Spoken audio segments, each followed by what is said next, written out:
Which part were you talking about? Two-way fireball 931. Very close to the end. I will have very little myself. Yeah. Good thing that we have 2 healers. Hopefully one of us has some mitts for 2 shield healers. I mean. If tether people get in, they take fuckloads of damage. It's like it's really weird. People who do the tethers, they will get like a flame damage up, and then you want to stand in a fireball apparently, and it's just like so fucking weird to me. But it's a wild charge, so the people up front take more damage, or at least.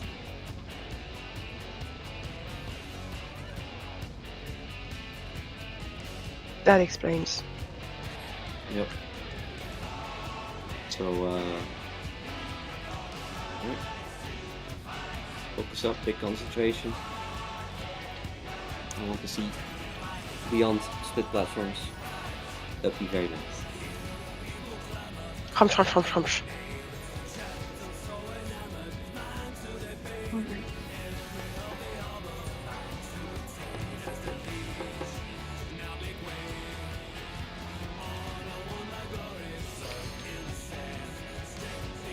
Check food. Check all the lists. Check hearing. Check repairs.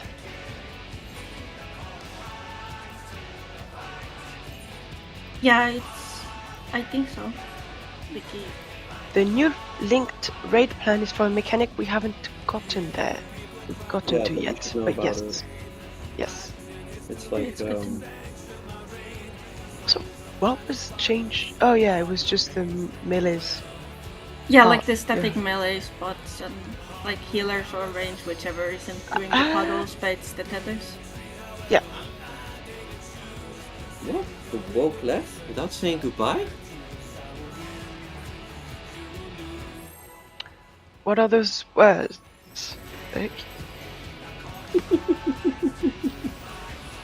Open.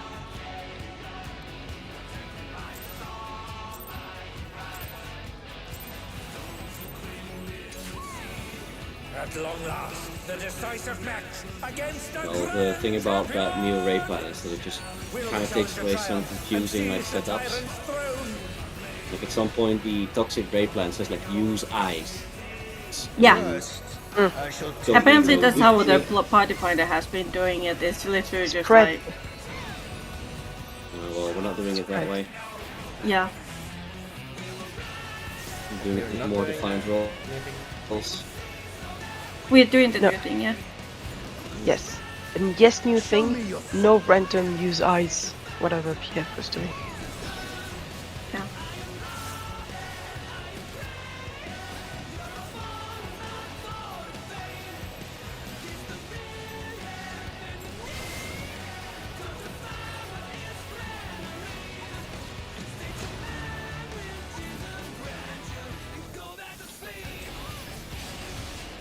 Absolute brutality! The champion's power is unmatched! North when you can. I need to adjust my volumes after this. I was watching videos and fishing, so my sound is way too fucking loud right now. There is much more to come. Ready?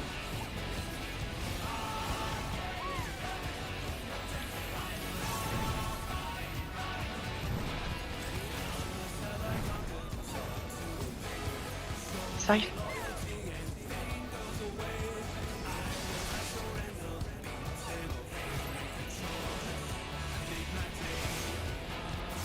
Forgot about shield soundbar.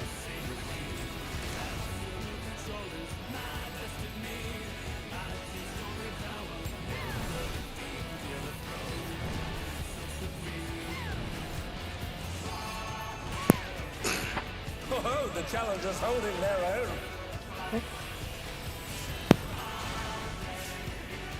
It has been a long time since I've enjoyed myself so.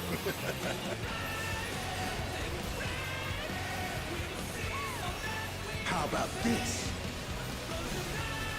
How about these nuts?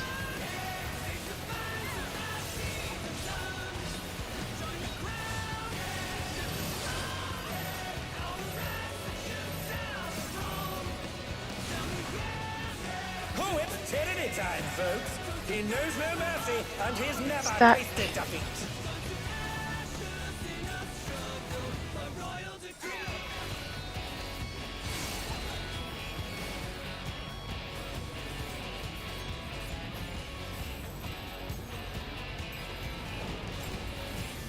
No more holding back.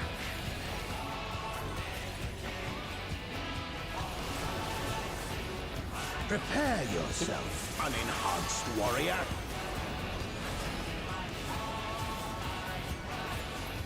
I beg your pardon? What is he going to do with all those weapons?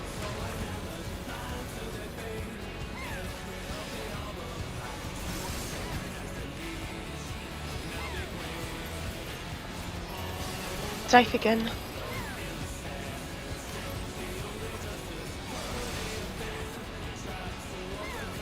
Such ferocity! The champion is ruthless indeed! Gamble. So, Yes! My reign is absolute. I I'm will not so sure about that. lose. Oh The well. tyrant altered his form! He Stop looks raising. even more tyrannical than before! Healing. No, that Tank LB, tank healing. LB, tank LB, tank LB, tank LB.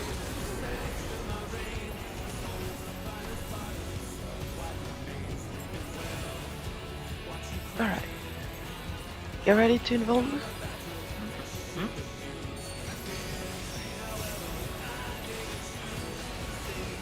I got Kaiku. And they're back in action! Can they turn the tide?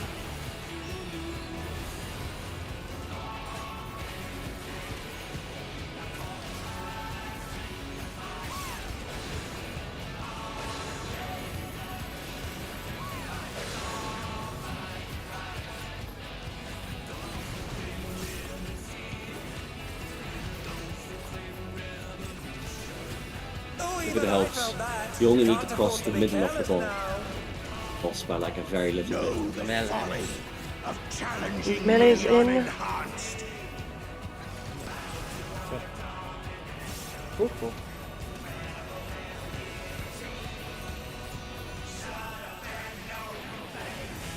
See this?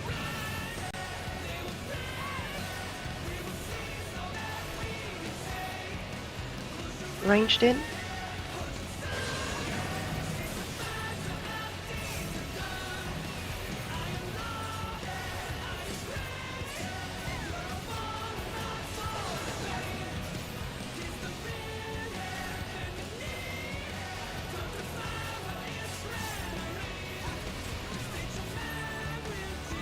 I will not yield my throne.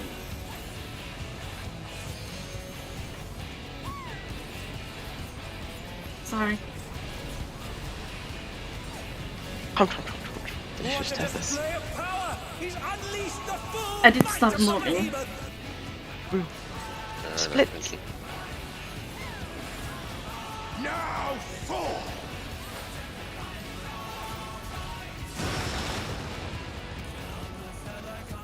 Oh, he's split the ring in half. We're going to need urgent repairs.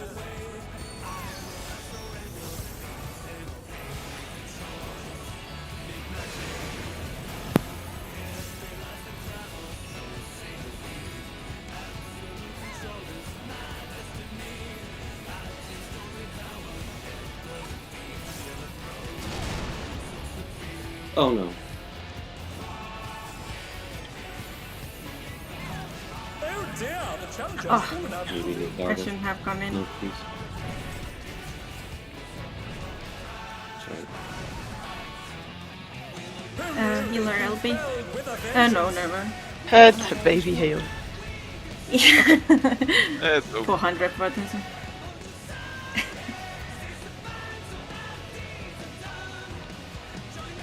Okay, there again.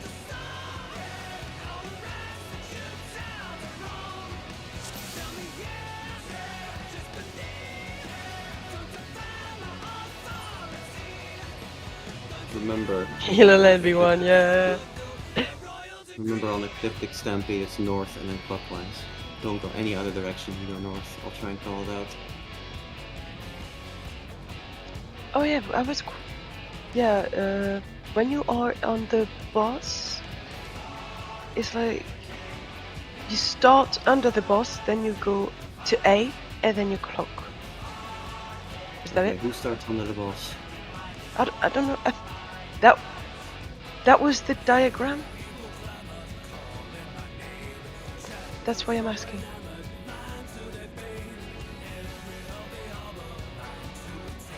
Slide 18 on the original. It's like the spread. It says from middle to A, but it seems dangerous. Do you just start at A and clockwise? No. I think you want to start over at the wall because you want to keep it. I don't know. I guess you can start at A, but I don't see a reason why, because there's a giant hard-hitting proximity AoE going off. Okay. No, we don't start under. Like, please don't, like, if you don't know what your positions are when this mechanic starts, it's very simple. 4 people stay on the outsides, they take a look at where the proximity AoE comes and who gets marked for dropping puddles. Those people who are standing on the outside will drop their puddles, and the 2 people who are not marked will go inside with the rest of the group. That is when the drop puddles come for the group in the middle. We go north clockwise, and by the time we drop the last puddle, the tethers will come out for the corners. Okay. But that means the first puddle will be dropped onto the boss, but, like, because you're stacked. I'm not gonna... The raid plan says start under, but that's not true because there are 4 people standing on the outside. Page 16. Yeah, but everyone who isn't baiting just joins with the group under the boss. And they will be... I suppose they should have the time to group up with the group under the boss before the proximity markers and before the puddles start dropping. Yes. So for the dropping the puddles, you start under, and then you go to A and clockwise. Yeah. Okay. But the thing is, the idea that everyone starts under as well. I think it was just meant for the puddles, That's not for the... Okay. Yeah, but like, it's also everyone. It's not everyone. It's like the people who aren't baiting the prey marker puddles. I know it's Yes, I know it's pedantic, but unfortunately in this game you have to be pedantic in explaining mechanics.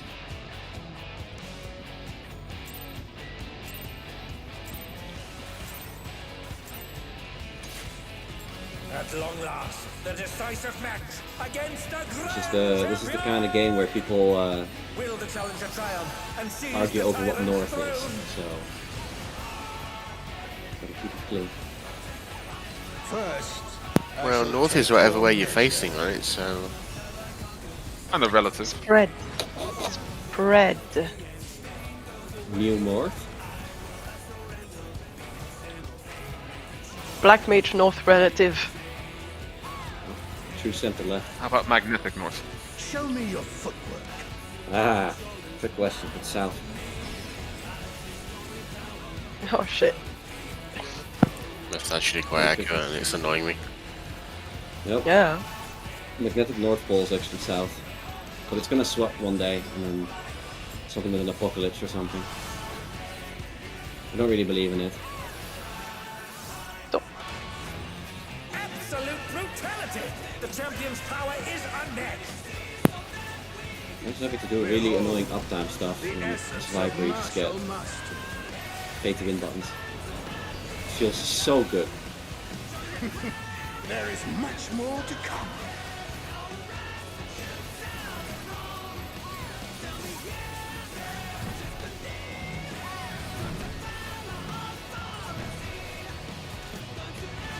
Axes.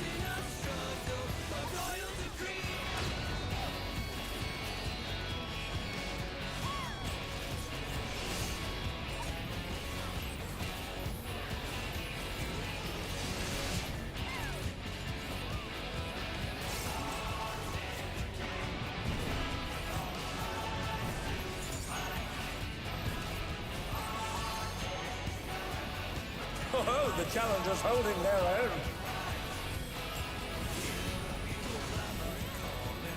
It has been a long time since I've enjoyed myself so.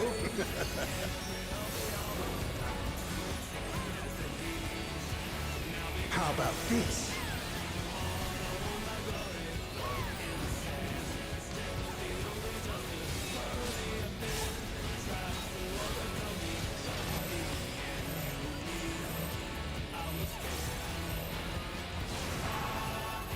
Oh, it's tyranny time, folks. He knows no mercy, and he's never tasted defeat. Back.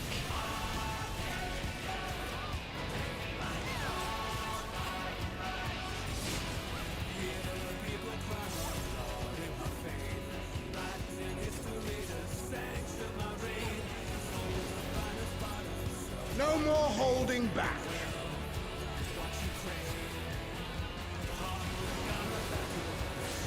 Prepare yourself, unenhanced warrior. Oh no, it's enhanced. I beg your pardon? What is he going to do beg your with pardon? all those weapons? That's sword.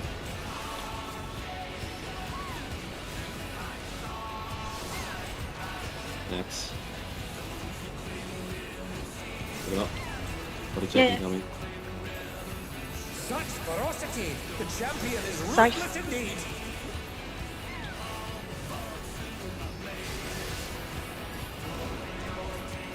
My reign is It's never been better. I will not lose. The tyrant altered his mild form, bloodlust, even nothing more much. tyrannical than before.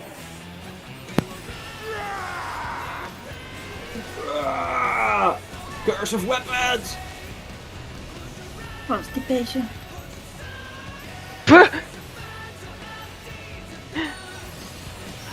Alright. All my dragon warriors! Valentine.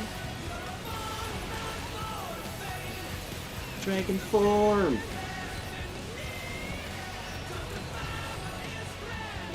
Look at the lines.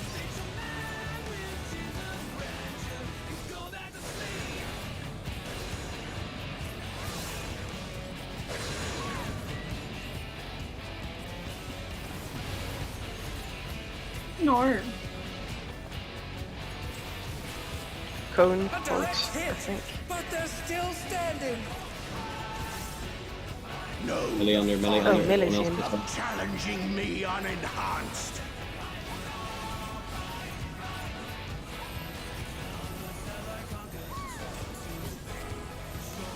Heal is in.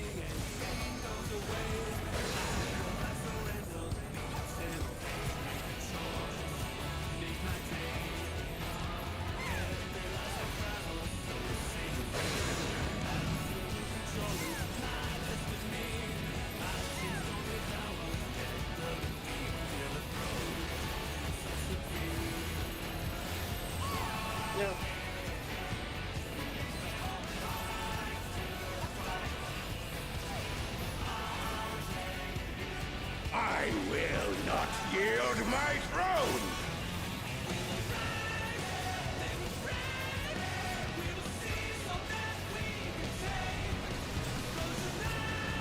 What a display of power! He's unleashed the full might of the behemoth! Luckily it was the last one. Now fall. Do a flip. Just did 2.5. Split the ring in half. We're going to need urgent Go. repairs. Keep going.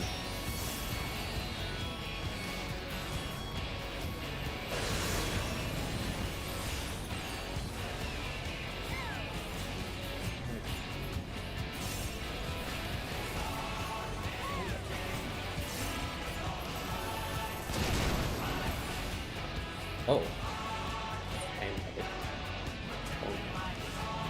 Oh dear, the challenger's fallen out of the ring.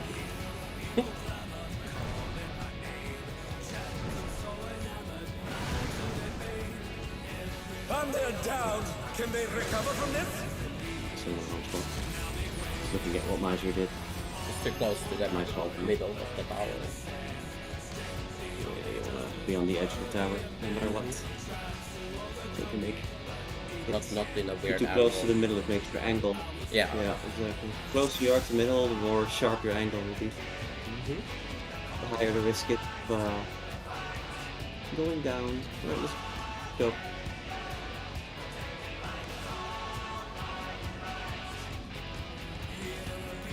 Also, real quick, right? If you're doing the orbital omen and C is the middle of the boss, I see some people go all the way here. You don't need to. You can quite literally just step through, like a little bit, and then step back again. You don't have to go super far through the middle of the boss. Literally just a few steps, and then back again when you see the visuals of the fire behind you. Now, pretty much, you can wait. I mean, you can like cast, like what I do is like cast bar 95%, move forward, wait here, and move back again. It's a super short step. You don't need to go far. Let's go again. You can count down.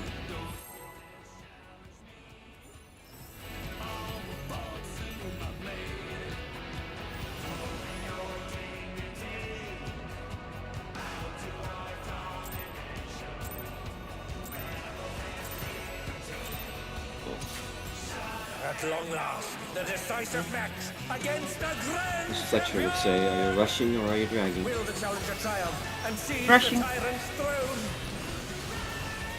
At least you know. Very good. First, Throw I chairs shall on. take your measure. Dragging these nuts. It's No. bread. Heyo.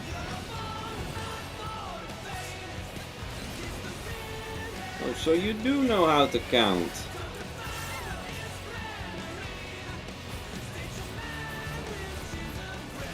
Show me your footwork.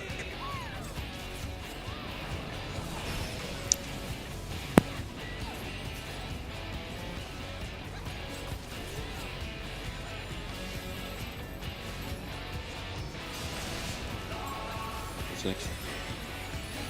Sword.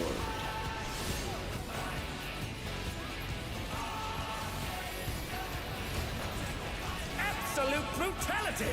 The champion's power is unmatched! Okay. Behold, the essence of martial mastery.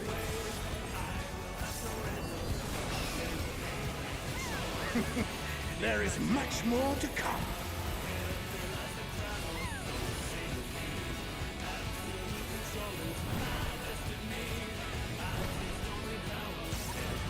Oh, with the car. So, inside. Sorry.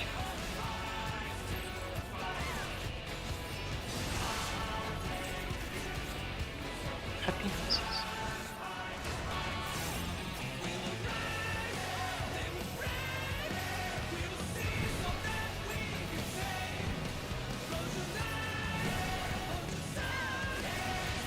Fuck's sake, can people group up on that one, please?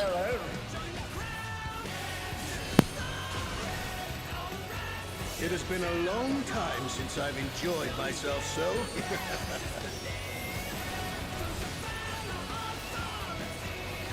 How about this?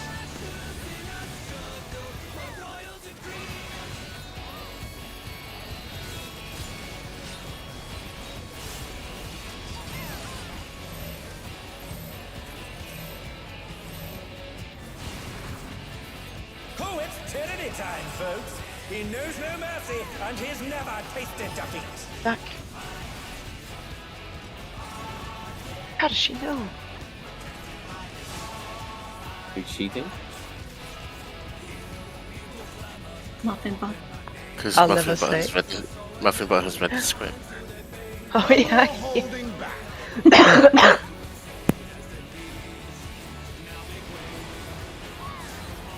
We all know this is like wrestling, it's just fake and scripted and pointless. Well, yeah, all the time. Beg your pardon? What Counter. is he going to do with all those weapons? Counter.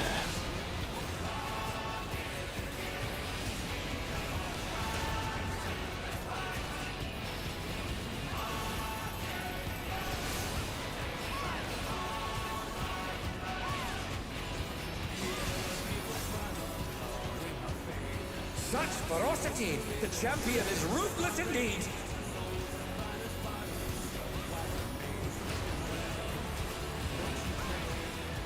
My reign is absolute. I will not lose. The tornadoes like The tyrant disappear right vaulted after they go his off. He looked even It's- more tyrannical than I before. don't want to get close the moment we finish. I don't want to risk pinging myself off the arena. Not No, I'm just gonna Try it. right away. Not right away. I Try always it. go to the side. I always go to the side first. Because they linger for a tiny bit. Are you sure Do about it. that? Do it. Do you want the For science. recording? If you took a D down, then sure, let me know.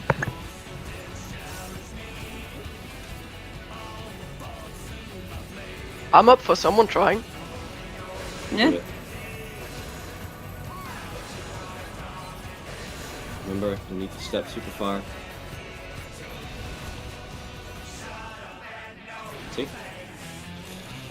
Holy Easier shit, if you don't, Piper. Direct hit, but they're still standing. Melee's in. Know the folly Melee's in. of challenging me unenhanced. You could try gap closing in actually, but it might depend on the tick. Healers.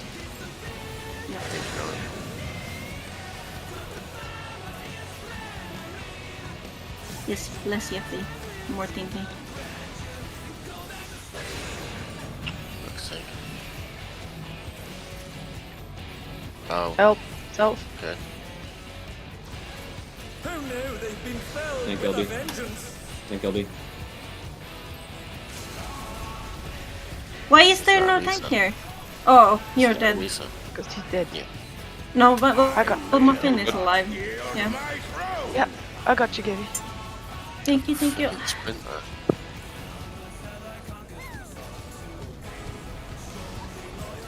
Back in the hard cast. What a display of power! He's Yeah. released the full I'll get I'll hard back, cast. Oh, Keep on over attack. shit. Now. That's Yeah, a well, now reset. we're just dead. Yeah, just reset. Yeah, one tank is doable and maybe about two is just... You split the ring in half. You're going to need urgent repairs. What happened there? The tethers crossed. Okay, what are you guys gonna do to prevent wipes like this from happening again? So There we isn't both anything went we for can the do. same I- tether. Yeah, I don't have sprint there to adjust, and Or we if just that wipe happens, when this we happens? basically. Okay, well I'm not happy with that. When okay, tanks, when you are grabbing tethers, you are allowed to go through the boss, because this is not a moment where the bosses select people. So No, I did. you can go through boss. I did. Okay. We went for the same Just tether, telling all got you. mine. And I couldn't get to the What south. do you mean I had yours? Yeah, There was a north portal and there was an east portal. Like the north portal was yours, isn't it? It was east and south. It was east and south. And I had the south tether on me. Hmm. And I was not moving. Let me pull the stream up. Because if it's like 2 towers, there should be a prio system, which I assume you guys are doing. So there shouldn't be any patterns where it's just like, I guess we're dead, because that's not, it doesn't sound right to me at all.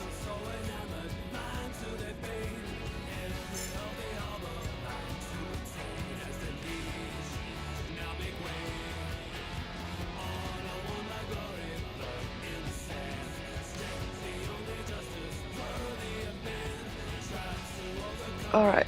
Do you want me to share my screen? Do you want me to Yes, make please. a clip? Actually, Okay, share I will screen, share that'll the be screen. cool. There you go, scream.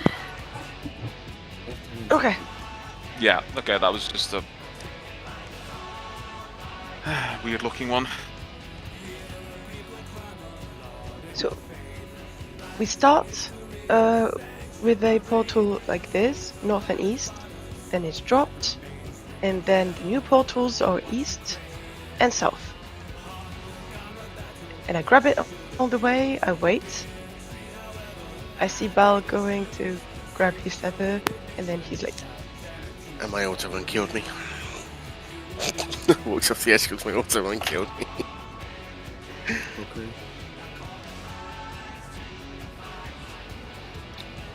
At this moment, you guys look around and you know where the portals are.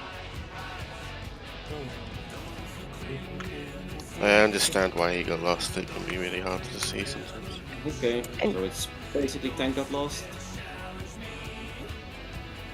Like, Yeah, no, Okay. that's. okay. I pre-positioned south that I had a tether next to me and in front of me. And then I went for the one that went for the south rock, thinking that would be the right one, but wasn't. Okay, so a simple mistake. But you know what went wrong. In that case, it won't happen again. I went for the wrong one. Well, it can happen again, but Okay. at least it's not a... What do you call it? I guess we're screwed pattern. Okay. No, I'm happy with that. That's fine. The tethers can target any I know. box, so you know. The tethers can go everywhere, but at the end of the day... Everything's still come- orange. Yeah, I mean, at the end of the day, the tethers still come from a static spot. 4 possible locations. And, I know it did look like both tethers were going to the same rock when they spawned. It looked like it, yeah. no, the whole point was why I asked those questions was just like, what happened? What's the mistake? How can we prevent it? Is there something in our execution that we're doing that sets up a bad pattern that causes us to wipe always? And in which case, how can we fix that? So that's why I asked these little things in between. But it seems to be resolved. So let's go again. Yeah. DPS is chill time. Yeah. Yeah. I mean, Paladin has it easy though. Easier. Paladin. That's my own thoughts. main I have my shit. own thoughts on DPS being easy. You have no idea how So much DPS time I is lose. easy when you're 5 weeks into a tier and the checks don't matter anymore. Well, no, it's not really that. It's more that, you know, like, you have a lot of responsibility in the, like, the boss dying, but, like, your, like, DPS death doesn't usually ricochet into a whole, like, bullshit storm, you know, kind of thing. Like, Nope. you don't have things usually that... And that's what Paladin also does. 1, 2, 3, 1, 2, 3. What? Their servers on the side with Vsauce Michael talking about flavor of the week. Optimal streaming experience. Don't forget your extremely loud fan in the background. Nice. First, I shall take your measure. I just feel like a lane DPS is a lot more forgiving, like in mistakes and stuff. I don't think so. Obviously, you can still wipe the group if you die in the wrong spot, but like Really depends on the most of mechanic. the time, Show yeah. me your footwork. Should take a D down. Body on, check, Ultimate any Pro. body check is just Taking a D down on Ultimate Pro, you can win as a support, but you lose instantly at DPS. Yeah. DSR is like phase 3, like a really good example of that. that's ultimate level already. Like I'm talking about, like just savage right now, which is what we're doing right now. Absolute brutality! The champion's power is unmatched! Behold, I think in ultimate level, everybody has a lot of responsibility because mistakes are so heavily there punished. is much more to come. North.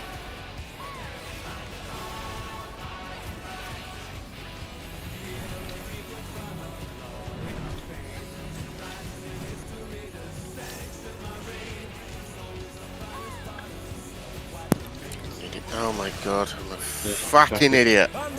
Let's go again. I was looking at Bobby's movement. Distracted me. Still my fault. I was distracted by thinking. I should stop thinking. With a vengeance!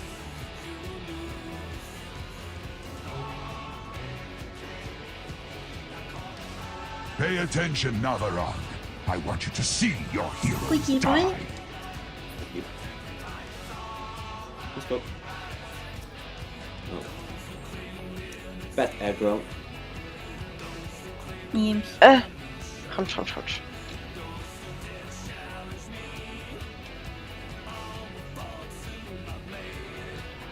The creature. Creature.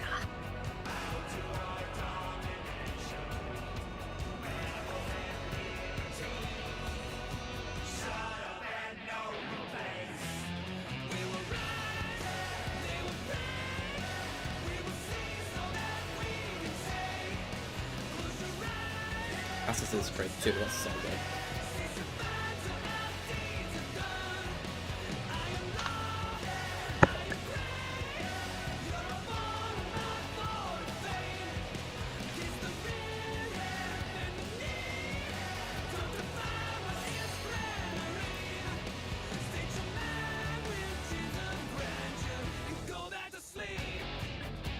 Nothing?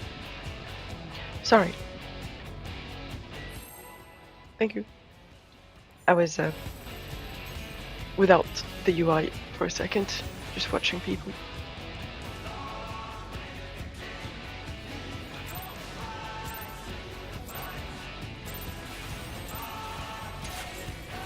At long last, the decisive match against the Grand Champion! Will the challenger triumph and seize the tyrant's throne? First, I shall take your measure. Stack.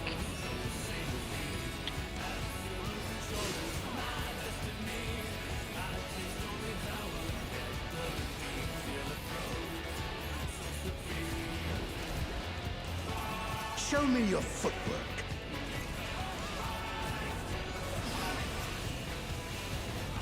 Okay.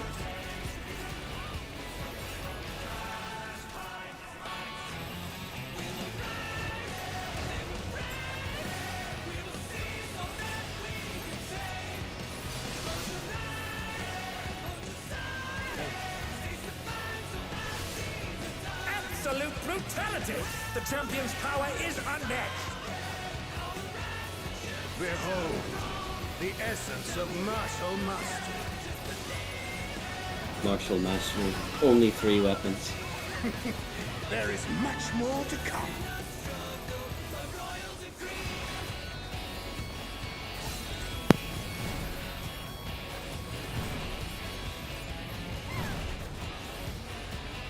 He can only come back when he's Eminem. Martial Masters. Hey. Okay, Like name the wizard saying, I'm an arcane master with a spell slot only go up to level 6. Don't spread it.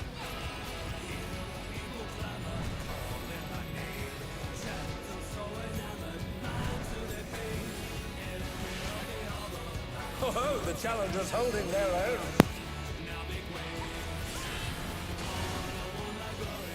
It has been a long time since I've enjoyed myself so. Enjoying? Illegal! 2 minutes. How It's about fun. this? It was awful. I had it once. Makes my nose crinkle.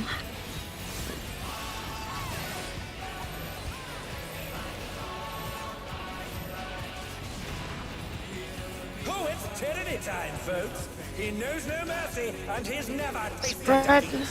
Oh, shoot.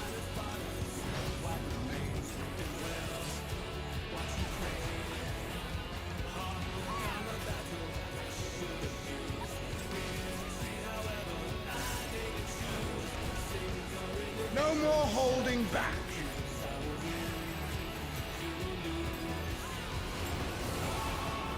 Prepare yourself, unenhanced warrior.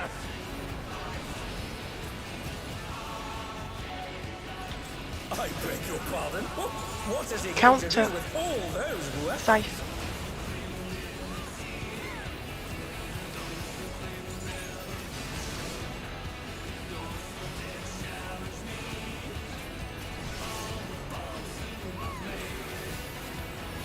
Oh, tricky. Yeah, That's foul. Yeah. Such ferocity! The champion is ruthless indeed! Please watch the axe. Should be able to. My reign is Uh, absolute. that's I a will reset. not lose. The tyrant Sorry, I thought it was a double axe even more on the tyrannical end. than before. Heal LB. I checked the heal LB, there wasn't only 2.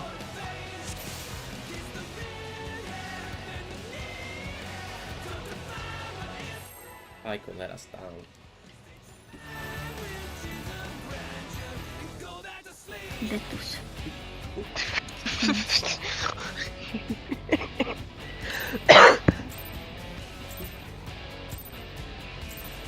Gibby, you can't do that. At long last, What did I do? against the grand champion! Will the challenger triumph and seize the tyrant's throne? First, I shall take your measure. Spread. No step is in that. Standard, yeah.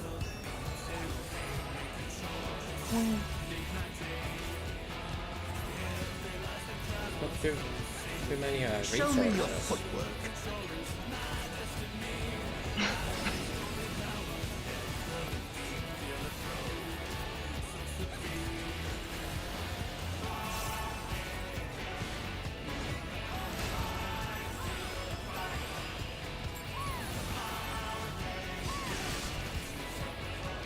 My god.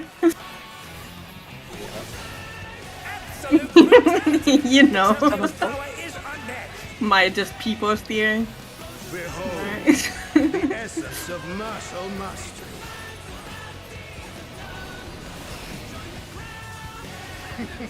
There is much more to come.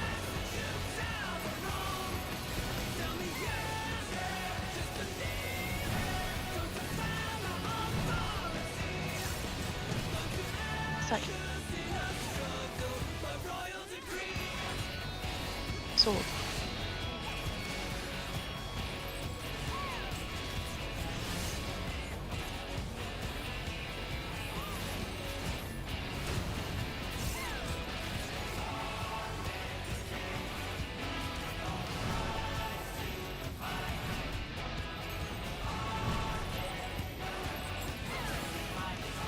Oh, the challengers holding their own.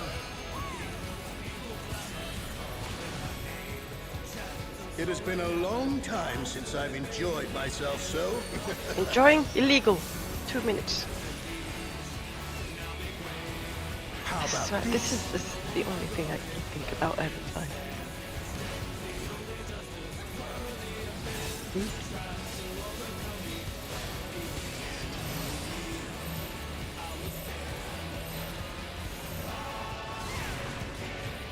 Oh, it's tyranny time, folks. He knows no mercy, and he's never None of treated my There's Zack. none of our tanks have markers. Just Not only sure, gave them once. For easy win. So you can stack on me after the second weapons, and so you can see the stream in your more face. holding back?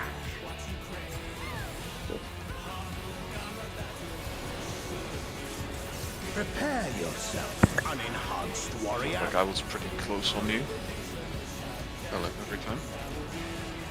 I beg your pardon. The others What all. is he going to do with all Clock. those weapons? Axe. Oh shit me. That's a fucking misclick enough. Sword. Scythe. Such ferocity! Axe. The champion is ruthless indeed.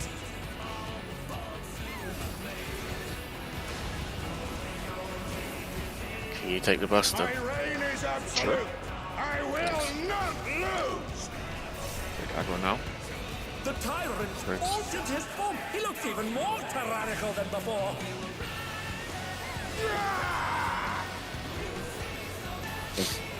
Thank you for I- the I- service. I Go off. Later in the middle of the same I dashed through the thing, by the way, Vic. minutes. Karen did too. Sounds good. Tank Buster? About 2 minutes.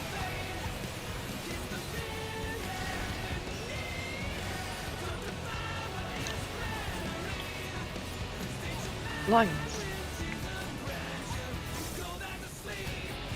Thank you. Might be something to thank me for.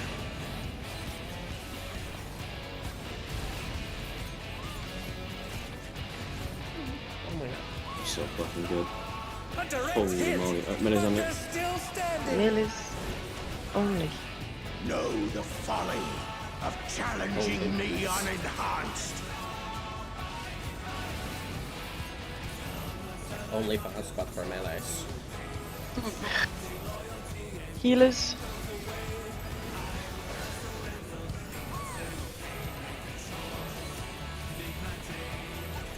I'm sorry I touched it. I dare you touch the butt. Touched the beetle.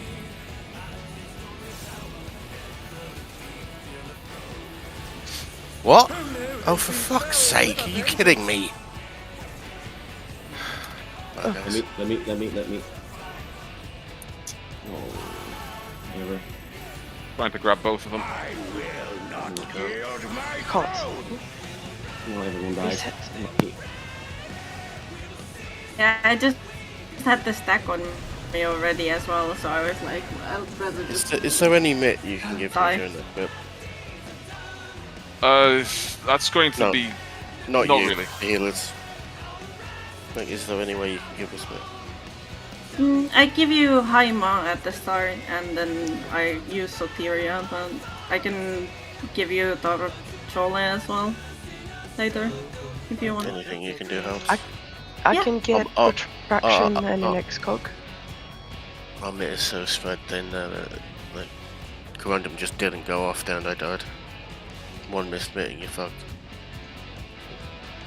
Corundum is a terrible fucking button. Wait, that was with Kai. Never mind.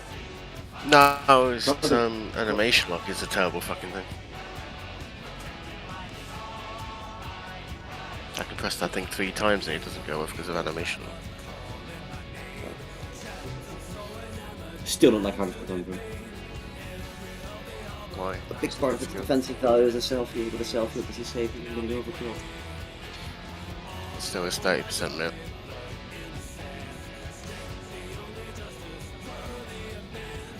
In that case, you would hate Paladin's one because it's a heal over time instead of an X-Cog.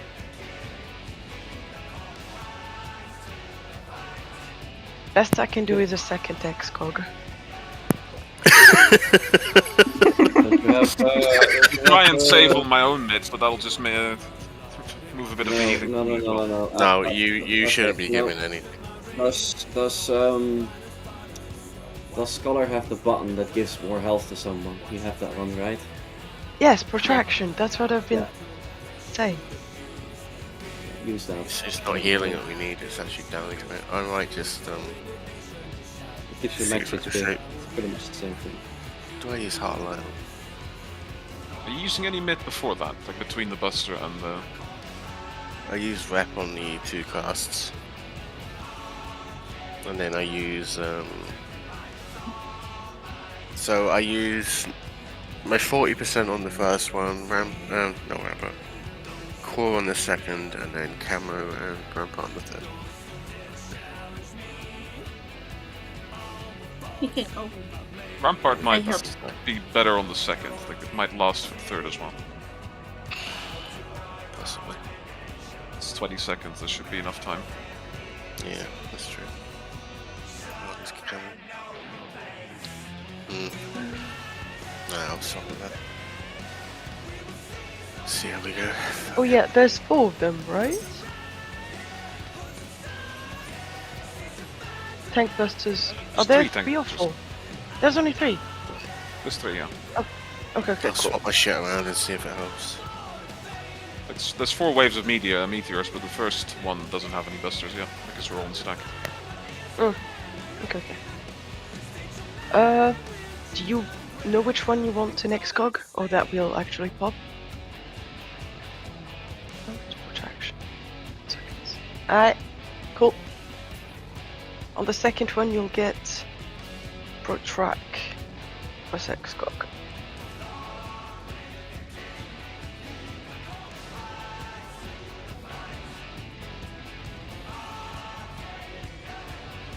No.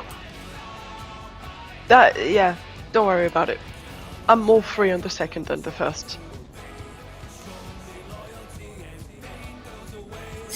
Yeah. Because on the first I'm busy putting 300 mitts on everyone. On the second I'm just standing there boiling. Fair enough. Appreciate the thought.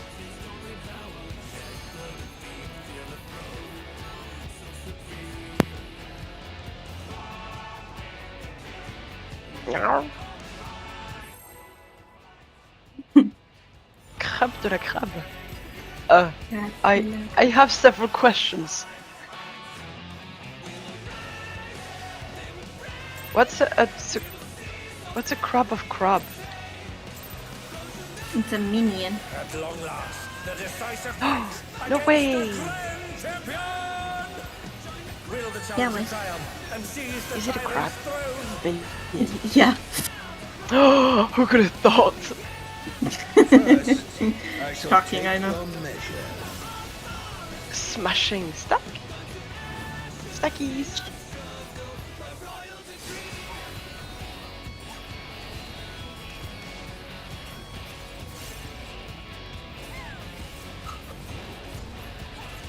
Show me your footwork.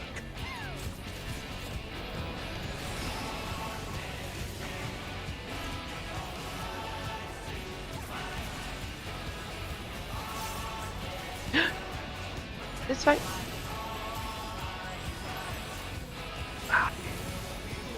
I didn't know. See. Absolute brutality! The champion's power is unmatched! Is it Seraphism? Behold, Maybe. the essence of muscle I was like, I'll be wow, fine. I feel so fucking healthy right now. I'll compensate. Don't worry. It's my There is fault. much more to come. You can just tell where you use it usually. I can just throw more. Axe. Apologies, I went too far. Apologies.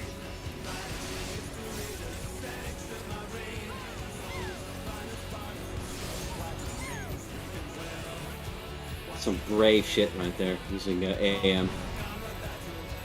Mm.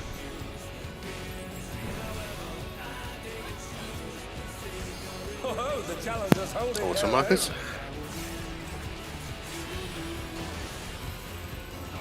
It has been a long Black time Mage since Missile. I've Oh, enjoyed bit myself so. Slap the boy. He's not allowed to too enjoy many himself. Not in public.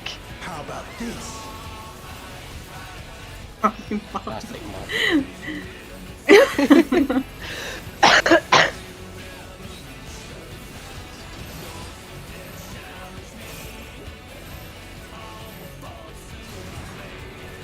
Oh, it's tyranny time, folks! He knows no mercy, Spread. and he's never tasted defeat!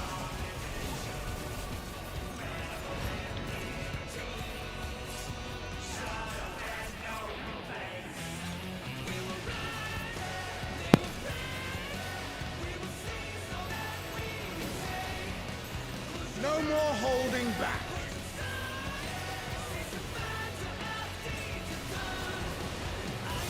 Prepare yourself, unenhanced warrior.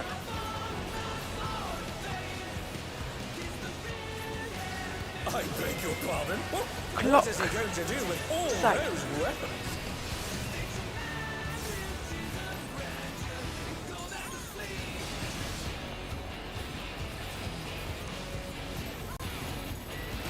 Axe again. Sword.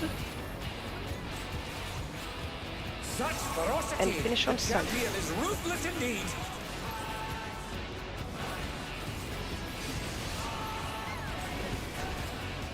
My reign is absolute. I will not lose.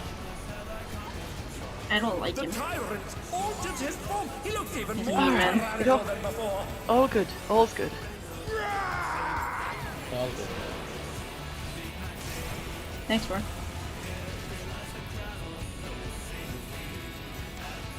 Ball Also. time. 2 minutes. Why am I hearing all floor?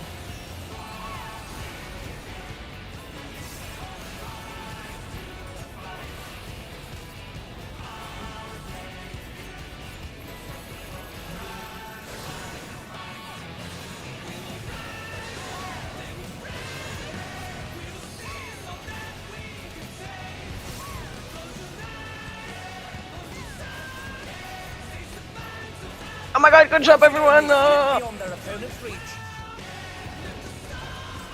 Melee's Know in. the folly of challenging me unenhanced. Just don't forget we gotta do that again later. Healer's in.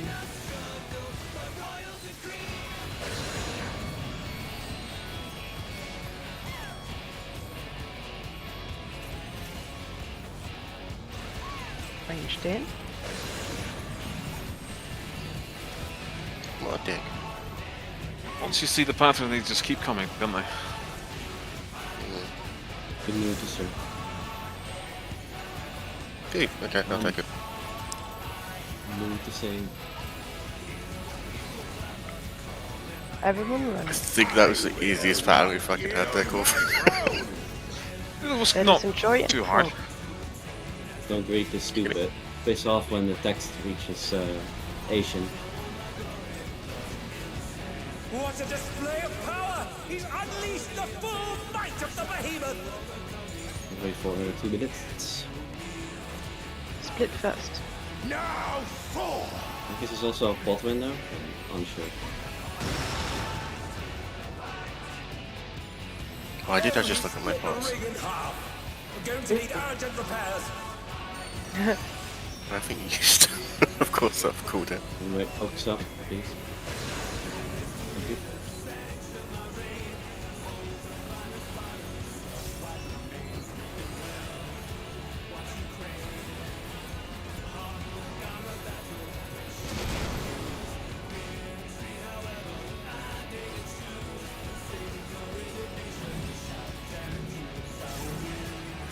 So that.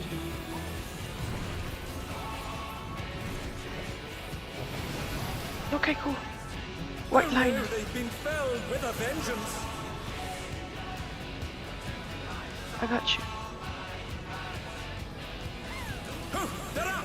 What fighting spirit!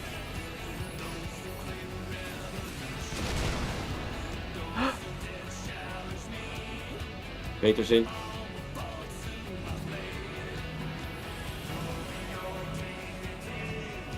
Okay. This is not your side, Baldy. No, Yeah, it's that not. was Are too they north. down? Can they recover from this? You need to cross the tethers. Yeah, you're right. Frog! Yep, you're Who right. killed Kaiku? White line. The portal. Okay. What killed Masher? Same thing? Kaiku only died. I think the to- beam. She was right next to me and she was on the right spot, like generally, but I think she might have been in the wrong side of the marker. Yeah, might have been clipped by the beam with the purple Yeah. already. Those other stuff happened after. Yes, yes, it did. Yes. It's so disorienting when you get rest in the middle of the mechanic and you're like, wait, what's going on? Yes. Yeah. Good. It's fine. So Kaiko and my probably died with the same thing. Need to look at the portals to update the battles to see which side is the safe one. So you have a plan on where you end up on. And cross tethers. That's about it.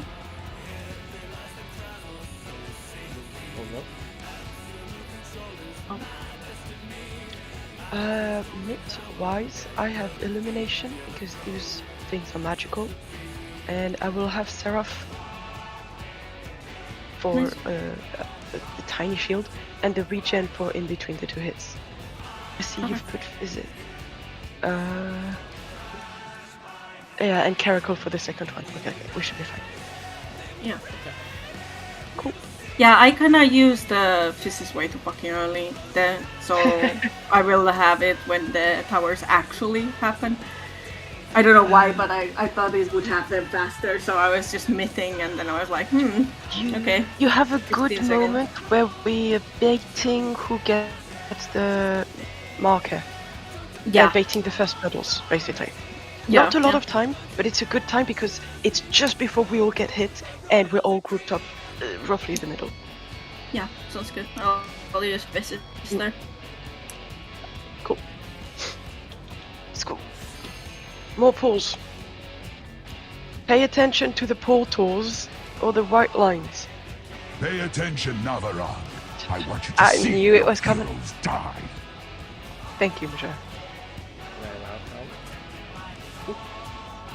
But like, yeah, big white lines through the the platforms. Pay attention. Chom. Should we play it again? He said the line.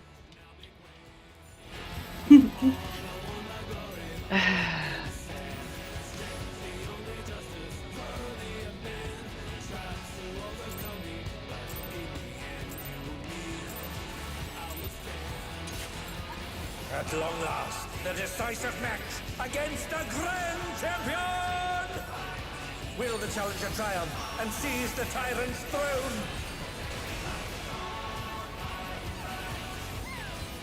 First, I shall take your measure. Spread.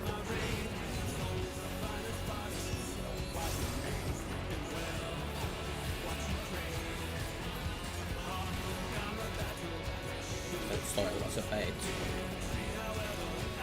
No, it's not meant for this mechanic. Chill.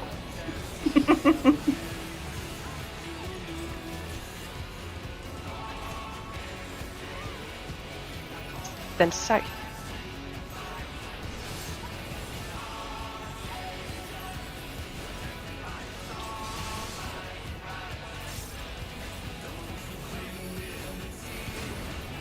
Absolute when brutality! you can. The champion's power is unmatched! Behold, the essence of martial mastery.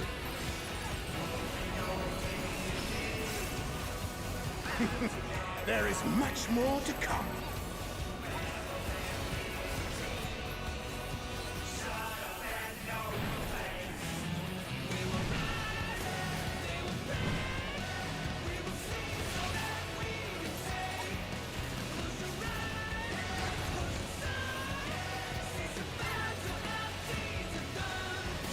Oh yeah. Who knew they'd been filled with a vengeance? I don't know why I thought it was. My mid was perfect. I'm I cried sorry. this time. Except for It's that kind of bait wrong one. soil. It's oil is The there soil every time. You're preemptively gonna cancels chill. it. I can't. Wait, I can? I can? But yeah, no, please ignore the first soil if it's spread. It's just... Oh wait, could I? It was because I shielded you, Paran.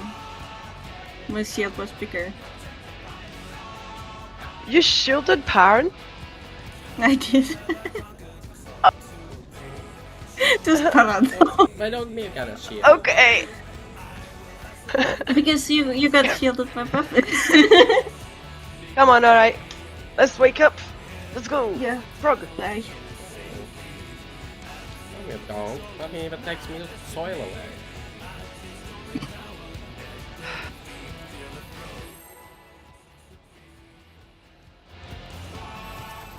Favorite. The British spelling is with an A. The American is with an I. Oh. At long last, the Favorite. decisive match against Oh. the Grand I thought that's what you were confused about. Is that a Will real the challenger thing? triumph and seize the That's Yeah. not tyrant's right. throne? Oh wait, I could too. Americans also removed a lot of letters from words because it was cheaper to print in Yes. newspapers. Your measure. The OU, I know about that one. spread. I was just with an A though. That's ugly. Yeah, I don't know why. Because in Maybe we French ate- it's E, so it should be I. Sorry. Show It's me the- your Maybe- footwork. I got confused. Maybe we ate a lot of favors. I don't know. Right. All right. Time to think. That's dangerous.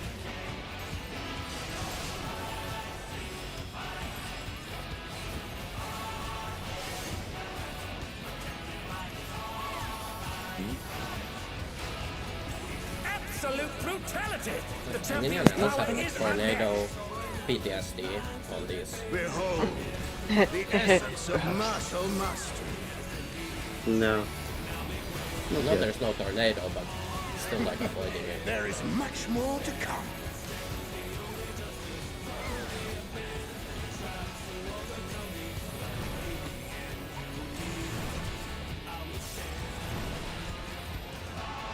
Axe. Then sword.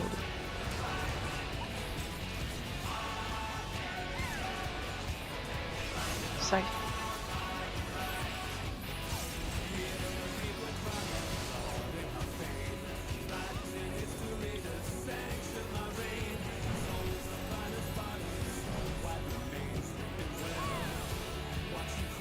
No cookies for Gabby. Oh, the challengers holding their own. Why not? Should we put a puddle in the way? It has been a long time since I've enjoyed myself so. How did Vic die? Probably not hit by my philosophia. He won't have all the milk. Well, Showed Don't him. get hit by the wings either then. Yeah. Missed mine.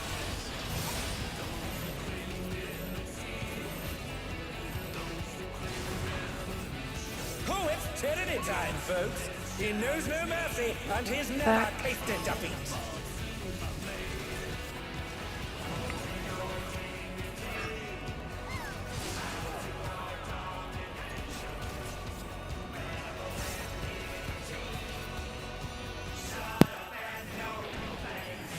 No more holding back.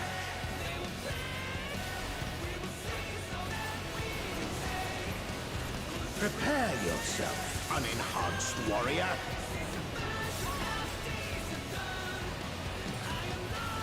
I beg your pardon? What is he going to do with all those weapons? Axe. Sword.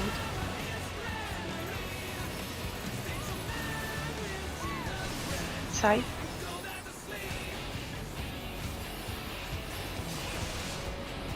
Axe. Such ferocity! The Sword. champion is ruthless indeed!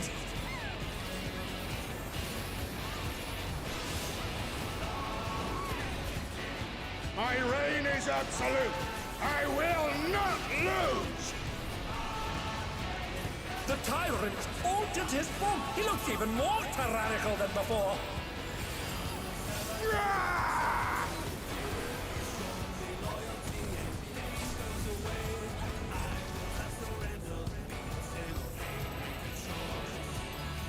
Foul time. But also 2 minutes.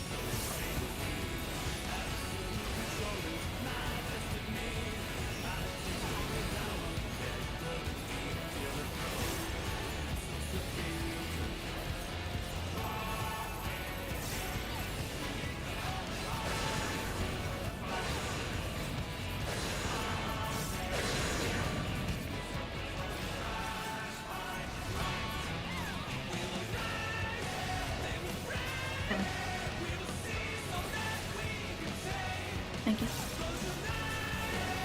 Another's in. Nearly. Everyone else picked The off. folly of challenging me unenhanced.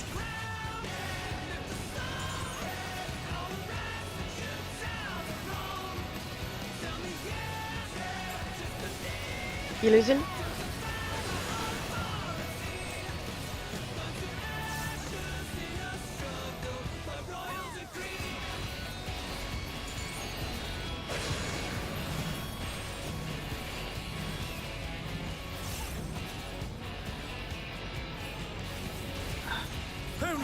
You've been felled with a Okay, right. vengeance. Reset. What happened there? Thank that they didn't get. He spawned on me. It spawned on Bali, yeah. Okay. What? And Why is that a problem? Like, why can't you guys adjust when someone is like literally sitting in the right position with a tether and be like, okay, I'll just go and get the other one? Like, I don't understand why it's so hard to like, oh no, wait, I'm just gonna rip it off of you so we can do it super fucking hard and waste time and kill everyone. I'm sorry. It's just like it's been like this like every single time, like the prio over adjusting, and I just don't understand.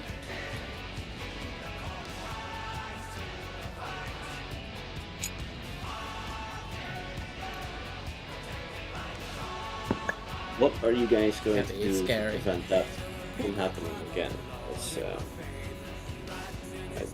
We what seem to be exactly ping-ponging happened? between adjust and prio.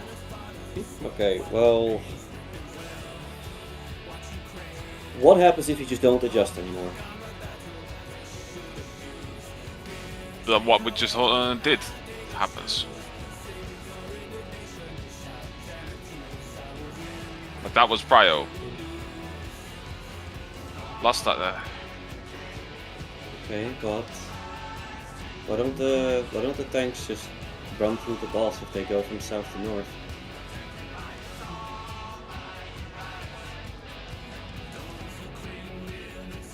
You have a giant square, right? Around like everything happening. It's 4 portals, like digitizing lines into the middle of this square. You can dance around the middle of the boss as long as it's not during a snapshot time for rocks. You don't need to respect a circle in the middle of the boss unless it's roll picking time, which is when you're not hunting tethers. You already have it by then. So My issue is the first time we talked about it, we were like, okay, we're just going to do it by prio and not adjust at all, and now we should adjust.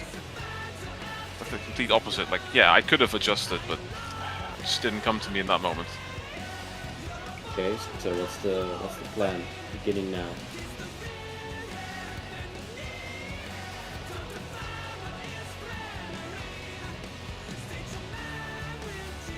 Let me take Do we have experience though?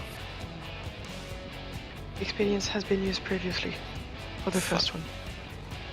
You have experience at the first tether. Hmm. I can't have it at every tether. Oh yeah. Tank tethers always target 2 meteors closest to the boss, right? That means that there will always be a tether on the rock that's southwest. Is that correct? Does that happen? Yes. Yes. Okay, then what's the problem with the north tether? Because why can't Bali just... I think actually, what is east? Like the first set of tethers there were south and east, which was pretty easy. So I was south, Bali was east, and then the next tether spawned, Bali was still east. And The immediately east- got the east tether when the other tether was north. The east tether targeted Oh, the but west. just I would have gone from south to north, but I instead went to go get the east one. So I can see that someone had it, just didn't see it was Bali. Is it possible for you to have like the setting where you see roll colors? Yes. So you see a blue name No. have the tether and you won't try to snag it from them. What's the Because problem? that is just What's the problem here with the OT just taking the southwest tether?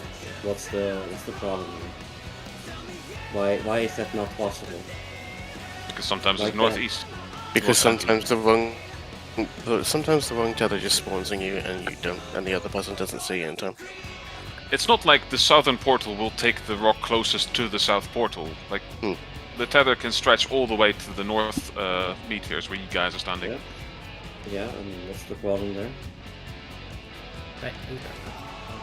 So doing it by meteor is not really how you can keep the stuff separated. But you know kind of like where it ends up, right? You know if it's east, right? If the thing is east and it will tether itself to the northeast tether, you've got like that area, and if it's like west and east, Bali should kind of know.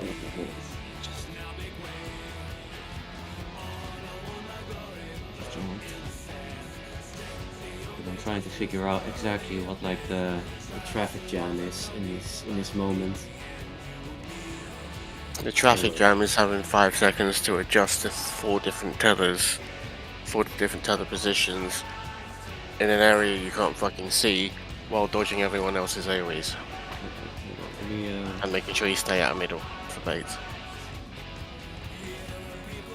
Okay, so this is a crude drawing of what it can look Big like, stream, right? Discord stream, look. If it's this is easy, right? Yeah, this is easy. Okay, where does it go wrong? What is it when it's like this? Is this when it goes wrong? Okay, instead of what you're currently drawing, Yeah. okay, take the rock that's currently on the northeast and move it northwest, because it's the second set. Okay. Here we go. It's over there. Okay, And now draw a concentrate. tether from south to northwest. That can get a little tricky. Why? Can Bali just like Because the rocks are quite a bit closer to the boss. Can Bali just like float around this area, and Corvia just like floats around this area, and you will pretty much always get every single tether ever. No. You only need half the arena. Diagonal, actually. Pretty much what we're doing right now, and which is why it sometimes goes wrong. I It's like- think maybe the idea is that you and guys if- and- stay after you've taken your tether. You guys I stay did, and where you I have did. taken the tether instead of going back to your original spots. I did there, and it was west to east, east to west side, which means I got his tether. If you do it like that, Vic. If it's west there and south. No? No. Does this you thing just stay undid to it the all. left? You just undid it all. No, hold on. We came back here. And It's we fucking. It's freaking Garuda from Uwu, but it's got 4 other things added onto it, and you have less time to adjust. With tether mechanics, which are always fucking clunky, Well, if it's this setup. and avoiding everyone else, so you don't give them the tether.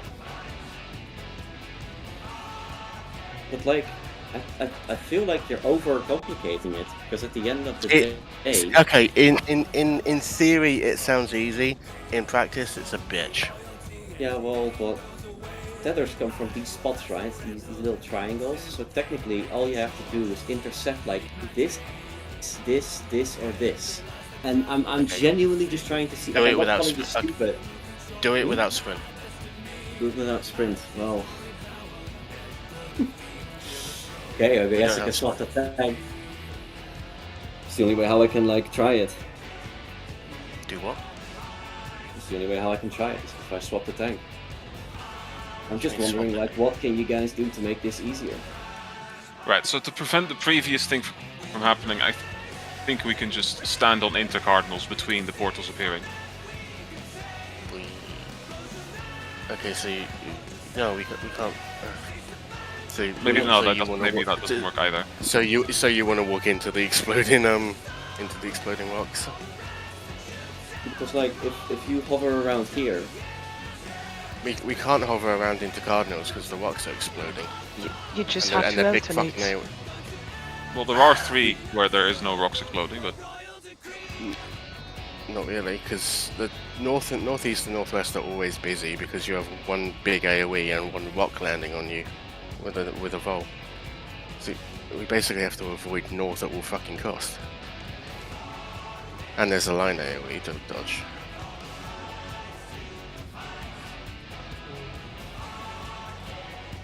Whatever. Let's just do we'll try and adjust, and if someone has a tether, just yell it out as soon as possible. Did you put Corvid the setting for the party roles? What is this about a setting? There is a It setting just makes it colors. so much easier to see your co-tank or co-healer to that matter. Indoor intro. Do you mean that? color coding everyone. Yeah. Yes.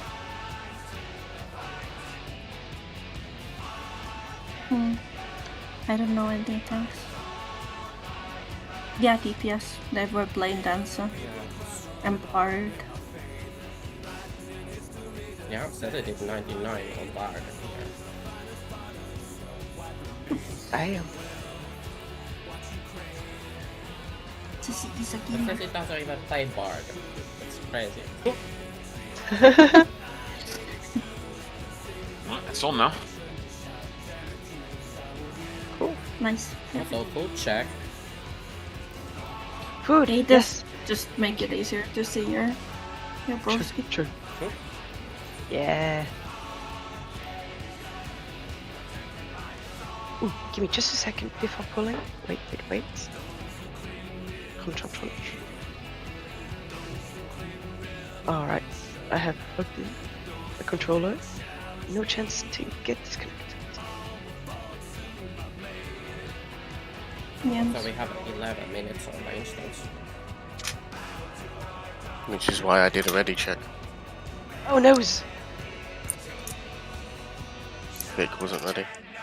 I'm ready. I clicked it. I Why just didn't ate. that ping me? Let's go. Break. We'll ask around. See if I can catch a tank player somewhere. There's something bad about this raid plan. I don't like it. I don't think tanks should take tethers on rocks. I think tanks should take the tethers from portals. Will the challenger triumph and Which see we are, the yes. tyrants through? Yeah, that's exactly what That was one of the first things we were talking about. we prio the portals, not the rocks. Take your measure. Which is why it's confusing when they cross paths. Bread. It should. You can just go to the origin of the portal. Go to tether there. Does it even matter where the tether goes? It could go all the way to Narnia if you know where it starts from. Show me your footwork. Heck, it could even go all the way to N2. Oh, Visit Honeybee Lovely on the way.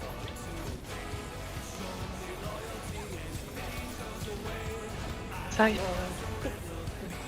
What? Thunder down. And back You up. may recover What? Nani? Right off. Okay, messing up.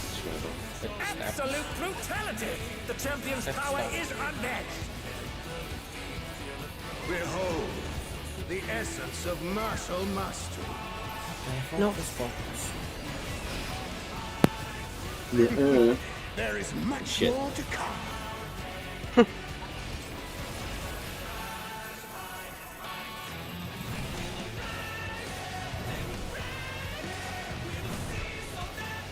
Thingy. Yeah, scythe. And then sword. Thingy is not a color. I kinda got it though. Like, look at Thingy. It's the big one, you know? Yeah. You gotta call out what it is. Oh, God. It's game.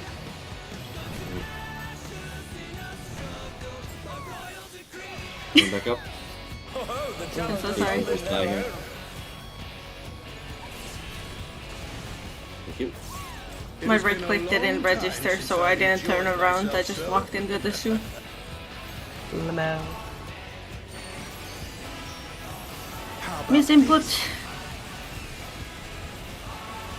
Missing foot? Yeah, definitely missing foot at some point.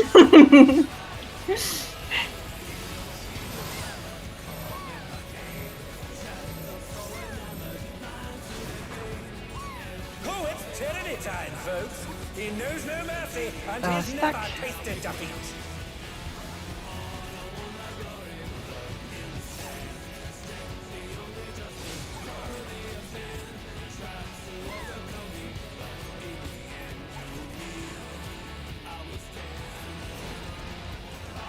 No more holding back.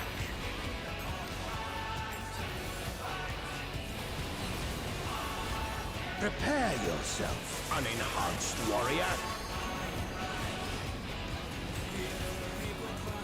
Axe. I beg your pardon. What Counter. is he going to do with all those Sword. weapons?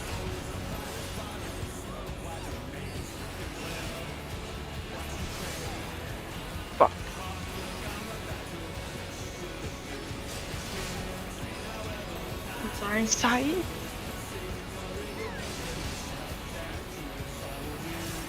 Oh no, Such sorry. ferocity! The champion is ruthless indeed! I You're got too gambled. quick. Yeah. My reign is absolute. I will not lose. I keep hearing I will not move. But he keeps jumping around everywhere. Kijk W's the chat team cooked. Right.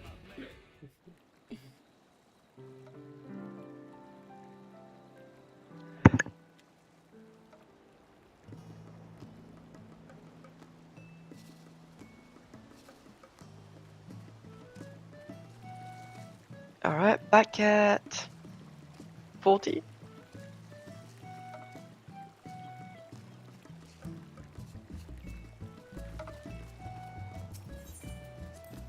Yeah.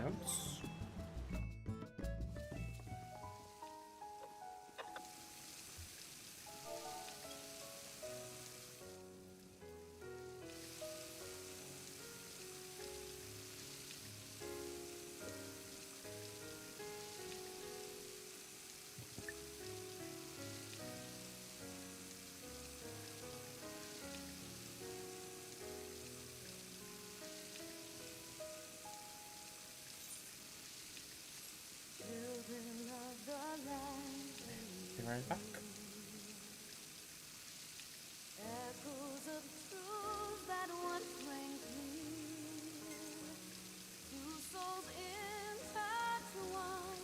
One moment.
back. Back. Oh my god, did Muffin leave the group? What the heck?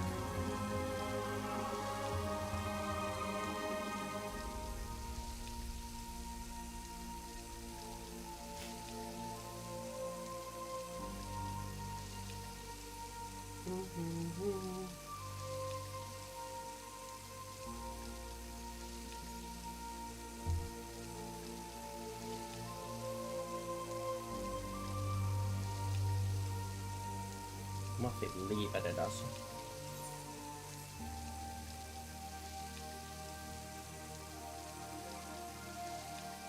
Yeah, we got abandoned. First she throws the soil, and then she leaves. Can you believe this muffin? Muffin bro.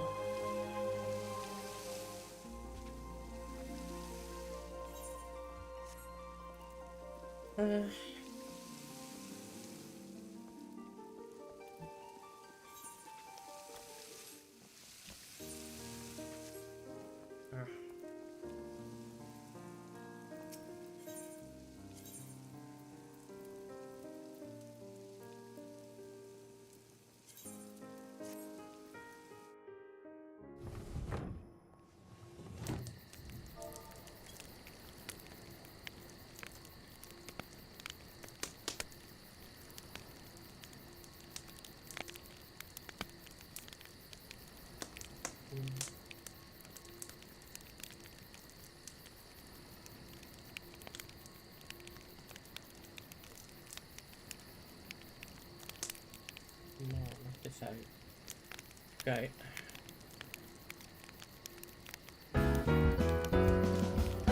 I have the solution. Yeah, I have the solution. I had someone watching stream basically point things out, and I'll explain when everyone's back. Well, it is kind of like the raid plan does things in a really stupid way, and I think we already kind of stepped off from it, but I'm gonna make it even easier. I'm back. Oh my god, Muffy, you abandoned us. Yeah, How could there were you? some free players who needed help making a party.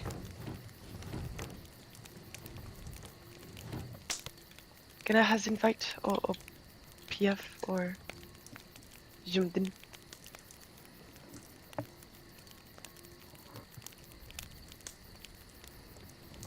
When you go look at clear POVs, and then you'll get the fucking easy button.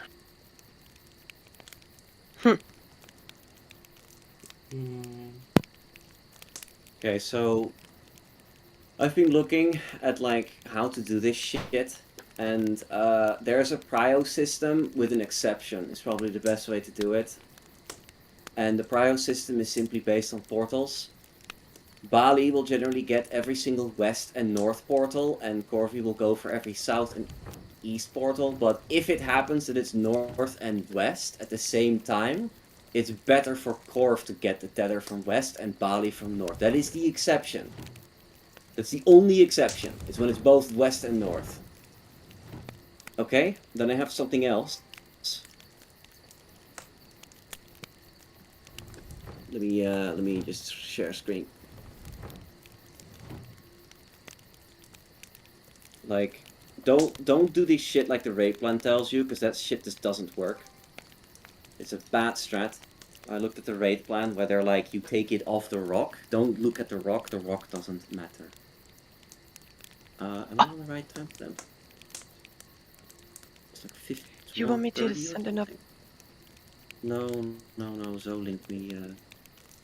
Okay. I talked to Zoe about it.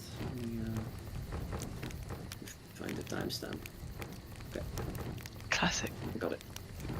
But for me to go back to the group, do you want to invite me or put a pathfinder? Oh, like that, right. I mean, I'd rather not have you here, but I'm kidding. Let me, Now she comes Psychopath crawling back moment. asking for an invite. Leaving us. So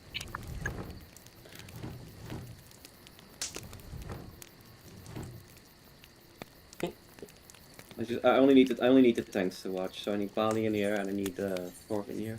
Mm-hmm. Okay, so at this moment, right? This is the awkward one, apparently, where. Let me see. Is this the one where it goes wrong? Well, it was in your one that was awkward, but the way we were hold on. doing this one was pretty Yeah, easy. yeah, yeah. Okay, so this is the one where it goes wrong, and if you do it this way, right? Let's say North portal is Bali and East portal is Corvi, according to the priority. All that Bali has to do now is run in a straight line through the boss to the tether, and Corvi can just run to the East portal and get the tether. It doesn't fucking matter. Bali already has a tether. It doesn't matter. But at this moment, Bali is like slow, low, not moving, waiting for Corvi, and then he's moving. It's too late. You need to be moving already. You cannot wait for the other person to grab it off you.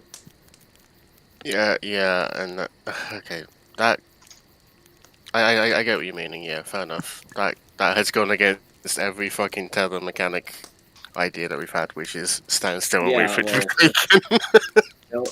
No. The funny thing is there was another fight that had something like this, and it really is just a matter of don't give a shit what you have, just go for your tether, and if the other tank knows what they're doing, they'll just take it off you when it's needed. Like, if either of you fails, it's a wipe anyway, so don't wait, just go. And then Korv just needs to move a bit closer to the portal to grab it, which might lead to like half a GCD loss of uptime, but I'm sorry. I mean, I'm not looking for uptime like while I'm looking getting tether. I'm just getting the tether and then returning to the boss. And like the whole raid plan thing, anyway, dude. the whole raid plan thing where they're like it's based on a rock. Don't do that shit. Don't do that. Do it based on portal, and then do like. We have been. Yeah, we have been doing that. Yeah. Okay. But like, please, the moment you see the portals, you should already be moving towards the base of that portal to grab the tether, and then deposit it in a safe spot. You can move through the boss. The only time when you cannot move through a boss is like, right? Does a meteors land, and then people get marked, and then you have your tank tethers, and then like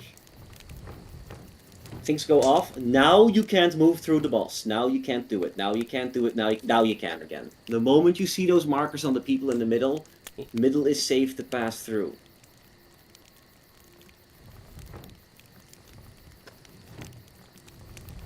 What a beautiful UI you have there, Vic. It's not my UI, it's your UI.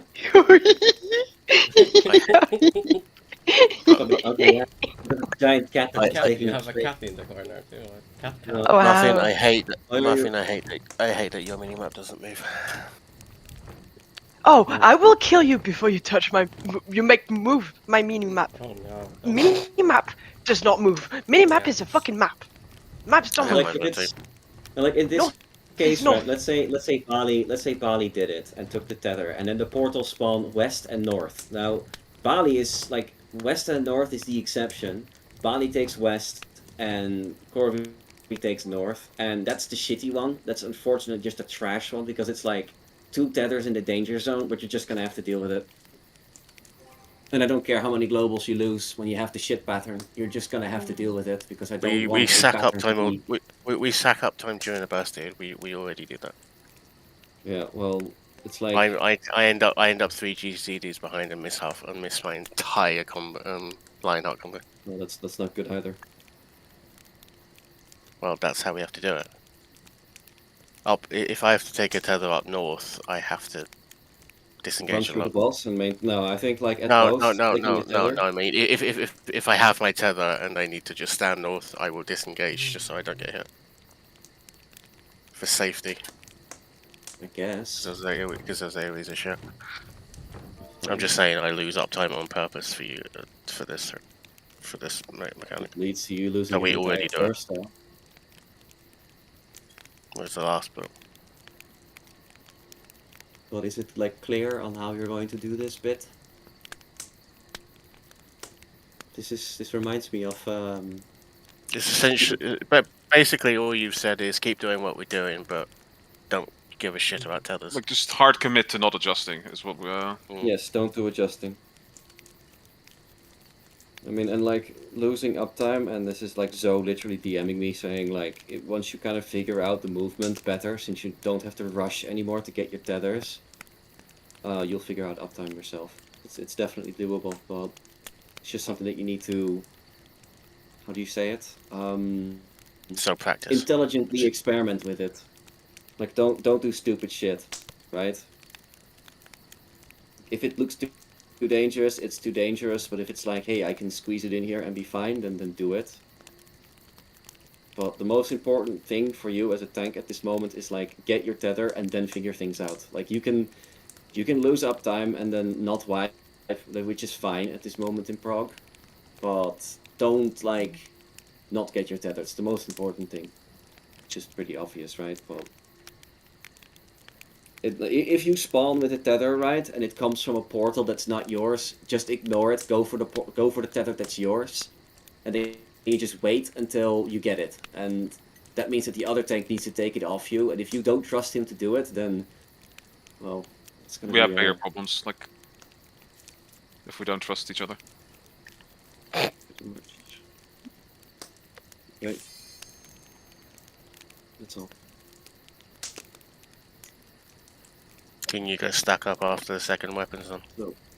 So TLDR, When is that? run through the middle, that's allowed, and do portal priority. Stack after what? Humongous what? We're already pretty much stacked up though. Like it's a stack that keeps moving left and right, and No, we're not, because you guys are left and right, or because Palin's a bit more left, we have to adjust, and then it covers up safe spots more than it needs to.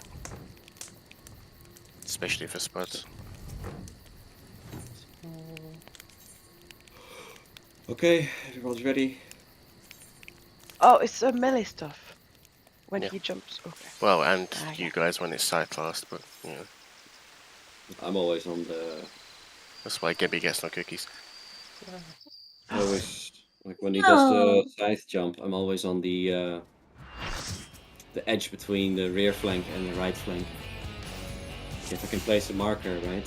I'm Nick is always always edging. yeah, I'm real good at it. Edge record 28 hours. Alright.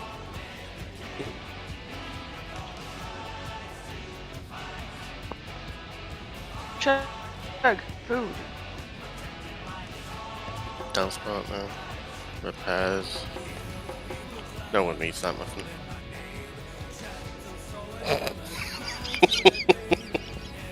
I'm reading Hey! it right now. I'm reading it down and it helps, so shush. We don't have a peloton.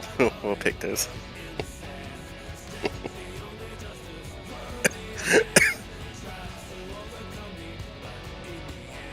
Wait. It was earrings, but that was for Sicily. What was Cole's issue? It was the whole set, wasn't it? It was just the old raid set, yes. Yeah. It Which wasn't was a clamped the big issue. exact way as my other gear. You can tiger Yes, hides and wow. dinosaur bones. But why would you Okay, have that's a cool. old set? Because I have multiple gear sets just to have multiple portraits for the same class. Oh, interesting. And so I'd applied a glamour plate to my regular thing, and I was like, oh, I need a different portrait for this, so I swapped the set. I didn't realize that was still set to the old raid set. Yeah, well. And the portrait didn't look either, because I have the exact same looks. I still don't quite understand that. At long last, the decisive Dancing match against the Grand Champion! Yeah. Will the challenger triumph and seize the tyrant's throne? This is the time where I try not to get clipped by size. First, I shall take your measure. Spread. I think on its side you actually do want to get hit by it here. Well, Show me your footwork. you know what I mean. Yeah.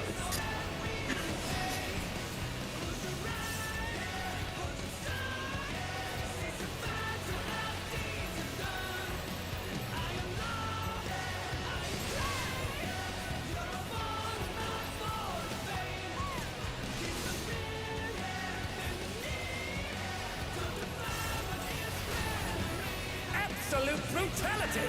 The champion's power is unmatched! Behold, the essence of martial mastery.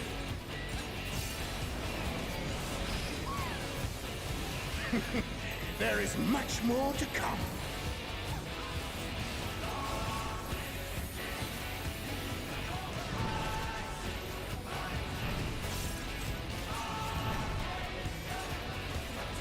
Safe.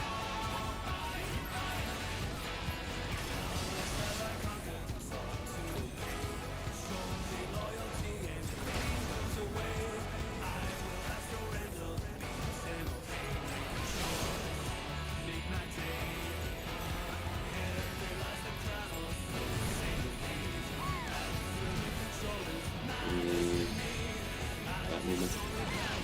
I really need to memorize The skills. challengers That way. holding their own.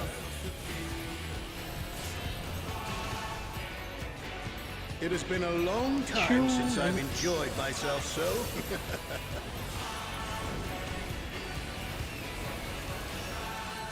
How about this? Let's say, okay.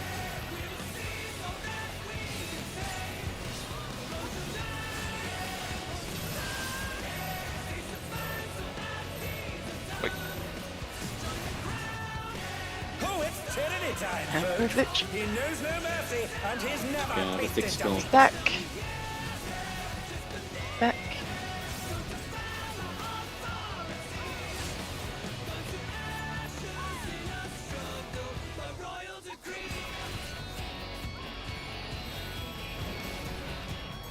No more holding back.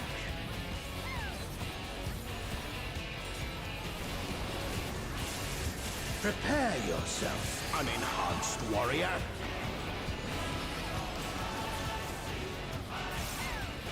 I beg your pardon?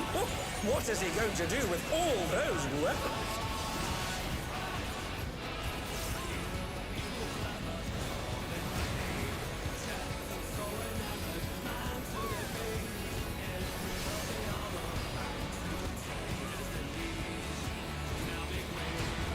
Safe and sword. Such ferocity! The champion is ruthless indeed!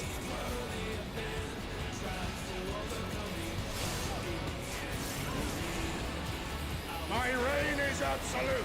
I will not lose.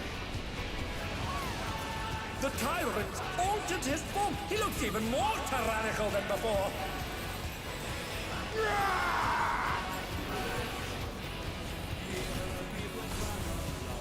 Why did Mr. just do that?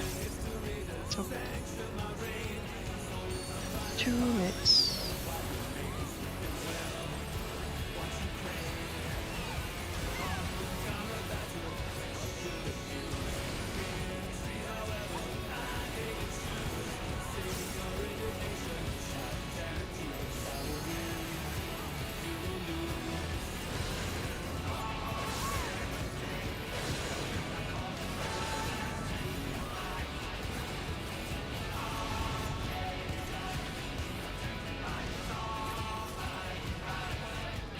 Another attack evaded Melee's with a in. form. Melee's in. Know the folly of challenging me unenhanced.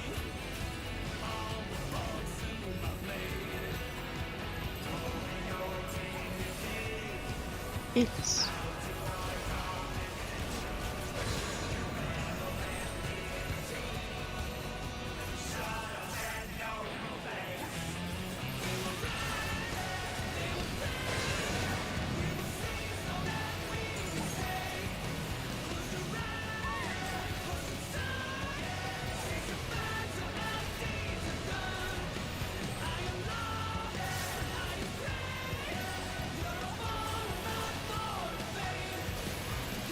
Okay, nice. Nasty one at the end. I will not yield my Good job. That middle one was worse for me.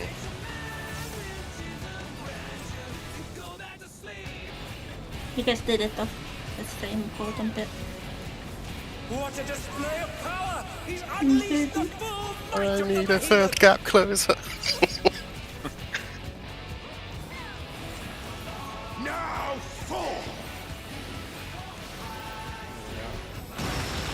standard is like. Oh, he split the ring in half. We're going to need urgent repairs.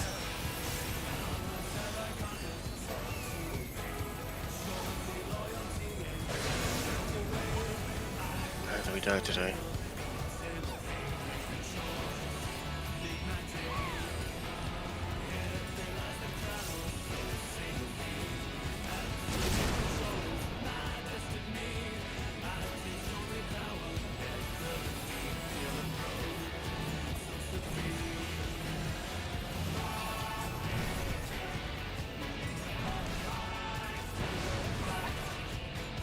Who knew they'd been felled with a vengeance?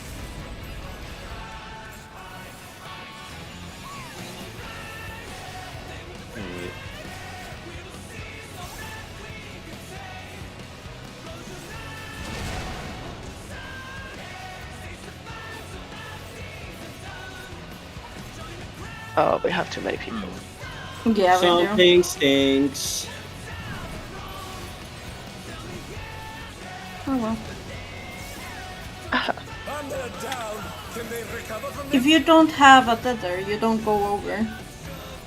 No, it's because we got rezzed and after the tether thing, this and so far. the tethers were not balanced, Yeah. and you don't want to shit. But Muffin.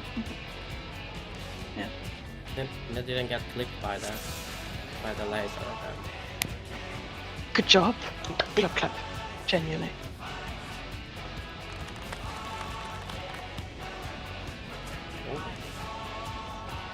Job's done.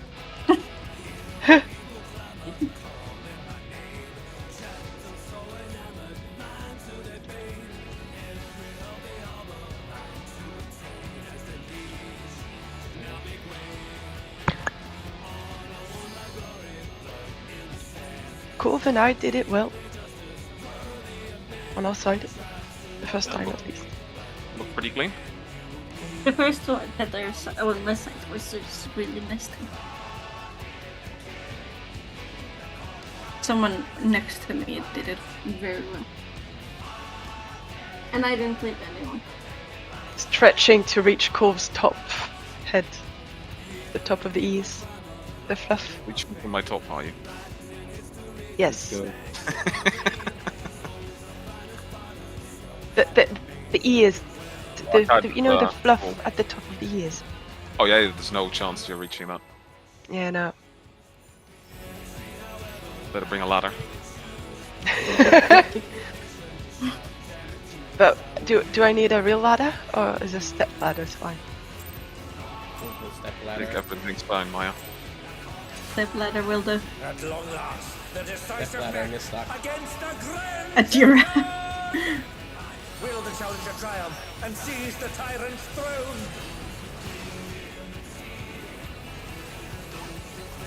First, I shall take your measure.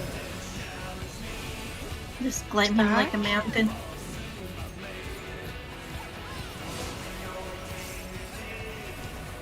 I forgot to. What was the muffin? Show me your footwork. I forgot to close up my UI. Oh, He's okay. It's all good. So. Second.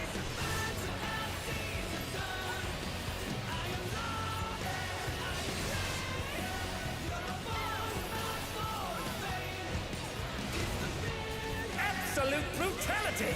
The champion's power is unmatched! Behold, the essence of martial mastery.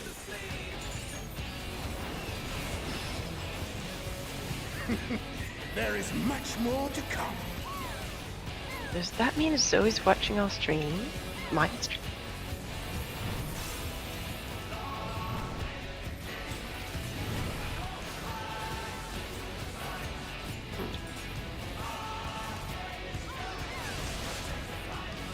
Axe and then sword.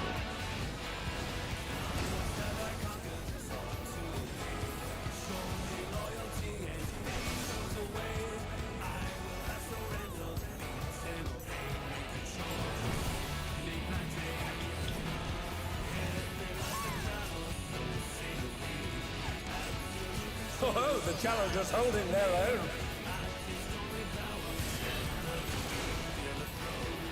It has been a long time since I've enjoyed myself so. Enjoying? Illegal. How about this? How about these guys?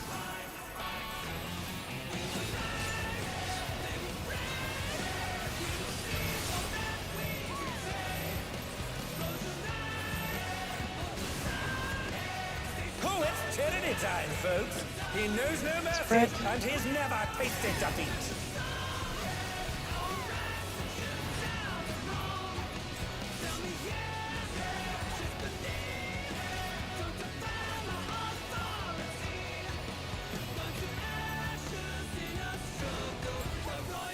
No more holding back.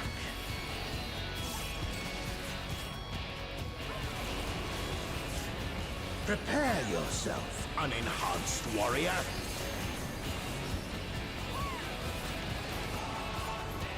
I beg your pardon? What is he going to do with all those weapons? Encounter sword.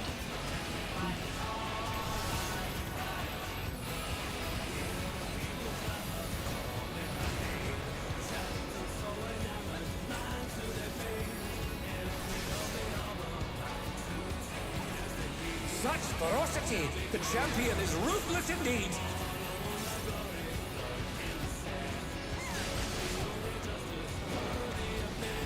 My reign is absolute. I will not lose.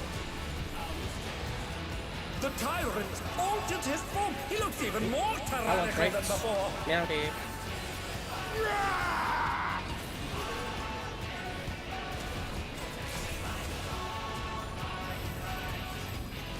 Where's Shield Tombo?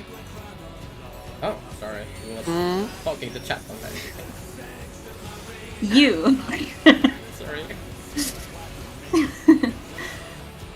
It's okay. Say Didn't hi. die. That's okay. We forgive you this time. It is look at the lines.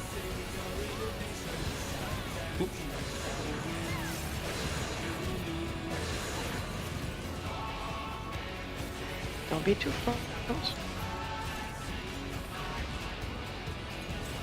Hooray! Once again, they Melee's slip in. beyond their opponent's reach. Know the folly of So I just did that Blame last you. time. enhanced. Cry. Healers.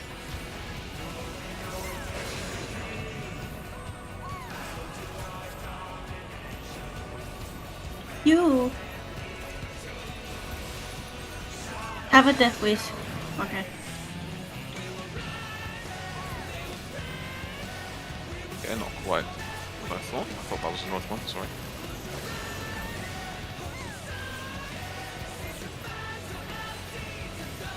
Holy moly, look at the tanks moving! They're doing it! I only did Hooray. that. I only did that with sprint. Bet you could have done it without. No. Oh, so good. Did you say it's sprint then? What a display of power! He's unleashed the full Think you underestimate might of your the power. behemoth. Next Yes. orbital I went a lot more It tight. was well done. Thunder feels for real, Splitting. right? I forgot to give you a high muscle. Here it is. I Messed it up. actually Lamau. 2 minutes time.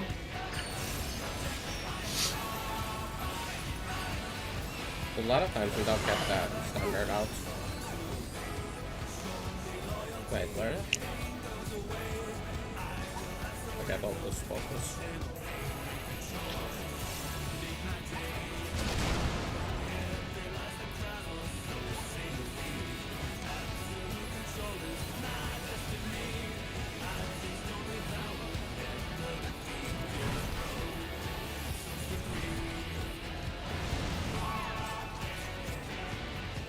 Hell yeah. Stack in the It's so middle. beautiful. Stack in the middle to get healed. We're good.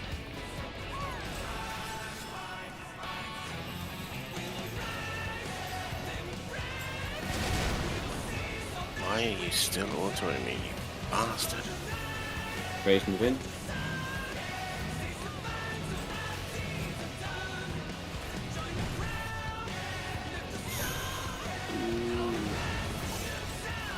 Thanks.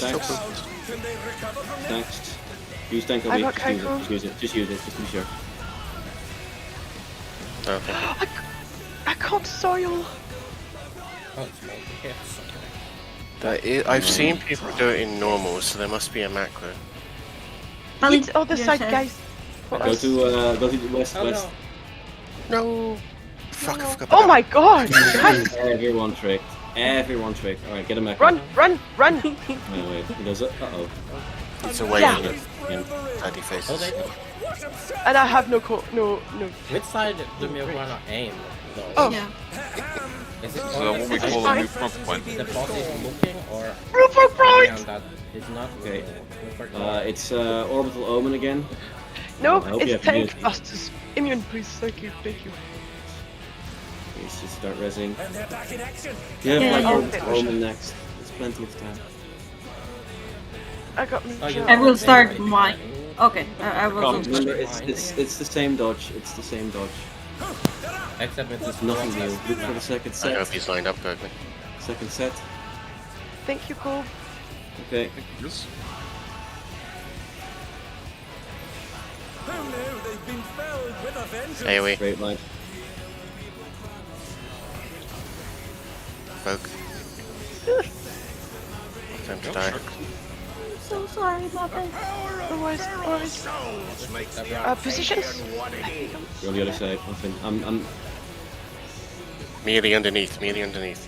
All the way need to be, underneath. need to be healed. Need to be healed. Okay. That's not north. That clock. I'm sorry. No, that's fine. It's fine. I didn't Smash check him the before. mute sheet for that. Oh yeah, it's everything. We haven't done them in Chiba. Shoot at me. Yes, I have. I have. Look at me. I have. It's not because we haven't reached it, because but that I haven't planned the mid. The mid has been planned.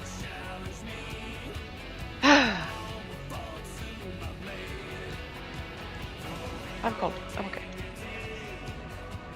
I don't believe you.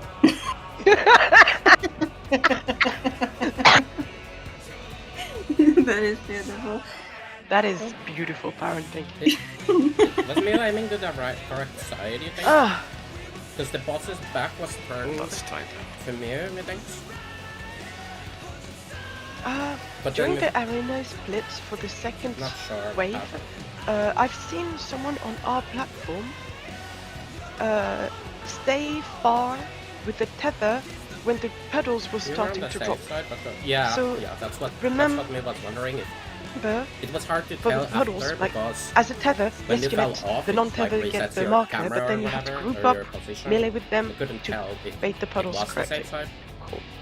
Okay, that's the second time today we got knocked off the arena. Except that. Yeah, because sorry, Kaiko died before on previous the part. like the four the late Need party to get more on steps. the edge of that. Yes, yes, yes. Yeah. Okay. It's horrible. I can't soil for the damn thing. I wanted soil, but I'm not allowed. It's okay. Does I it- have Oppenheimer and Keracho for that. So I'll try to put it on myself. See if it reaches you guys. And then we're doing yeah, the whatever stampede thing after. the wolves I got- uncontrollably. I got hardly disturbed. They should Maybe put also just show like a us tiny pebble in the what's middle of the or arena. where, But maybe That is like, targetable. like damage I mean, or the something. boss is standing on something, sure. right? Just Yeah. let me click that. Yeah. So it's Because we got the Seraphism, marker thing. then elimination and Seraph. Okay, check food. Let's go. And I did give you hard cast shields, Bali, so I didn't forget to meet you. I just didn't give you Haima. Okay. I gave my part, I helped. I was there. which was like, you know, At long something. last, the decisive match And my against the shield critted, so you know my brain was like, oh, he's good for the next 2 minutes, right? You Then may you have blink. half of a cookie because it crit. Thanks. First, I shall take your measure. Finch window. Okay. Spread. Enjoy. Good luck with the Finch. The fishes.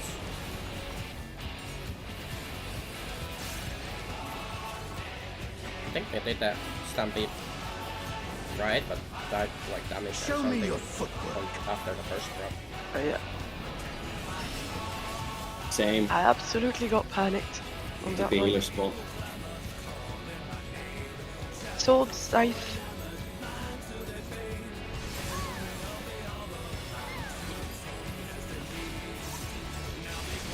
This dude, I swear.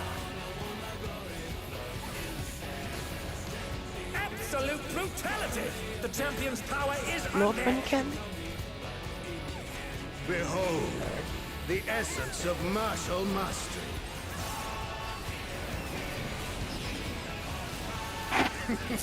There is much more to come.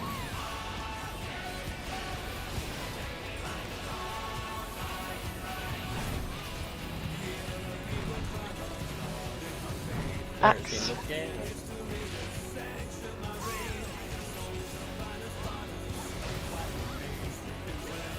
Look for car, some backhand. Can still for it. Stack on the bat after.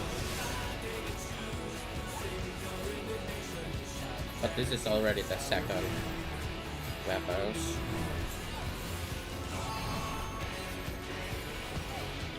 Yeah. Oh, the challengers holding their own. You don't see Astro doing. Minutes. You don't see Astro doing that, do you? Since I've enjoyed myself I was like, so. it's the only way she's surviving that, so... Doing this wrong. That's not a good cheesy idea.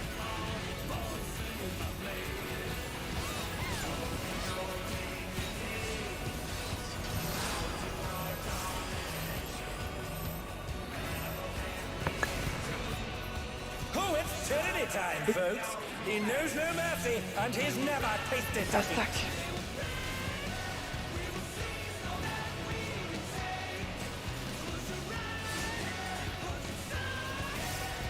Thank you, God.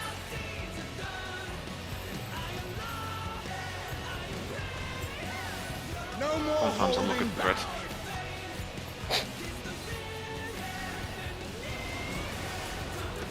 Prepare yourself, unenhanced warrior.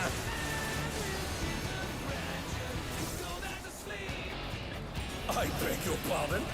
What is he going to do with all those weapons?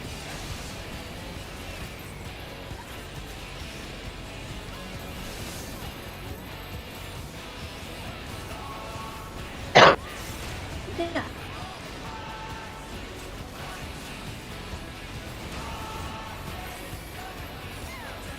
Such ferocity! The champion is ruthless indeed!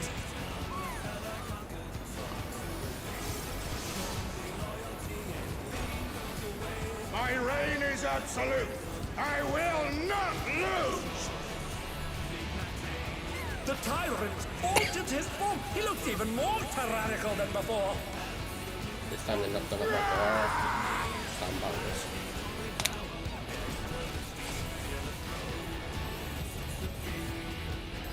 Minutes.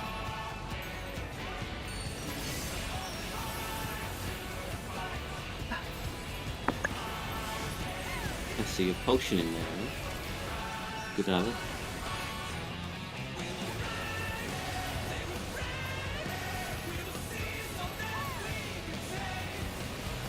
Alright. For the double line. Good. Fine.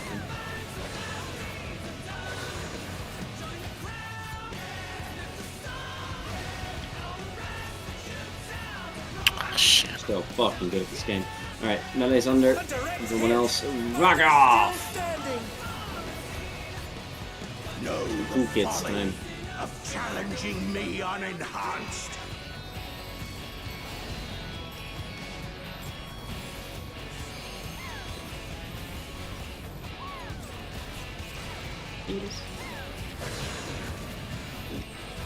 Release.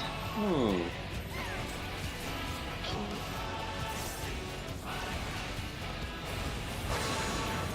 It's fine, keep going, keep going.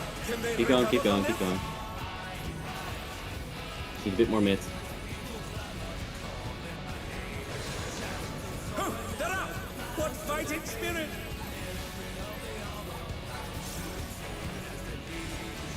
So fucking good at this game. Holy shit. I will not yield my Alright, he's gonna do a triple.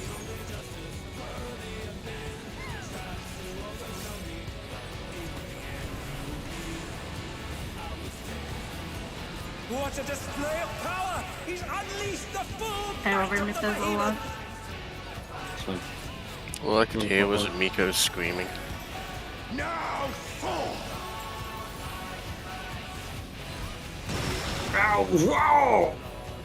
This guy's so old, man. This guy's so old. 2 minutes. 2 minutes. We're going to need urgent repairs. Elf. Elves don't get old in this city. They die Close pretty enough. young. Close enough. Stop murdering me.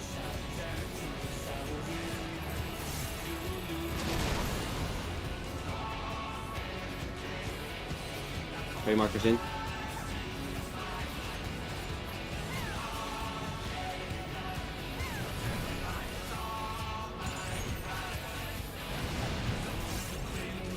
Yep, yep. Oh, that's gonna be fucky. I'm literally on the marker though. Tank like on LB, the tank corner. LB, the tower. The tower hit. Alright. I'll do it, I'll do it. And they're back in action. Can they turn the tide? Boop.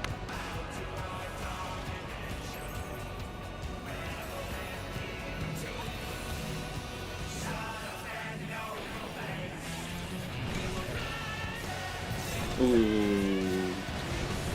Yeah, I don't know who placed that puddle on the northwest, but that just kind of fucked everything. Oh well. Was that you, Bali? Northwest. That was Baron No, doing okay. over there with the... No, there was a puddle dropped on my line spot, which kind of. Oh, fuck. Yeah, I moved out slightly early and it snapshot weird, so. Baron, think that was they were talking about the other side, but you were also like in a really weird spot with your puddles. Damn it. Which didn't really Can't I just watch my clips before, man? Holy fuck. affect me, but... Okay, so where are my Discord clips saved? But where did you even have puddles over there? Did you like jump there or what the hell happened? Is there no one else to beg?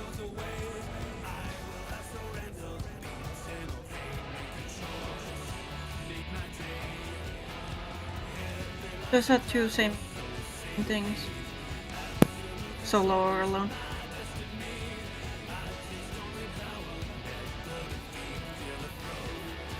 Won't be long. Did you die, Corey? No. I lived. Yeah, we were on the same corner. I saw that I was baiting with the blue, but I didn't read the name. Baiting with the blue. Yeah. Yeah. Something was dead or something. First one I was Color. with Yeah. Yeah, colors register just Getting a bit names. strange. I'm going to. Where's this Are you clipping using thing the in marker Discord? on six turns Maybe I should RP? turn that on too. Think so. We are doing What's the thing?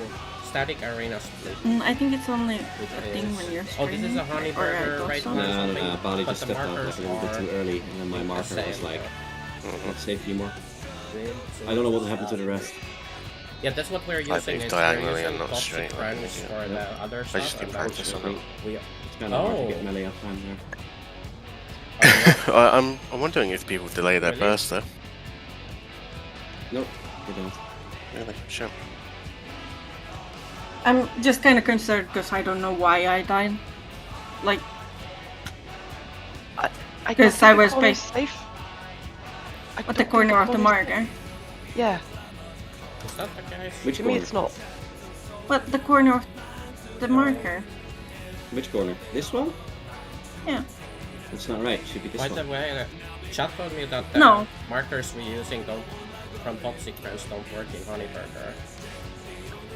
Aha! Okay, well, if someone has the better markers, then I would love to repeat that, Jason.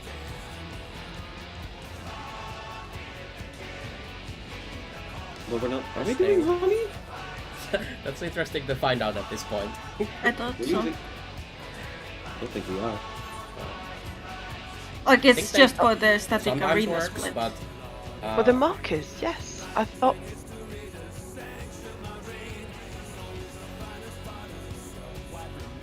Yes, we are doing honey burger yeah, Yeah, with the for the because it is the for Toxic markers. Toxic Friends Friends. markers.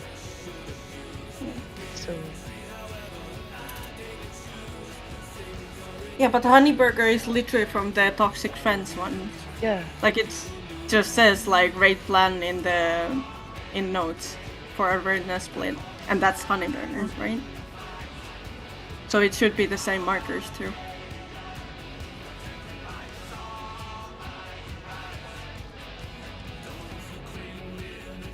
Well,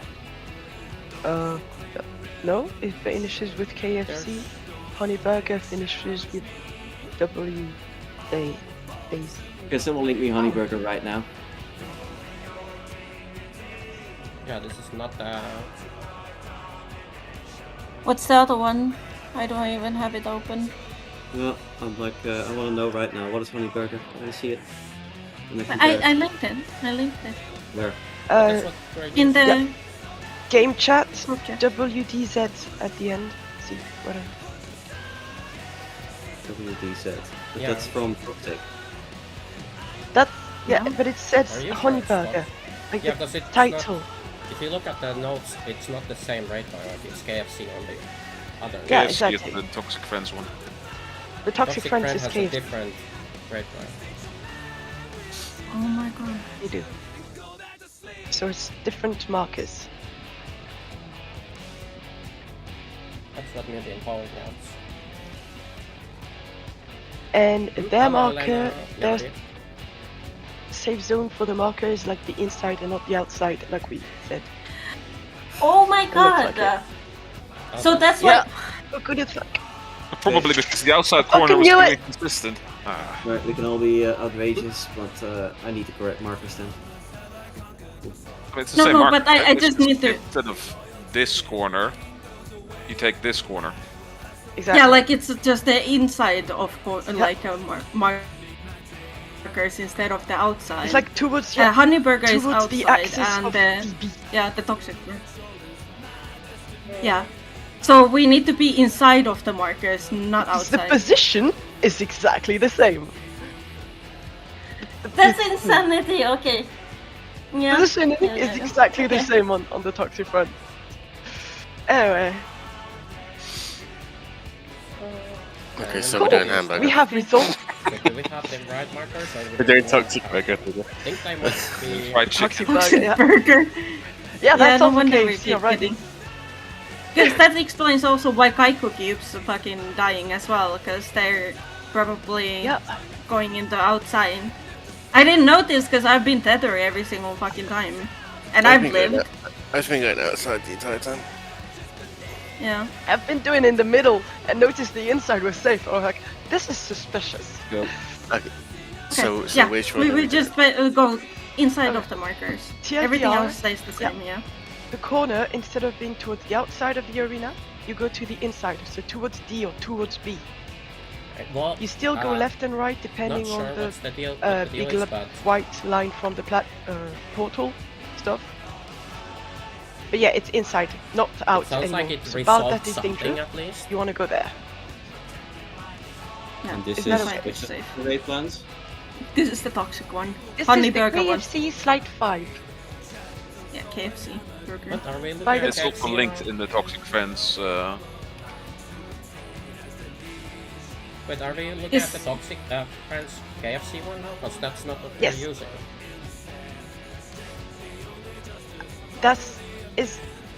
The Toxic Friends has the markers that we are using because Vic Yeah. took the markers. And if you look at the slides 5 and 6, these are exactly how we resolve the thing. Like, not exactly the puddle placement, and not exactly the one on the right, on the, like, I don't know why they move between 5 and 6, but like 5 is how we solve. Just 5. Slide 5 is exactly how we resolve situation, and just they say go in. Are we changing the KFC now? Yes, we've been doing KFC with No, the. not all of us have been doing that. No, we've been doing honey burger with KFC markers. That's why people have been getting clipped and dying. So now we are just doing them a toxic strat with toxic markers. So we are doing now KFC. Yes. Okay, everything else is completely the same, but instead of Yeah, going looks like we're outside of the switching markers, backgrounds. which is what the So- honey burger was, we go inside the markers. Okay. That's literally the only change right now. Yeah. It's like You- 4 and 5 the- of the KFC raid plan are exactly the thing that we've been doing. Yeah. Literally there's no everything change. else is exactly. Yeah, well, yeah. Well, I died because I was doing honey burger. And that's what Kaigo died to as well, because he's been doing honey burger. Yes. Okay. Yeah, let's go. Agreed. But yeah, Sorry for everyone the- understands what they're doing. Just go in, not out. Thumbs up, good job. Let's pull. Let's kill! Yeah, let's go. I knew something was. Yeah, you did say at the very I start knew it! when we I'm got gonna to this clip mechanics. it. I'm gonna You're clip saying the myself from markers. 3 days ago. Yeah. Yes!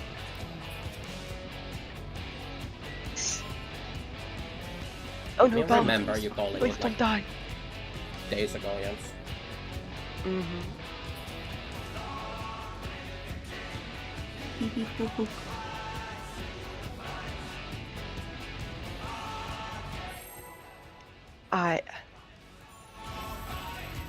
In, no. not out. How am I gonna remember this? Yums. How am I gonna remember this after days of doing it the other way? You have to do At long Back last, with the the clock decisive first. match against the It's all day. grand champion! frog lost. Will the challenger triumph and seize the tyrant's throne? Shit. First, I shall take your measure.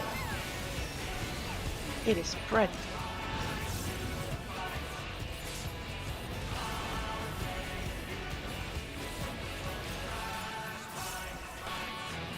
Did we have more things? Show me your footwork. Sorry? No. Felt healthier. No, I applied my shit later, so it healed more.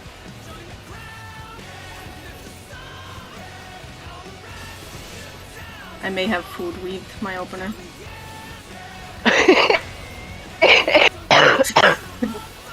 Nothing was fine.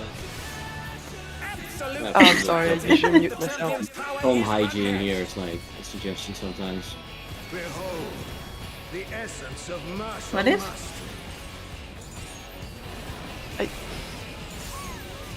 I usually mute myself, There I'm is sorry. much more to come. You laughed and that made you cough. Like, I don't know. How dare you? Why is that a problem? How dare you? Don't laugh. Zord, It's verboten. run, run, run.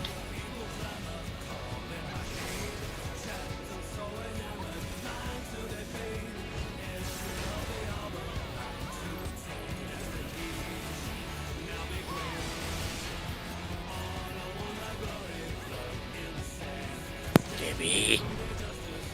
Yes. Taking away Am your I a heart. problem? Taking away your No! heart. I think the standards You that can't were take reached. that. I already eaten in it.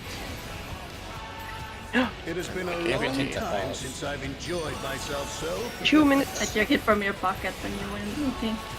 Oh, No takesy backsies. How about this? Character No is currently refunds. wearing a s- Character is wearing a skirt. Good luck with that.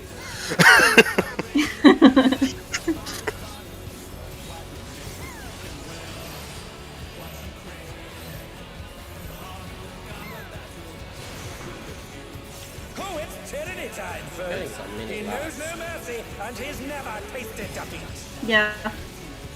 Stack.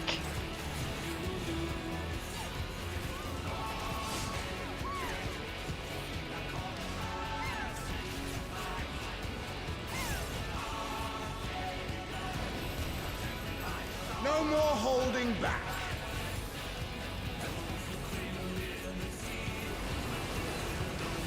Prepare yourself, unenhanced warrior.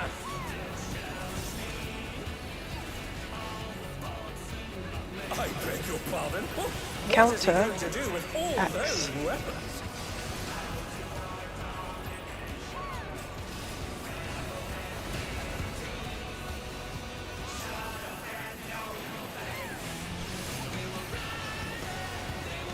Pulsey pattern. Such ferocity! The champion is ruthless indeed. I don't like sword last. My reign is absolute. I will not lose. The tyrant. I want another voice actor because it would be hilarious if they got Uyasha to do it. I think it is. I think Oh, yeah, maybe you some, saw- but they're like No. Mine. Sure, that's not happening. High Thank you. dodge stats. I dodged you heals. I don't know. Valentine. How could you? Upset. Crying and pooping I right don't know now. why. Back flipping through the heels.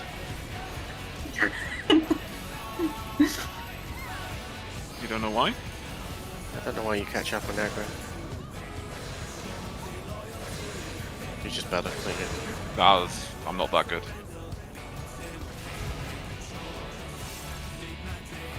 Ah, Oh, even I Yep, felt that. you're not catching up yet now. Careless now. Nearly. yeah, problem solved. Know the folly of challenging me unenhanced. Oh, I didn't fucking reply. That's all. Heal is in.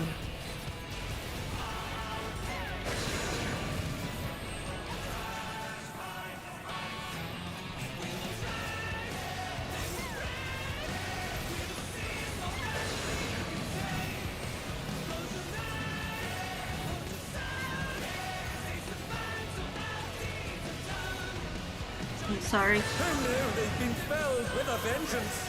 Don't put those rocks so far back, please. Yeah, that's Really why I hard. said I'm sorry. And then you died, you know. So Yield my It's fine. throne. Whatever. I'm over it already. I moved too quickly. Is the first one here meant to be so far back? Yep. It's better too far than too close. I'm a good boy. I'm a good boy. I mean, it doesn't really matter anyway, because by the time that thing explodes, you should be on the third rock. okay, I think they got the thingy. Yeah. Now fall. The I'll be split real. thingy. I totally forgot what the dodge was going to be. Oh, he split the ring in half. 2 minutes. We're going to need urgent repairs.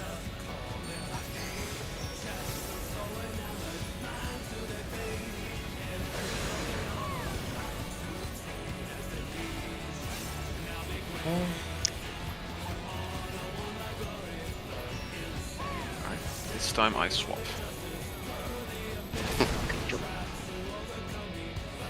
Praise in.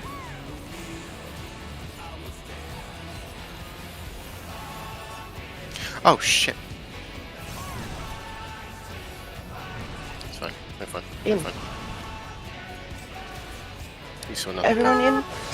Everyone get in. Get in. Get in. Getting for heals. Oh no. Standard. Praise in.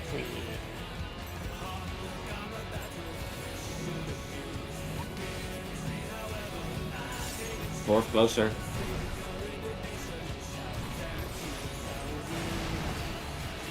No, I had the And they're down. feather parrot. Healer LB. Healer LB. It's too late now. Tank LB.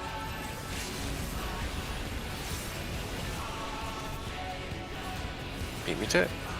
I got it. Oh no. This. Nope. I got rest on the wrong Just side. do your best. Well, well, well, well. Heal. Yeah, Heal this. a lot. Heal a lot. Okay, yep, that's more focused on that. Side, run. Yeah, sorry. I just don't have anything left after that. I used my Panheim mode. That was the first time I was alive to see that. Stacks. Like I'm supposed to, but then we had tank LB on it. Because last time you fell off. the Baron, did you platform. forget you didn't have a tether? But I literally had to jump to the other platform because I had the tether. So you, on the way, you forgot.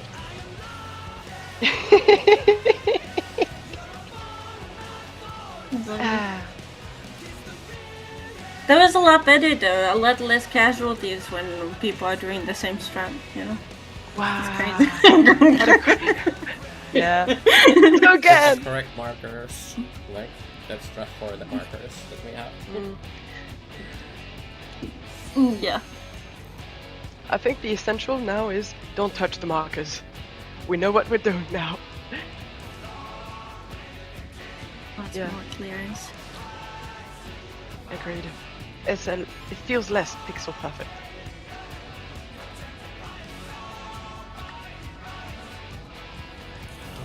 Don't should not touch them. Okay. So, we may have touched the marker. Don't tell them, chat. At least we was in the correct corner, okay.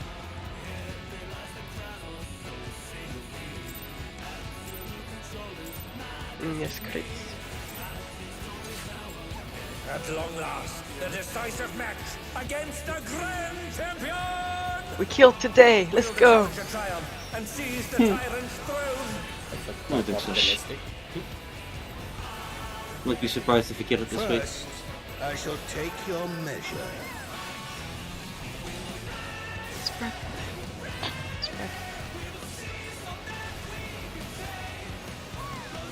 Thankfully, nothing took this soil away. Forgot to pop.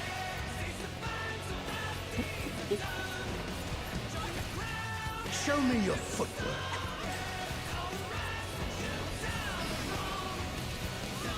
And we just gotta prove Vicky wrong. And kill it.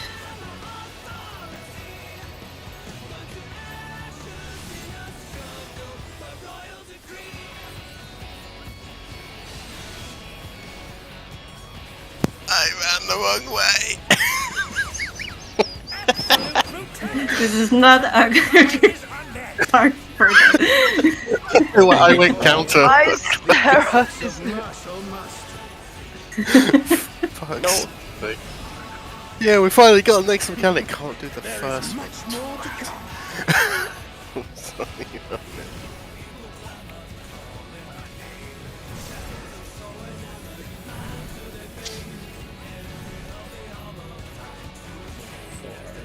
Sword? then axe. Yeah.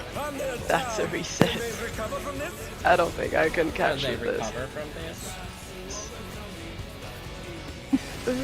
I don't think Can we so. do the big volley? And they're back in action. Can they turn the tide?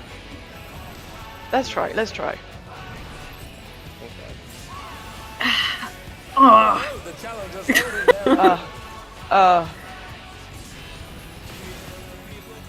Yeah, we're resetting. I'm just trying. Yeah. Like this. No MB, no charges, no No bitches, bitches. no nothing. No bitches. LB1. We're gonna try and get honey burger markers in, because there's an annoying thing about toxic friends where depending on if it's left or right, you do a completely different dodge. Which is really annoying. Are you sure? It doesn't I matter. don't like that. I trying to thought get it the was an markers. alternative. It said alternative At thing. long last, the I don't think decisive match we have against the No, they Grand use different markers. And the thing about the toxic friends dodge is that and seize the there's a tyrant's pattern throne. called alternative dodge that you need to do sometimes where the frame markers need to go like all the way I shall east-west take or your east. measure. Really cringe. And the whole thing about Honeyburger is that it doesn't really matter. There is no such thing as ultimate. So we'll see. Yeah, He tries to get the markers. Well, Exactly Yeah. then. I agree. Alright. Show me your We heard strange Cookie there. states. Need hotkeys for this. Somewhere, yes. Yeah, need the cringe button. Instead of yes. Cypher afterwards. Can you try doing that?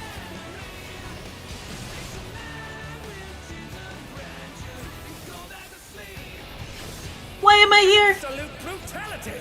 The champion's power is unmatched. See, now they can't blame you Answer? for yapping. Behold, That's the why we shut up. essence of martial mastery. Because you got it wrong. So if we was yapping, then we will play. Right, next set. After Stardust.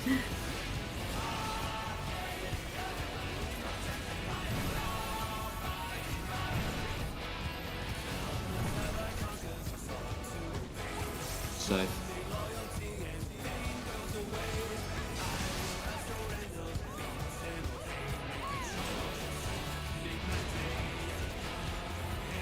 Why don't we just shove somebody back? It means for Gore to go sit again. Perhaps. Potentially. No, we hate this.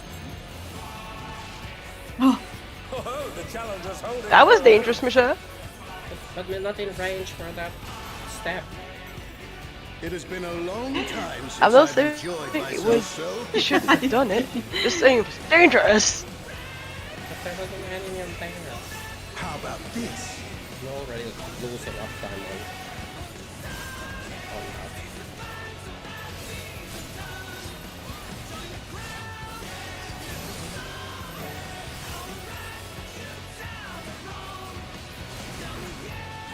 Oh, it's tyranny time, folks.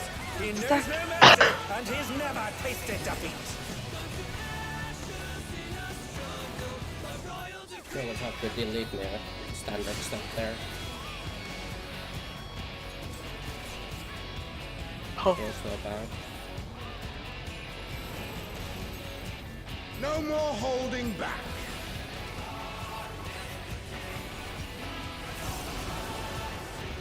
Prepare yourself, unenhanced warrior.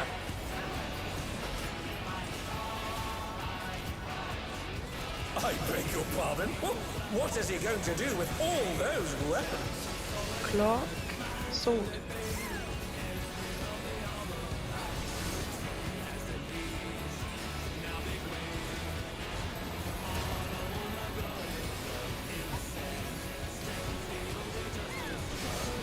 Lovely. Ends with a Such sight. ferocity! The champion is ruthless indeed.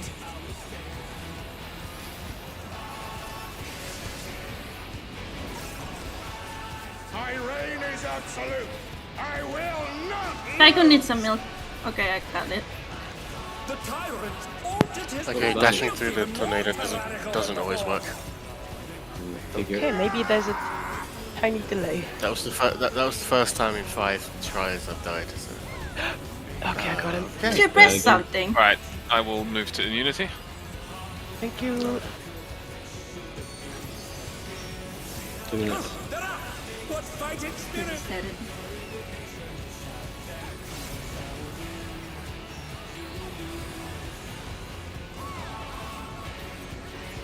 Okay.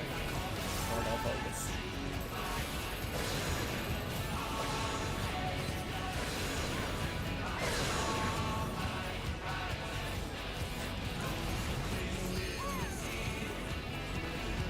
Oh damn!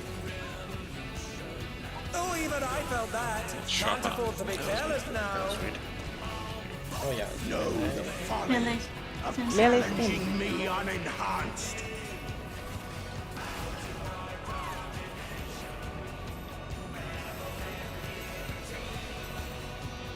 Heal is in.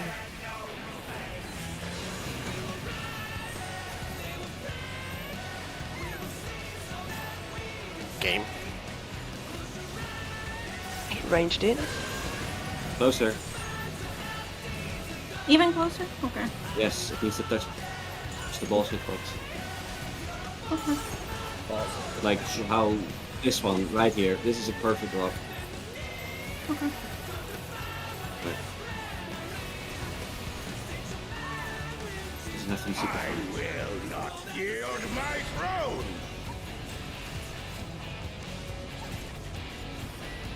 Rock collector. What a display of power! He's unleashed the full might of the behemoth! Would you say rock and stone? Split. Rock is stone ball. Fall. Well, focus stone.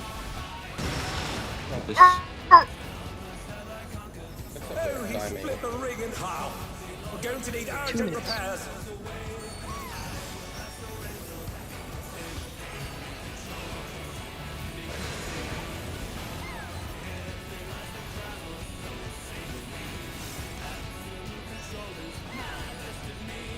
We're gonna go right on that shot.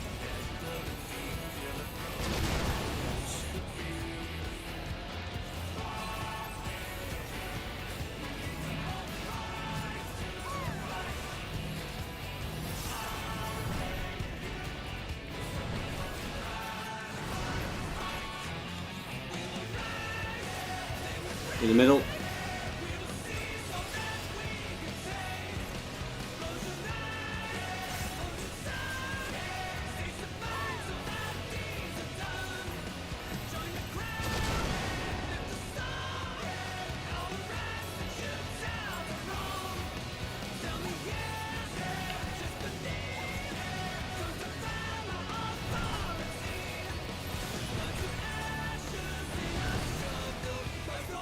Who knew they'd been felled with a vengeance? You gotta res your own. Yeah. Yeah. Good. I'll be there.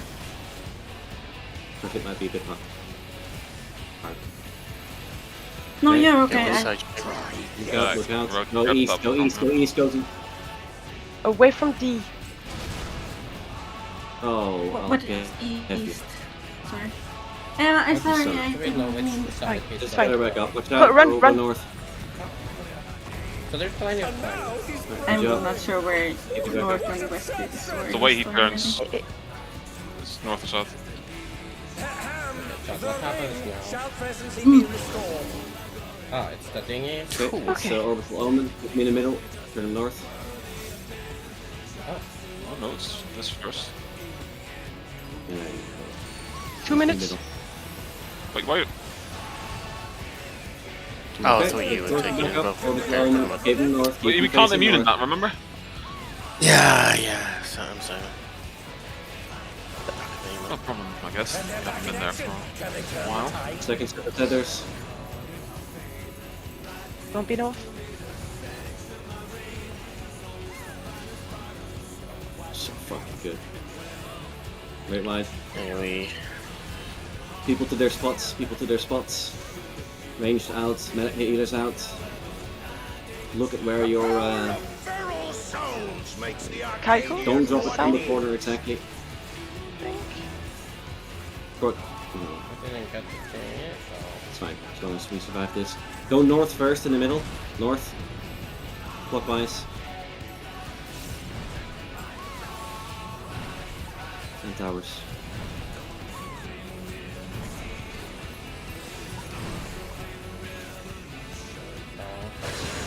Wait, what? And Phil. Thank yours towers. was in one. Yeah. Yep. What we do with this? Play fireball.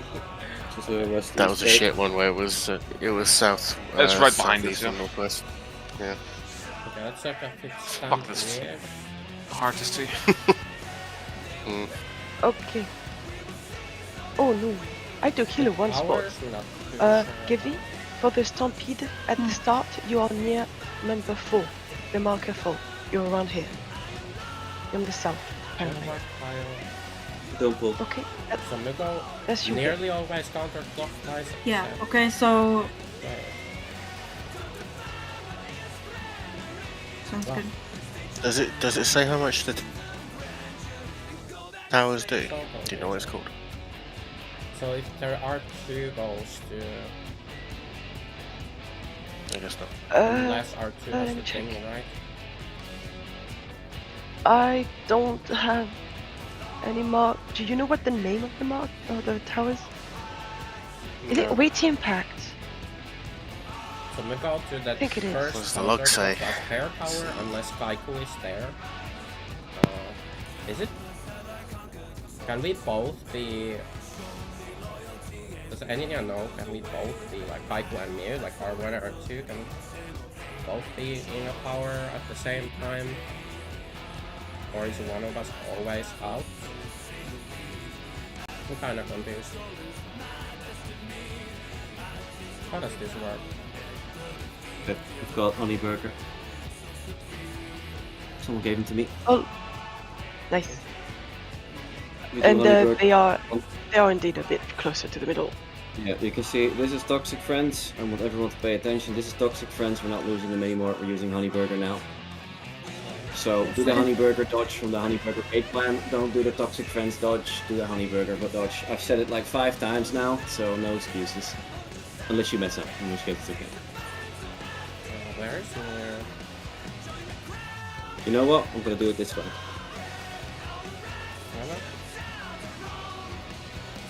Honey burger. Is Mew gonna remove the Okay. toxic friends? I think I've communicated with the raid. Because we're gonna have If only I could do one, slash RL, two, man. If three, only and then that there's- existed. Oh wait, 4 has What's that only do? a single set, right? You It's can't giant switch. orange text in the middle of your screen. do It's in here. World of Warcraft. Ah, Only raid, yeah, like the raid leader can stop with it. So you can do like, nice. Yeah. and then there's like, And then this and is then you for see like a 4. giant orange And text in the hopefully we middle. only have one set of markers Yeah. for 4. Not that we need to generally put them down yourself, but it's good to have them. Don't know. Yeah, else needs them, Put right? that on the soundboard. Okay, let's go. Okay, back to honey burger. And Okay. Yeah, do the honey. I go towards. Outward. The reason We're why doing Toxic outward. Friends work is because if it's like, if the danger lines are on the left side of the platform, you need to do an alternative dodge if you're on the eastern platform. And with these dodges, it doesn't work. Yeah, So that just makes make sense. 8 on honey burger. There you go. That's how you do it. And then obviously you don't stand in the danger zone. You just go like right, left. So if it's like safe zone is on the right, you go to the north right corner of every marker. It's just, I like it simple without weird exceptions. yeah. Agreed. Alright, let's go. For sure. Sure, for sure. No cap on God. What did you miss? We switched back to honey burger. Because Yeah, we let's got go. honey burger markers. So we are now doing honey burger. Oh no, he said 1 sec. How dare you? We're doing honey burger strat now. Or that, you know, we were doing it before with the wrong markers. I will revoke his Before high you called marker it out, privileges. and then we discussed and we switched to the other, the Toxic Friends, KFC raid plan. Just reading And now we my switched back to honey burger because we have the honey burger markers. extremely luminous book. And hopefully the honey burger markers work for the other mechanics. It's like So Discord far we light haven't mode. had anything really bad It's just right. or anything else. Yeah. So yeah, You guys gotta stop making me laugh. I'm sorry. Countdown. Listen, I'll help with my throat. Yeah, let's count down. wish there was like a Kill the Now boy. there's a notice that 10 seconds about battle commencing. There should be one per 15 seconds. Having to guess when that 15-second marker hits At is long last, the decisive match kinda against cringe, the not gonna lie. champion! Will the challenger triumph and seize the tyrant's Oh, throne? you need it? Or yeah, okay, that's what me was getting at. Oh no, the big mistake. Last chance again. I shall take Yapping. your measure. Classic. Zach. When we do it without yapping So- too, so it's What do you mean remove? For LB? It just runs out. It's the me. it's No, now the right? standard step is delayed by the GG. Show me your Did you get the Laura or something? What the fuck? Really sure arenas.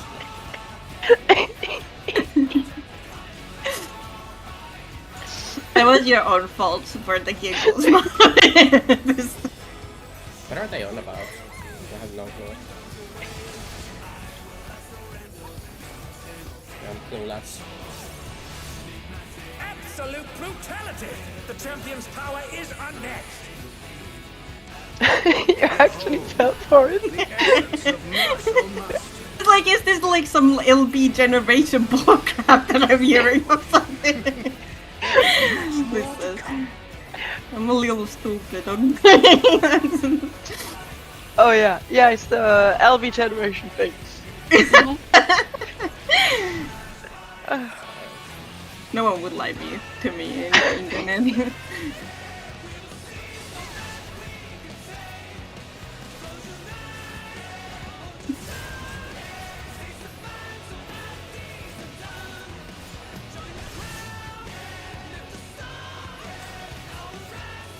Yeah, now it's gonna be fun.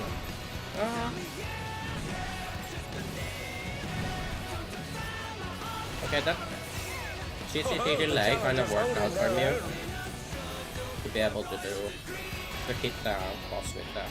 It has been a long time since I've enjoyed myself so. Did you not push you? Yeah. Can't be, why you dead? First I dashed and then I used pneuma and it wasn't enough. What's up with the health bars?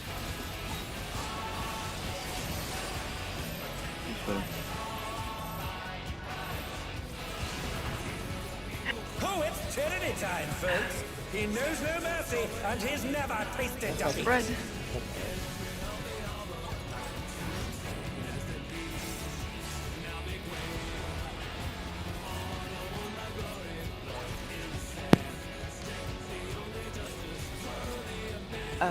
Also, Vic, asking what's up with the health bar after a healer dies is just not really helpful. It's just no buttons you can press. Hey, what's with the health bars? Warrior.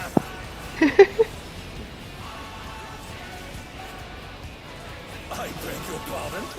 What is Again, it to if do you've with noticed, all the we've noticed as well. You making a passive-aggressive comment like that is not helpful to progression. Oh, I only did it for Jared Disney's view. No, I know, Vic. That was the joke. Yeah, I know for the characters. Such ferocity! The champion is ruthless indeed!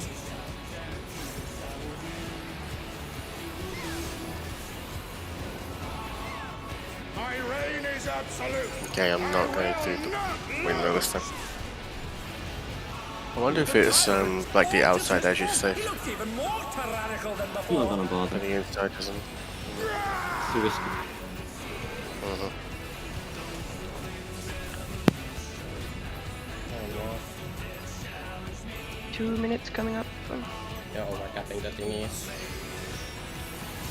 you know, the dancer thing is feathers, that's what they're called.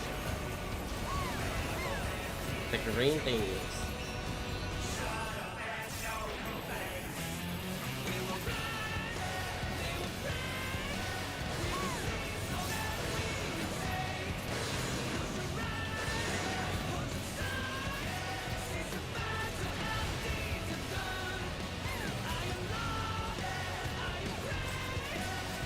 Another attack evaded with a plum.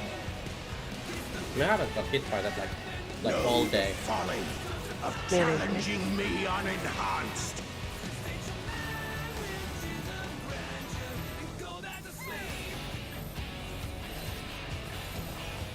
Elis. Like when we started progging that mechanic, me was always getting hit. Now never. Ranged. Good. Good roll.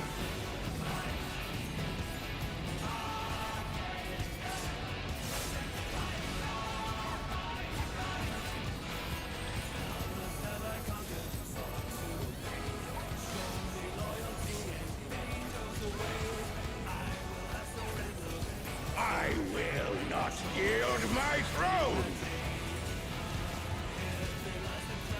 Providing the Kaiku Uber service.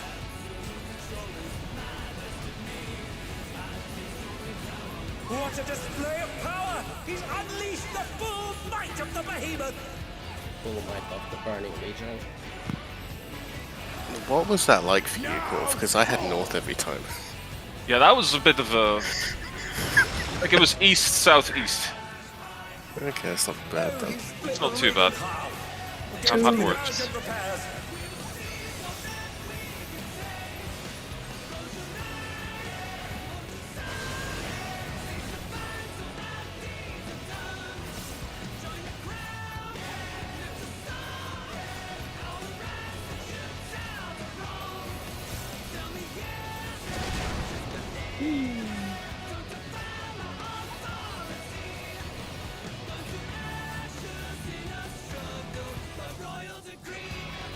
Sorry about that. So out. The out corner. Everyone in the middle.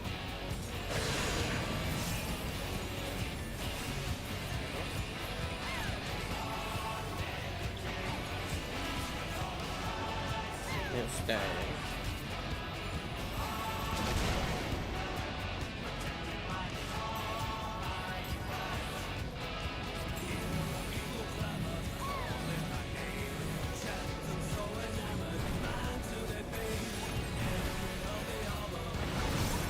I was late.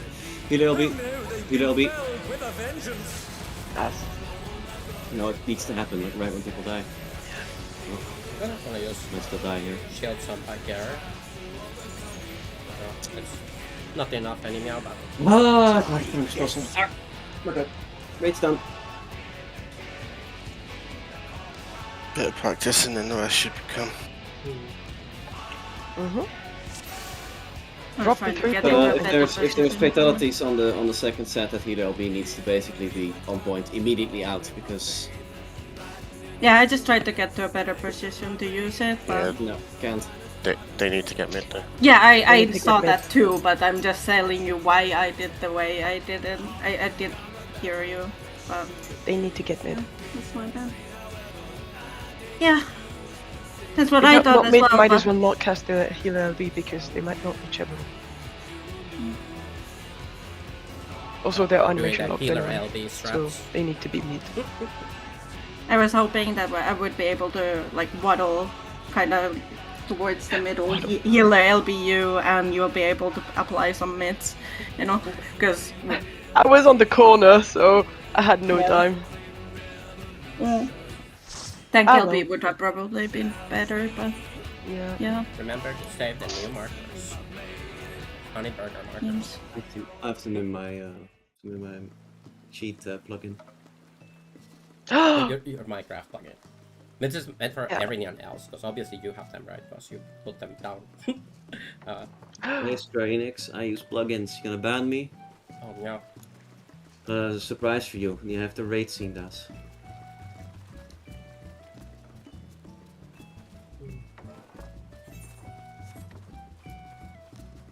I think Xeno still Well- isn't banned for streaming with Xeno mods. got banned to for using so many the people. plugin. But there was something else going on in the Xeno stream when it happened. Uh, Anyway, see you tomorrow. I'll be fucking real. If we end up being close to Enrage and But we're on the did you- last 30 minutes and that fishing window comes in, I don't Trades. give a shit about your fish. did Xenos get banned? Because I want to push to kill that boss. That's what me Like, this is if we get to the Enrage though. If we're not even remotely close, then I don't. Then you can go get your fish. For one day, what he did? What did he do? Out on Twitch? Oh, okay. But what happened? Did he do Wait, something what? illegal? Did Sunday Today extra? Other You than guys mods? voted for this shit in Minecraft advance, and then mods? on the week before you hit me with the fish thing. I don't think that's reasonable at all. Like, We did There's an get asked incident for with Glamour Sunday, Blade. so we made time for it. Okay, okay. fine then. You get your fish. So it was a Glamour Blade thing because something No, showed no. up on Like, the I'm Glamour just saying, Blade? if we're super close to getting it, I thought that like it would be a bit more worth than getting a fish, but Wait, what showed up in guess the we Glamour had Blade? a Was it a vanilla misinterpretation blade of how or was it we filmed in this a- time. Oh, yeah, okay. Yeah. It's That's, alright. that's literally You what can me get your was fish saying regardless. before. Like, if we would, let's say we used mods, which we don't. So, because How long, mods are how illegal long is the and window? Because if it's like even 5 minutes, then we can don't just come use back after. mods. Yeah, okay. I thought that. Let's I say think we did Cinder use some Surprise is like mods, one that needs a bit of prep. Then Yeah, it does if we need were prep. to stream with mods, like It is 5 So- minutes, but it's Like like the Xenos. preparation. Yeah, that's what we're afraid of happening, the right? prep is Is the is part. things Like that time-consuming we don't part. consider. We can always come back at 11 and just do half an hour extra. I had no idea about this being asked thing. I However, thought people just filled in the Don't days ask they me were how available. you know, but Well, no, because you haven't If been you the one have- doing the organization, but I didn't New think it would beliefs, you be can like set it something so that we your would need to glamour run by plate, you. UI, etc. does not show your mods. It was just that it was But the it's first supposed weeks to, perhaps of he had a prog, so actual when I glamour saw that we plate only that he had full applied, rate of or was it only in days the of UI, red, the glamour I plate? asked them if they were yeah, okay with pushing, and Yeah, and others I'm not. completely fine with us discussing like maybe doing it like a little bit earlier, some other day, even a fucking hour Is or it, two. what We even day is it discussed supposed to be? Do we have that to we do could even now? do Okay. longer days during the first couple of weeks, and that was completely crickets and stuff. Like we just asked the fishing one because it's a rare Oh. window. They would love to show to do up. more days and more hours. Yeah, well, we're basically doing like all the days, most of the days anyway. Yeah, it's basically any day that people are available, Yeah. and I could do like half an hour more, but I can't do a lot more. Not later, at least. I could do earlier, but it's difficult to see. I have to wake up earlier for raid. Oh, that's kind of sucks. Wake up? What do you mean wake up? It's 20. Yeah, so It's fucking 8 p.m. It's 9 p.m. for me, but we have alarms from 20 to 9, like bunch of alarms set up, because that's when we're waking up. Ew, yikes forever. It's fucking perfect. Thank you, Gabby.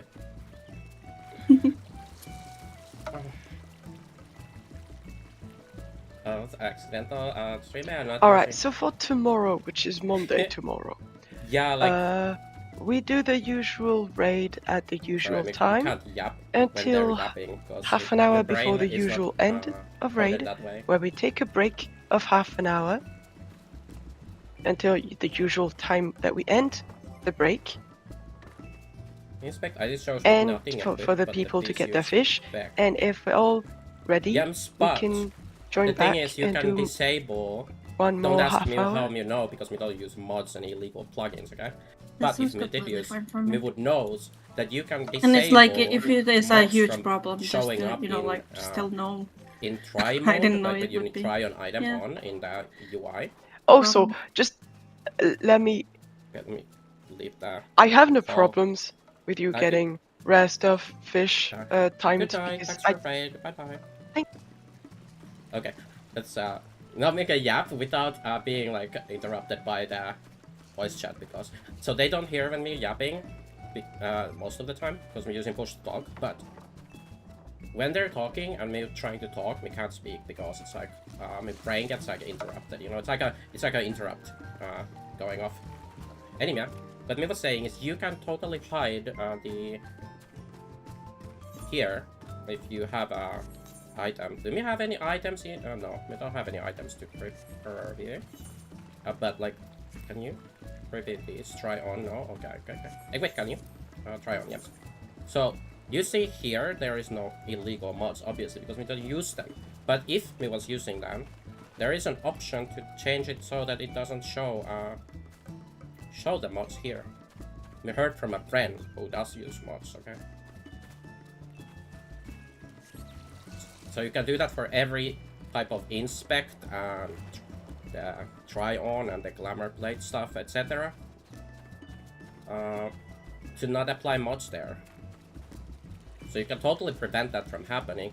But of course, if he did apply the glamour plate onto his character, then that would show if he's not using like glamour automation or something to, you know, overwrite the glamour plate he's applying vanilla, right? It's like, if you apply a glamour plate from here and you don't have glamour automation, right, it's gonna show whatever is on your glamour plate in the game modded. But if you, obviously if you have typically when you have mods and you have like glamour plate automations and stuff, you wouldn't ever see this this modded version of this glamour plate. So what you would see here is unmodded here, then you apply it, and what you would see is just your modded glamour plate automation, glamour automation, not glamour plate, sorry. That's what I'm saying is you can totally prevent that from happening ever.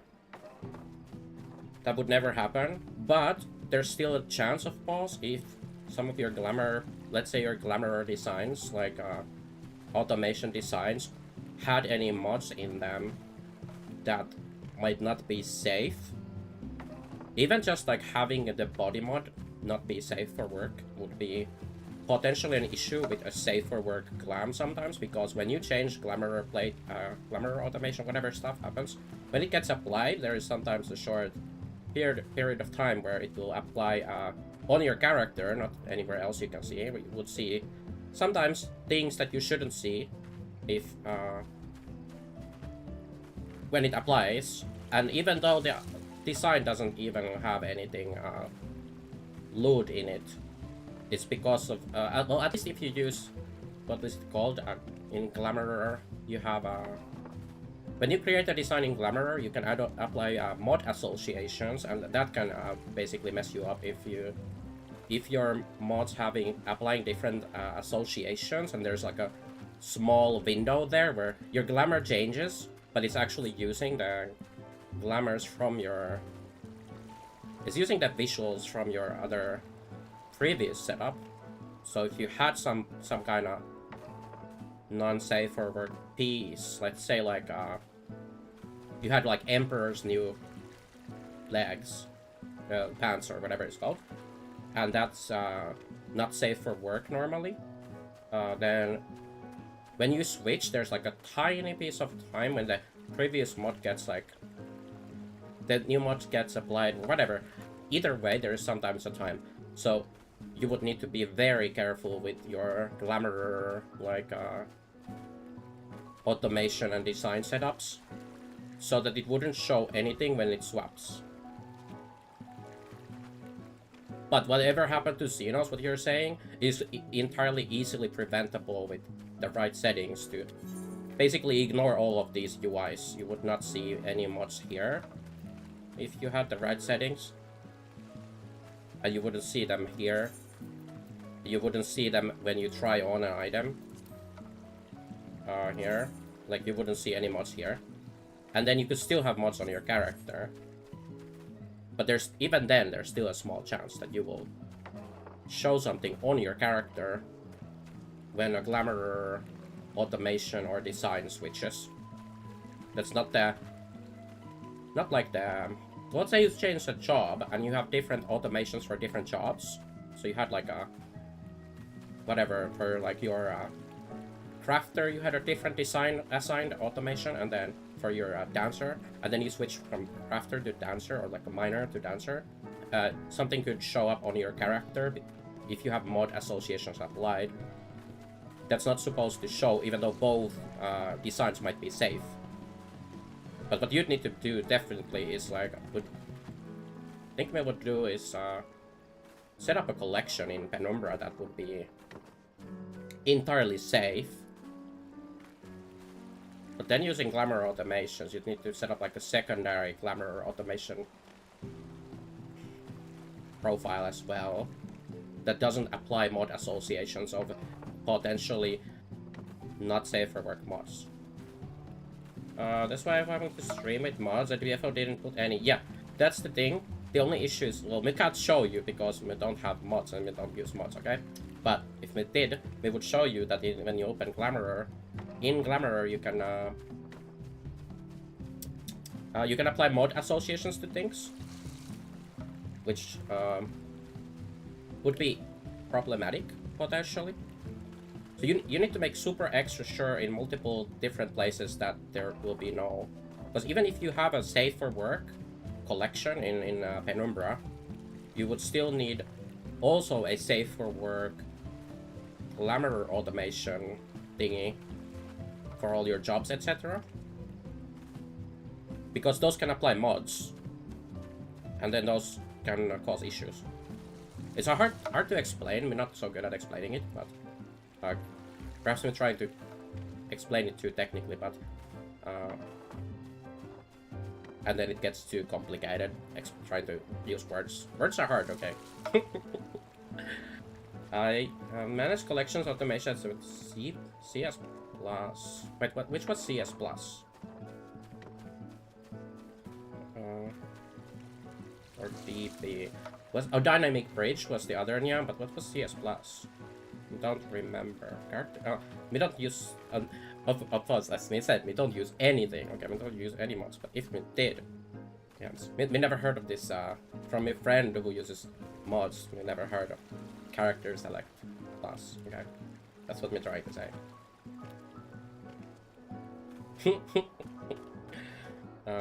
Matt, we know there's some issues with Dynamic Bridge where it will apply. I think it was to do with Dynamic Bridge and designs that have mod associations. They were kind of weird or something. Not even sure what the issue is, but it doesn't always change do your automation if you manually applied like a glamour design. And then if you, yeah, it was weird with alts especially, because you might log into an alt and it wouldn't apply anything basically on it, which was really weird. Yeah, we don't use them, we just know people who use them, and that's how we learn about these things, by listening. I'm a good listener, so I listen to people who talk about these things, and that's how we know. To make a characters will change color to glamour automation will. Yeah, okay. I think Dynamic Bridge does a lot of that as well. I'm curious about this character selection that you're talking about, because that sounds something we would like to know more about. If it doesn't have the issues that Dynamic Bridge does, which I think are largely to do with alts, like when you log into different characters and stuff, and they all have their own automations, and then it doesn't actually apply the automation on login, even though it's in the rules, but it just doesn't do it sometimes. That's what we heard from people who use it. And then other people don't have issues with it, but think they might have a different setup and also not really using alts. Because something a friend of me likes to do is set up every alt to look the same and have the same automation applied to every single character. And then when you log between them, it's Dynamic Bridge just kind of breaks and doesn't apply stuff. It's kind of weird. But the regular glamour automation kind of works. But then what you can kind of do is do this weird thing with setting up like these bogus designs in glamour that you set up as your automation. Because the issue is you don't want to create like 40 or 80 or something designs, automations, profiles. Because that's really annoying about glamour is glamour has the you can't create like a global design thing, right? You have to create a profile for every single character. You can't have it applied to everything with glamour itself, its own automation. So then what you can do is you can create like a design that is a kind of like a default design, and then you set up design links to make that have whatever design you want. So then you can manage like 40 plus characters with the same automation profile, just copy it over and change all of them at the same time by linking them to a default design, and then linking designs to that default design when you want to change your default design, right? Instead of changing it that automation on every character, because that's just insanity if you have a lot of characters and you want them all to use different or like the same stuff and keep them synced,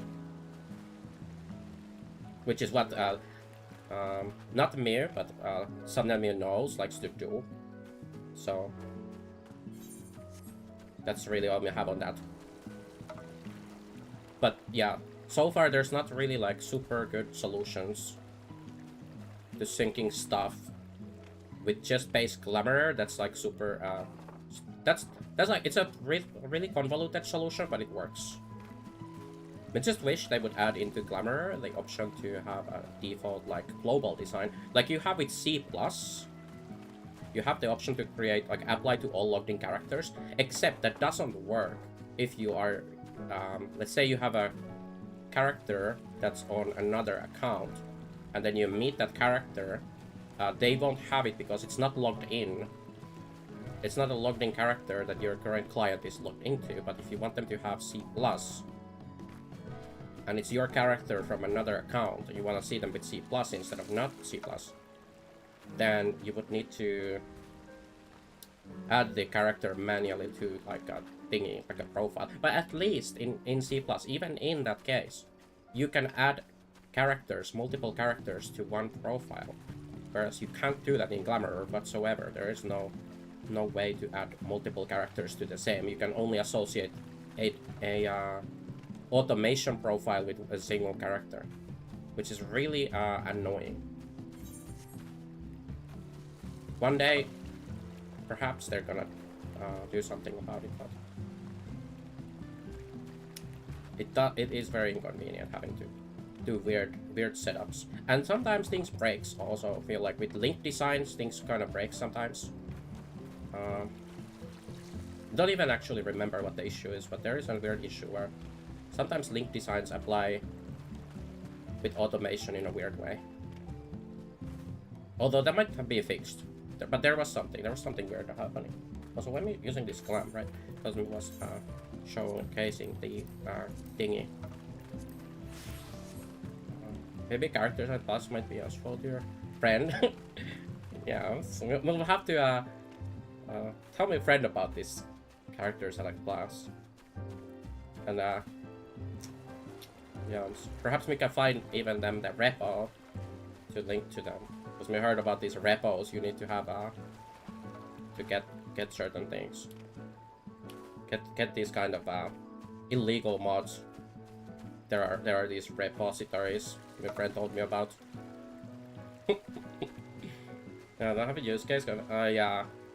Yeah, it's definitely like something worth exploring. Is to see if it can be if it can solve the issue, right? So technically, there is kind of that weird solution we yapped about with Glamour, where you can.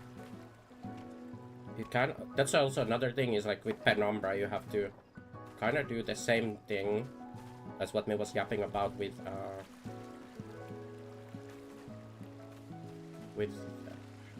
oh my god, mind going blank.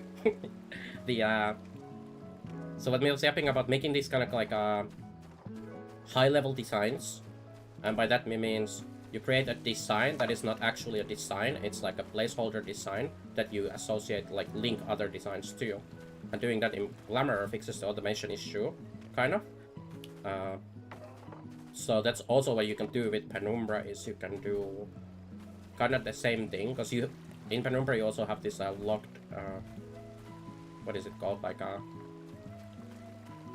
so let's say you had a certain body, like a collection for like Rue or something, and then you wanted to apply that to all of your characters. The easy solution would be, right, like you do like assign to logged in character or whatever current character is the option. But that again doesn't work if your character is on another account and you want to see the character with that collection when you see them in the world, because you might log into both of the characters at the same time, like your alt on another account, and then you want to see them with the correct collection, you want to see them with the correct Glamour designs and stuff. So then you can't use the current character, the logged in character. You have to manually add each character to your Penumbra. But then assigning every single character to like a Rue collection is gonna be an issue, because what if you wanna change suddenly your body from Rue to something else for every single character, and then you have like, don't know, like 40 plus characters that you need to change. It's a lot of work. So what you would do instead is create like a Mew collection or something, and then apply inherit Rue inside that Mew collection, and then apply that to every single character individually, and then all you have to do to fix to change from Rue to something else for every character, including characters on other accounts, is to change the Mew, have the Mew collection inherit a different body collection. So there's a lot of like trickery you have to do to make things work, to have it be like consistent. Because it's so annoying. Okay, it's so annoying when you log in and then you like, let's say you meet your alt to trade them something or whatever, and then you see like partial things. They have like partially the right mods or something, but they don't have the customized plus, or they don't have the right mod collection, but they have like the right glamour mods, something, whatever, and it just looks off, and it's something that bothers me, or my friend. It bothers my friend who uses mods, not me obviously, because we don't use mods, but they're very passionate about. They talk about this issue. Okay, my friend. So yeah. But if we were to use mods, like a certain big streamer, I think we would. Yeah, all I'm saying is you can solve the issue that they had with some settings. Yeah, yes, my friend likes to yap a lot, okay? Same as me. We're both big yappers about things. Me yapping less about mods, obviously, because we don't use them or know much about them outside of what my friend has told me and showed me, okay? But we can't tell you who the friend is because we have to protect their privacy and stuff. Yes. And perhaps eventually at some point we might try these mods that we're talking about, and then on stream even, if nothing happens to other people using mods on stream, then we might use them. But what I'm saying is you have to be very careful with your collections. Even though this particular instance of what happened to them could have been avoided with certain settings, not even like having a safe for work mods. You could literally have not safe for work mods applied and still not show them on the previews, but you could still get have issues with even if you have the safe for work collection. All you have to do is have designs that have some not safe for work things apply, and then just switching between them. It's hard to explain what me means because we're not so good at words, but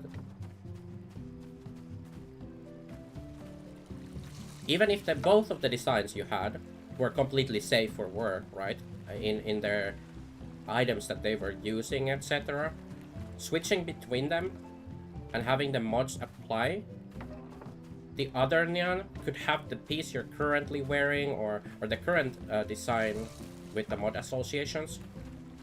If it has a mods applied to pieces on the other, does that make sense? Because like you don't necessarily you might have mod associations for mods that are not even used in the design, and then all you have to do is switch to the other design, and before the new mods get applied, like there might be a delay, right? It could show something that is not in either collection, right? Or it's not in either glamour or blade. It's just the piece by the other mod associations is looking like something else. It's really hard to explain, but I think you might get what I'm getting at. Even if you don't use the specific options that we were talking about, like the mod associations, for example. Like, that's a big nyan.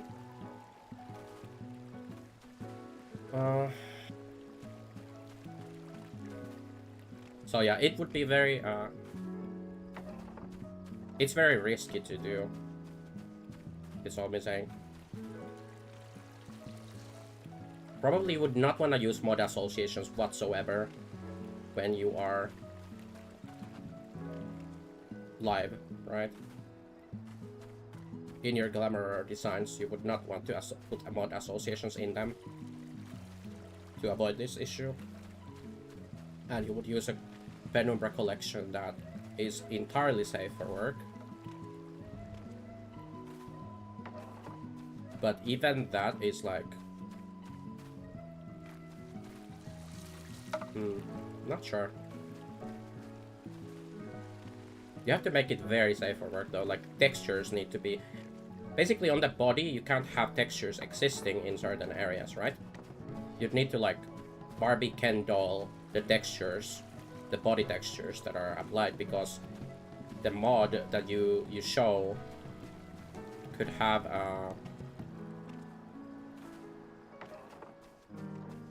they will have the same body textures, right, from your body skin mod. So you need like a version of that with certain areas basically removed,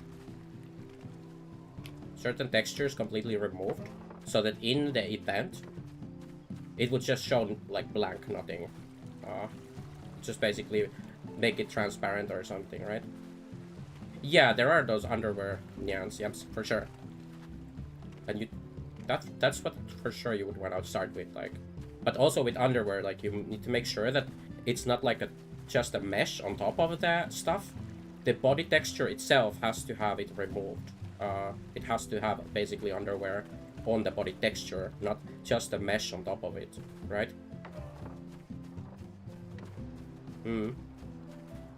Yeah, exactly, like the vanilla body, like where it has textures.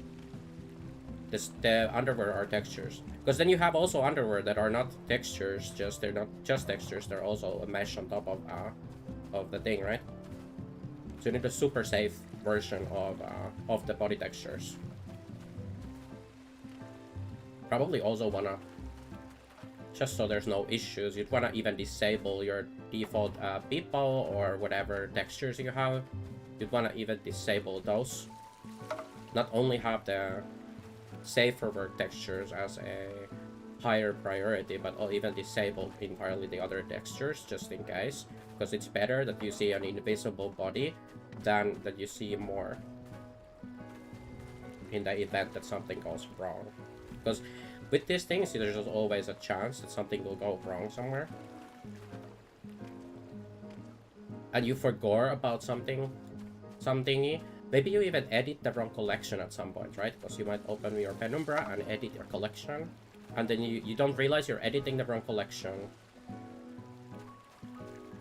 Which is, that's another thing you probably want to use is temporary settings as well. It's like you want to be using temporary settings for a lot of stuff. So that in case you do enable, say you enable some kind of animation mod, because even those can be not safe for work. So if you enable a non-safe for work animation mod, you'd want to make it always apply as a temporary setting, because then next time you log in, you don't remember that there was something wrong, and then boom, you try to sit down and bad things happen, and then you get banned from Twitch. Is the wrong collection? Yeah, exactly. Not me either, because you don't use mods, right? But my friend, it has happened a bunch of times to my friend editing the wrong collection. You don't even realize you're editing the wrong collection, and then you're wondering, why doesn't it work? Like, why doesn't the settings you're applying, like, they don't seem to work and stuff? And then it takes a while to realize that you are editing indeed the wrong collection for stuff. It's happens a lot. It's very typical. So even in that sense, you could be in trouble. You'd almost need, honestly, like a second Penumbra folder. If you want to be the most safest test, the safest test, then you'd want to have entirely another Penumbra folder, not just a collection, but a whole folder that does not include any non-safe for work textures or meshes and stuff. So you'd basically only run the game when you stream. You would run with that Penumbra folder. It's actually easy to set up a, what do you call it, like a... You don't even need a whole client installation, because it's easy to set up like a second roaming path for XIV launcher. Don't ask me how me know. You can very easily set up a second roaming path, and with that you could have a second Penumbra, have your Penumbra point to a different, what do you call it, like a Penumbra folder. So you could have like a Penumbra and a Penumbra 2 or Penumbra Safe for Work folder, and then in there you would never ever run into the issue, right? If you don't even have anything installed that could be unsafe. But you don't even have textures and meshes or anything installed. That's how me would do it, honestly, if you wanted to play it like super duper safe. Which is something like me would be kind of paranoid to not do that, honestly. No thanks. The annoying thing is just then other things, like syncing other stuff between the different Penumbra folder. Not Penumbra folders, but the different roaming paths. Because every single plugin or whatever is gonna have its own configurations. And syncing between those is quite annoying. Let's say you wanted to like adjust some setting in a plugin on the other roaming path, and then you want it to sync back. You have to basically copy the file over, but then like what you can do is you can set up like a kind of automated way of doing this with like scripts that will copy the files over, mirror the files. But that would be kind of difficult if you like, let's say you just want to sync one plugin or something, and it will be like a very annoying to try to copy stuff over. Yeah, it will be very annoying. It's fine if you don't care about the data on the other roaming path.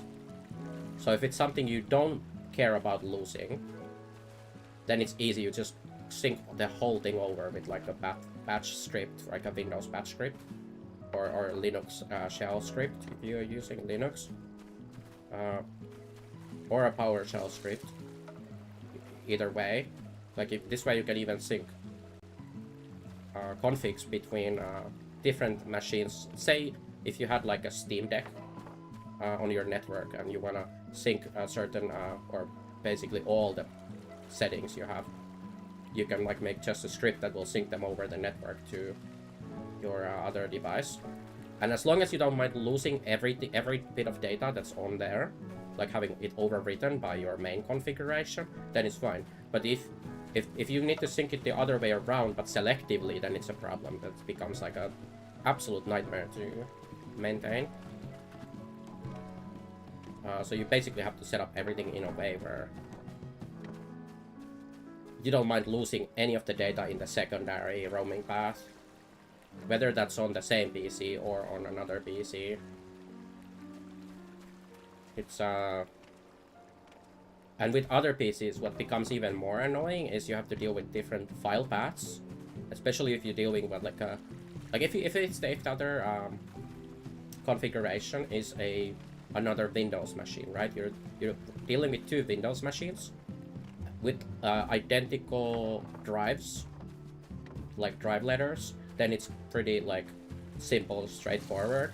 But then if you deal with like obviously like it's not an issue for syncing the files themselves, but the configuration inside those files are like the plugins and etc. will point, for example, Penumbra, right? Penumbra will point to a folder on your drive, and if that folder isn't found on the other, then you every time you sync stuff over, you have to fix this on the other machine. That's really bad, right? You wanna not have to deal with that, so you wanna ideally have like identical, and that can be really problematic if you're dealing with like a Steam Deck or another like some kind of Linux install.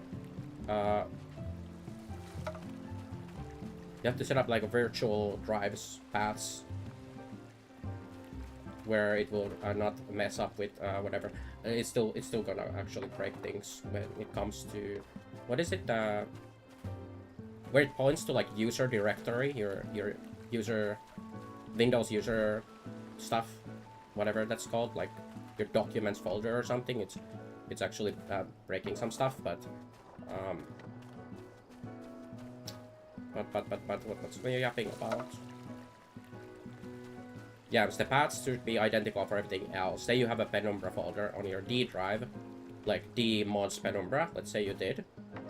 Then you'd need to replicate that ideally on every machine that you sync to, like your Steam Deck. So that otherwise, every time you sync the configuration of your Penumbra, it's gonna point to the wrong folder and you need to change it on the other machine. And then that makes it like that you don't want to sync stuff over, because you're thinking about, oh, but if you sync your stuff over and you just wanna change like a small config thing, but then if you, after syncing stuff, you have to do manual like steps to change things, then you're kind of in trouble. You don't want to have to deal with that ever. So what we would do is make sure that every single directory and stuff is, even if you have to change it on your main device, you'd want to like make sure that the paths are all the same, like completely identical. Even just having like different usernames can be kind of problematic, honestly.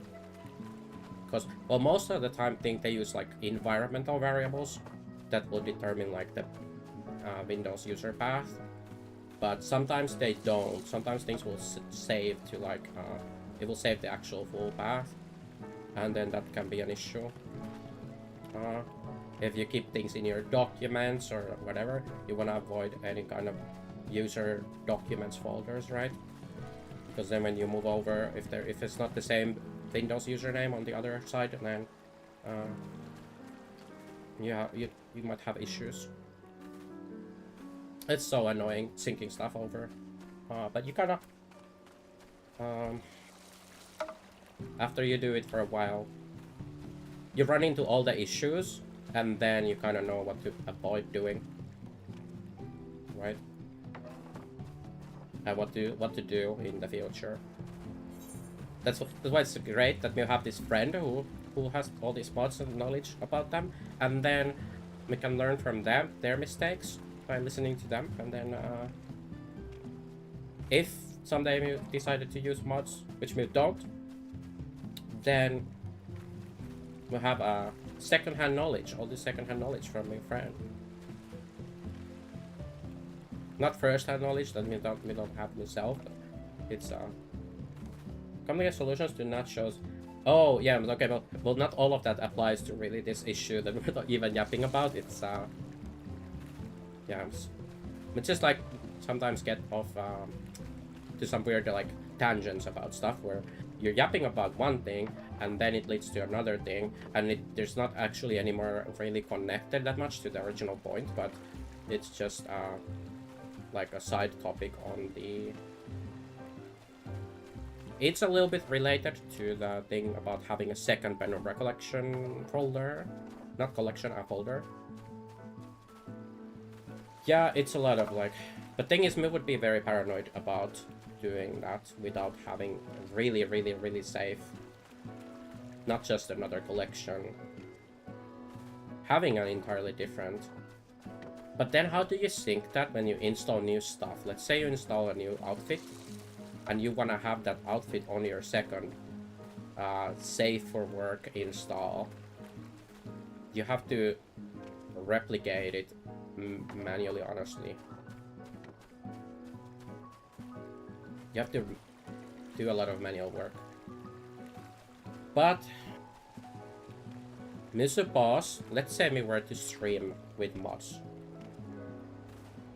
Honestly, on the other Penumbra folder, on the second roaming path of Dala mode, would you really need to have like, do you really need all your outfits? Like me don't have. My friend who uses mods has a lot of outfits, but do you need to have all of them?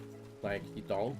Not that you could even have all of them, because some of them might be already by default not safe for work, and there's not even options to make them safe for work for some outfits. But you don't need all of them installed there. You can just have literally like 1 or 2 or 3 outfits. Even with one, like... let's see here. Where is Mir? Where is Mir? OBS here, okay. So like this outfit, for example, right here. Do we really need other outfits than this for the stream? Like, honestly, we would even rather have the same outfit in game as we have it on stream. Because that is kind of like, that's cool, and it's, we had this before when we played Valheim, where my character was modded to look like this. And then someone was like, oh, how did you get your avatar in the game? And that's actually really cool. Like, the more similar you look, the better, honestly. It's like, obviously, if you don't have an avatar that looks like your character, then you don't have an issue with that, but we would like to use the same outfits. Speaking of, we've been working on an update to the model that's underway. That would have like the face and the skin and stuff more use certain shapes and textures and stuff that are how can we talk about my friend here when it's me? We're talking literally about my avatar, okay, but like the friending kind of breaks here. Is it?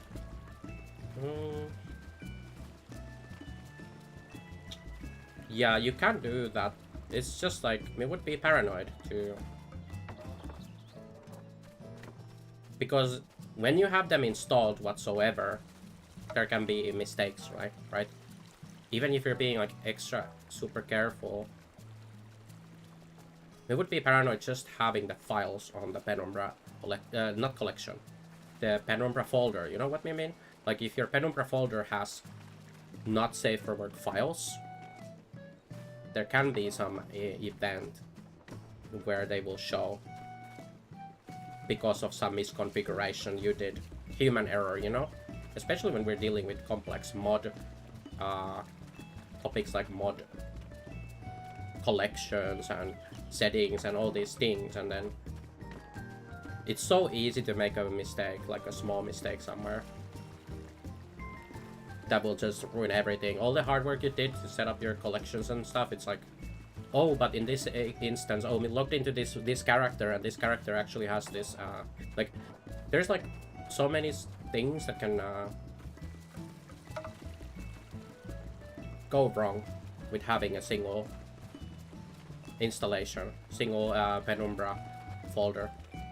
We would really want to have just an entirely different Penumbra folder that is 100% safe for work and has no textures, no meshes, nothing in there that could be in any event by any misconfiguration. You can't even tick, like the way it would have to be set up is you cannot even choose a setting anywhere in the game where it would show something not safe for work. That's how we would want to go about it. Would we though? We don't know, because that is work, for sure. We don't know. Technically what you could do is syncing stuff. In like one install has only save for work and another save for work sync plus yams. Okay. So you'd still do 2 installs, okay. Okay, we got you wrong there first.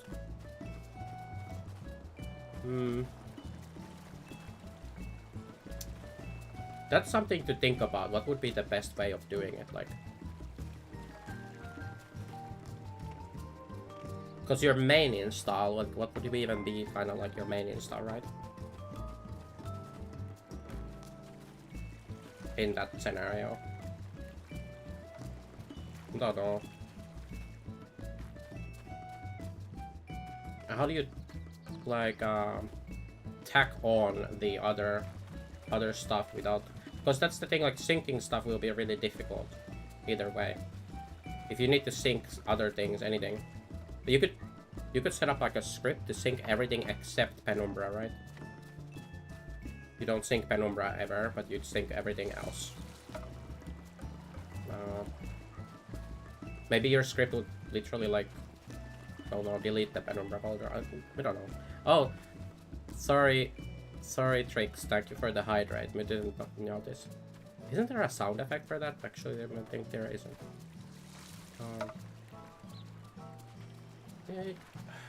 Yeah, you'd probably want to do like your main thing being the safe for work.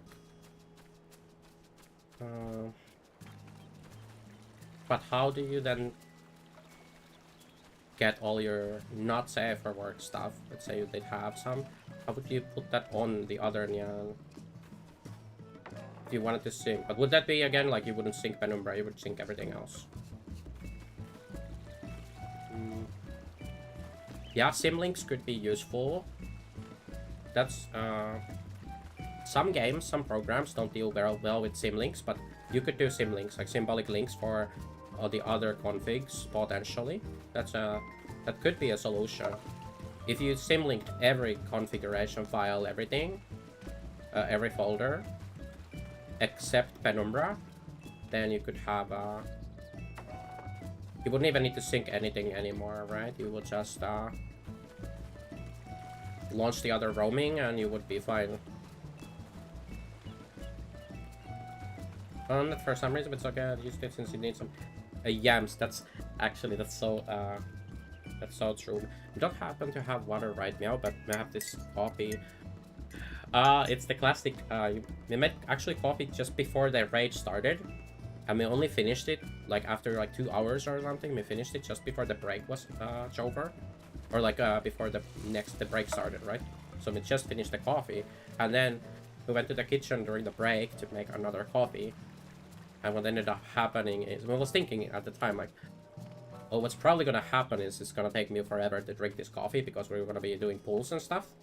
And yeah, it's like, basically, there's still like half the coffee left. And we made this like, wait, what is it? It's like 1 AM right now. So that means, okay, math is hard. When did we start the, when was, we don't even know when we had break, to be honest. Is it that 1:11 for me time, potentially? It's like 2 hours ago, I think. Oh wait, we were back at 40, right? But which 40 was it? It was probably 10:40 mute time. When the break would have been over. I don't know. They always put like XX40, the minutes. They only put the minutes there, obviously because people have different hours anyway, right? But I have no clue honestly when it would have been probably, because it wouldn't make sense to have the break end 20 minutes before the raid ends, right? So it would have to be happening in the previous hour, aka at 10:40, and then you'd still have 1 hour and 20 minutes of raid time after the break ends. So that's when it would have had to have been. So 10:40 for me, that's when we made the coffee. And for well, we don't know all of your times, but if you're on Central European time, it would have been 9:40 for you. Yams. For me, it was 10:40. Because we're on Eastern European time, which is different from most of Europe. Most of Europe is on Central European time, and then if you happen to be from the UK, then it would be even 1 hour longer ago. It would have been 1 hour less even from that. For UK peoples. It's midnight now, okay. Well, for me, it's, as you can see up here, it's 1 AM, nearly. So it's 1 hour past the European time, Central European time. I think in Europe, we only have those 2 times, and then there's the UK time, which, but UK isn't, is UK Europe? Because they're not EU, but are they Europe? Is UK part of the Europe? We don't know. We don't know if they're part. Because I was thinking before that they're not part of Europe, but they're part of EU, but they're not part of EU anymore either. So were they before part of Europe and EU? Or are they now no longer part of either because they were never part of Europe to begin with? I feel like because it's an island, right? But can't you still have the island be part of Europe, right? Because it's close enough to Europe, like the rest of Europe. It's not that far away, is it? Right, because there's even there's not really an ocean between, was it France and UK? It's like a, they call it like a channel, right? So it can't be very big. It can't be very far away. Okay, so it's probably still Europe. That's what we're thinking as well. But we're not sure. We don't know geography that well. We just know there's like a... There's some kind of channel or something that they call it. That's between UK and... Is it France or is it something else? Some place out there. I think it's France. Where is France on the map? We don't know actually. Because we think if it was German is kind of far into inland, right? Germany is kind of far inland in Europe. So yeah, France would make more sense in that. It's just me getting confused thinking about another shore thing. There was a... What did they call it? That was more to do with US and like allied troops or whatever, but there was that Normandy thingy, right? And that... Weren't the Germans there at the Normandy? Or was that allies of Germany? But where the heck is Normandy? It's on a shore somewhere, right? Because otherwise it wouldn't... But was it even the German... Is it even on German land? Or is it somewhere else that they controlled? North of France, okay. So Normandy isn't... It isn't, what part of, what country is Normandy in? I have no clue. But it does mess me up a bit sometimes thinking about, like... You're thinking, like, oh, Germany is on... oh, it is France? Oh, okay, so Normandy is actually France, literally. Okay. But that makes it kind of simpler. But we still have this issue where... Yeah, Germany occupation, yes. Makes sense. Because when you think about, like, what was that game called? Medal of Honor. They had, like, a game set in the beach of Normandy. And then you have these movies, these war movies or whatever. And there's the Germans, you know, at the beach. Like, above the beach. In the bunkers or whatever. And that makes you think, like, oh, it's Germany is by the beach. They're at the shore. But they don't. It's not actually German where they are in the Normandy. But it's another country under their occupation. Yes. But why was we yapping about that? Oh yeah, the times. And... Yes. Because UK is probably part of Europe. Then, potentially. Would need to check, but... It also could be a thing, like, well, you know, there's Scandinavia, is like a lot of the northern European countries, but... Finland isn't actually part of Scandinavia. Or it's not a Scandinavian country. It's weird, okay? We don't know how this works, but... What's even the criteria for being Scandinavian? But there's something weird where Finland isn't part of the Scandinavian countries, but it kind of is ish. How does that even make sense? How can you be Scandinavian and not be Scandinavian? That doesn't make any sense to me. French, English, US offensive. Yeah, it was the Allied troops. Me remember, yep, about these Allied troops, right? French lands. Okay. I love that emote, the cat. If you have 7 TV, then you see the cat. But if you don't, you still see it on the stream. On the chat is on the stream as well. So that cat is so good.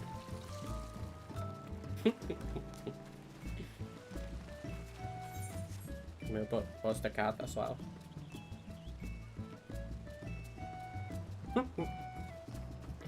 So cute. It has the emotes, but it doesn't have the... What do you call these paints, right? The 7TV paints are not there on the screen, but the 7TV emotes are. Oh, okay, you don't have it. Okay. was wondering about it, but you can see it, if you can see them on the stream, then that works too. But you should probably get it, right, if you don't know. If you want to, that is, because you get a lot of stuffs from having it, and you don't really lose anything. You even get a lot of unless you're using FFZ, which is another extension, right? They have a lot of the. I think do they have 7TV emotes as well? Because we know 7TV plugin has the FFZ emotes and the BTTV emotes. Previous to 7TV, we had FFZ, which is the Franker phase C, and FFC had BTTV and FFC. We don't know if FFC has 7TV emotes. 7TV has all of them, but does FFC have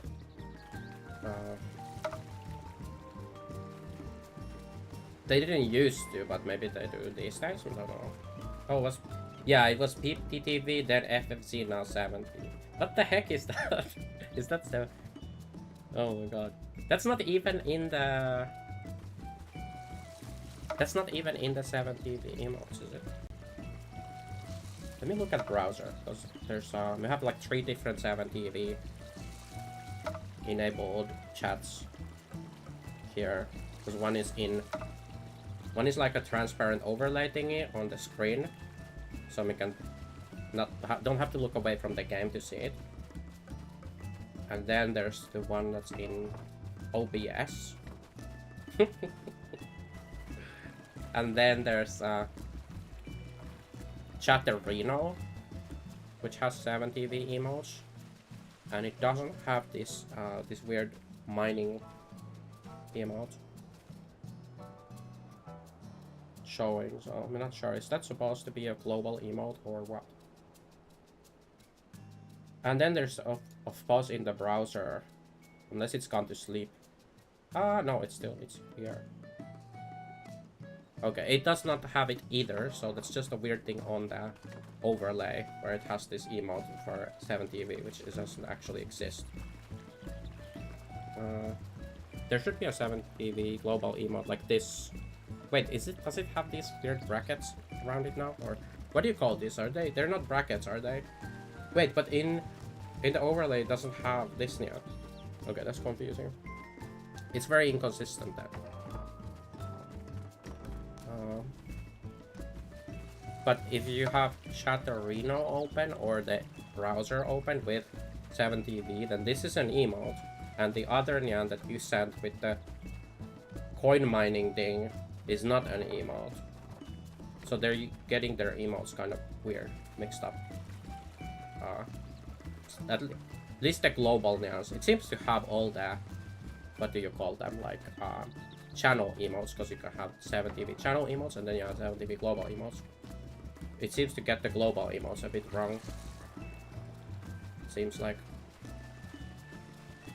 At least the channel emotes should be there.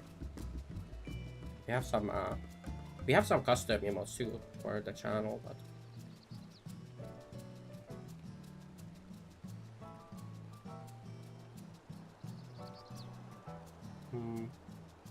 well, there's lots of them, so that's why if you did use 7TV, then you could use them, right? You could use that. You could see what's actually there, right? That's all I'm saying.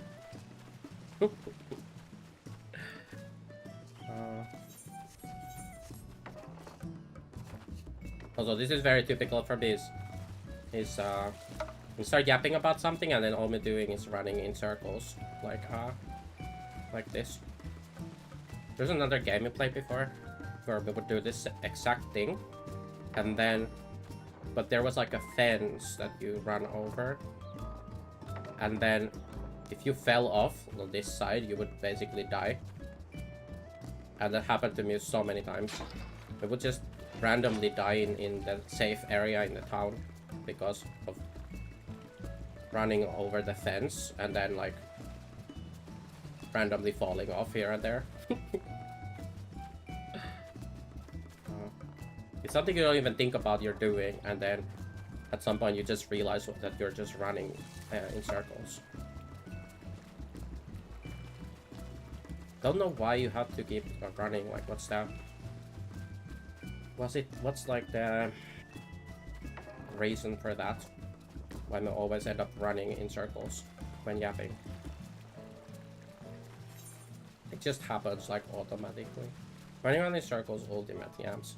Yams, it was ultimate in that game kind of because in there you can actually, you can die very easily if you fall off the. Here there is nowhere to fall and die. You can't even die to falling in this game except obviously in mechanics and stuff.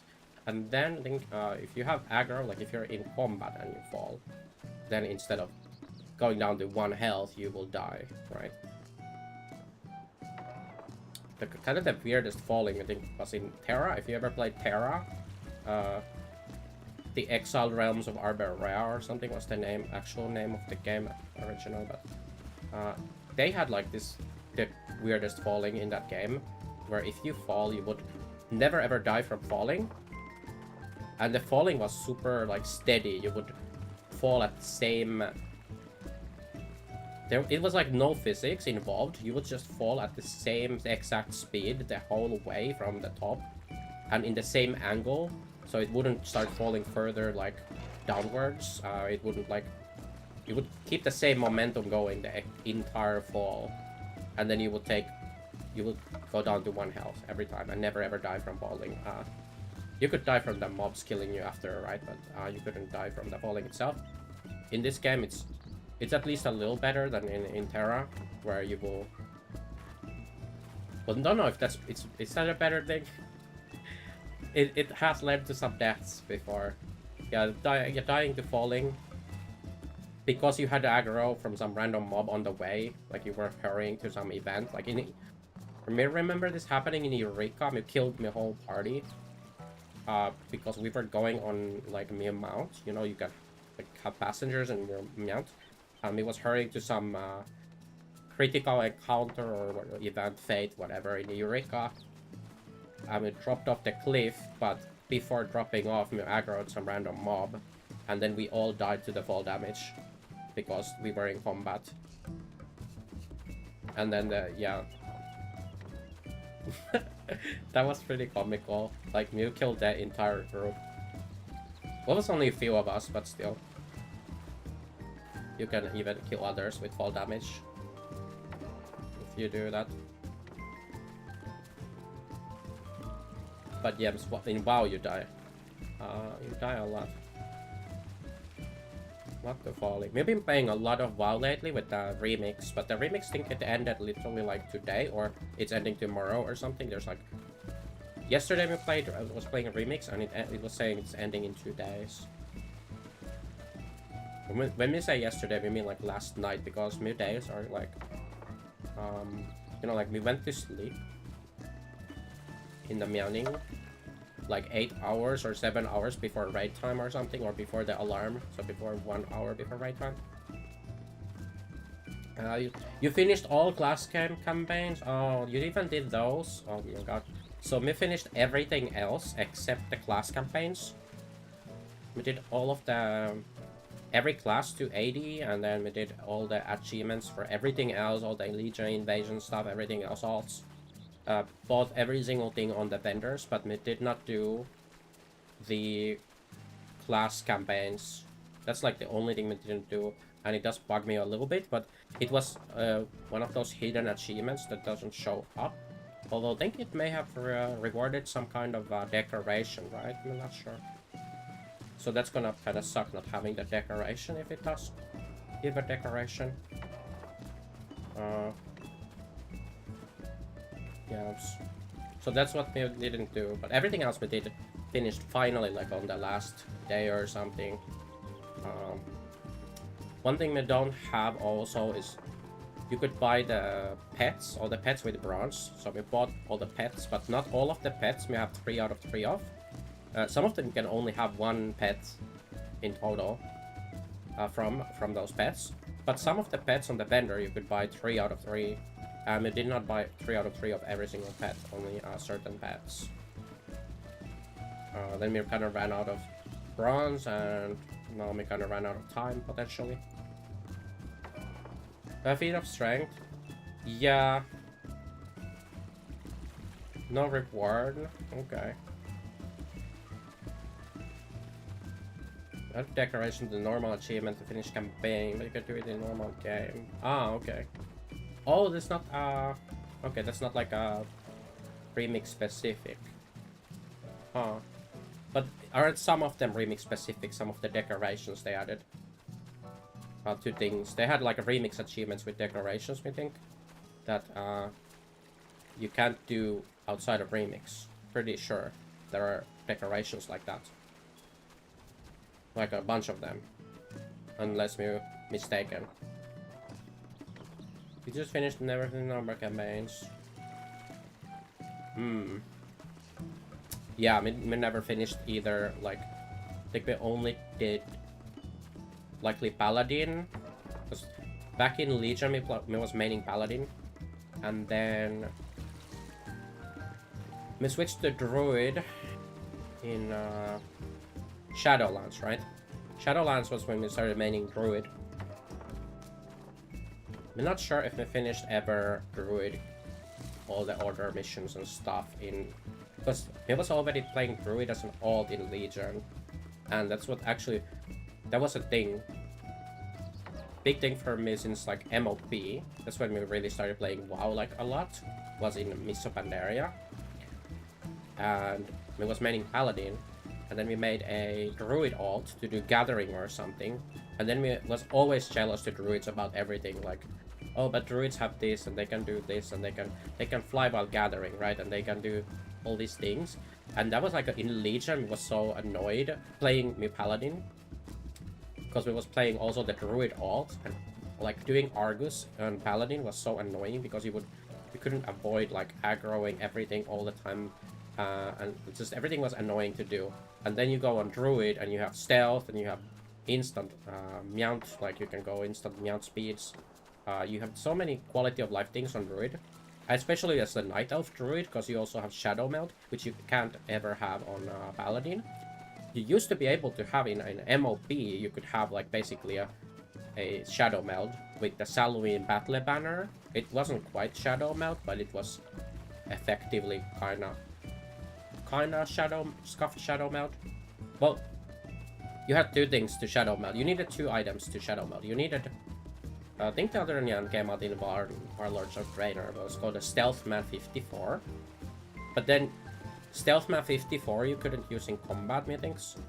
But what you needed was the Salween Battle Banner toy from a rare. I think it dropped from a rare in a Mists of Pandaria in like the Kunlai Summit. And then you would use the toy item, the Salween Battle Banner. It would summon this little Salween War Scout, which would take aggro from everything you had aggro on, and it would leave combat. It would basically like invis you for a second or something, just and break combat. And then after that, you could use an invis pot, or you could use Stealthman 54 to go into a basically 10-minute Shadow Meld. It was really cool. We had even like a macro for that, so you could like break combat really fast as Paladin, and then you could go in this. But they nerfed the Salween Battle Banner along with, because they added the stupid toy box in like, I think it was in Warlords they already added the toy box. Methinks. I don't remember if it was there at the start, but a lot of items were not in the toy box initially, so it was fine, right? But when they started adding all these items into the toy box was when the issues arrived, where all these fun toys like the Salween Battle Banner and stuff, they were just like, oh, only usable in Pandaria. And it's like, well, what the fuck is this for? Like, nobody's going to Pandaria. Like, what? There's no use case for this item now. It's completely garbage. This toy has zero value now. You can't even use it for the cosmetic reason of it being a cool toy, because it's locked to Pandaria. It's like, what the fuck are you thinking? Like, at least I could have nerfed it to like, oh, it doesn't work it doesn't give you stealth anymore, or something, like it doesn't reset combat, but at least you could use it for fun. But you can't even do that. It's like, it has zero use. Like, are you gonna go into Pandaria and think like, oh, I'm in Pandaria and I'm gonna use this toy to look cool or something? Like, yeah, adding 16-hour cooldowns, that's like that's a very typical Blizzard thing. Is they will they will like nerf everything like that to make it super like all the fun stuff. You just can't use it for whatever reason. Either it can't be used in. Another cool toy that this brings to mind was in what was it? Warlords. We had the Aviana's feather, which was so cool. You could use it pretty often. You could fly really high in the sky, and then stuff, and then they just well, it was actually breaking because you could use it anywhere. So people even used it in like dungeons. It would work in some dungeons, not all of them, I think, but it would work in some dungeons. So people used it to do weird stuff in dungeons, which wasn't really an issue because back then we didn't have Mythic Plus, right? So who cares about doing special stuff in dungeons? Like, okay, well, there's challenge modes, but come on, nobody really cared about challenge modes. Like, it wasn't that hard to get gold in challenge modes. Like, obviously, there's always difficulty in getting something like that done because of finding people for it, right? But, like, it wasn't very difficult to do. Like, even muted challenge mode in, like, Mists of Pandaria, like, challenge mode gold. And it yeah, we kind of got boosted in a sense because it was a friend from the guild, the raiding guild me was in, who made the group.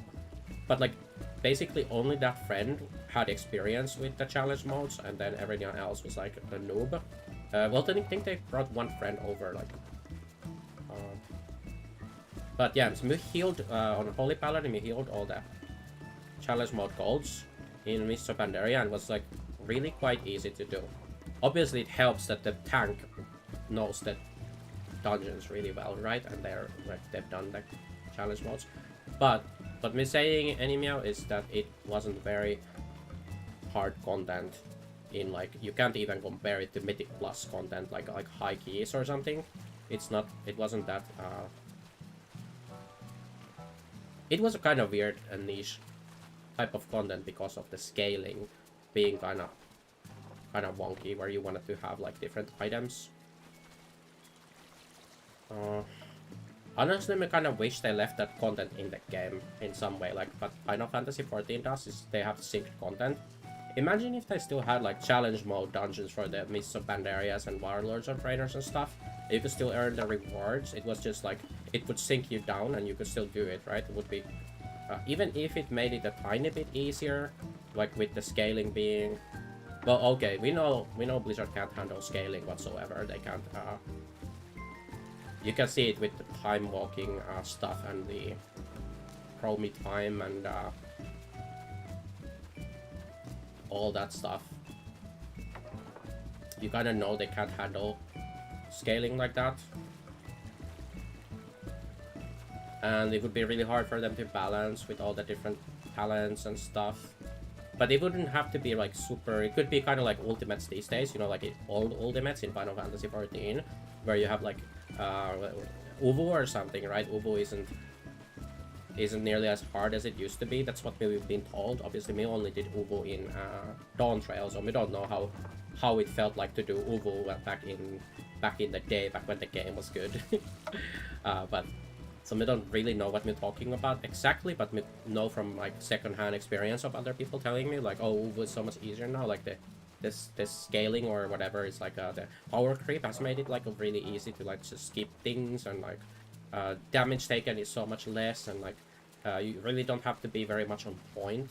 People were even saying that about DSR when we were doing it at the end of Endwalker, that DSR was like quite a bit easier now than it was on release. I don't know. We haven't played the game that long, only since Endwalker. At the very start of Endwalker, basically when you start playing the game is as so we started at the end of Shadowbringers, and then we just basically hit max level just before Endwalker came out. We never did any content in Shadowbringers. We didn't even start doing tomes because it was like, oh, there's like 2 weeks before Endwalker release, so there's no point starting to farm tome gear or something. So we never got to really experience much of Shadowbringers. And people even saying like, oh, the Stormblood was when the game was good, right? A lot of people say Stormblood was when it was like the class design and stuff was peak, and they already like started you know, making it unfun the classes, the jobs, and 2-minute metas and stuff. We don't know what the game used to be like before 2 minutes. Like, what the hell was even the game before 2 minutes? We only ever lived in the 2 minute. What do you call it? Arc of the game or whatever. Yeah, the Mage Tower visions, true. Were the visions anything like they were back then though? We have no clue. We didn't play in BFA actually at all, so we have no clue about visions, except what they are like now, which is very easy. And then Mage Tower, yes, we did Mage Tower in... When did they bring it back? Oh yeah, they brought it back in Shadowlands, we think, at the very, like, tail end of Shadowlands, we think they brought it back, but at the time it was only locked to Legion Time Walking, so you could only try to do the Mage Tower that came back during Legion Time Walking, which was only like a few times a year or something, which was really, and you only had a little time to do it. It was really, we spent quite a bit of time trying to do like the Bear Druid, because that's when we started maining Druid, was in Shadowlands. Kind of around the same time we started playing Final Fantasy, actually. It was when we switched over to Druid in Shadowlands, around Cortia release. Around that time. And that was around the time also when we got the Mage Tower back. But it was very limited and really difficult, it felt like, to do the Bear Mage Tower. For me it was really difficult. Extremely difficult. We had to do some research online, like find oh, you need, or like this item or that item works, like, because it has broken scaling, and then most of them were fixed, right? Like, oh, Blizzard already fixed this, it doesn't do anything anymore, but it used to do, like, on release. Yeah, they unlocked it since then, yeah, for sure. It's a long time. It's been like that a long time now, where since, like, probably, I don't know if I'm lying if we say, like, early Dragonflight. It's probably like early Dragonflight when they unlocked it. Something like that. I think we did it when it was unlocked. For, actually not sure. I'm not sure exactly when we did it. It might have been when it was still on Time Walking, because we remember, at least we spent like hundreds of pulls to try to do the bear, get the bear form for the druid. Oh my god, it's so sad that the cat forms are... The Legion, they brought the bear form back, but with like this honestly kind of ugly skin, the green fell version of the bear. But they did not bring any versions of the cats back. I mean, so like today, even today, like this morning before we went to bed, I was doing like some remix raid, and there was this druid running around with the shiny blue cat form, and was so jealous. Like, honestly, just seeing that makes me kind of like, should we just quit playing druid because we don't have these forms? And we can never have the forms, and it always makes me sad to see, like, oh, this is so cool. The shiny cats are the best. They are so cool. They are so cool. And we can never have them unless they bring them back someday in some way. Or perhaps they could bring better cats. The fire cat, yeah, we have the fire cat, and it's nice. It is not bad, especially after they like they updated it, right? They updated the effect to look a bit better. But every time you use it, like, we never use it for long, and then we just give up on it because it's just not nearly as good as the other. It is cool though. Like, it is a nice option to have. But it's not nearly as cool as what the people have with Legion. It just makes me sad that we didn't play Druid in Legion, like, as my main, and we didn't play more of Legion, right? Because if we had just played Druid back then and did the achievements, probably we wouldn't have done the achievements anymore, even if we was playing Druid, because, yeah, but Yeah, it just makes me sad to never be able to have those cat forms, and not just those cat forms. So the bear form as well is the Legion bear forms from the Mage Tower are better than the form we have from the Return Mage Tower. The Return Mage Tower form is the bear form is really cool too, and it's cool to have as a flavor of the originals.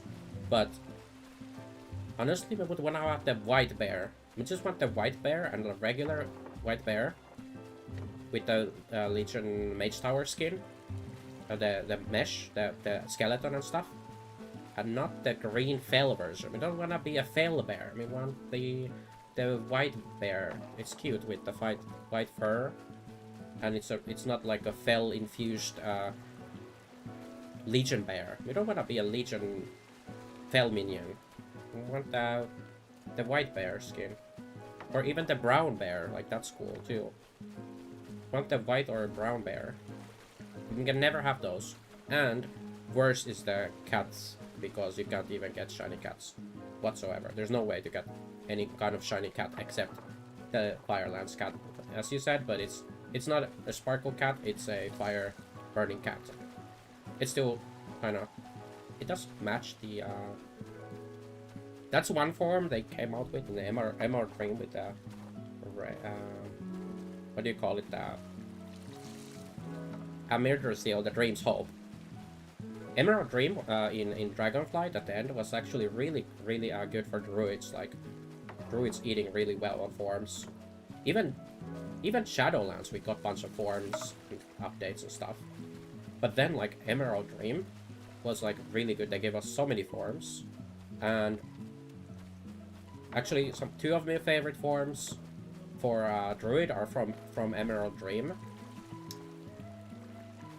Is the fish form from the, actually they're both my favorite forms from Emerald Dream are from the raid. One is from the fish form. You have to fish in the raid, something like that. You have to fish inside the raid.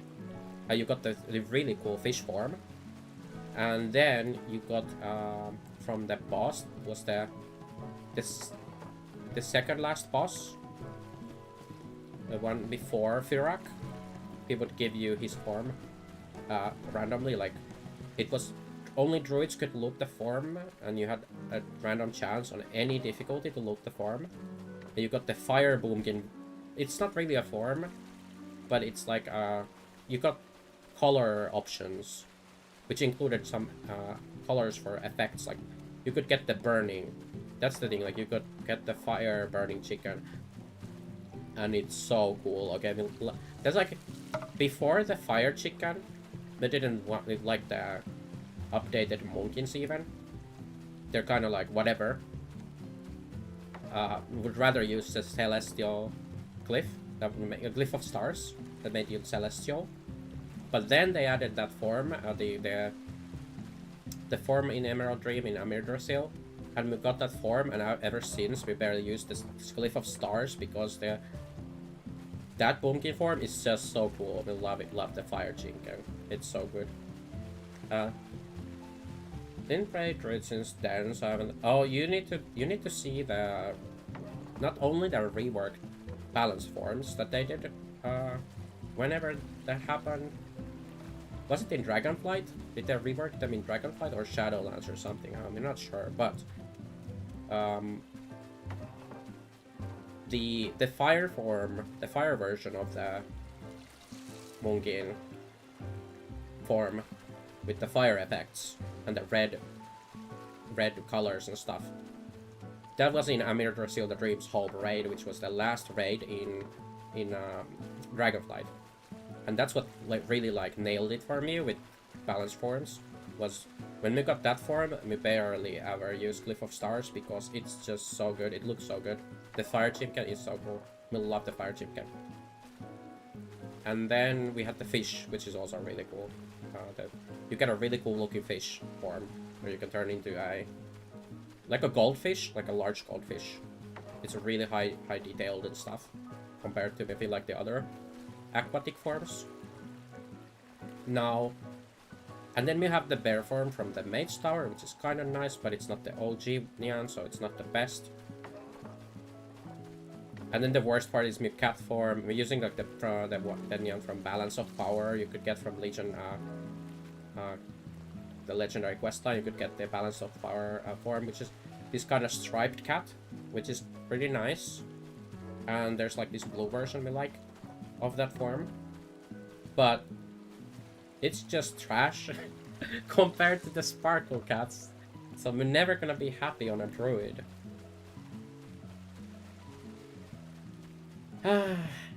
It's just with WoW there's so many of these things where you can't get this anymore, you can't get that, you can't get...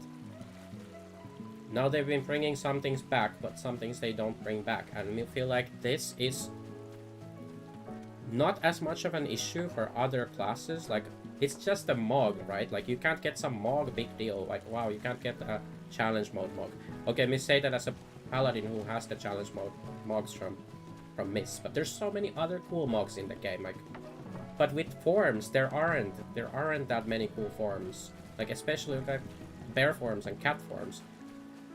For bear forms, it's even worse because bear forms are literally like this unique skeleton. That's the reason they brought back. That was the only thing they brought back from Legion for artifacts was the fell bear. Was because they literally gave the reason was because this is a unique skeleton, which is like not used in any other druid form. So they brought back a version of it. They didn't really bring back, but they made a reskinned version of it. But the original skins are better. We want those. And the sparkle cats. Yams, they're just regular cat skeletons. Just regular cats. But they are so pretty. And you can't get them. And it bothers me so much that my droid can never be a shiny cat. You can never have a pretty shiny cat form. Can only use what we have. And they never really, rarely ever add new cat forms. They added some in Emerald Dream. And the Emerald Dream forms for cats are not that good. They look kind of trash, honestly. Like, they did some good forms in Emerald Dream, but the cat forms were not it. They were not that good. Oh, that reminds me, actually, there's another form we don't have that we really want from Emerald Dream or Yggdrasil was the...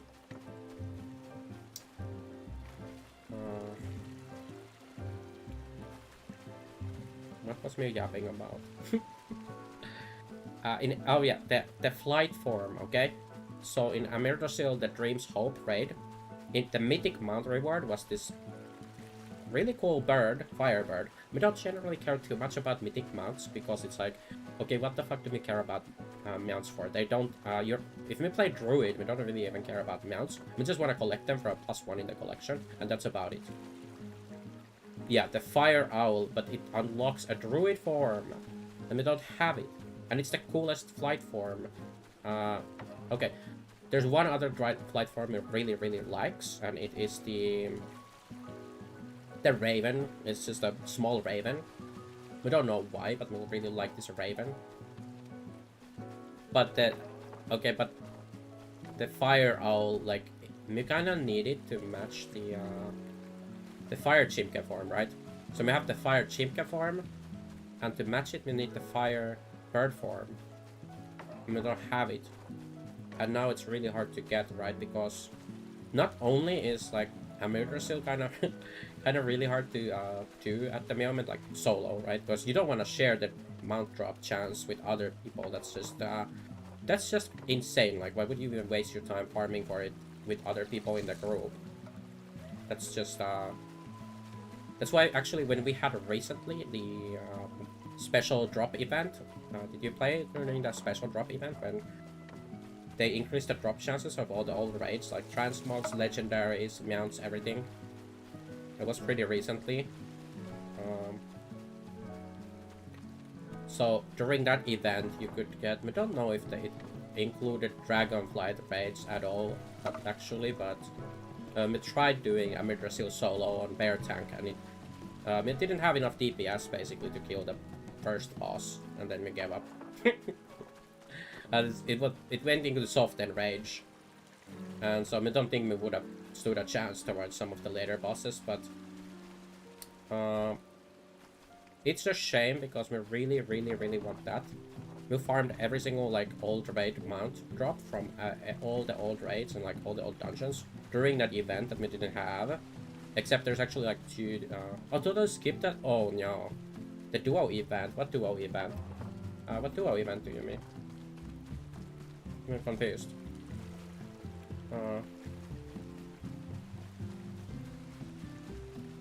But yeah, we farmed a lot during that. Basically, like, you can even see it in the. I think it was also in PoV Discord. Yeah, I'm just gonna say.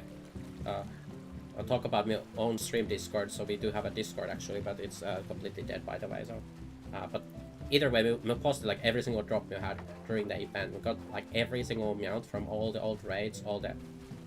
The only stuff we skipped was Legion because Legion Remix was announced and coming out. So it's like, oh well, there's no point farming Legion, right? Because and we didn't have to farm anything from MOP because MOP was also, we had a remix for that just before. It was like, what, 11.07? Okay. Yeah, I mean, just don't know what you mean by duo event. Like, what duo? What kind of duo event? Destiny duo? Oh. We don't know what that is. Completely missed out on that. Is it? Wait, is that the Blunderville stuff? Not Blunderville. Oh my god, that is Blunderville is for. Oh, Blunderville was for this game, for Final Fantasy XIV, but they had another Plunder something. Plunder Storm, yeah, Plunder Storm they had for WoW. We didn't touch Plunder Storm at all. Some kind of PvP event. Not sure what you could get from that, but you could get some things from that as well. But is the Dastardly Duo something else, or is it the Plunder? Yeah, the Battle Royale. So is that Dastardly Duo, or was Dastardly Duo something else? Because that was called Plunder Storm, I'm pretty sure. Oh, something else, okay. Well, we don't even know that event, so clearly we missed out only 2. But we did do the event where you farm the mounts from the old content. And we got everything from, like, everything except BFA. We missed out on a 1 dungeon mount. So there was a 1 dungeon mount we didn't get, some kind of raptor or something from like a troll dungeon.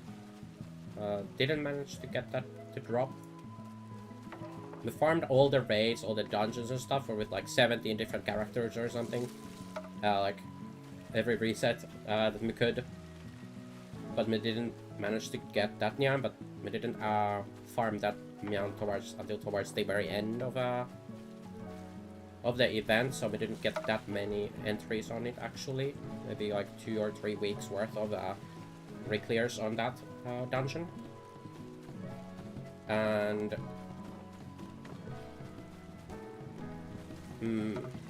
yeah, there was one other mount you could not get from BFA during this event. It was the flying machine or whatever from Mechagon. So Mechagon has like a flying machine that is like one of the bosses or something. And it dropped in a version of Mechagon which was unavailable during the event. Because Mechagon was a seasonal dungeon during that time.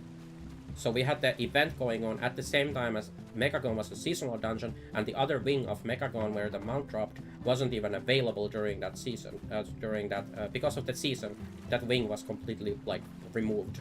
So you could not even attempt farming that mount during the event, which was kind of sad because that not only is it a really cool mount, but it was you know, something you could have farmed during the event that you couldn't. So you couldn't get like full completion, and then like who bothers farming this stuff outside of the event, right? Because the drop chances are so bad that like you have to be kind of crazy. Like we used to be crazy. Okay, we used to farm Invincible. Like we have hundreds of attempts on Invincible, and then we get it during the event. Even during the event, it took me a long time, like doing it on every alt, like so many attempts. Probably the only mount that took more attempts than Invincible for me during the event was Gmod. Like Gmod was really rough to get the drop, but we did get it in the end. But Gmod, you could farm on every like difficulty. Yeah, so you could farm it on every single difficulty, so that gave you, that's why we've had so many attempts on Gmod, right? Is you could farm it on even LFR, you could farm, you got it on patch, oh my god, you're so lucky. Well, we didn't even pay on patch, okay. But, it's,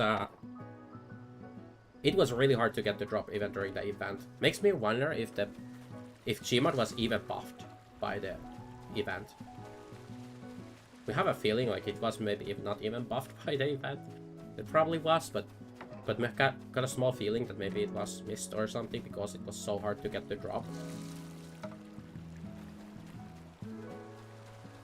But it did drop eventually.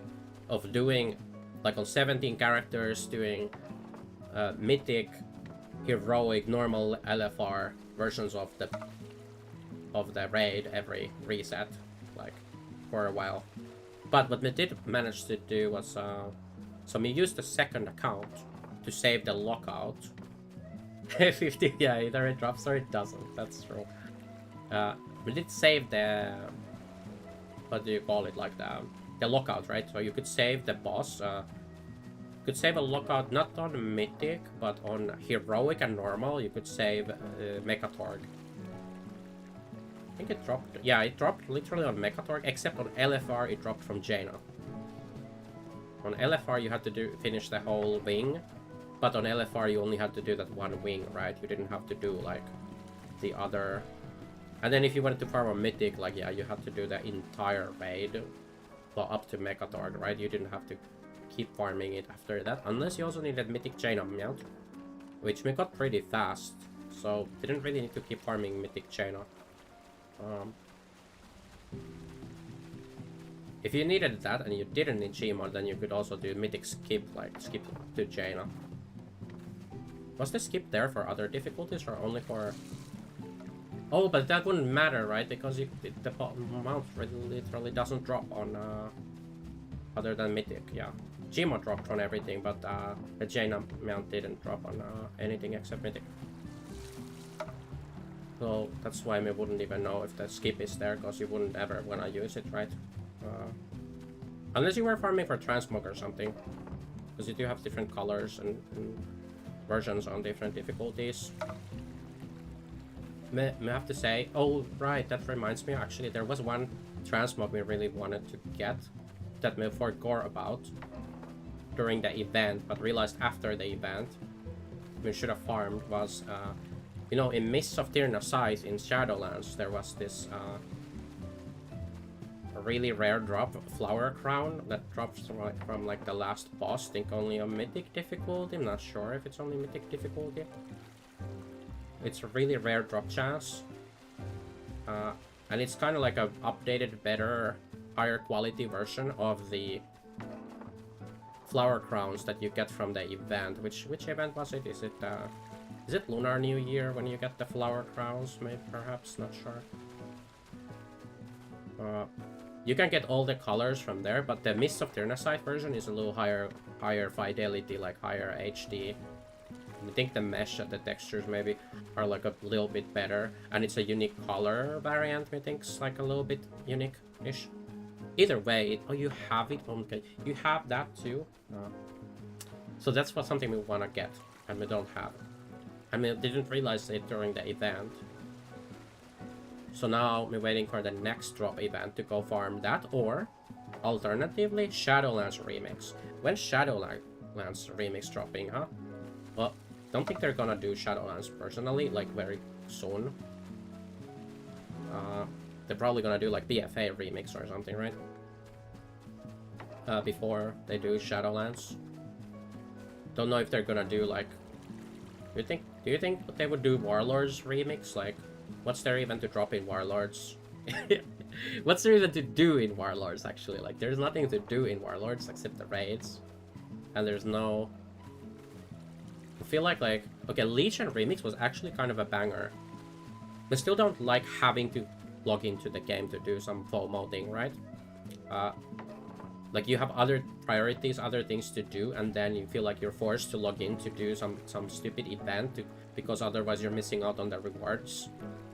We really hate that, but at the same time, I think Legion Remix was kind of a banger in terms of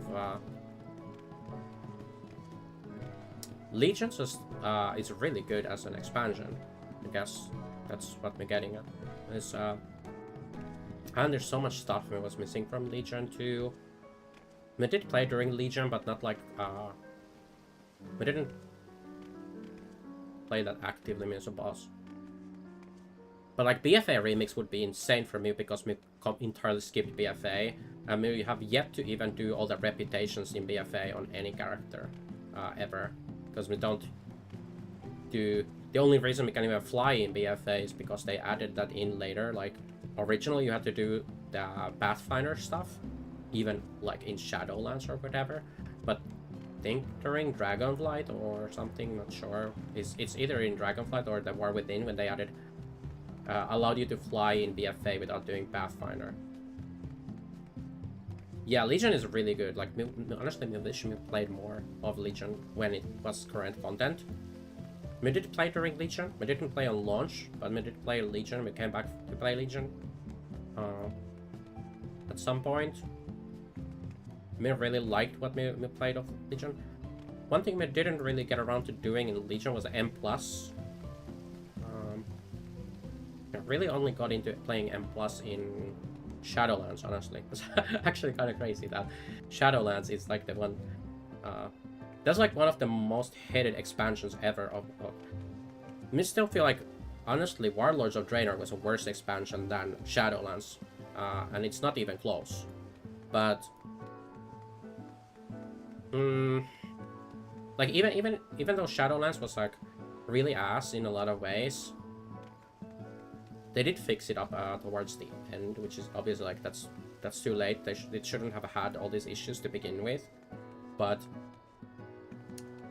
at least you had like content. You had Mythic Plus and everything from like, yeah, Mythic Plus wasn't a new thing. It was that was already from Legion, right? Like you had, but it had Mythic Plus and it had like the dungeons were relevant throughout the expansion and stuff. And they actually started doing some of the cool things that they are doing now in Shadowlands. Is like the seasons.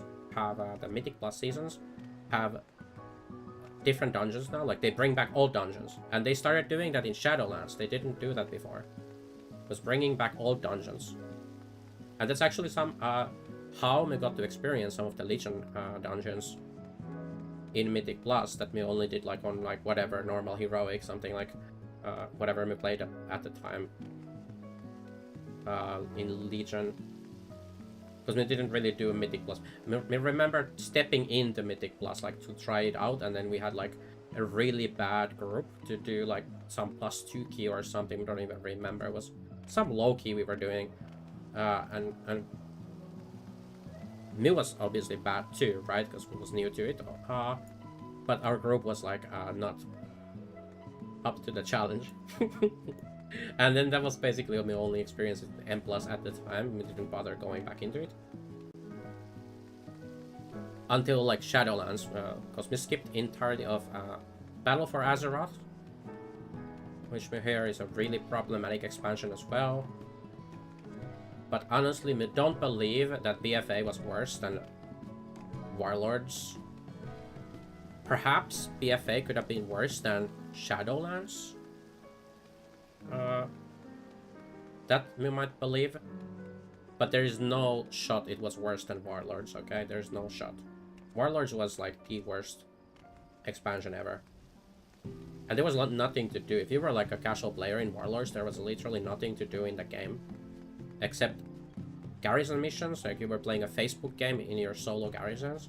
And then the other thing was Apexis crystals, like you had your weekly or whatever daily, I think it was a weekly, to go hunt Apexis crystals. You're running around in circles, killing some random mobs in a raid group, farming Apexis bonus objectives. We didn't even have world quests, we had bonus objectives in Warlords, and it was so ass. Like, the expansion was, everything about the expansion was so ass. It was the worst experience ever. And that was actually why we didn't play Legion release. Was a big reason was just Warlords, because even though we didn't really do much in Warlords, like we did do the friendship moves or whatever it was called, okay, yeah, that's the thing, we heard that the raids were really good. And we did play Hellfire Citadel. We was pugging like heroic, so we went to pug heroic to get the mount, right? That's usually when we go do raids in WoW. We don't really enjoy WoW raids a lot, but the one thing that gets me to do some WoW raids is usually FOMO ahead of the curve mount rewards. Yeah. Well, if you didn't raid in Warlords, then what did you do? Like, you sit in your garrison, and you send your dudes on the missions with the add-on. It was basically like retainers. You're just doing retainers. For which you needed garrison resources also to do mythics. Something you needed. And then you did your apexes weekly, go into Corcoran and run in circles with the Monkins that are there. Tagging everything with Starfall, and then you just run around with them and you get your apexes crystal weekly. And anything else we did in we didn't have Mythic Plus, we didn't have World Quest, we didn't have anything, and we didn't even have Reputation. Like in MOP, they had reputations work basically the exact same they do in Final Fantasy, where you had a reputation like hub where the rep dudes were, and then you got daily quests from them, and they even had storylines, like you would progress to the next rep level and they would unlock new advancements in the hub, and they would give you new dailies to do new stuff, and you had a bit of a story to all the factions. You didn't have any of that in Warlords. The Warlords reputations were just like, okay, go run around in the swamp and kill goblins or something. Like, there was literally nothing to a lot of the reputations, like no quest hubs, no dailies, no nothing. You just run around in circles in the swamp and kill stuff. Like it's a vanilla reputation or something. Me did do that, like that's what me ended up doing, because at the time was really into doing like reputation farms and stuff like that. Like in MOB we did a lot of that kind of stuff. Really like doing reputations. Actually, we like reputations a lot less these days, because the game feels like the reputations don't feel like real anymore. They don't feel like they're a real thing in the game. The renowns. There's like no faction hubs really, and they don't have quests. They are just like world quests that happen to be tied to the factions somehow. And it just doesn't feel like it's even really part of the game. That's the thing we feel about with world quests. They're a cool idea, but feel like they maybe should have stayed in, you know, Diablo, like where they basically pulled them from was like Diablo bounties. Honestly, maybe they should have just stayed in like Diablo, because the world quests, tying them to the reputations at least, like just kind of made them. Perhaps it was cool in Legion when it was new, but in nowadays it just feels like it's so disconnected. Don't know. Everything in WoW feels so disconnected these days. I don't know. Maybe it's just a general vibe. The reps X back. Weekly, even every weeks. Yeah, I'm tired of doing like, it was kind of, you know, in what was the expansion? Dragonflight, like they started doing this. I think it was in Dragonflight they really started to pushing these events where, oh, do your soup event. Yes, chef, you do your soup event, and they brought it back with the theater troupe event and the other stuff. Like they really started pushing these weekly events. Yeah, it's so ass. Like honestly, I quit after like 2 weeks or something into the War Within. We just quit the game after like 2 weeks of doing the stupid crystals in Hallowfall or something. Like it was cool like the first time. Maybe the second time it wasn't too bad, and then it just like, I'm so done flying around lighting crystal fire thingies. And then the other thing, like the theater troupe and stuff, it's like, it just feels like this is just Yes Chef all over again. It's the same thing. It was already tiring in Dragonflight. It was cool at the start.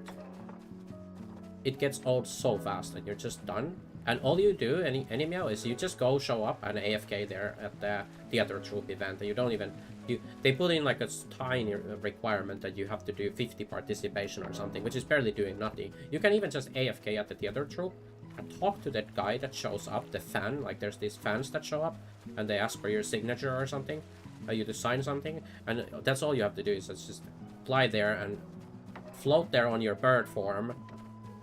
With steady flight, so you can't even get aggroed by anything, and then the dude shows up and you sign his autograph, or like your autograph to him, and then you get your participation from that, and then you just chill, doing literally nothing, and you get your reward, and it feels so soulless and so dead. Not saying Final Fantasy XIV has it that much better with reputations and such, but like yeah, I hate these timed events because I feel like Guild Wars 2 did them a lot better. Like, don't know if you played Guild Wars 2, but they have events done pretty well with the meta events. Not that they are like immune to the same effect of going there to AFK just for your participation reward. It is much the same there, but I feel like they were at least cool to do again and again to some extent. Don't know, guess everything at the end when it turns into this checklist of getting your participation is kind of just not that good. Oh, yeah, okay. Yeah.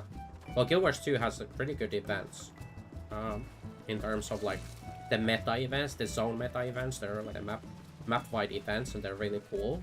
Compared to what you have in WoW with theater troop events and stuff, they're just like, it's not even close to how interesting some of those meta events can be, and they stay somewhat interesting.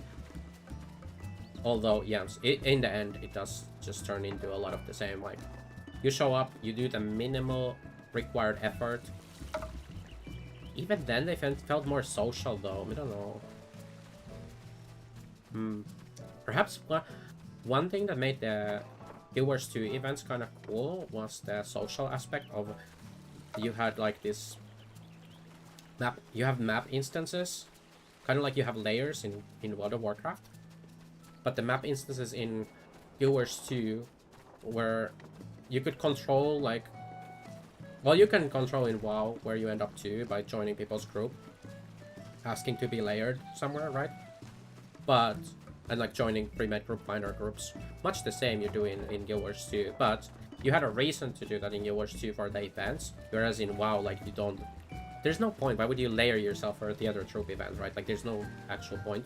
So that removes that little. Guess it's not like. You could say it's a little bit the same as what people do with hunt trains in Final Fantasy. Is like you wanna hop over to another world to do your train or your S ranks or something, and there's a little bit of like. Well, in Guild Wars 2, what you had to do was join groups. So you would open up the group finder, and you would join a group that was on the correct instance. And if the groups would even put like the IP address, like the last digit of the IP address of the server that they were on, like so you could see like which you would type like /IP, I think it was, and it would show you like the IP address of the server that you're on.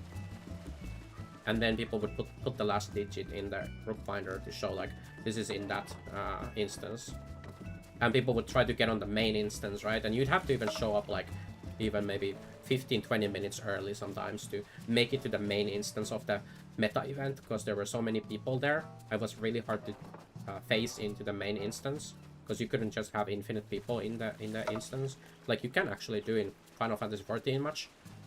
You can actually kind of do that. Even though it says like the instance is full, right? But we've seen it, at least in the Dawn Trail release or whatever, we had the S trains. And people, there were like 1,000 people or something on some of these instances, like, for sure.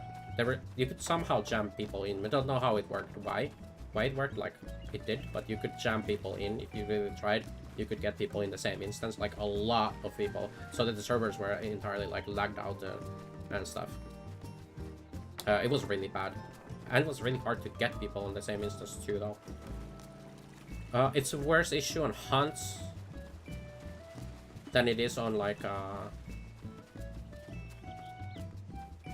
than how the issue is with these meta events, because the meta events you could still have a second instance, like. But we're talking about the main instance of the map was like the big issue to get into, but you could get into the second instance, and you'd still be fine. Because the second instance would probably still fill up like with enough people, and like you could get the meta event to succeed most of the time. Sometimes like Tangled Depths meta event wouldn't succeed. That was in Heart of Thorns expansion, like. I still think like Guild Wars 2, the best expansion, Heart of Thorns. Me didn't even play back in Heart of Thorns, but they had the best meta events, even like to current day. Actually, we haven't played like the last 2 expansions now. I mean, quit in Path of Fire. Actually, we started playing the game. Well, okay, we played also a tiny bit at release, but we don't really count that as like. So continuously, we played the game a lot during Path of Fire. Kind of from not quite the release of Path of Fire, but like early in Path of Fire, we think Smith started. And then we played towards the very end of Path of Fire before they released the Kanta expansion. We quit like just before the Kanta expansion. We even bought the Kanta expansion, like pre-purchase, whatever. And then we never played it to this day. Never gone to play the expansion. And they've done like 2 expansions or something since then. And now they're apparently working on Guild Wars 3. It's basically confirmed at this point. They are working on Guild Wars 3 now. Because they were hiring like Samnian too. They were doing some hiring, which was shown, shared or whatever. There were already rumors about Guild Wars 3, but now it's like basically confirmed that they're doing Guild Wars 3. In Unreal Engine, by the way, they are hiring some devs for Unreal Engine devs for which is like, okay, yeah, that's good, because the engine they had for Guild Wars 3 was kind of ass. But it was cool. The game was, and still is, pretty good in a lot of ways. I think it had pretty good combat, but cool art style, like original art style, and cool classes, and the events were like some of the best events. Rift also had good events, but like I think Guild Wars 2 took it a bit further with the events. Like there were a couple ideas that Rift did that no game like that me played still has done to this day with events. Like Rift had a very dynamic, like cool events with the invasions, like and stuff. But and other games have done some similar stuff with like Rifts, but they've never done like, we've never seen a game do the type of invasions that they did, the dynamic invasions where they were like these invasion points, and then the mobs would dynamically like you couldn't tell where the mobs were gonna go from those invasion points, and they would like fill the entire map. I heard the last Guild Wars 2 expansion was pretty good, and Guild Wars 1 remake also. Oh yeah, there's a Guild Wars 1 remake, or whatever, like Reforged. We haven't checked that out at all. Yeah, I mean, can imagine like Guild Wars 2 players are probably quite happy now. It was a while back when we quit, like the vibe was a lot like Dawn Trail, where everyone was unhappy with Guild Wars 2. Was a little bit before the Kanta expansion. I'm not sure how well the Kanta expansion was received, but I think a lot of people not very happy. Also, raiders were very unhappy towards the end of Path of Fire. There was no raid content coming out for a very long time. And then they started doing these strike missions, which were also not super well received at the start, especially because why are they doing strike missions? Like they were basically like trials that they ripped from Final Fantasy. It was like the whole idea was like these one-off bosses that aren't actual like raids, because they used to do raid content that was more like World of Warcraft raids, where you have, you know, a raid wing with multiple bosses and you have trash fights and like these events in between and this whole raid zone. But then they switched over to this strike mission format, which was just like, you could say it's either like Guild Wars, Final Fantasy XIV Trials, or even how Final Fantasy XIV does Savage Raids, right? Or any content, honestly, like any raid content is always just one boss arena and that's it. And then when you have a tier of raids, it's 3 boss arenas or whatever, right? Or 4 boss arenas, right? It's not a raid zone with bosses and checkpoints and stuff. It's just one room for every boss that you queue into, which doesn't even feel like it exists in the game world, because there's kind of no place in the world where this even happens. It's just like you go to the unlock NPC, which unlocks the ability for you to queue into the raid, which supposedly takes place in this area that you are unlocking it at. It's indoors or whatever in the Arcadia, but it kind of doesn't feel like it's even in the world where you go into these raid zones. It feels very disconnected to me, at least. When you're more used to like raids in like from more classic MMOs like World of Warcraft, even Rift and a lot of these games. Even Guild Wars 2 had them before, right? Where it's like the raids were part of the world somewhere, and you would zone into them, and they were actual places. Sometimes they're even in World of Warcraft. Sometimes the raid zones are even accessible without zoning into the raid, right? Like Nighthold or something in the Legion Remix, for example. Like you can fly over Nighthold, you can fly over the areas where the bosses are and everything. They're just not there in the non-instance version, right? But you can actually go there, which is really cool.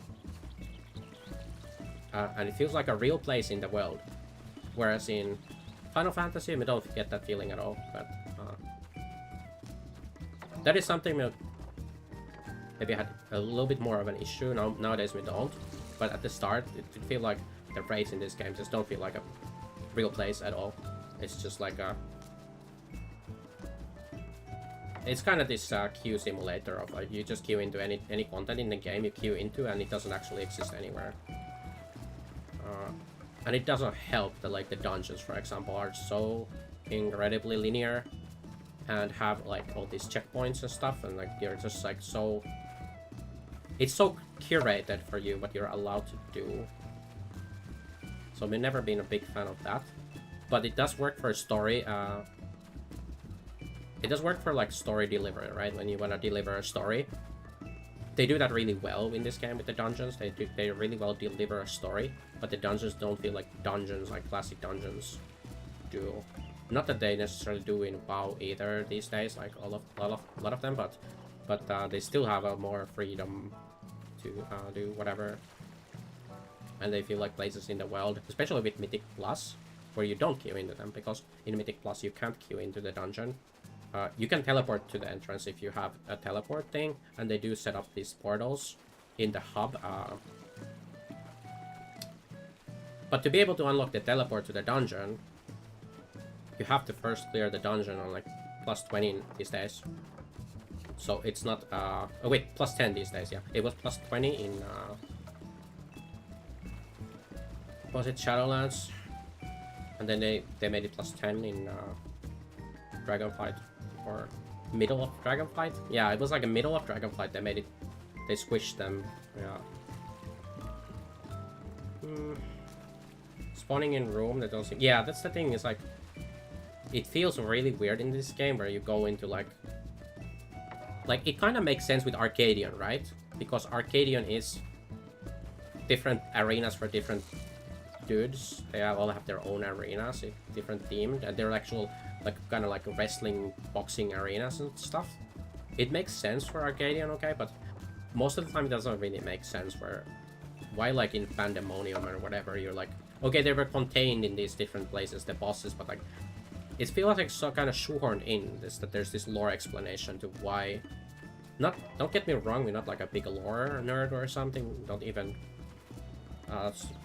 okay, maybe shouldn't say this, but we don't even look at the story these days. We don't even read the story anymore. We just quit paying attention to the story in Final Fantasy a while back, but it's so we don't actually even care that much. But let's say we did care, like we perhaps cared at one point, then yeah, the raids don't feel like they're really part of anything. They're just this... You just queue into them. It's like a Fall Guys, you know, like play Fall Guys, and you sit in a lobby and then you queue into a match, and then you're put in a random game, random room of with random people, and that's how Final Fantasy 14 feels a lot. Is you sit in anywhere in the world and then you queue in like with your, even when you're doing with static group, like we are doing a static raid group, you just form your like group finder thing. Cross world, you don't even need to see each other anywhere, and you don't need to go anywhere. The only time you need to go somewhere is to unlock the raid, and then you just queue into the thing. You don't even need to really know where the raid is in the world, and it doesn't exist in the world. If you go there in the world, it's not there. There is no raid. There's no arenas to go to. There's no nothing. Which, yeah, probably makes it easier for them to do. Oh, but yeah, at this point we don't really care. It's just like just an observation, I suppose. We do prefer it the way it is in WoW. However, there's other things about WoW raids we don't like, including the entire design of WoW raids. We don't like actually a lot of things about WoW raids, but what we do like about WoW raids is like that's like perhaps the one thing we like about WoW raids. Also, the healing is kind of fun in WoW. We like healing gameplay in WoW. I don't really like the healing in this game as much, because we used to like, I mean, still do main healer in WoW. I'm always playing healer since like MOP or something in WoW, but when we started this game in like Endwalker, at the start of Endwalker, I was started with White Mage. It got not interesting pretty fast playing healer in this game, because it's not that it's like it's super easy or something. You have like things to worry about, mids and everything, right? Probably the worst part is you have to communicate with your co-healer or something, right? For mids, especially like doing ultimates and stuff. You need very precise like a mid plan or something, right? Which sounds like kind of ass if you're thinking about PFing ultimates. We don't really have experience PFing ultimates, but they do have like a for what's it called? Like the LPDU, they have their own mid plans, right? There's like a LPDU mid plan. At least there was for DSR. We don't know for newer stuff, but and then yeah, we don't know what people do in Savage. Like if you PF Savage as a healer, we don't know what the hell are you doing like for mids and stuff. Like if you PF and you run into a different, like is there a agreed upon mid plan? Because the raid plans don't have mids in them. So there are standard, you think so? For also for Savage, do you think? Or does it not matter in Savage? Because mids do matter in Savage, right? But they are maybe not like as yeah, not Savage. Yeah, they probably do for ultimates, newer ones too, right? Because they did have for DSR. I think we were mainly going off of the DSR mid plan when we were doing DSR. Of course, like older ultimates, you don't maybe need a mid plan as much, because the older ultimates don't require as much mids, and like people can have more health. But like that's talking about like a really old ultimates, not like recent ultimates. Yeah, it does not require as precise. We can definitely see there being like a lot of issues, and it's something we would have an issue with personally, perhaps. Is like me would feel very uncomfortable going healer in like PF, even Savage, and not knowing like when to use mids with like any kind of precision of like what mids, what's the other person meeting, or what's like what the other healer is meeting, and what me supposed to mids, and I don't know, it would feel very uncomfortable, unsafe, and not good about doing that. It's much cozier on like DPS, where you have like one mid and then use it whenever, kind of, or like maybe sometimes you need it, and there's like, oh, at this mechanic you want to have the mid because it's a really hard hitting mechanic, and just to be safe you want to have it there. But I feel like even if we didn't use shield samba ever, we would be fine. With just the support mids that they have planned out, right? Oh, hello Trix. I didn't know you're still here. Other ultimate might not need a mid plan. Yeah, DSR top, those are still fairly near, right? And DSR and top are like harder, I think, in general, to some of the older stuff. At least from what we. Not saying that older ultimates are easy. Like when we did T in Dawn Trail, and T is really old, it still felt quite hard. Uvu did not feel as hard, but it did have some precise movements and stuff that were like you just need to experience to be able to do.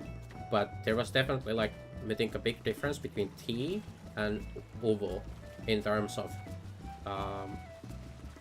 mechanical difficulty and stuff. And even like don't know if we should say DPS checks as such, but they felt both numerically and like T felt both numerically and mechanically difficult by far to what Uvu was when we did Uvu also in Dawn Trail. I think we did T like at the very beginning or like after the first tier. We did first tier of Dawn Trail we did T before F or U. Nothing about WoW. Yeah, I was actually thinking about that. Like, oh, we were actually yapping about WoW the whole time, so that's probably why you haven't said anything. Yeah. Although we're also yapping about other MMOs. Don't know if you play other MMOs like besides Final Fantasy, like Guild Wars 2, for example. Been yapping a little bit about Guild Wars 2. One day we wanna go, not really back to Guild Wars 2, but we wanna I don't know, do something casual in those games again someday, perhaps. But it's feeling a little less like, well, what's the point of playing Guild Wars 2 now if they're gonna do Guild Wars 3? Like, why would you even want to do anything? Except that they're probably gonna have something crazy like, if you play Guild Wars 2, you know that Guild Wars 1 had this achievement called, this title called achievement or title. I'm not sure how it was in Guild Wars 1, if it was an achievement or title, but it was God walking amongst mortals, called Guam, and then that's shortened to Guam, and then in Guild Wars 2 you got this title called Guam also, like, what's called God walking amongst mere mortals. Is the title you got in Guild Wars 2 if you did this achievement in Guild Wars 1, which involved basically doing everything in the game or something. Basically completing the entire game, everything in Guild Wars 1, like all that content and achievements and whatever. I'm not sure what the heck you have to do, but apparently it takes a really long time to do in Guild Wars 1, like, at least at the time, if you did Guild Wars 1, people were saying like, oh, it takes like minimum half a year or something to do Guam if you start working on it. Which sounds like a big commitment to make to a game you're not even playing, like go play some old game for half a year and grind it out like crazy so you can have a title in your current game. I played a little bit of Guild Wars 2. There. Ion, Terra, yeah, we played quite a bit of Terra as well. Not like a lot, but like a fair bit. Terra was quite fun, like it had cool combat in some areas. I don't think all the areas of combat were that good, but some areas like the melee gameplay was really good and the tanking was cool and stuff. Ion, we didn't play Ion ever. I had some friends who played Ion. We never got into Ion. I think we was in my like Western MMO phase at the time when Ion was like coming out and popular. Not sure. When Ion was peaking, probably. Not sure. I actually played this really trash free-to-play Korean MMO probably at the time. Called Fiesta Online. It was really really trashy game. Like most of these free-to-play MMOs. Nowadays they have good free-to-play MMOs, right? Like or like non-subscription MMOs, but back then they didn't. Like all the free-to-play or like non-subscription MMOs back then were like complete ass. Not sure if like, well, I can't think of a single really good non-subscription MMO. You could say Guild Wars 2, right? Because it has a different monetization, but it's not a free game. You do have a free, quote-unquote free trial or whatever, but you have to buy the game, like the, you have to basically buy the game, the base game, or something, some expansions you have to buy and stuff. Otherwise you can't really play the game very far. Well, you can play for free, but you're missing out on a lot of things. Especially like PvP, I think you can play. But then you're missing out on elite specializations and stuff. It's not exactly fair as a free player.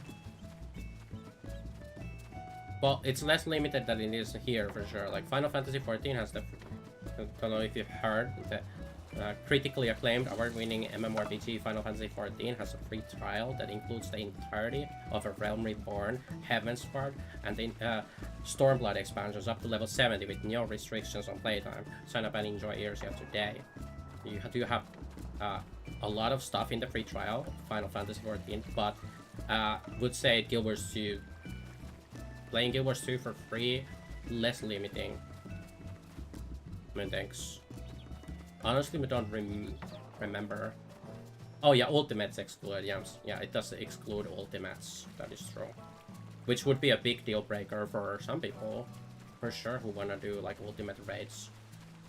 Honestly, if you're a raider, like a raider player, then yeah, you do still get, you could do like a mine runs, like you could do mine, Savage, old Savage mine, and then you can play for free and do raids. You do need to find like a community, I feel like, to do those that kind of stuff though, like the mine runs or whatever. Maybe you can find it in BF, but is that gonna be, how consistent is that gonna be to try to prog on all the Savage mine with like BF? Like, does that even happen? Not sure. Not sure if that's actually a thing. Surely you need like a Discord or something to do that. Well, we don't know. We don't really BF. BF is scary, okay? We did a little bit of BF in Endwalker when we started the game. So I was playing a White Mage at the start of Endwalker. And we did a little bit of BFing. Not fully alone. So we had like a guild that we found in an expert roulette or something. It was like, or leveling roulette or something. We found these people we queued up with. And then we started, they invited me to their guild, and there we did, we went into Savage. They were like, oh, do you do like raids or something? Like, it was basically fresh out of World of Warcraft coming into this game. I was like, oh yeah, sure, let's do raids. And then we go into like the Savages, and it was fun. It was fun. So we were like half static kind of from that guild. And then Everyone quit, kinda including myself, but Mew came back. Well, we went to play other stuff. There was actually a lot of stuff coming out at the time, like Lost Ark. Yeah, I think we all went to play Lost Ark for a little bit. And then we played Path of Exile. There was a Path of Exile League we played, or a few of us played. And then, well, we came back to do more raids, but they didn't, right? Except one of them came back, but they joined like a static. And then we was trying to do PF, like re-clears basically of the raids we were doing, and yeah, it was not working for me. We had some bad experiences with PF, and then we just quit playing the game completely for a while. And after that, we barely touched PF ever. The only time we went into PF was with friends, like Ceci, for example. Like, we would go into PF to do all the extremes, you know, extremes you call them, and chaotic and stuff like that. We did in like a while back. We did some extremes, not anymore in recent extremes.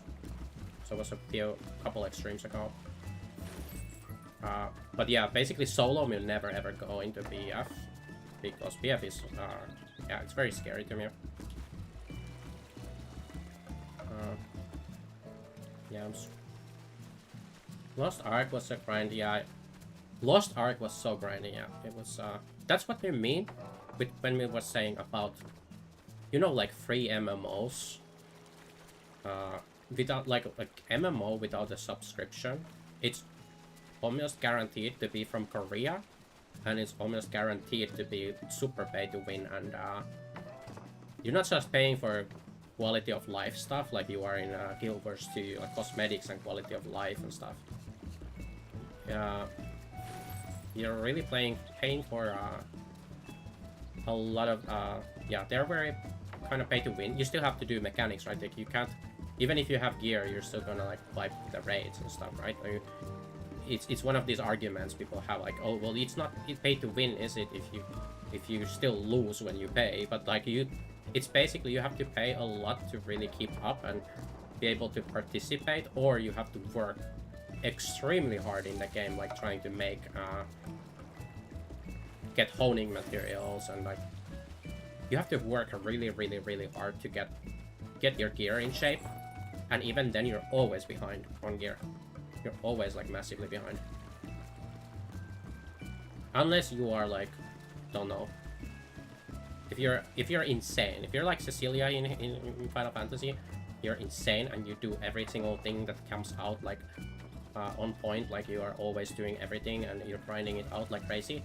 We're in Final Fantasy. There's no reason to do that. It's not for completion. Like achievement completion and stuff like that, which is of course like nice to have, but there isn't like a burning reason to do this kind of stuff in here. Whereas in like Lost Ark, like you have to constantly farm everything on point. All the stuff that comes out, you have to farm like crazy. All the events that come out, everything needs to be. And then you need a lot of alts. No, we don't mind alts. We have a lot of alts in Final Fantasy. And World of Warcraft as well, but more so in here. And alts being useful to your main is nice. If it's not like, you know, you need to grind all this content on your alts just to be not even competitive in gear, but like keep up a little bit and you're still behind. That's like biggest problem is the boss we had with Lost Ark. We was grinding a lot on the main character, but that wasn't enough. You had to play a lot of alts to funnel stuff to your main. And if you weren't doing that, it was playing some alts, but it wasn't enough. Like you had to do more to get honing materials. And then they released a raid, and it's like, okay, but basically only the people who played this game in Korea, who are actually crazy and they farm everything on a bunch of alts and they know the exact, like, basically they knew before the game even came out what to do. Only those people could be keeping up in item level to be able to go into the new raid on release. Otherwise, it was just people who paid a lot of money to hone their gear. And they basically did this on purpose, and then the devs, like, they did like an apology and some like catch-up event or something.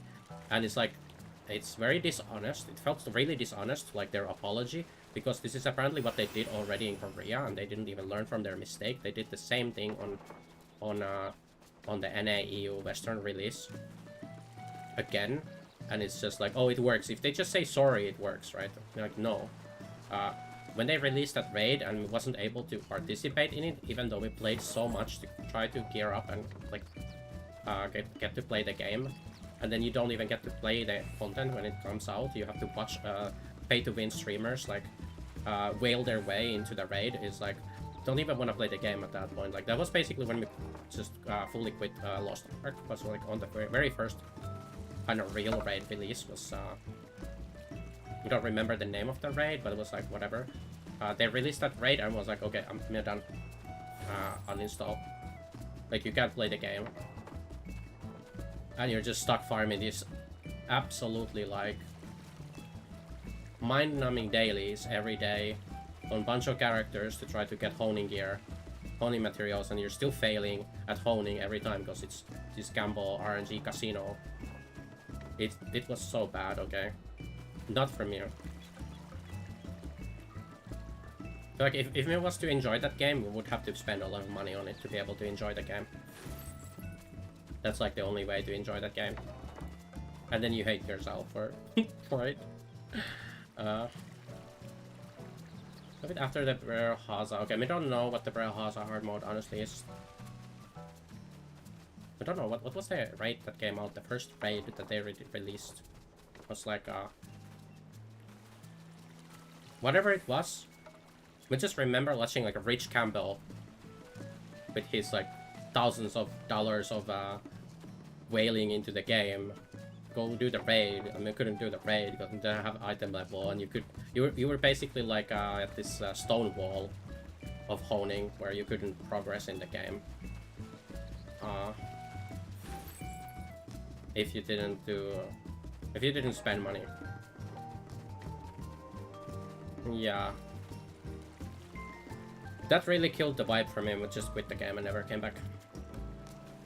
Although we did plan on coming back. I was thinking like, you know, at some point I'm gonna play the game. I was really happy with so we had this Founders Edition costume for the Bard and the... So I was playing mostly Bard, and then my alt was Paladin. And we played a lot of... mostly we like playing Bard. Don't know, like the gameplay on Paladin was felt a little bit better, potentially. But there was was gender race locking on the classes. They were all like, you had to play a specific thing. We'd rather play the Bard. we rather play the waifu Bard, and it wasn't my favorite Nyan, because the Paladin had my favorite skills, because the thing is, like, you didn't have real healers in the game. You had supports, where the Bard and Paladin were the only supports at the time. And the Paladin had this aura, which would give both a damage increase and a heal over time, like aura. And the Bard did not have that. You had to choose between buffing damage and buffing and giving heals. And basically, like, well, that just means you never really want to do much healing, because you're sacrificing damage boost for the group. It's like if in Final Fantasy 14, instead of pressing your 2 minute to heal, to do damage, you would press it to heal people. It's like, well, why would you ever do that, right? But in that game, you didn't have any GCDs to heal with either, so you were basically like, did we have some kind of... I don't remember. No, I think it was all damage buffs that we had with Bard with too. You could drop on people also to give but the Paladin had basically, like, you didn't have to choose between healing and buffing damage, but their damage buff wasn't as good.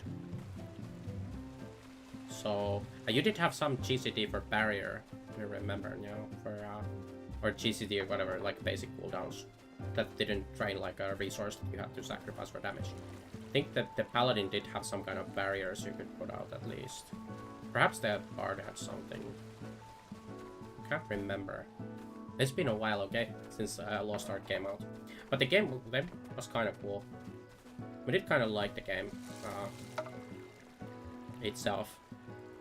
I mean, I had some grievances with some of the stuff, but like, if the game wasn't paid to win, it was like a subscription MMO that was fair and you couldn't spend money to hone, that would have been actually a pretty fun game to play, methinks.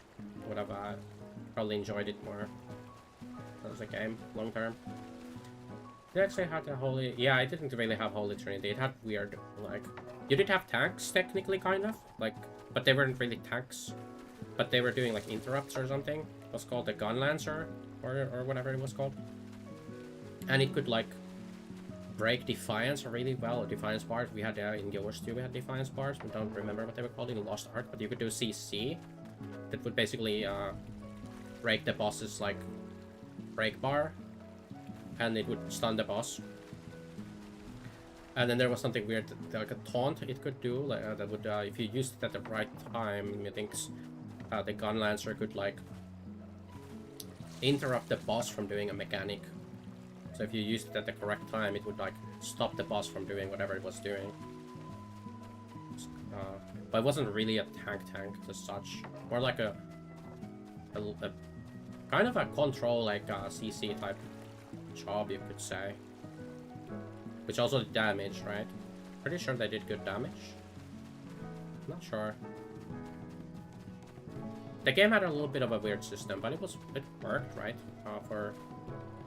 And yeah, the healing was like, there wasn't really a healer per se, but would say, if you said you had a healer, let's say you still had a healer in that game, you would say that the Paladin was definitely more the healer than the Bard, because yeah, the Bard could be played in a more healing way, but that would also, like, be playing it wrong by just healing instead of giving damage buffs. But the Paladin didn't have to choose, they had both. They had damage buff and healing in their ultimate, and they had, like, the shields and stuff. I feel like the Paladin played more as a healer, if if you could say that the game had a healer. The Paladin definitely felt more like a healer. The Bard was... Yeah, it could do more healing output, but you would be wasting your resource on healing. Like, most of the time. And that was really hard for me to play Bard. Was like, to not heal, because we wanted to heal. And it's like, don't press heal. Press this damage boost, and it just feels... But no, wanna heal. I wanna press the heal. And it felt bad. And then we would do like the... What did we have? A Chaos Dungeons or something? We had a daily Chaos Dungeon or something. And we would go to the Chaos Dungeons and just spam the heal. Like, use all the resources on the healing to get the MVP or whatever. Like, a healing max, like so much of the group healing done, right? And it felt good. Well, it was such a bad way to even play that job or whatever. But not that it matters in like the Chaos Dungeons, right? Because they weren't really even... they were like kind of scuffed content that nobody cared about, but... it felt good getting that like MVP thing at the end from healing. So that's what we ended up doing a lot when farming the daily Chaos Dungeon stuff. Oh yeah, that was another thing we did wrong, was we should have made multiple of the same job. Like for example, like if you're playing Bard, you want to make a bunch of Bard alts, and not like other alts of other jobs that you might want to play for variety. Because it wasn't just honing materials, there were these books, some kind of glyph books that you had to farm. So that was like a thing as well. What we did wrong was we should have made a bunch of bards to drop the books for your main bard, right? Engravings, yeah, that's what they were called, yeah. You needed to farm those. Don't remember exactly how they worked, but it helped you if you had alts that were the same job. The same class, the same whatever. You would get more of those for the ones that you actually need. I think you needed multiple to upgrade them or something. Don't remember what the heck happened there. Like, how did that work, that system? But that was like a point where... That was towards the end. I was getting pretty salty about the game. Because like so much of the game was just around these like optimizations of alts. Which was like, if you wanted to play the game for free, that's what you had to do. And you didn't know that when you were starting out, if you didn't play on Korea, or you didn't watch Korean streamers play the game and like learn about the metas and stuff before the game even released. That was one of the worst points about the game, was like all this min-maxing and stuff you had to learn about from before you even created your alts. You should have created your alts with the same class, you know. You should have done this and done that, and farmed bought all this premium currency with game gold early, and then like all this stuff, so you could actually get your honing material through some kind of weekly stuff, whatever. Don't remember how it worked, but it was really everything was just, all the resources were so tight if you played for free. Or was the game even free? Didn't you have to buy the game? Don't remember. Maybe you didn't have to buy the game. At least there was no subscription. We did buy some like crazy founder bundle, platinum founder bundle, and that was actually one thing I really liked about in that game. We had actually these huge server issues when the game launched, and that worked in my favor because like the server we played on was full or something, but me was already there, but like new people couldn't create characters there because like there was too much I think or something. The issue was like queues. There were huge queues, but if you were online like early and all the time, then you were fine, right? But a lot of people couldn't get in the game through the queue. Classic MMO RPG launch experience. But what they ended up doing was creating new worlds to make more like for new players or something, because you couldn't play the game otherwise, so they had to make new worlds for people to play on. But people had already opened like their founder items or whatever. You could only get your founder cosmetics on one character, basically. Like you could only get it on one world on one character.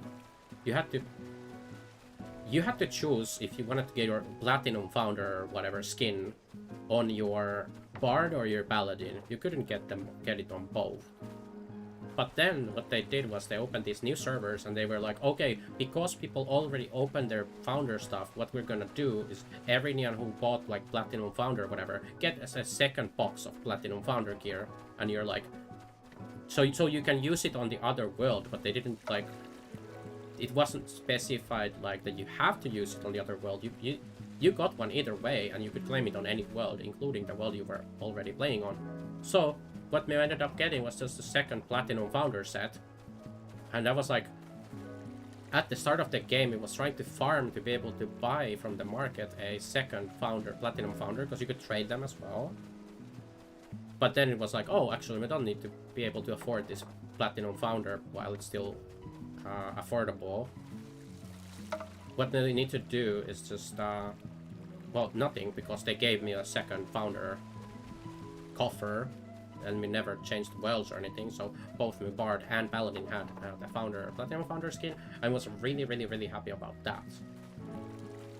But yeah, that's whatever. Opening the game during launch, and then yeah, the queue was the queues were really bad. It was like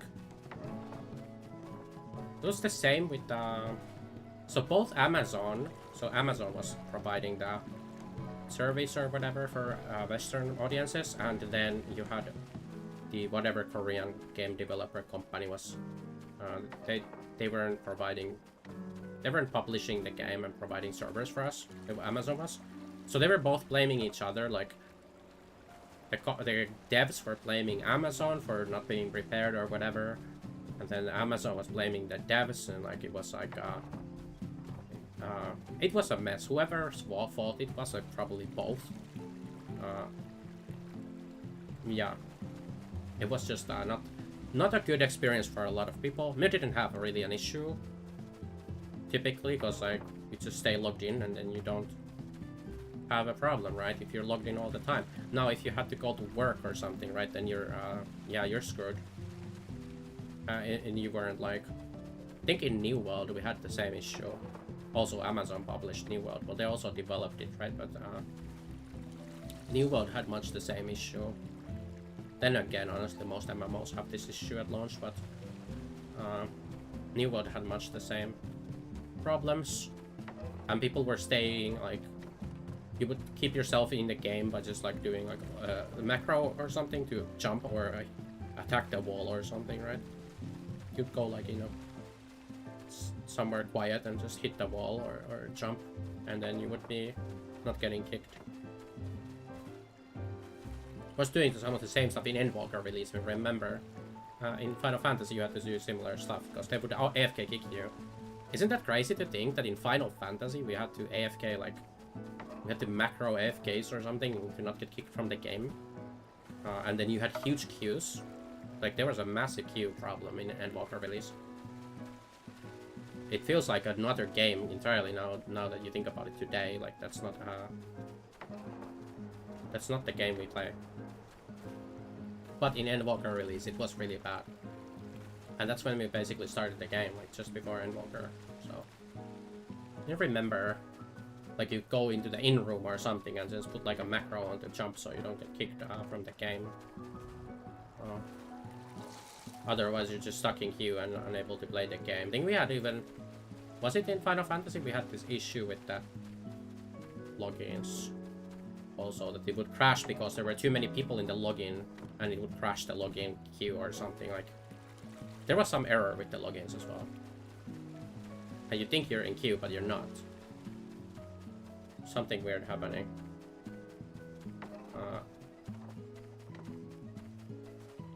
Not experienced that. ET launch was better. Yeah, there was nothing wrong with ET. So apparently that's like there's been a lot of like launch queue issues and stuff in this game from like way back already.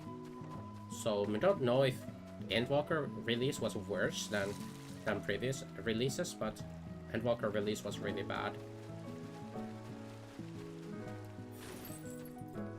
And then we had Dawn Trail release was like there was no issues. It was just smooth sailing.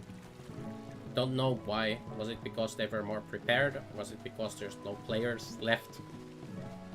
You think like Dawn Trail Wouldn't you think Dawn Trail still had players on the release at least? Like, people left after Dawn Trail release. They left after the story because the story was bad, right? Nobody liked the story. Okay, saying nobody is it's not fair. There's people who like the story. Myself included, me like parts of the story, but lots of people are unhappy with the story. Me also unhappy with the story. That's why I stopped reading, paying attention to the story. But you'd think those people left after, not before. So, like, well, we don't know the numbers. Did we have as many numbers? Like, did we have the quantity of players we had on Endwalker release? Did we have as many players on Dawn Trail release? Or no? No clue. We don't know. But let's say we did have the... Could be that the servers were just more upgraded, because they did have... Remember, like, Yoshi P was posting about it before Endwalker release or something, that they said that they're gonna have issues, like the servers are gonna have issues because they couldn't, like, because of supply or something, they could not buy more capacity for the servers for the release of Endwalker, and they were saying it beforehand that it's gonna be a bad experience, like, and they can't do anything about it. Now, there was nothing like that for Dawn Trail as far as me remembers. So I don't know if the reason for that is because did they upgrade their server capacity, or did people just like fall off? Because did Final Fantasy fall off during Endwalker? Like, so I know people did not enjoy Endwalker as much as they enjoyed Shadowbringer story and stuff. Like a lot of the player base of Final Fantasy 14 is like the story endies, right? Who play the game for just for the story. Which is fair. Like, this game is pretty story focused in a lot of the content. Like, story has a big role emphasis on this game. Like that, well, just the fact that you have to do like all the story and stuff to be able to even play the game, or play any content in the game. It's kind of a big factor there, which is a bit mixed thing for me. I don't like that. You can't do any content, anything. It's the worst probably for alts. It's perhaps okay for first character, unless you don't care at all about the story and you don't want to care about the story, and you just want to play the content. Even then, like, it could be a better experience for the people who do maybe want to eventually get into the story, to be able to get into the end game and raids and stuff, and then go through the story, right? Instead of being forced to skip the story and rush and skip everything, to then not go back to do it ever. It's like, well, what's the best solution?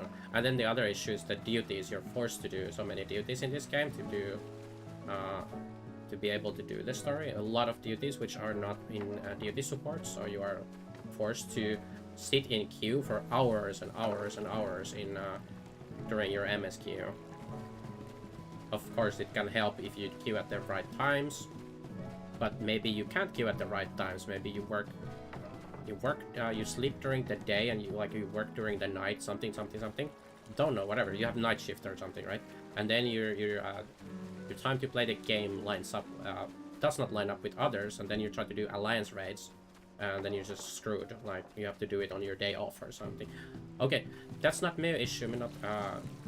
We don't work night shifts, although we do sleep during the day. That's just more self-cost thing. We've been sleeping during the day lately, and then stuff. Like, we schedule past days has been to wake up at 8 PM to alarm, to wake up for raid, and then go to sleep like in the morning at some point before noon, around noon ideally at last. Like, that's been kind of like the benchmark of like, oh, it's getting close to noon, that means it's probably time to go veg if we want to get like a decent sleeps before a raid, because otherwise you're gonna not get that many hours of sleeps. The Monster Hunter play what they need to do before they can fight. Yeah. That's yeah, I mean, you do have to do a lot in Monster Hunter to fight like some of the later bosses, right? But like, holy, it's a very different experience. Yes. Like in Monster Hunter, you do have story kind of baked into, but it's like, yeah. I think the story, like, we played a Monster Hunter World, and then Rise a little bit. World was more heavy on the story, but even there, the story was mostly just go kill monster. Like, find monster, kill monster, you're done. And you kill the monster multiple times to get their gear so you can go to the next monster. Unless you use the cheat pay-to-win gear that they added in some DLC or something, we don't remember, that they added like this Guardian gear or something in Monster Hunter World, and we refused to use it because it was like, okay, if you use the Guardian gear, then you just basically invalidating the whole point of like progressing through the game, the story, in like you know, gearing up with the monster gear and stuff. Yeah, you still need to do that in end game, right? But the idea was to do like get the real experience of the game instead of using cheat gear. But then again, we never ended up finishing the story, so but the main reason we never ended up finishing the story wasn't because, oh, it was too hard or something, like too grindy. The main issue was because we was playing it co-op with a friend, and the co-op experience of Monster Hunter World was so ass. Like, trying to play through the story together was so annoying. Every single quest you have to disband your party, and you have to go do solo some cutscenes and stuff, and then now you can party, and there's all this downtime, and there's like, it was just so much friction to play together that in the end was like friend of mine who me was playing with was just, they don't want to play the game anymore. They were like this the experience was just really bad to try to play the story together, that in the end we didn't. And then we didn't want to play the game alone. It was like, well, that's it's not that fun now to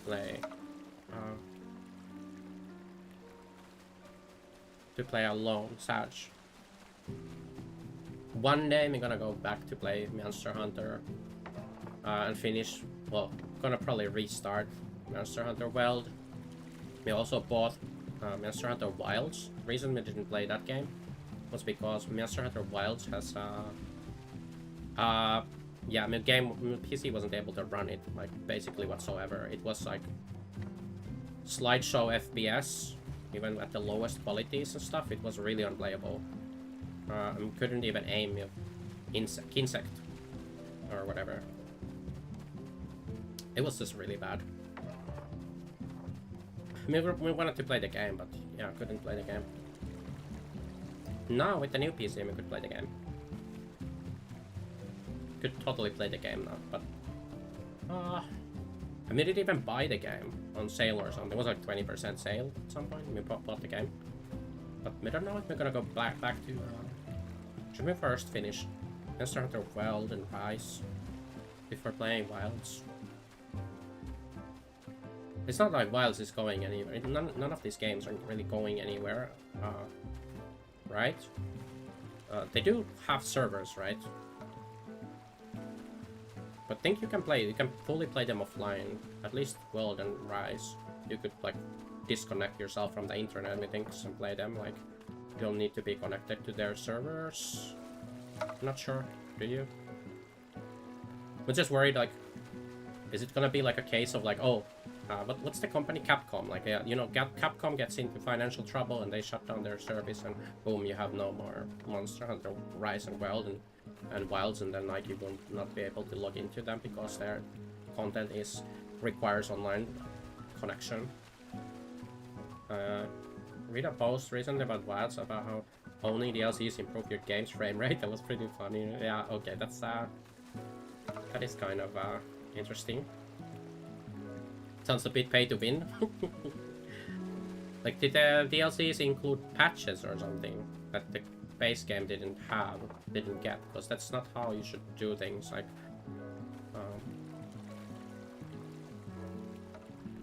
don't know. That just reminds me though of a similar thing we had going in what was it? Path of Exile. In Path of Exile, there was once upon a time, back in the good old days of Path of Exile 1, there was this build that was really popular at a certain point in time. Was a not detonate dead. It was the volatile dead, right? It was a volatile dead spellslinger build. Me was playing as well, but a lot of people were playing. It was like a super popular build at the time, and the base effect. If you didn't have the MTX, there was an MTX, which made the build less laggy, and if you didn't have the MTX, the base free version of the skill visual was lagging the game a lot. So you had to buy a special unique skin for your skill for the game to not lag as much. Obviously the game still lags because it's Path of Exile, right? It's always gonna be lagging in endgame, but you know what it means. Like, it would lag way more if you didn't have the MTX. So that was kind of messed up. It was a big L by Grinding Gear Games. GGG. We should get back into PoE again someday. Like, we played a little bit of the league that was like the previous. Was it last league? We don't know what league is currently. So they did do a new PoE 2 league. We don't know if there's a new PoE 1 league again. Maybe I think there's a new PoE 1 league. At Async Trade, Yams. Yams. Wait. Did we play with Async Trade? Not sure. Oh, Yams, we did, Yams. Think so.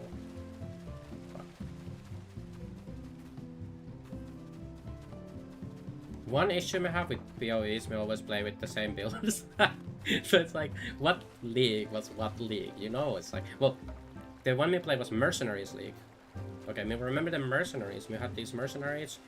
You could gear them up and stuff. They were really good. I think we had a Async League, Async Trade in that league. Potentially. At least currencies and stuff you could trade. Like, okay. So we had the currencies and stuff you could trade, like, with, yeah, it was currency, yeah, you're right. We did not have, like, item trading being, for items you have to do trade still, I think. That is really good, though, to be able to trade actual gear and stuff without, especially, like, me would imagines it eliminates a lot of the scammy elements, since when you're doing trades in PoE, it's really scary, okay? Like, when you're trying to trade for a 6-link something, you have to be super careful that, like, the item that they're trading in is the same item that they have listed, and that when they remove it or something for a split second, that they don't swap in, that, oh, you just checked it was the right item, and then they swap in like a 5-link that has the same socket colors or something. Like, it's really common in PoE trading for people to scam you with selling you like a reverse version of the item. It happens a lot, like expensive items too. You have to be super duper careful in that game when trading. So having like a sync trade, as you say, is kind of huge quality of life. Not only just like quality of life, but also safety for unless there's of course some issue with how it works. And sometimes such kind of trading things can have also deeping issues and whatever. But like, let's assume it doesn't have any issues, then it's huge quality of life and security for. Yeah, it's just all around like so good. Especially because big issue with trading in PoE is also the fact you spend so much time just looking at the trade website and spamming whispers and nobody trades you. You have to spend so much time on the trade website trying to these price fixers that don't actually want to even sell their items, messaging them. It's really a bad user experience. So being able to have like actual, because if it's a sync trade and their item, they can't control their item being sold, right? So they list their item, then if someone wants to buy it, they will literally just yoink it from your stash or your whatever, wherever you put it up. I would imagine it doesn't go in your stash, right? Kind of like a currency exchange. You would put stuff on the currency exchange and it would be listed on the currency exchange. It wasn't no longer stored in your stash. So I imagine the sync trade is potentially similar, or I don't know. at least in some way, it's gonna be locked to where you can't just well, you don't have control over the item at least while it's in the trade, right? That's how me imagines it works. Perhaps next league or something we might play again, especially because new PC and better frame rates and stuff. Last league when we played Mercenaries, we was having a lot of fun playing Mercenaries. But the issue we had was, I think we played a little bit too much of Mercenaries, trying to, because was a really big deal for me to want to hit level 100 again. Was only the second level 100 we ever did in Path of Exile, was during Mercenaries. We would always quit at like 97 or something, 96, 97, something like that. And the only other time you ever did level 100 was during Delirium League, which was my favorite, well, also potentially favorite, but the first league we ever played was Delirium. And that's when we did level 100. So that was like a really big goal for me in Mercenaries to hit level 100 again. It's like, this time we're gonna do it, we're gonna hit level 100, and then I'm gonna roll another character, do another build. That didn't happen, okay, we didn't do the other character, but we did hit level 100 eventually. We did kind of stop playing the league before then, but then we came back to finish the level 100, because that was like, we gotta do it, you know? It's gotta happen this time. And it did happen, okay. So we did get, getting, what is that emote? EP? I had to bed, have a good night. Okay, good night, Tricks, EP Wells. It is late, Yams. Mostly play Flicker. Oh, Flicker, yeah. We don't know much about Flicker, except that your Flicker is just blinking everywhere. Oh, there's some down here in that. I think we know that FC. They have a house here somewhere. We never played Flicker. Actually, we never played just about any melee in PoE. Don't know if you can tell, but we're not a huge fan of melee. In general, we don't play much melee builds in any game. Probably like, there's some exceptions to that, but generally we like to play range things. Either a caster or something like physical range, right? Like, probably when it comes to PoE and those kind of games, like isometric ARPG games, my favorite playstyle is minion builds. That's my favorite jam. I like to play minion builds, like Necromancer is like the best. It doesn't really... Yeah, that's true. Flicker is very special in... Technically, it's a melee strike ability. It is a strike ability, right? But it's just blinking all over the screen, and it's not really a melee. Like, it does take you into melee when you hit stuff, but it's taking you all over the screen into a bunch of melees. It's a very trippy thing to look at. We could see like Flicker being fun thing to play, but also it's very chaotic and also seems very unsafe to play. Well, as you said, you never hit level 100. Yeah, we don't see like hitting level 100 with that being super optimal or very easily achievable because of how chaotic and like unpredictable where like dying is gonna be very frequent occurrence on Flicker. Yeah, you just get blown up yourself. So like, sure you can reach a high level with just about any build, right? But there comes a point that somewhere around that mark, like 96, 97, 98 at highest or something, where like you're just, if your build isn't very survivable, then you're just gonna lose more XP than you're gonna gain, even if you're using the thingies. So we now have these omens, which reduce your XP loss. It's kind of a new thing. To me, it was entirely new when we played this in Mercenaries League. It was an entirely new feature to me, but they had these omens, which reduces your XP loss. We had those in PoE 2, So we played PoE 2 on release. It's the only time we played PoE 2, by the way, was on like the release patch, and we haven't played it since then. We did try to play, was it last league or the league before? We tried to play PoE 2, but it didn't run on my PC. Like, it was just crashing, back-to-back crashing when trying to... Even just going into the tutorial area would just crash, and then trying to go in without any stream, by the way. Like, it wasn't streaming or anything. It was just crashing from loading into the tutorial area, and then at latest it would crash when you load into the town. We could not get through the door to the town. It would constantly crash every single time. So I'm just like, okay, because we're not playing PoE 2, and then we just didn't play. We had quite some fun playing. I was actually playing with Ceci. We played PoE 2 on release, or like soon after release, but it was on the release patch. Or like maybe some hot fixes after the patch, but you know, for the release. It was playing a minion build, classic measure minion build. Every league same build. Not really, you know, but kind of. Was this basically playing skeleton mages in PoE 2 with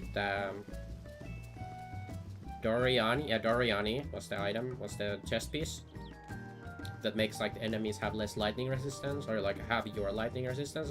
And then there were these rings, these kind of gambler rings or something that lowered your lightning resistance. They had like if you got the right rolls on it, it would lower your lightning resistance by a lot. And then there was this belt which increases the modifiers on your rings. And so we had like 2 of these rings that lowered your lightning resistance by a lot, and then have the belt which lowered their lightning resistance, like buffed the rings and lowered the lightning resistance by even more. And then it was just like basically a curse spot for the minions running around debuffing the enemies with the Doriani, like giga low lightning resistance. And then we would instantly explode whenever lightning hit me, basically. Like you would because you would take damage from lightning damage would be taken from your armor instead or something, I think it was. But armor in PoE 2 especially was really trash. Like armor rating, the way armor worked was like, it was already like bad in PoE 1 if you did Dorianis for your survivability against lightning, but it was even worse in PoE 2. I think that's how it worked. Anyhow, it was like if you get hit by any speck of lightning from anywhere, any lightning round effect, you'd be basically dead in maps and stuff. So you have to avoid any lightning damage, just like not get hit by lightning. Just don't get hit forehead. Some of the Immortal Doriani builds melted to Shaper, yeah. Yeah, Doriani was and is like very interesting. It's not good for your XP. If you like you're doing maps and stuff, you get some lightning thing. Especially like there's not very much visual clarity and stuff in PoE, where what's hitting you and whatnot, right? We really gotta get around to decorating this yard sometime. It's still. It's been a while since we got this house next to. Well, you've seen this house, Lena. This house here, new house. A while back, so I think when you came here with Ceci to look at the house, here used to live oh my god, how do you say it? Rina, Anemia, Rinne, yeah, Rinne, and yes, Zura, yes. Okay, sorry, names. Head blank. Okay, cat meowment. So. Rina and Zura used to live here, and then they moved, so they got a house elsewhere, and then we yoinked this plot, and now we have this plot too. But we have yet to do anything with this plot. It's still, as you can see, it's very basic. The plan is to do something here, but we'll see. We'll see if we end up doing anything with this, or we buy another plot somewhere with that FC, and before we end up doing anything with it. It does feel like a bit of waste to put time into that house when there's other medium houses to decorate and stuff, right? We did at least do that. I don't know if you've seen, we did do a Shiro house recently. How does this game work, the friends list? Wait, that's wrong. Am I lost? Okay. I'm just gonna go there manually because we don't remember which character, which alt has the house, so I'm not sure if it's even friended. So let me go. Where's Kukane? Can you see Kukane here? Oh, here. Is it yes, yes. Well, there's only 2 here. We don't want to get bunch of plots in the same board because that's that means getting bunch of bad plots, right? You want to get good plots rather than bad plots. Although it's a vibe definitely to get multiple nearby neons. But it's only temporary until we can get a good plot for that FC, right?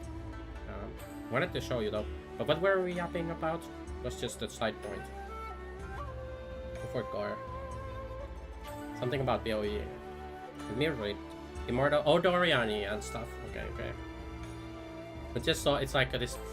You see something shiny and then it's like, oh, you have to talk about it or think about it. Like going past is this grass here always this low quality? It's pretty bad. There isn't even any grass here. It's just like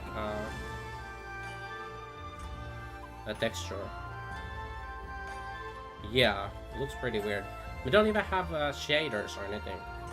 It's all vanilla, hey. It's because we don't use mods or third-party tools.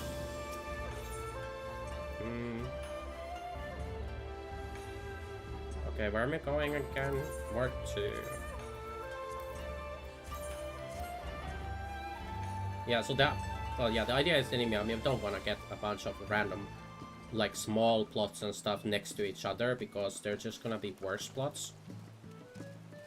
The only reason we got that plot, this is my plot here, but the only reason we got that plot was because, that FC doesn't have any other good plot, right? So it might as well have the neighbor plot until it wins a good plot eventually. Yeah, you don't. That's true.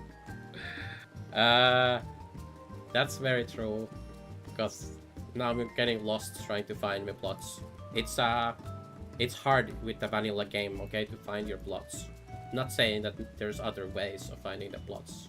At least my friend told me there's other tools to find your plots, but obviously we don't use those here. So we have to go there ourselves and find Gane on this list here, which is not easy, okay. So this is the other, this is the Shiro house we have right now. The yard is a bit weird because it was made for Mist, but the Mist house moved here. Because we didn't want to have 3 of the same Mist, so we moved one here. And now it's in Shiro Beach.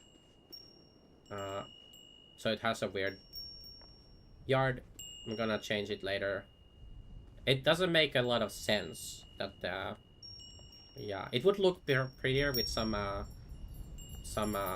mods, shader stuff, but it looks nice even like this. Yard, yeah, the yard was made from Mist. We made the yard yourself, so mostly like these designs we don't make yourself. We just use stuff other people made, like pre-made premium designs and stuff. But the yards, they don't really come with the designs typically. People don't really do premium like yard designs. You can't even do all that much with yards because there's only like 20 slots or something you have for a yard, which isn't much to work with. So yards aren't like super difficult to make, but then yeah, doing effort to do that is like, there's already so many things to do, okay? We can't get around to, we haven't even got to use the pre-made designs on all these houses yet. As you see, some of them are empty, you know, like anyhow, this house is this was one of my favorite, like Eastern Dutch house since I moved to Media. Oh, when did you move? Yeah, it's hard to, yeah, well, for me, like personal house, I had also this issue for the longest time. But for the longest time, we wanted to redo the design in there, like do my own design. But like the house, the personal house has a custom personal design that Mew did. However, it's not super good. It's not like these houses. It doesn't look like super awesome and stuff. It's not that great. And so we wanted to redo it at some point with some new tricks and stuff. But the issue ended up being that you know, we've been waiting since before Dawn Trail for the furnishing increase, and it's still not here. We still don't have more furnishing slots. And now at this point, we don't think we even wanna bother doing my own design for it. We're just gonna use some other design that someone else made. Yeah, been months. That sounds like me. We actually got this plot of us recently. We got the one that Fluff has, you know, Fluff House plot. We got the Fluff House plot in another ward, and it's completely empty also, like the yard and everything. And we can't even decide which design to put there, because we got into a little bit of an issue with that where we've been thinking about like putting the, so you know what would make sense, kind of like here is a Eastern design. So I was thinking like, oh, you know what would make sense is like a cottage design or something in the, because it's lavender beds. We've been wanting to use a different design, like a modern dark design, but that would make a lot of sense. We feel like in lavender. Well, you could do it in lavender for sure, but it would be kind of like, oh wait, you can actually see them opening. That's crazy. Wow. We never saw them before, but if you go close to these windows, there's something behind them. Can you see? Can you go? There's like the trick bookshelf thingies, and you can see them opening and closing. If you look at them. We thought you couldn't see them, but yeah, you can. Okay. That is a little bit annoying. I wish they didn't use the trick bookshelves in these designs. Yeah. It's way worse in the Christmas room that we did. We got a Christmas room in the other house, and in there, like if you move anywhere, you will pop off these walls. In there, you can't see them at all, but in here you can apparently see these neons. But there's another neon here, which you can't see, but there's one over here somewhere. In the here.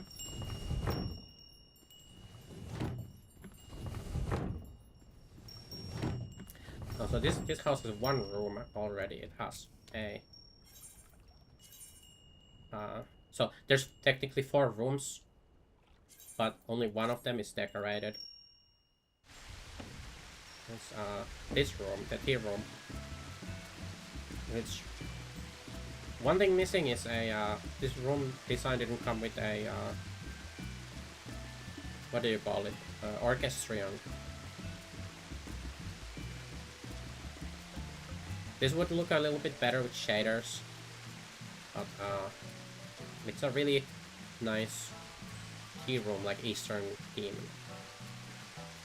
I've been thinking about, so you've actually seen the other house, the Mist house, and it has a couple of rooms in this kind of theme, like this Oriental, Eastern, we call it Hingan? Yeah, Hingan, because Hanish was the Tavernier style, right? And Hingan is this style, this Eastern Weeb style. Let's just call it Weeb style, okay? So the Weeb style, it has 2 Weeb rooms. One is a very Weeb and one is less Weeb, but still gonna Weeb style. Is the bathroom is like a very Weeb bathroom. So it would make more sense in this house, right? Because this house is like a Weeb house in the Weeb district. That's why we put it. So the idea was to pick like kind of a Weeb design for the Weeb district. So we put in Shirogane, we put a Weeb house with Weeb rooms. But now, so there's actually issues. The Mist house has a Weeb yard, and the Weeb house has a Mist ward. So we should honestly maybe flip those around or something. Don't know what to do. And then the mist house has some weird rooms that would fit here, but if we take this out and move here, then the mist house, which is kind of the main house, doesn't have a lot of rooms left. So I need to pick new rooms, and we haven't picked a good room like let me show you the. Well, you've seen it before, but this one would be. So I'm not sure if we have a friend on my friends list that can teleport near to this house. We need to make sure we have for every house have a. You can set notes to friends, right? You can set like a note. Wait, no, you can't. Oh. Okay then, you can't set a note. You could set notes in other games usually. In this game, apparently you can't set notes. But you can see the Mist House has a Weave Yard, and the Viva House, Zero House has a Mist Yard. So that needs kind of fixing.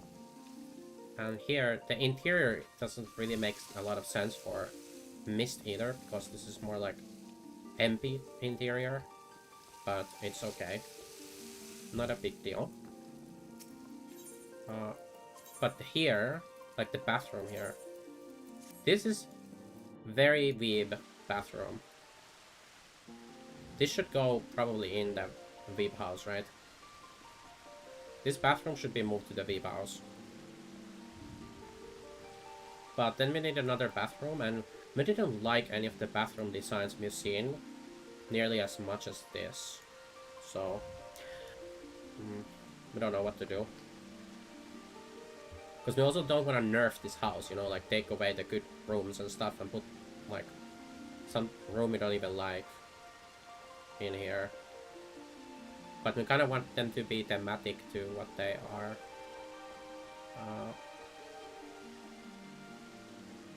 It could be pretty much fit in Mist. Which Nyan, you mean that... Are we talking about this room? Or the house design? Bathroom, okay. Well, yeah, it's not super deep, that's true. It's not like although, rather than Mist, it would even fit... It would fit even Lavender better than it fits Mist. Because of the greenery stuff. Door and floor. Yeah, the door and the floor. The colors are also a little bit like... Well, the colors are fine because they also go with the greenery, right? The what do you call this greenery again? Like, holy... verdant, whatever. It's like verdant stuff. So that would make sense a lot in lavender. While this stuff doesn't make sense. What do you call this floor? Like, the floor mat stuff that's like Weeb. And the door. And this rest of the stuff here doesn't really... it could be anything. Even though it's meant to match this floor and the door. It could be kind of anything. Maybe. But, what about having this same bathroom in both houses? Is that bad? Is it bad to have the same? Because in that house, this would make so much sense. But would it be bad to have the same room in there? We don't know. We don't know what to do. I'm so lost with this house stuff lately. Like, we had a kind of a good idea of what to do when we only had this Mist house here.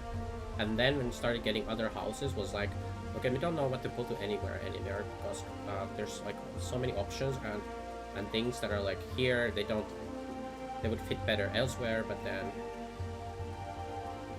is it gonna suck if every house has the same room in it? Because I feel like this is just the best bathroom. But then it would be a nerf to remove this bathroom and replace it with something worse. And then this house would be just worse for it. Now, also on the other hand, the other house doesn't technically need a bathroom like this because it has literally a bath leading to the door into the chambers. There's literally a bath on the way. So you don't technically really need a bathroom there.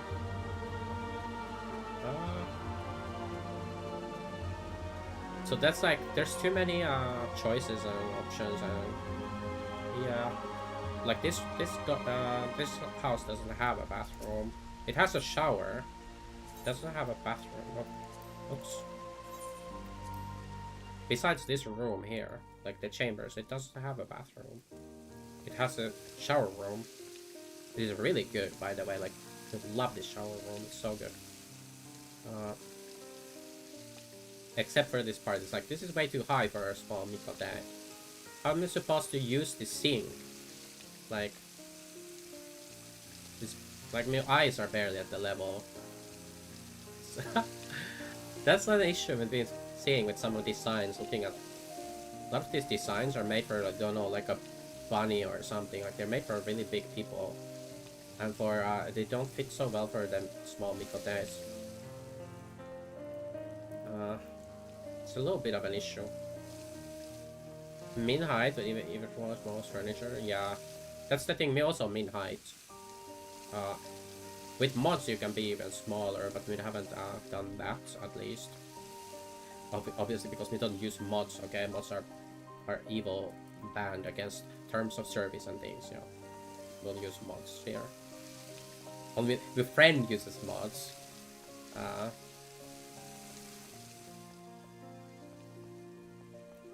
Yeah. But yeah, me also min height. As you can see here, it's way too. Let me go here. Ah, oops. Oh, it goes through the floor as well. Right, because the floor is a little raised. Well, we can't show you exactly, but if we would go inside here, it would be just my head visible on the sink. This is way too high. We could move this thing down with the boss, like move it to floor level. Would it look worse then? We don't know. And would it break other things? Not sure. Worth a try. Get a more Miko-sized sink area.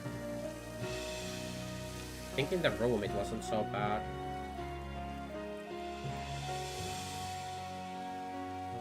We need to find more music roles for these houses and spaces, because this is like this is a little bit of an issue, is because they are owned, all the rooms especially, they're owned by alts that don't have any music roles. So we just got some pretty basic music roles to put in these for now. I think here the sink level is way better because it starts from the floor. Yeah, it's way better here. Like, sure, it's still like, if you look at this, like, you couldn't possibly use this from this distance, because you can't go closer. Let me. What kind of bads? What's bads? What did we say? Me forgot. Oh yeah, the music rolls. Yeah, most of these spaces have the same few tracks playing that are like stuff you can get instantly in the game from a vendor or something. Like this this prelude track comes from like an achievement, the band achievement or whatever, for collecting some rolls. We just bought like a bunch of rolls from the vendor, and then it unlocks the band achievement to get this roll. Milk do like this music though, but like, well, actually for this room I would rather do like an ambient. That's something I really liked about this room here. Oh, oops. I meant to go to the third room.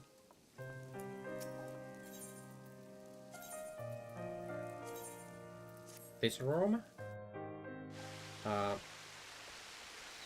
This has like an ambient thingy that is like insect sounds or something. Don't remember. Ambient insects, ambient something. And it actually really drives home this background here. So maybe being a little bit more of a fan of those, but they should add more.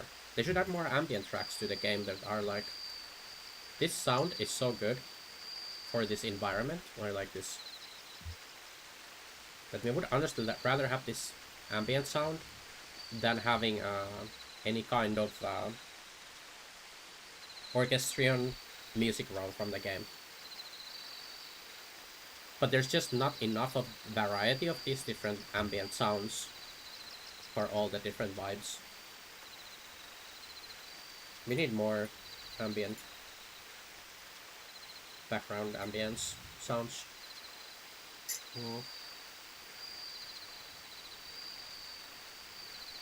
Is the hand tracking not working? No. It's a classic. I don't know how to fix the hand tracking thing, but it barely ever works. Okay. OBS. Okay, now we can see in real time. If we move the camera here, it tracks a bit better. But now it's offset by a lot because it's like way on the... Yeah, the old keyboard used to have a better place to place the camera. Maybe you need to buy one of those neck mounts. You can get like a neck mount where you can mount the camera to track your hands, your paws. Now it's really difficult to get like hand tracking to properly work with this. Oh, I don't know.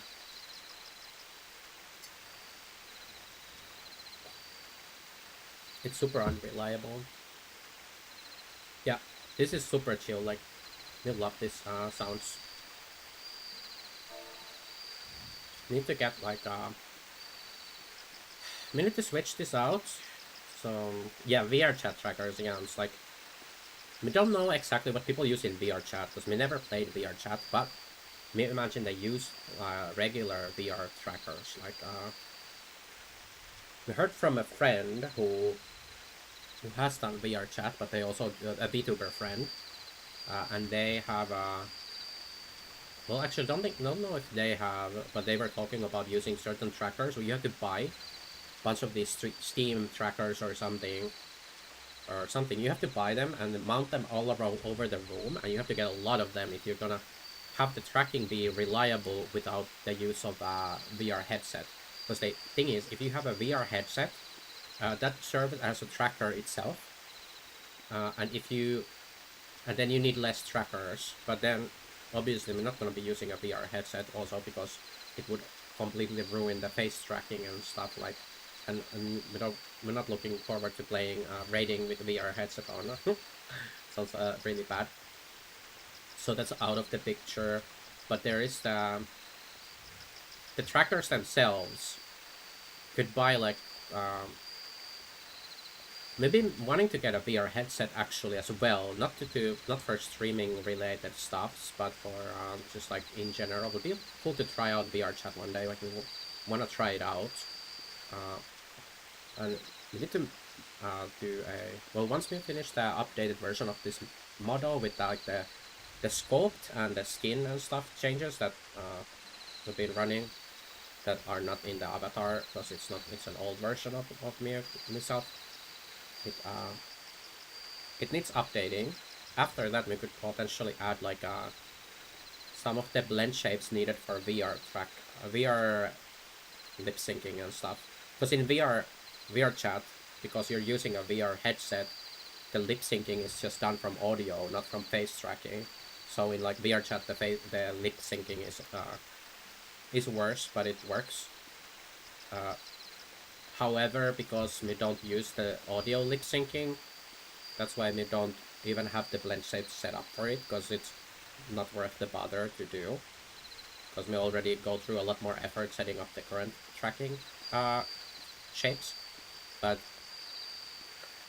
if we wanted to use the character also in VR chat, we would need to go through that. But also probably quite a bit of optimization, because the avatar is probably way too large, way too big, unoptimized for VR chat. We don't know. Because like the kind of avatars people do in 14 with you already have VRAM warnings and triangle warnings, whatever. The avatars people have in this game are like super unoptimized compared to what people use in like VR chat. Typically, it's like things are usually way more optimized, and you have to have like this. You have to generate this atlas where a lot of textures for things are merged together, and like there's a lot of merging optimization for your model in VR chat, and that is not required for 14 stuff, which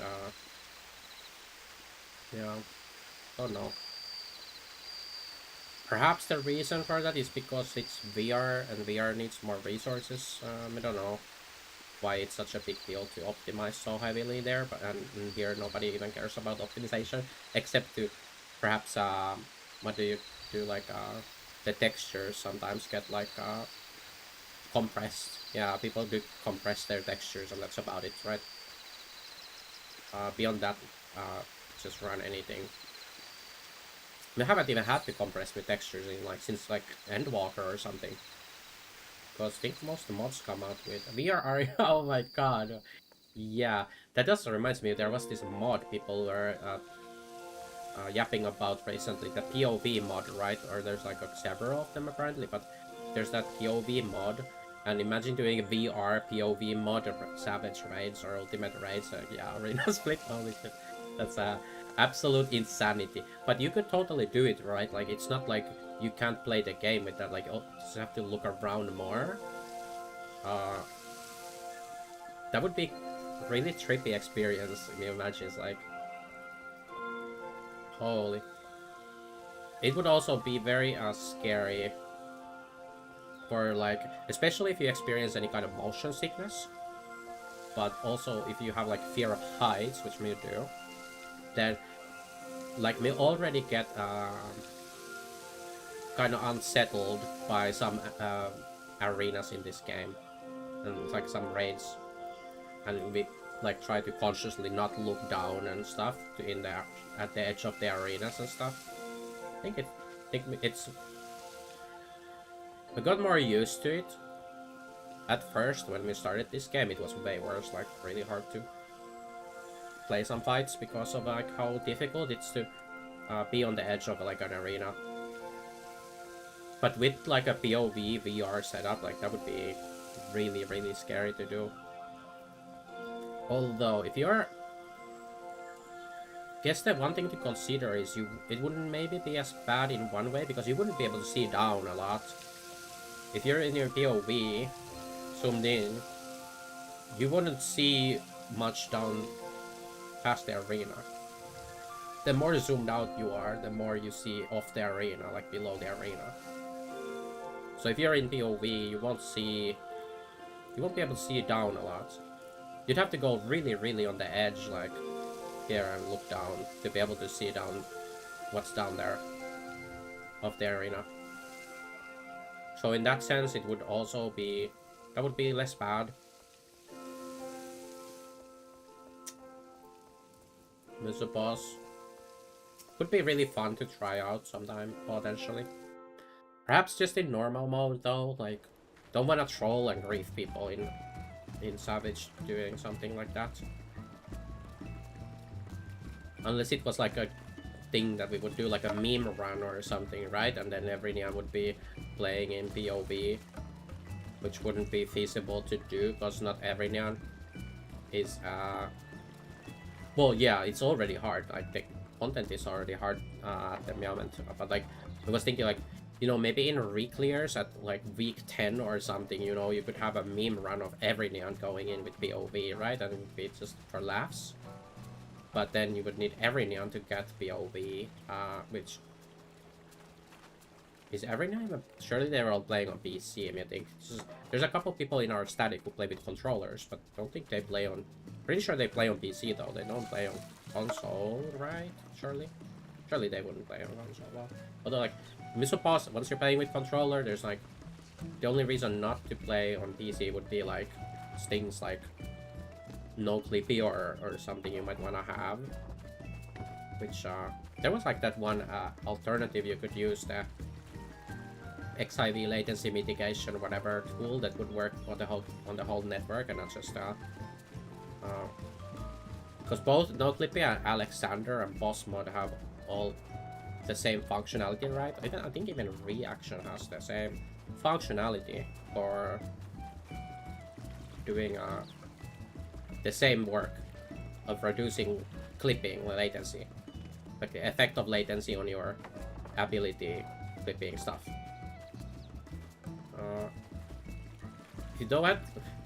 Yeah, I suppose. But what about the newer consoles? Are they as slow? Like, obviously, if you're like a PS4, it's gonna be really slow, right, to load in. But perhaps with PS5, it's not as bad. I don't know. We never played the game on console. We played it even on Steam Deck. Actually, the game is pretty playable on Steam Deck. Like, just don't. Yeah, if you don't like mod and stuff. If you go like lowest settings, everything, the game is very playable on Steam Deck, me finds. Perhaps the loading isn't the fastest, but you still have like SSD, so it's not like you're totally off there. But yeah, if you go like let's say you use mods or something, you know, which obviously you don't, but let's say you did use some mods and then you use them on Steam Deck. And you use like max highest quality settings, everything, and then you go into like, let's say an area like some FC area or something, you know, where if you happen to be in an FC where people used mods, and then you went into the area where people are using the mods, or like a venue or something, and you have a lot of people with mods and you have the highest settings and everything on Steam Deck, the FPS is gonna be really bad. But it's like, if you don't need gameplay, then it's kind of whatever, right? Like, if you're just, even if you have very low FPS, as long as you're not talking like, you know, 1 FPS or something, right? If it's down to like 10-15 FPS, that's abysmally bad, right? But it's kind of whatever if you're just socializing and hanging around, like not doing anything. But if you're trying to play gameplay with that, that's obviously like not gonna work. However, if you don't have any mods, nothing, and you're playing on the lowest settings, everything, the Steam Deck runs the game pretty well, actually. I feel like it would be fine for doing content on Steam Deck, as long as you aren't trying to do anything else on the Steam Deck at the same time. Not streaming and not doing anything crazy. You just play the game with lowest settings. I think you would be fine with raids, honestly. Unless there's some raid encounter, some area. But that's the thing with the game, like what we were talking about, right? I heard they wanted to do a Switch version. I don't think so. For Switch 2, I think so, or Switch 1. Surely for Switch 2, right? Because Switch 1 is very low specs. But Switch 2 is pretty, yeah, Switch 2 is pretty good, right? From what me remember, it had like a lot more performance or whatever than Steam Deck does. So the game would easily run on Switch 2, methinks. Like, no problem. Assuming, like, probably the only requirement you want to have for, like, what you said about loading times, right, is you need an SSD. So if Switch 2 has an SSD, then you're fine, right? They should easily run it, because Switch 2 is more powerful than a Steam Deck. And Steam Deck runs the game just fine if you just go lowest settings, whatever. So maybe just have the graphic settings not locked to a certain maximum on the Switch 2, and then you're good. Don't let people turn it to an unoptimized, like... Don't let people turn it too high, right? Perhaps even only ship the game with, like, the... Because you can change the textures even, like, in the settings, and then it requires a reboot of, here are some system settings, graphic settings,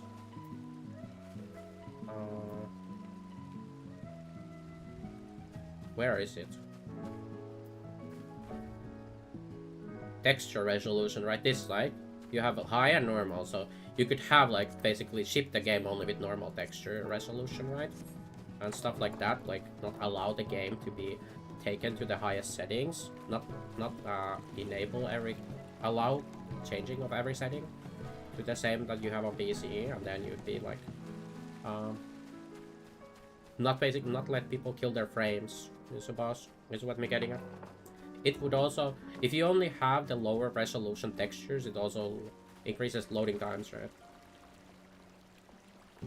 Yeah, I mean, I have no idea about, because we only tried on Steam Deck, right? And Steam Deck is literally just running the PC version of the game.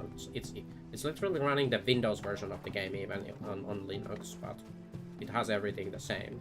So yeah, they don't have like an official Linux version of the game, but nowadays you don't need it as much because of Proton and stuff, right? Which gotten really good because when we tried Linux gaming before on like desktop Linux, it was like with World of Warcraft and Diablo 3, and it did not run, or it ran fine, but those games were exceptional at running on Linux because you had OpenGL support, and most games don't have OpenGL, especially these days. Like OpenGL is kind of a dead meme, but that was like before Vulkan and stuff. And did we even have DirectX 11? Potentially we had DirectX 11 and 9. Not sure, but yeah, definitely didn't have Vulkan or DirectX 12 at the time. And then there was OpenGL was like an option. Very rare games would have OpenGL, but Blizzard was one of the few companies that shipped Mac versions of their games, and for their Mac versions they had an OpenGL renderer option, and that was also enabled on PC Windows versions, so you could have OpenGL, and because of OpenGL they were very good, like you had good performance on Linux on their games, as long as you ran it with the OpenGL instead of. But then at one point Blizzard dropped OpenGL from their games. I think they even stopped, like, was it Overwatch where they stopped supporting Mac, where like, yeah, they're not doing a Mac version of that game because of Apple and like their bad graphics API stuff or whatever, that the game wouldn't run well enough or look good enough or something. Like they were basically like, they decided that it's not worth supporting because it wouldn't meet the quality standards that they had with Apple's graphics stuff. So not that like Apple PCs, Apple devices, like they come with fairly, like some of them even with pretty high, what do you call it, like high specs on some of the devices. They have even like pretty decent graphics stuff, but then like their APIs for graphics apparently are pretty bad or whatever. I don't know. We've never been an Apple user, except for this thing here. The phone that we have here for face tracking is an Apple device because Apple is you need a face what is it called, a face ID to get like the best face tracking stuff is with Apple phones, but you can get it with Android or something, but it's not gonna be as good because it doesn't. Android phones cameras don't have face ID, which makes it not able to like track your expressions and stuff as well. Then you need like the phone to do more work with software processing stuff, whatever. The camera is something. It's not supported as well on Android. Although for regular use we use Android phone, but for the face tracking here we're using Apple phone. Don't even know how to use the Apple phone. Like, we're always at loss when we try to use the Apple phone and we have to do anything on the Apple phone. We've got completely lost, like trying to just use the basic menus and open apps, and we're like, what's this, like, how do you do anything on here? Everything is so weird. I'm just not used to it. It's like some things are kind of similar, samey, but other things not so samey. Of course, like if you sit down for a while and you look, you spend some time, but it's like if your only use is what we're using the Apple phone for, and then you're just like opening the phone to manage this one thing, then like navigating through, like we had a big issue with Discord when we installed Discord on the phone and couldn't make it not give notifications. It would give like this Discord notifications all the time, and we couldn't make them stop because there wasn't a simple way to force close the app. We even tried to like put the Discord there on like whatever, just like basically disable the notifications from it, but it didn't help. Yeah, So it's just stuff like that is really hard to do when niche things like that. Because it would bother me because it would do like Discord notifications on the Apple phone that uses a tracker and like, yeah. But then other stuff we had was not doing notifications. Yeah, weird. Oh, and another weird thing is like, because the phone is basically sleeping all the time, sometimes we would like open it up to use the face tracking stuff. And then what would happen is when we unlock the phone, suddenly there's like, it starts ringing like a Discord call, an incoming call. And it's like, what is this? Like, there's no... Why is this person calling me suddenly? Like, they're not. They were days ago. It happened days ago, but the Apple decides that it's now they're calling me when we unlock the phone or whatever. Like days later. It's very weird. Discord on the Apple phone is weird. Okay. It's cursed. Okay. It's like getting like phantom calls and stuff. It's like, yeah. The first time it happened, we thought there was a real call. I was like, why are you calling me or something, like what's up? But they're not calling me. And we can't see the call anywhere else. Kind of weird. Yeah. Well, I mean, not really much of an Apple fan, but yeah. I think we're gonna keep if we ended up not having this phone at some point, we would probably get a new Apple phone as my main phone just for the Face ID, right? Because we don't see it worth having two phones. Like, we wouldn't want to buy two phones. Phones are already like it's like such a luxury accessory to have like a smartphone. Like, we don't want to spend like a lot of money on the phone that we don't even gonna use much. So then like buying two different phones, like keeping so like as long as this works, that's fine. But if this phone breaks, then we're gonna probably buy like a new whatever is the cheapest iPhone you can get with Face ID, we don't know, and then use it as the main phone. Although it's very convenient having them as separate phones. Oh, the reason we do have it as a separate phone is because it's actually my sister's old phone though, so we got it from her because she didn't need it anymore, and figured it's well, we mentioned it that we don't remember what even happened, but we were talking about it, like yapping about the phone. I think we mentioned it to her or something about that Apple Face ID stuff, and then she was like, oh, you make her have her old phone. Because she was getting a new Nyan.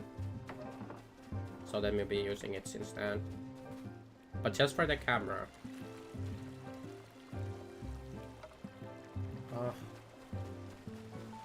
Otherwise we'll use the Android phone. Although the Android phone has... it seems fine now, but it had a little bit of an issue with that screen recently. It got a bit scratched, so we'll see. If it needs, if it gets worse, then might have to ditch the phone at some point.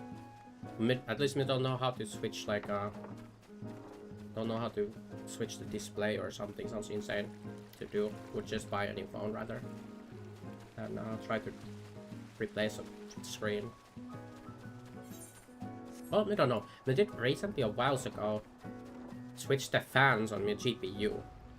So on my old PC, now we're on a new PC, but on the old PC, a while back, maybe a year or two ago, we switched out the GPU fans because one of them was dead and another Nyan was dying. However, they're dying, at least one of them is dying again. So we don't know if it's because of the fans we bought not being that high quality, or if it's because of other reasons, but these new fans kind of dying a fair bit faster than the old fans. So we might have to buy new fans again. But that was just because, yeah, it did end up, that was like an experience to open the GPU and switch out fans. So normally we don't do much with hardware stuff, any kind of repairs or any hardware stuffs. The new PC, we was actually gonna buy like a pre-built PC, like not one of those factory pre-builds, you know, like more like where they do it at this shop that does PC builds. So out of components, like good components, not just like some trash stuff, but there wasn't a configuration we was happy with, like fully. So then my friend suggested that he could help build the PC for me, and then yeah, that's what we went with. Or we went with getting the components, and then having my friend help with the build. I say help, but basically he built the whole thing, and then we just watching from the side mostly. But yeah. But we could definitely see doing it myself next time, perhaps, potentially, maybe.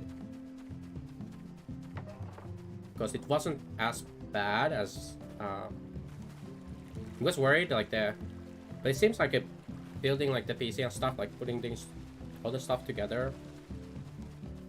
The scariest thing that to me was definitely the, what do you call it, the AIO, the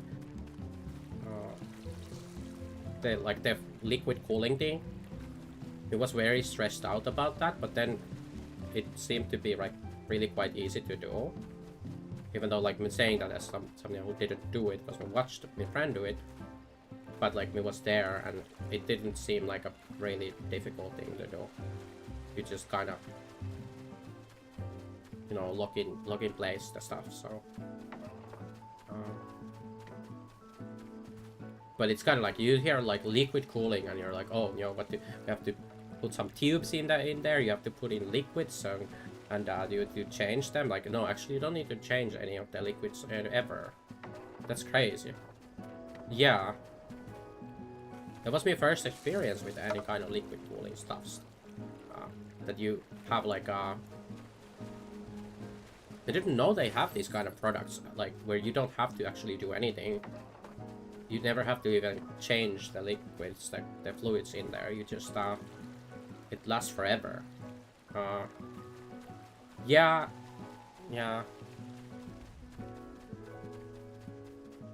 That was that wasn't the worst part for sure. It was what we thought would be the worst part, but I don't think it was the worst part. I think during the installations, the scariest part ended up being the GPU.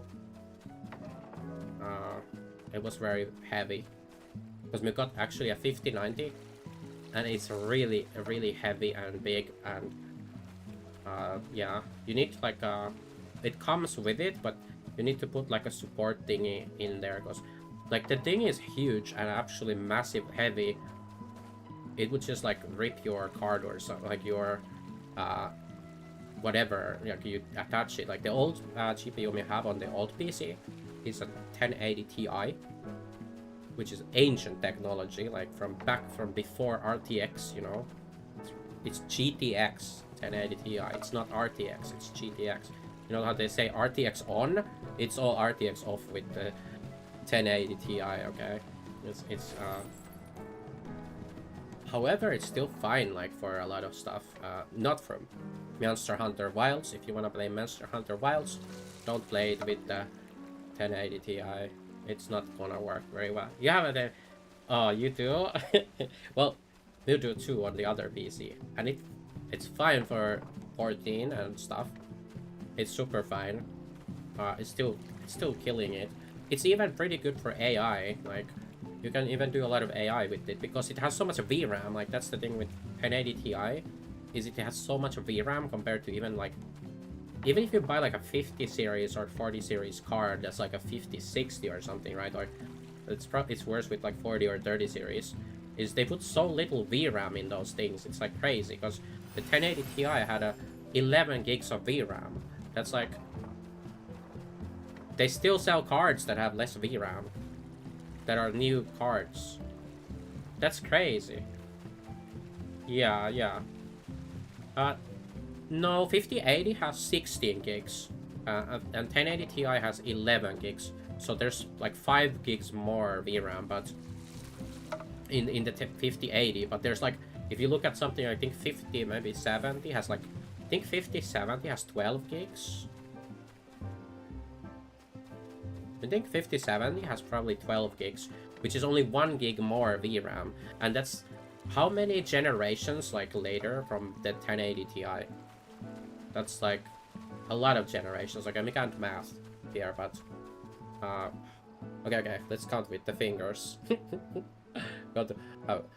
So it's how many later would be, like 20 series would be 1 generation later, then you've got 30 series 2, 40 series 3, and then okay, so it's 4 generations later.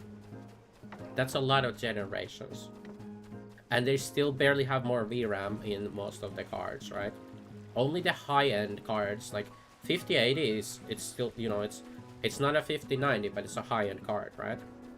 And expensive at that too, but that has like 16 gigs VRAM. I think 5070 Ti also perhaps has 16, but 5070 regular, I think it had like 12. I'm not sure what that. Do they even have 5060s or something? We don't know. I haven't looked at them.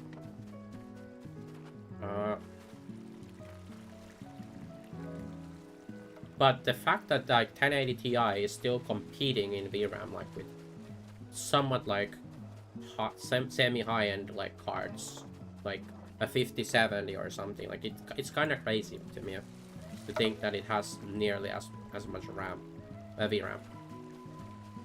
And for AI, that's honestly like one of the most important things is having VRAM. Like, the more VRAM, the better. Otherwise, you can't even load your models. Your checkpoints can't be loaded at all. Well, you can load them partially into RAM, so but they will run really, really slow if you load into RAM. But that's your only option. Even with 1080 Ti, like a lot of checkpoints will not load into 11 gigs, but like some stuff still does, like SDXL or something can run in fully in VRAM, pretty sure. But some stuff won't load at all. Like, I think Flux doesn't load on 11 gigs. I think you need like a minimum of 16 gigs card to load Flux. Might be wrong on that, but at least it didn't. And then the other issue is that it does lack some more recent stuff. I don't remember what it's called, but there's some newer stuff that's used in a lot of AI stuff that doesn't load on because it has older tech and it's missing some features to be able to use, and some stuff is built with using some things that will help with speed, but because the 1080 doesn't have the technology to run those things, then if the thing is built with that, it won't run at all on the 1080, and you'd have to like manually build it yourself, which is often an option, but you have to know what you're doing, like code and stuff, to be able to make changes to like a program or something that's using Python and things. And then sometimes it's even closed source software where you can't even make changes to it yourself, so even if you know what you're doing, so you can't even some AI stuff you can't even do just because of that. Like, there's like something that gives us minor speed increase, but it doesn't run because of the minor speed increase thing, and you can't remove it. It's kind of sad, yeah. But well, obviously that's fine if you don't use AI, you don't do local generative AI stuff, then it doesn't matter whatsoever, right? But there's a lot of people really who hate on like generative AI these days, like it's like the worst thing in the world. Which there is some issues with it, right? Especially now with price increases, right? Like everything is getting so expensive now because of AI, but like that's gonna pass, surely. It's kind of like crypto, right? Same thing happened with crypto, and same thing happened with COVID, and then now it's AI, and it's gonna pass, and then You know, it's just a bad time right now, right? If you want to buy RAM or whatever. But you know, if you look at like a couple years from now, right? It's gonna be, well, we don't know, but like hopefully it will be back to normal. Want to upgrade my old ass PC, but now RAM is more expensive than my GPU. Yeah, now is not a good time to be buying RAM or to be buying a GPU. Also, they're apparently like going up. We got recently linked, or we saw like this video about price stuff increases, and there was like a, I'm not sure if it's just rumors, but there was some tech news about Nvidia increasing GPU prices. And also AMD as well, but they would be increasing them like a lot. Like apparently the 5090 would go from $2,000 to $5,000, which is, well, you can't get it for 2,000 euros here at least. Like that's very generous price to be able to get. But if you think if it's going from 2,000 to 5,000, that's yeah, that would be a, regardless, like a massive increase in whatever price you can get it for now. Don't know if it's actually happening, but it's probably happening at least to some extent. We saw already the RAM prices went up, like so my friend who put together the PC, like assembled it,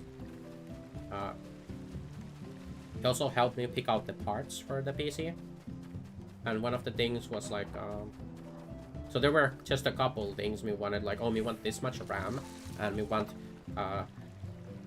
this much storage, and we want this GPU and this CPU. It can't be anything else, right? And then other stuff he basically picked out, like, oh, this is, you know, compatible with this, and this is good for whatever. And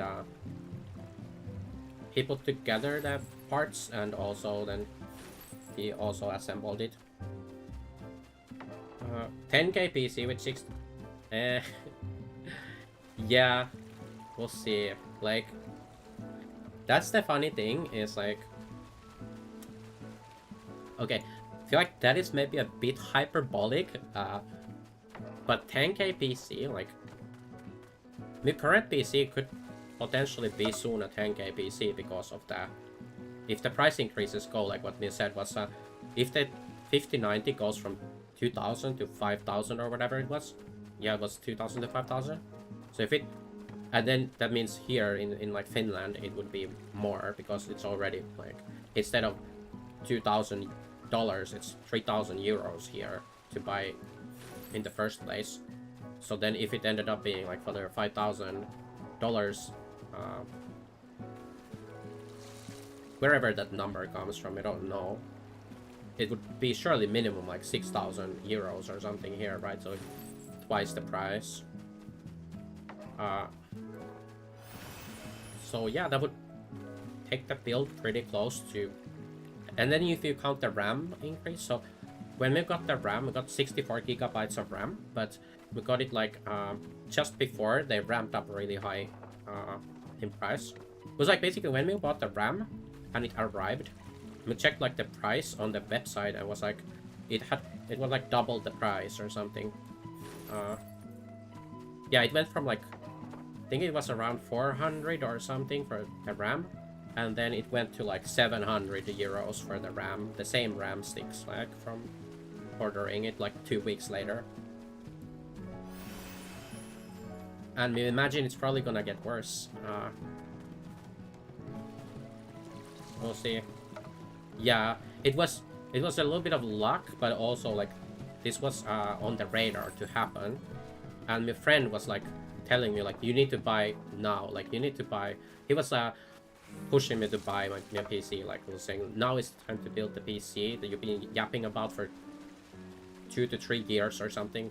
Now is the time, like before the prices go up, they're gonna go up soon. You need to build now. And then we're like, okay, we started looking at the builds and stuff and pieces and like, okay, let's do this. And then we started ordering everything like ASAP. And then yeah, it was good that we did because it was up in, like almost immediately. Like the prices went up so much. Paul 2000. Yeah. Right. Okay. Yeah, the AI companies are kind of taking up all the RAMs and stuff, right? That's why it's so expensive, right? It's the same thing what happened with crypto though. It's like we had the same thing where crypto miners, it was only GPUs though, I think, at the time, but now we've got also the RAMs. So it's the RAMs and the VRAMs. So it affects more than just which I think it affects also SSDs or something, right? Because they use kind of the same kind of stuff. We don't know honestly about SSD internals, but it's things are bad right meow, and you don't want to be buying stuff right meow, right? Like if you want to buy right meow, then you want to buy right meow meow meow, not right meow tomorrow or like next week or next month or something, right? I don't know. Seems like a bad idea to wait at the moment, just because it's up a bit now. It's gonna be up more, methinks, for a while, but we don't know. We're just hearing things from people who perhaps know a little bit more than me. So, not wait. Yeah, you either buy right meow even though it's more expensive, right? You buy right meow, like especially a GPU, you want to buy right meow, or yeah, you have to wait actually like a while, 2 to 3 years minimum, surely. Well, that's why we bought everything right meow, and big reason we wanted to get well, the PC we got now is a bit of an overkill kind of, but the reason one is that for AI stuff, we want to run local AI stuff. We don't want to run like use chat GPTs and chat whatever they call their image stuff, and we don't want to use their stuff. We want to use local stuff with more freedoms and stuff. We also got some ideas we want to do with AI, like personal projects. It's been actually to do with this this model here. We've been thinking to set up like a basically similar to the VTubing thingy. There's the VTubing AI thingy called a Neurosama. So maybe wanting to do a similar thing, but just local, not a stream thing, but for myself to just have like a virtual assistant basically. And that's what we was also talking about before, was the lip syncing stuff you have to set up so you can do lip sync from audio, which we don't have right now. You can see it's all face tracked, but having it work from audio would be basically a requirement for it to be able to do it with like AI TTS stuff. So the idea is to do a local kind of all-in-one thing that does basically using, like, we're not gonna build my own stuff as such, but using like APIs and things, using local things that you can run locally, local AI server stuff, with like models and stuff made by other people, like AI models, and then being able to do like text, which like we have some text model we tested out and works pretty well, like LLMs they're called. And then you've got some TTS that you can run completely local, and also for you also gotta do with AI like a speech to text potentially, and yeah, basically you just get all of these together and you feed it to that. Literally all you need is like the stuff we already have with this VTube software, right? Is you can just feed it audio, right? Instead of it using your which in my case it doesn't use lip syncing from audio, but you can have it do lip syncing from audio, in which case you just feed it the audio from the TTS, right? You can just do it with like a virtual audio cable, give it a voice, and it's gonna lip sync to it. And if you have the blend shapes, which we don't have set up, but the plan is to do that, and then it would work for both VR chat and for the AI stuff. And then we can bring the character to life with basically as with speech to text. You can yap to the AI, and then the AI is gonna turn one AI is gonna turn that speech to text, and then you prompt that to the large language model, which is also local. There's multiple different options for that, where you can have it to so basically it's just gonna run like a ChatGPT in there, but not ChatGPT, not GPT, but it's, you know, like a llama based model, etc. There's multiple of these things. And then finally, once that text comes out from that large language model, then it gets turned into voice with text to speech, which there's multiple options for as well that you can run locally on your own server. And then finally you can also do voice. You can change the voice also with RBC or something. We played around a little bit with this RBC stuff, also with AI voice changing stuff. We tried it a little bit for stream before, but it wasn't that... It had some glitching, some issues, so we didn't end up going with it, also because of yeah, also it felt a bit odd. We don't know. Perhaps we'll explore it again in the future, but we don't use it now. Although we did have a little bit issues before with some people being kind of negative about the voice, about my voice. So I mean that's a big reason I was considering using the voice changer before, but perhaps again later we might explore it. But there is some pretty good stuff from what we tested. There is good stuff that works. You can still tell that it's AI because like it's some kind of machine thing because it has some glitching. But for the most part, it sounds really good. There's good quality stuff these days for it. Yeah, it's people say don't let them like people the negative stuff like affect you, but that doesn't work, you know, necessarily. Like it's you know, you have to have very thick skin to be able to take criticisms and like people being insulting and stuff. And we think we don't really have that. Yeah, it's easy to say, like, just don't let it get to you. Like, okay, well, you do it then, like. But to me, it gets to me, okay? Any kind of negative stuff like that really affects me a lot. So I tend to cancel. Well, that's a big reason I was looking into it. It was fairly good, but we ended up not going with that voice changing stuff for now. But perhaps again, we'll see. It will be good though, we think, for potentially for the... Because you can basically do...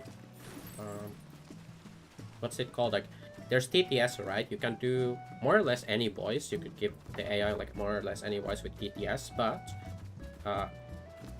it's kind of a lot easier to do...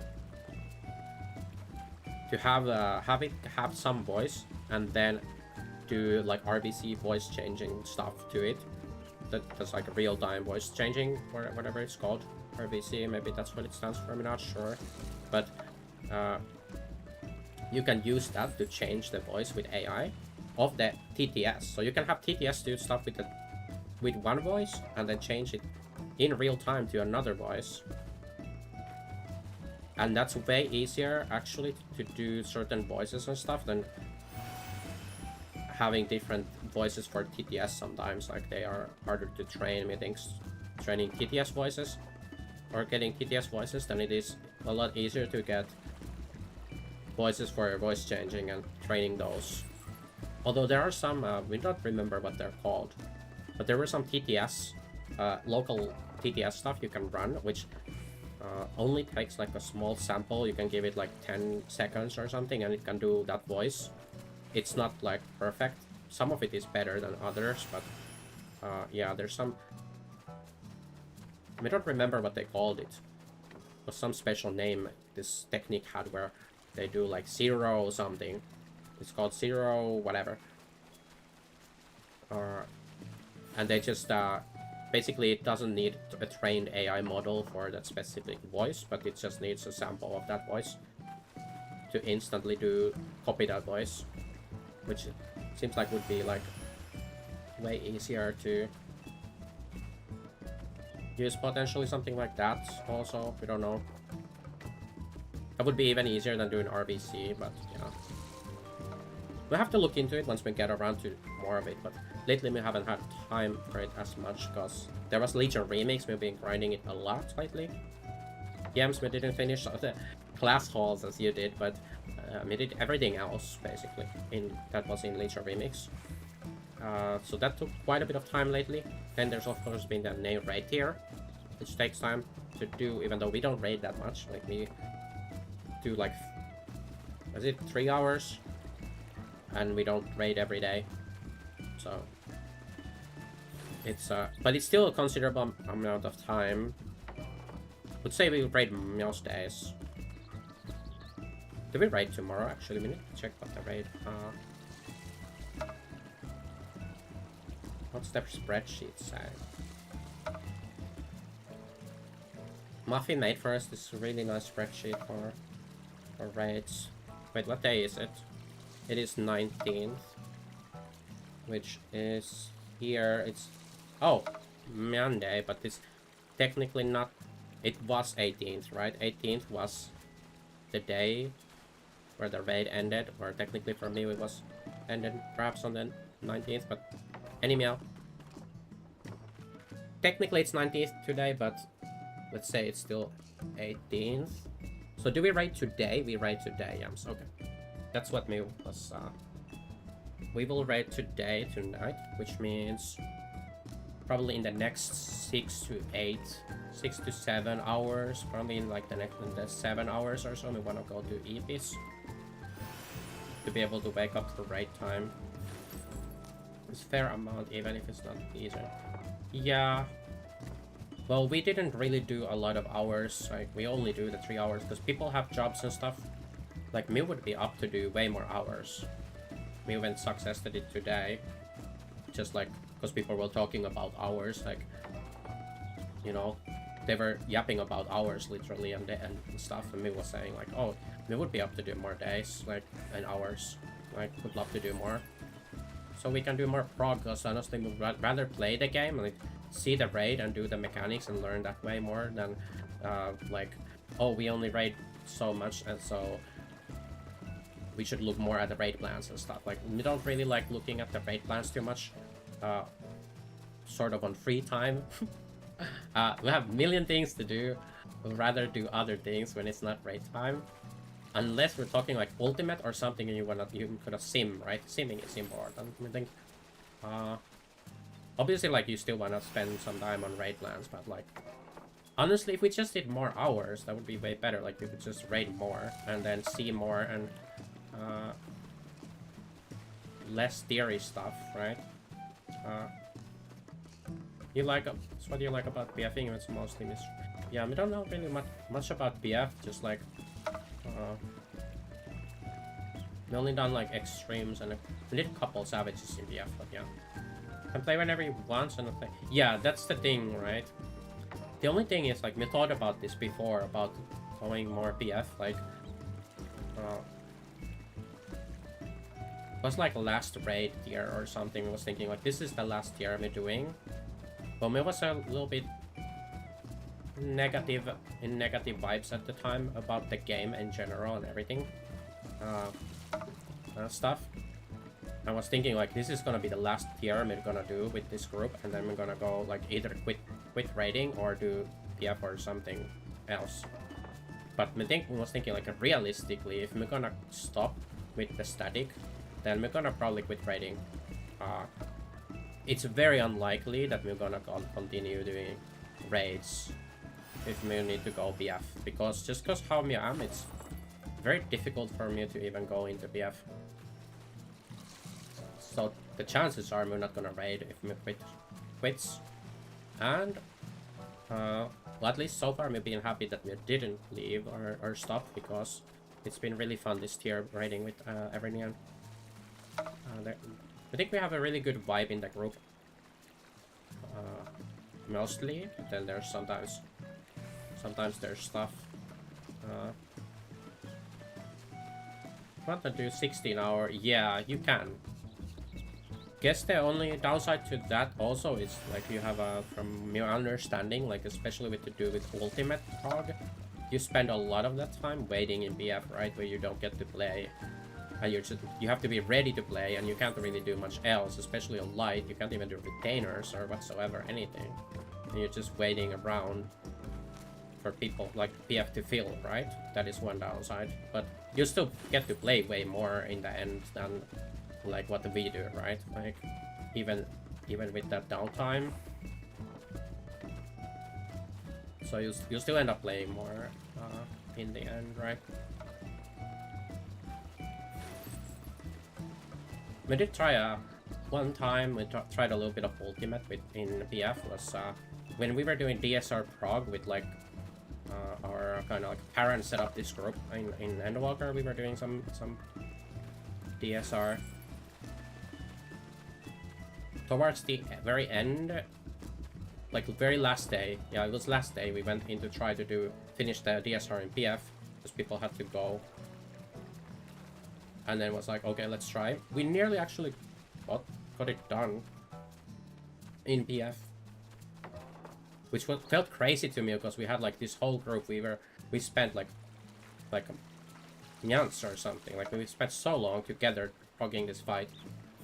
And then like, you'd think like, oh, but wait, if we go into PF, there's gonna be like people doing things their own way and stuff. Like, no, like if you're using the same strats, people they just do their own thing, and which is what we just said, like people doing their own thing. Well, yes, they are doing their own thing, but their own thing is the same thing that you were doing or your friends were doing who were in that. So as long as like everyone is following the LPDU strats or whatever, the same strat, then, you know, we nearly killed it in BF on the last day, the DSR, and we had this one warrior who was kind of doing some solo-y stuff. We don't know what they were doing, but they were making some mistakes, and then they left. I think that was basically, yeah, people didn't have time, and the servers were about to go down for Dawn Trail, and then, yeah, it was so sad still to this day that we haven't finished DSR, because we were basically done with everything. And me blame Parent for us doing less hours, because it was like, oh yeah, because we're nearly done, we can do less hours now. It was like towards the end of it.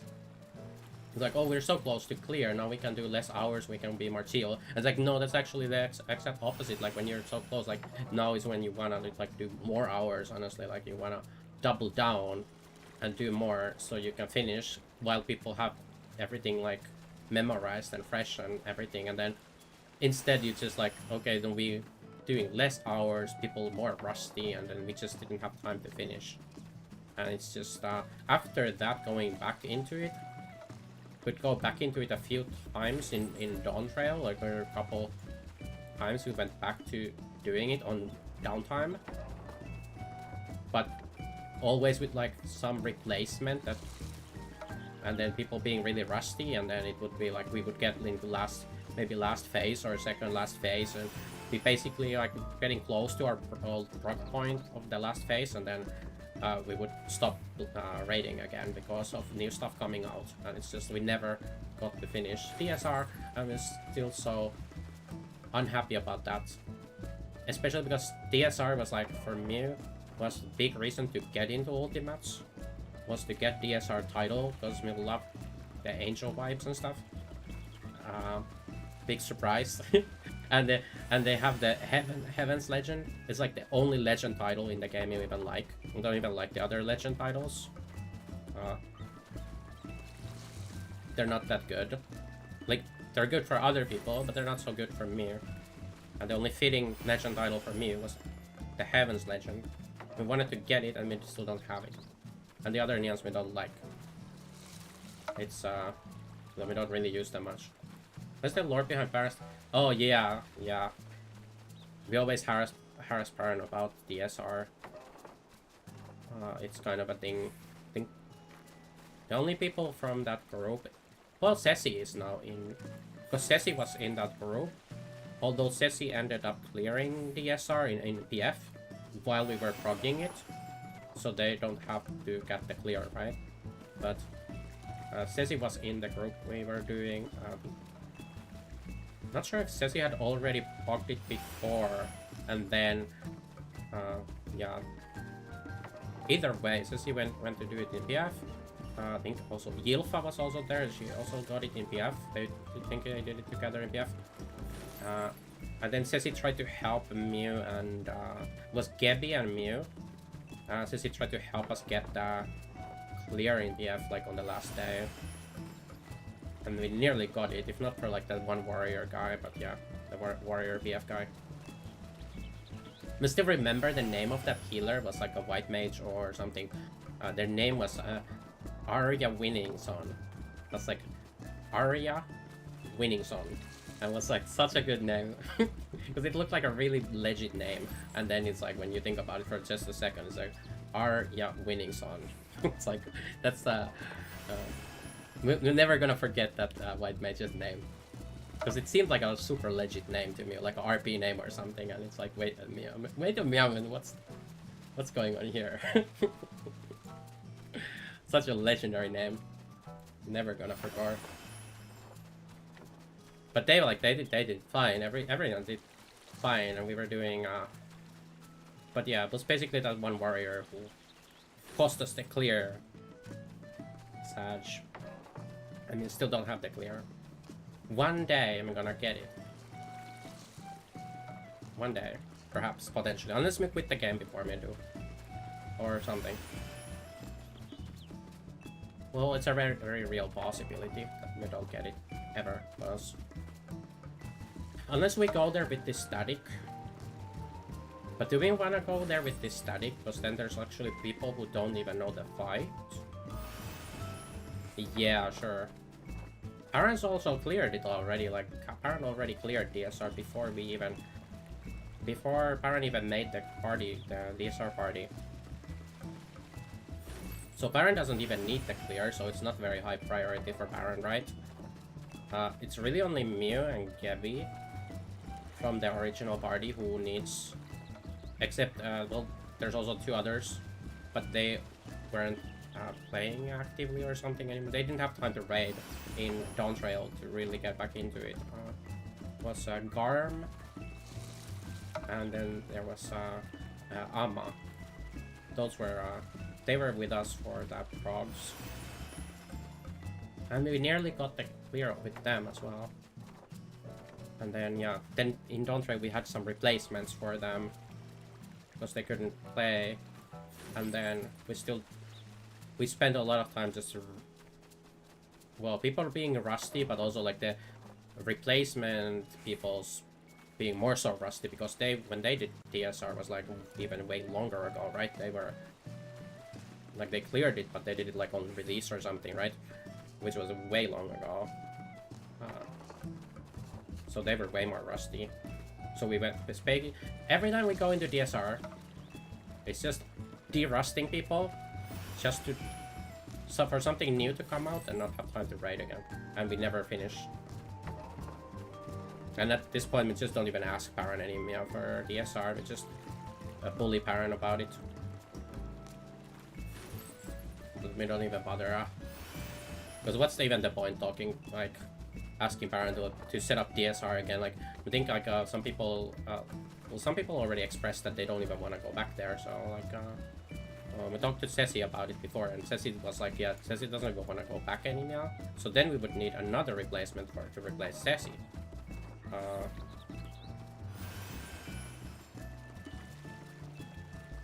And I think one of the replacements we had last time is not gonna be, it's not even playing the game at the moment.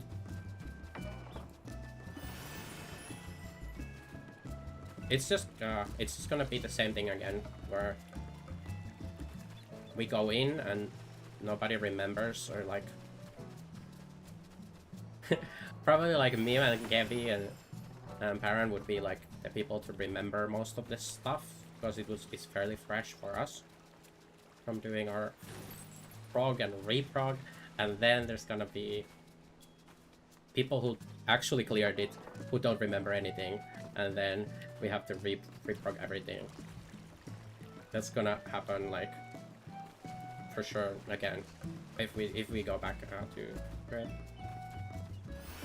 Yeah, that's the thing. Was like, honestly, the best time to do it would have been before this tier, right? Because we didn't have an ultimate or anything, so it would have been really the time to do it. And Parent was suggesting that we go back like when we were yapping about it before this tier came out. It was like, oh yeah, we could do it after this tier. It's like, yeah, no, we can't, because there's gonna be a new ultimate coming out after a while, and then we're just gonna have to drop it again and not do it, right? And we're never gonna finish. It really has to be at a time when there's nothing else.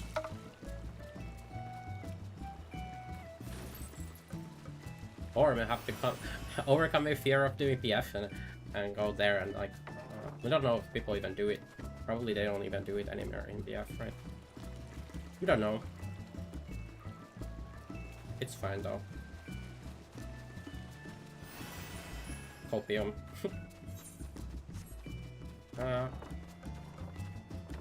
Yeah, that's true. But I think we would have to play a lot during those.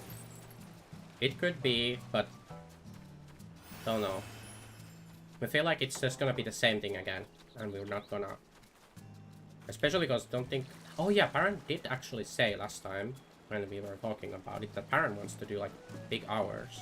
So if, like, yeah, if we did what Parent said was like do like a really hardcore hours, then it would be fine, right?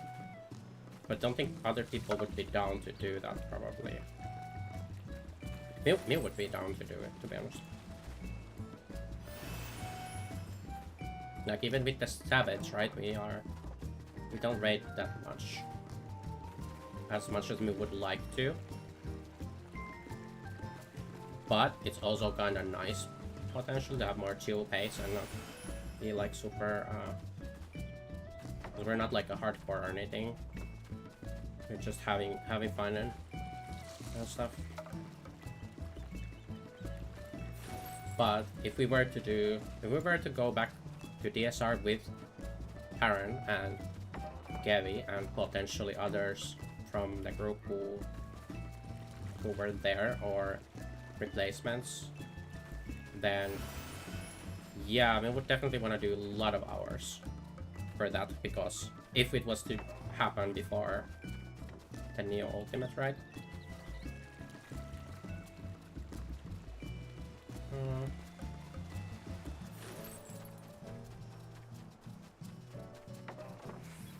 We don't know how.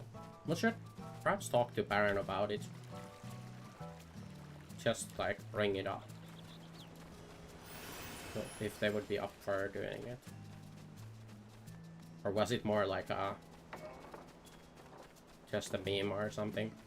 What they said about doing like big hours.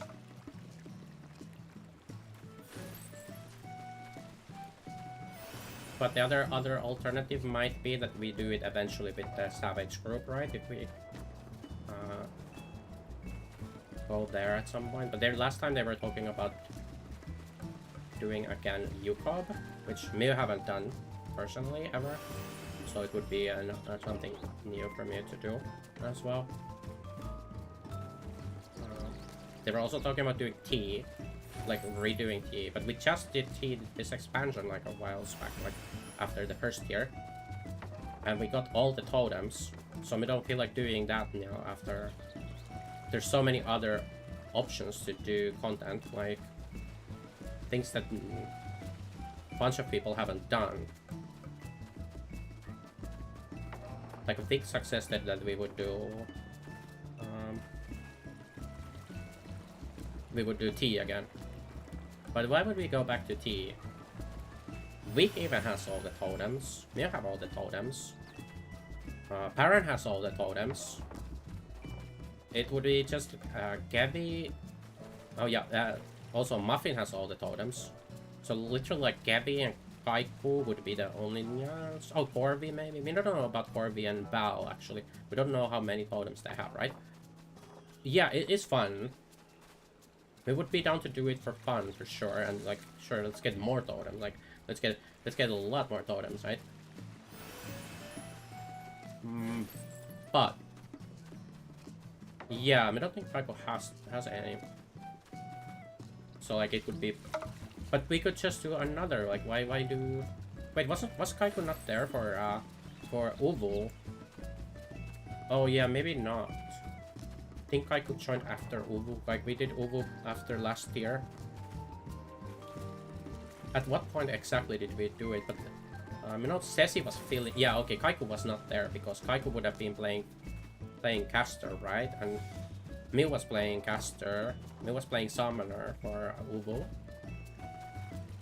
And Ceci filled in as fish range. I think. Yeah, and then we still had Cisney healing. But Gabby was there. What was Gabby playing? Like a melee? Because Cisney was healing with Muffin. So I guess Gabby was playing melee. Perhaps Gabby was playing a Reaper. Because they were playing a Reaper in DSR. Gabby likes Reaper. Reapers are cool. I like a Reaper as well, like out of the melees in terms of like the theme, like the aesthetic and stuff. They're really cool. I like Reaper, but apparently they're not very good right now. So that's like sad.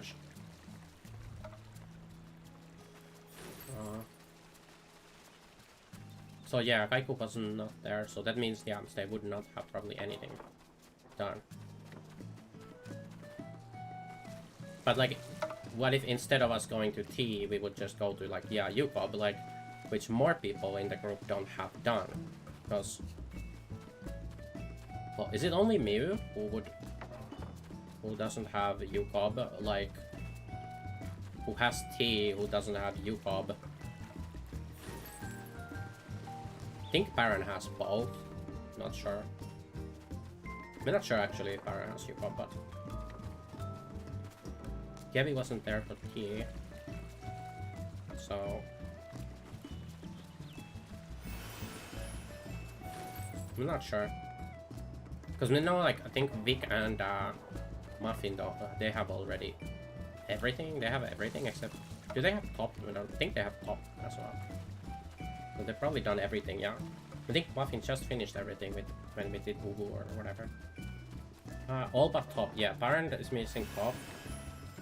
Miu missing top as well, but also missing the last bit of DSR, the last phase, and then missing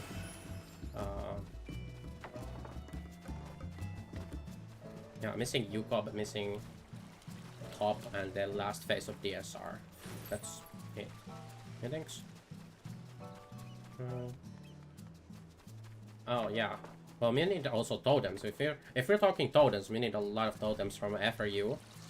We need a lot of totems from Uvu. We need a lot of totems from the only Nyan we don't need totems from is T, and that's the thing. Like, that's why we have an issue with going T. Like, if they were talking about doing T again, it's like, okay, but that's literally the only ultimate we don't need any totems from or anything. Like, why would we do that? Why would we want to spend time doing that when we could do literally any other ultimate in the game and get totems out of it at least? But rather, it would be a new ultimate that we haven't even done, or they would be down to redo DSR, right? Although, we don't know about these hours. Like, if we were to do the hours that we do for Savage right now, with the 3-hour raids, and potentially not even a full week, then in the window that we were talking about doing it, right? I'm not sure if we would wanna be down for it. Although, at least we would benefit from it in the sense that once we finish the new ultimate, eventually, when it comes out, we could go back to the SR with this group, and it would likely be mostly the same people, unless the ultimate kills our group. That's always a possibility. After last ultimate, we switched out like half the group, right? So it's literally only Miu and so it's Miu, Muffin, Vic, Paran. Bell was there also for FRU. But only the 4 of us were there for the start of this expansion. And half the group has switched like been switched since the start of the expansion when we went into Arcadia. And the ultimate was when like most of those people left. Was what, like not before we did clear. We did finish Prague and clear, and we got some totems. But actually, we would have wanted way more totems. And they were saying like, oh, let's just stop here, and then we go and get the totems. Like when it becomes when they remove the totem limit of like getting 1 totem a week, then we just go and get the totems. And we don't have to like, you know, do 1 clear a week. But obviously, like, yeah, that didn't happen. We lost like half the group and never gone back to DSR. So not DSR, oh my god, DSR brain. It's FRU. We didn't go back to FRU. I mean, want more totems from FRU, especially because we really like the weapons from FRU. Those are like some of my favorite. They're really pretty.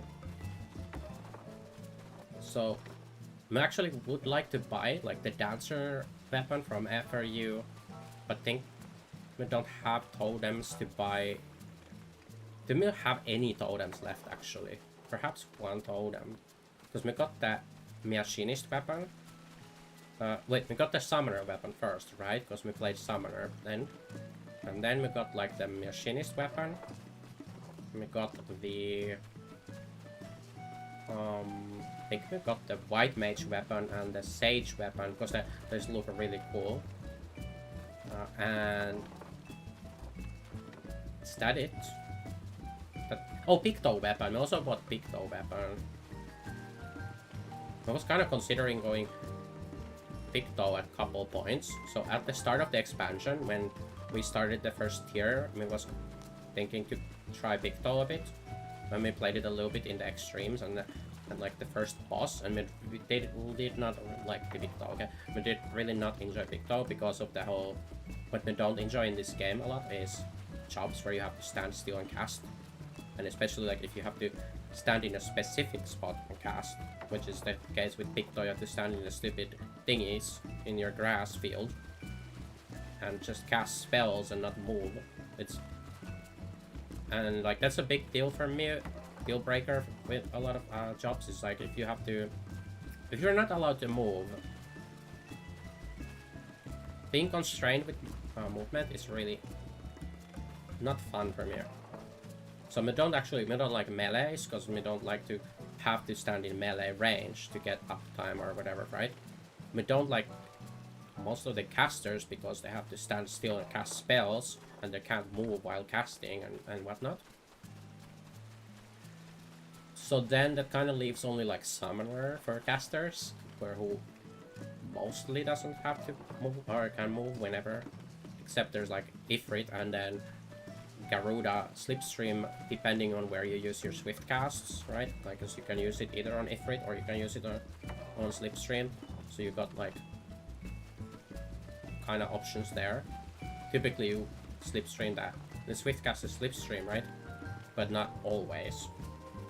There were some like FRU rotations, like stuff that were using like swift cast on the Ifrits and whatnot instead of Slipstream.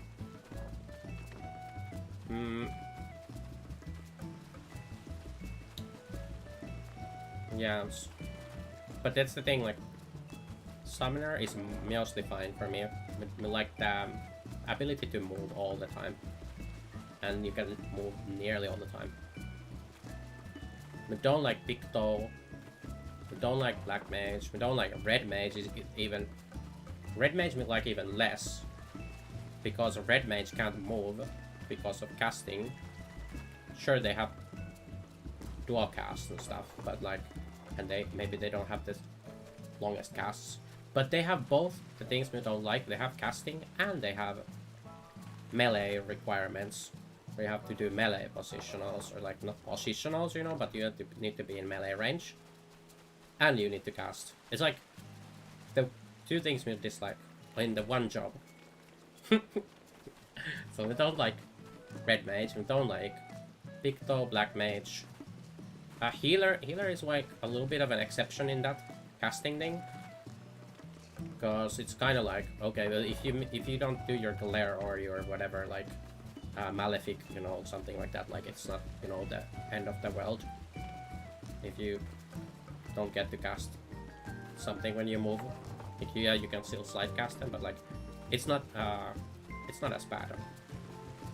It's not as big of an issue with healing from you. We just don't like some of the other aspects of healing in this game. Although I would definitely consider healing again, like in the future, if there was an opportunity to switch to healer, we would be interested in trying it again down the line. Because we did start the game maining healer for Savage in Endwalker when we was playing with those friends. We did the couple first fights on White Mage. Yeah, if you check the logs, it's really bad, but you know, that was my start to the game, was doing all the extremes and then all that, and the couples savages until people left the game. But yeah, was playing White Mage and I still quite liked, like even to this day, I think White Mage is like pretty fun. Although we have some issues with the healing in this game compared to like, we like it a lot more in like World of Warcraft. Healing in WoW feels a lot more satisfying to me, and you're like way more, yes, you do have to still do damage there too, but you're way more focused on actually healing and doing healing uptime rather than like DPS uptime. But it doesn't like completely break it for me. Like, we would still enjoy playing healer in here mythics if we had opportunity to play it potentially in the future again at some point. What could be fun. Although we don't know if we would want to go play Ast again, because we remember playing, was starting maining a White Mage in the start of Endwalker, then we got into playing Astrologian a lot because we got really into Astro like visuals and stuff, like the theme. We love that theme of Astro and stuff, and the tools are so cool. We also like buffing, so that was fun. But then actually playing Astro without plugins and stuff is really in this game you don't have like mouse over macros that actually work without plugins again. Like,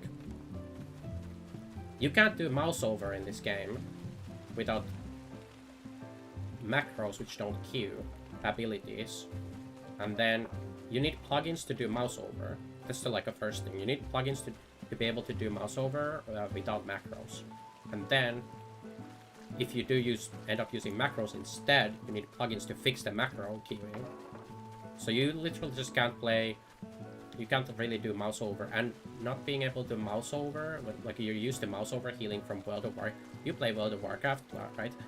As you said, so you've certainly done healing there, and you know how different it is. Like, mouse over in there is not only like do you have vanilla mouse over macros that actually work, but you even have like freaking option for it in the settings these days, where you don't even need to set up macros to do mouse over healing. It's so different, and in here they don't even have like working mouse over macros.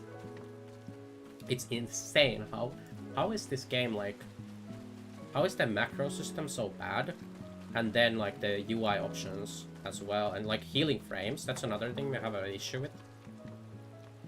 Let's say in another life we played this game as healer main. Let's say in another life in Endwalker, and you know, you using like plugins and stuff to give you real unit frames similar to World of Warcraft, which are totally like against the TOS. You're not allowed to use them, blah blah blah. But let's say we did use them. You know how bad it is on patch day, like when you have patch day and you have to use the default this weird shit. Like, look at this UI, like this HUD. How is the health bar of the, you know, in World of Warcraft even the default raid frames would have this whole thing be your health, but here it's only this tiny little thing here shows your health, and then there's your MP for some reason. It's the same size. Like, why do you even care about most people's MP? You don't. Why does it have to take up the same size of your unit frame? makes absolutely no sense. There's zero customization to any of it except to make the whole thing scale bigger, which is absolutely awful, by the way. It's like, because it also scales the height of it. You can't organize them in any way into multiple groups of 4. Anything. Like, there's... Not only do you not even have actual subgroups in this game, you don't have group 1 and 2. You have, technically they say, you know, light party 1 and 2, but there is no literal light parties in this game. They don't exist in the form of being able to organize players into multiple groups. Even Guild Wars 2 has better raid frames and raid customization. Like, you can set up multiple groups. Like, holy shit, we can rant so much about these games. HUD for healing is like so ass.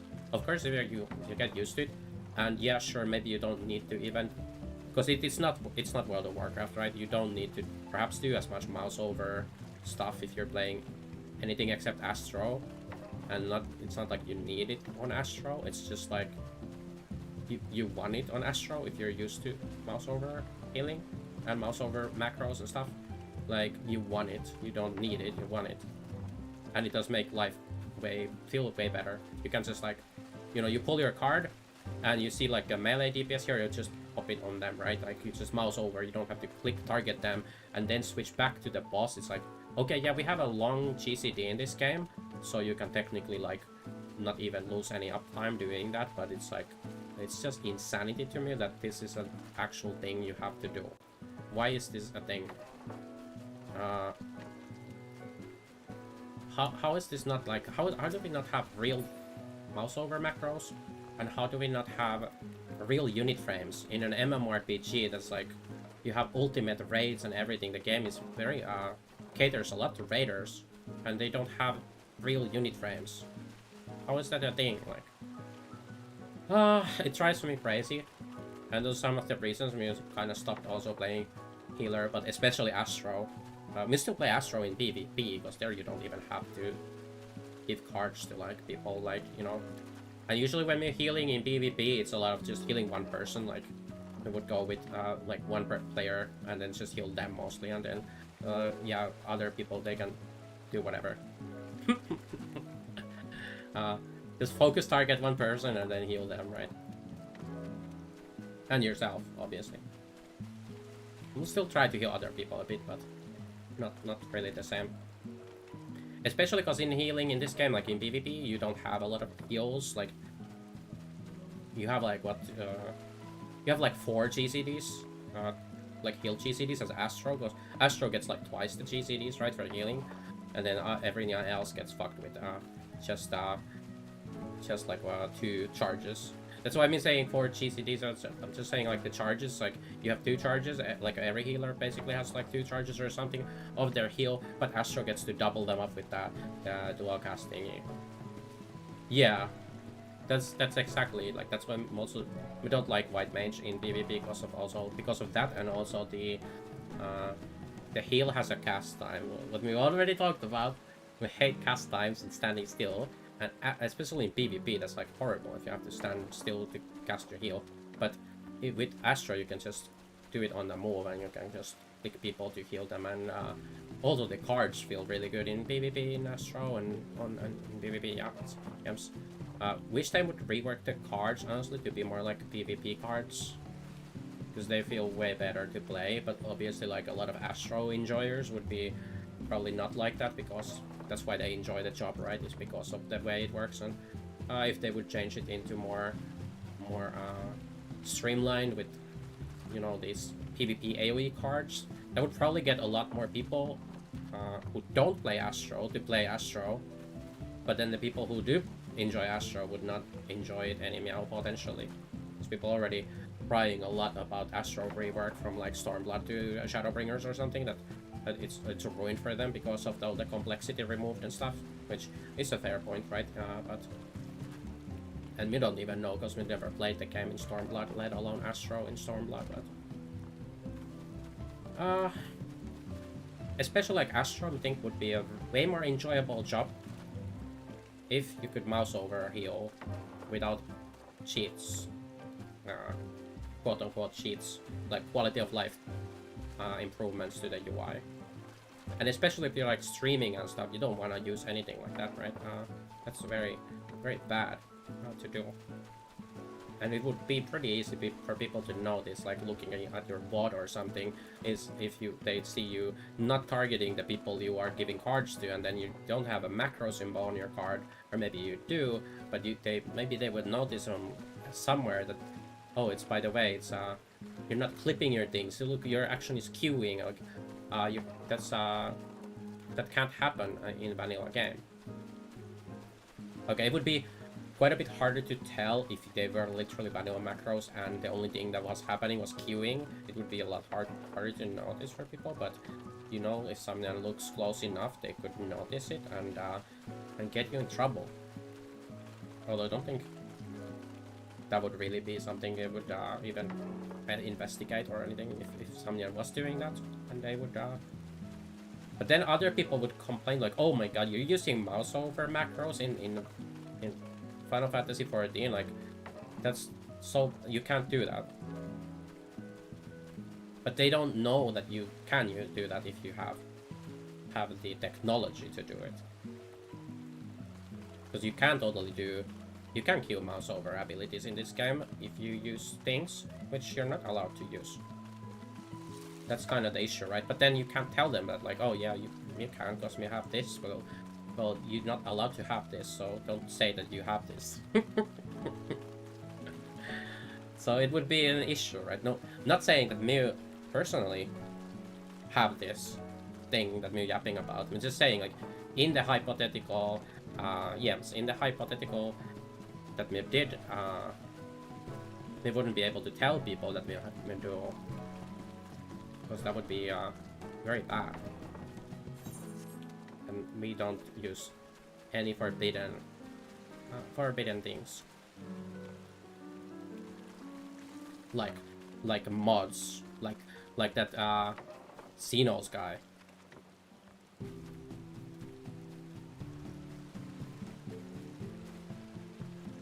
No mods here. I don't know why people hate Xenos so much though. Like, there's so much, like, people just really hate that guy for some reason. I don't know, I think it's really, he's a funny guy. I don't know. Mostly we watched, like, his stuff from YouTube mostly, but, like, not so much live, but, like, he has really funny little things he does. Funny memes. I don't know. But the people always making drama of, like, everything and everything. Apparently there was some issue with Xenos having to do with gunbreaker changes or something, I don't know. So I guess we can see kind of that where, like, people are just in general negative about streamers, or, like, you know, especially like the larger streamers, right, who perhaps sometimes the devs do listen. But do we know if Xenos was behind, like, any of the changes actually, like maybe just yapping about some of the changes and not like they listened to him, right? But well, there's of course the real possibility that the devs did listen, right? But I guess that is one issue with a lot of these things when you have, like, the current influencer streamer meta of sorts, and then even the devs sometimes, like, watch the streams and listen to, perhaps they have more of a voice, right, even to the devs than your regular player base. It can be, like, cause some anonymity towards these people if they get listened to more, right? Is maybe Mega Square listening to him? Yeah, like, I feel like they probably don't, right? But at the same time, there's likely sometimes, like, there's likely some cases of them. And besides, like, let's say he did say something that they did change into being the case, right? Even then, it's like, well, how many other people do you think have the same opinion and, like, literally giving feedback on this? Like, surely, like, it's not from him, it's from the community, right? it's just like one voice, and a lot of people will have come to the same conclusions by just playing the game. Like, surely not every Neon, but like, for example, what I'm saying about Astro cards, like other people say that too, like, they want Astro cards to be like PvP cards, and not like the current cards that we have, like, especially with the current shitty mouse over tech that we have in the vanilla game. Oh my god, imagine playing Astro with controller, like, that seems like the craziest thing ever. Is you'd have to cycle through your whole party list to find your dudes to give the cards to, like, well, perhaps you do something else. I don't know how you do, how the hell you do that, but yeah, because the regular macros, oh yeah, they do, oh right, they do allow, the regular macros do allow targeting the party members by their ID, right? So you could do that. You probably want to do that, right, on a controller. You'd make like 2 play.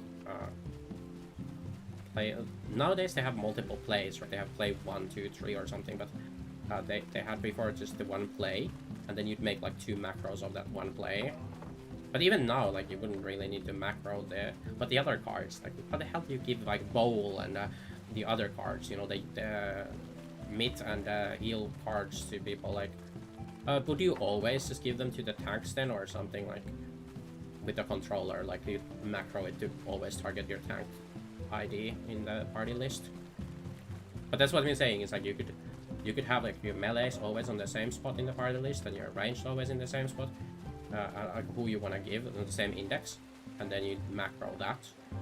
And that way, with the vanilla macro with a controller, you could just press the ability and it would go on the right person, right?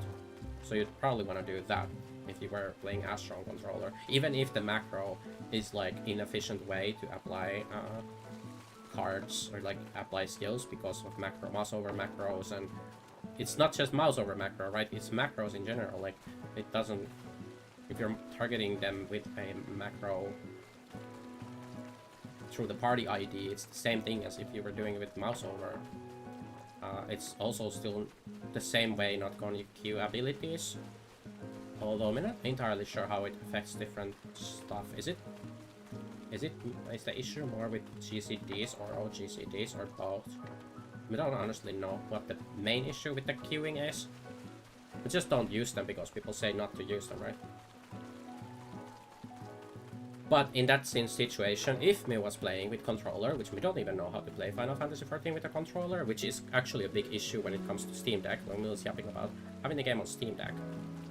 We can't play on the Steam Deck without connecting mouse and keyboard to the Steam Deck, because we don't know how to play with the controls of a controller, which is what the Steam Deck is used with. We really can't play the game with a controller. I have no idea how to play. Could be something to practice someday, not because we want to switch to a controller or something, but just to be able to do basic stuff on the Steam Deck sometime, potentially. Would be nice. Because right now we get lost on trying to do anything on the Steam Deck without the mouse and keyboard connected to it.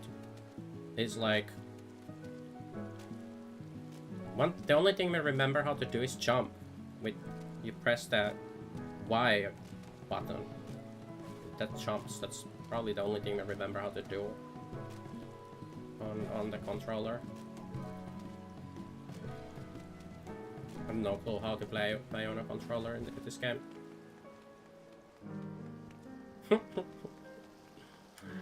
Yeah, just need to be able to jump, so we could do this.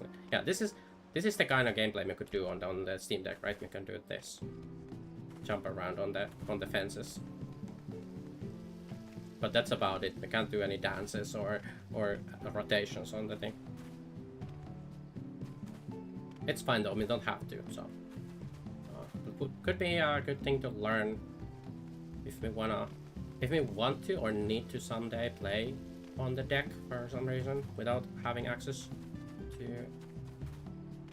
What if we need to do some daily or something, you know, on the deck, and we don't have access to my PC for whatever reason, or, you know, then it could be useful to know how to use it. besides that, not really. Yams. It is it's kind of impressive to me how some people like even play with that controller, like actually doing like ultimate and stuff. It's like Muffin in our group plays, and Bally also plays with controller. It's kind of like how do you even do that? But almost more impressive than that actually is Ceci, who plays with like the clicking on abilities, like a lot of abilities, not all of the abilities, but I think most of the abilities. Ceci like clicks on them from with the mouse on the hotbars, and it's like, how the hell do you even play like that? And then he's like doing better parses than like most the Aninian knows. It's like Ceci plays, that's the thing, like it's like when you told Ceci about this, when I was yapping about this to Ceci, and Ceci was like almost taking it as like we was saying it like in a negative way, and it's like, no, it's the opposite. I'm saying like, how do you play so well and you click your abilities? Like that's like, mostly if we hear someone is clicking their abilities, we're thinking instantly like, oh, you must be really bad at the game. Like no, like Ceci's like way better than me. Like Ceci is way better than most people will know. So much better at the game. And then just clicking the abilities is like, how are you so good while clicking the abilities? That's what we want to know. But like, you know, there's always like some people, right, who like I heard before about some person who's like disabled or something, and they only play with their mouth or something, using some kind of weird stick you put in your mouth, and they play like WoW arenas at really high level, and they're really good at playing the game with like this stick in their mouth, and it's like, how does that even work? But apparently they can do it, and that's the thing, is like, it's kind of like the same thing to an extent. Again, not comparing Ceci to like being, oh, you are you disabled or something. Like it's just a weird thing to me, is that how are they so good while playing with clicking? And it's a little bit the same effect again with like using controller. Like, how do people play and do well at the game with a controller in like high-end content? Though we would say clicking things is going a step further, sort of kind of. So I would say with controller you still retain, especially would say sometimes you even get better movement, like control over your character's movement. But I would say with clicking, like you are giving up like this. You're giving up being able to turn at all times, etc. Yeah, I don't know, like me use all my abilities from the mouse too, but not by clicking, like me using the side keys on the mouse, because it's an MMO mouse, and maybe playing with MMO mouse for like years, and it's like the only way me wanna play these days. And it would feel extremely weird to me to press abilities on the keyboard, like most abilities, not all abilities, some things we have on the keyboard, like sprint and whatever, like around, but like most abilities we would hate to not be able to press them on the side of the mouse, because then you're taking your fingers off of your movement keys, right? And it's just like, yeah, I don't know. But yeah, then you got people who literally like Ceci, who are literally clicking here like their abilities, and it's like, what? Like, you can't turn your camera while you're doing that. Like, how do you do anything? And then you're doing like better parses than like everyone else who we know.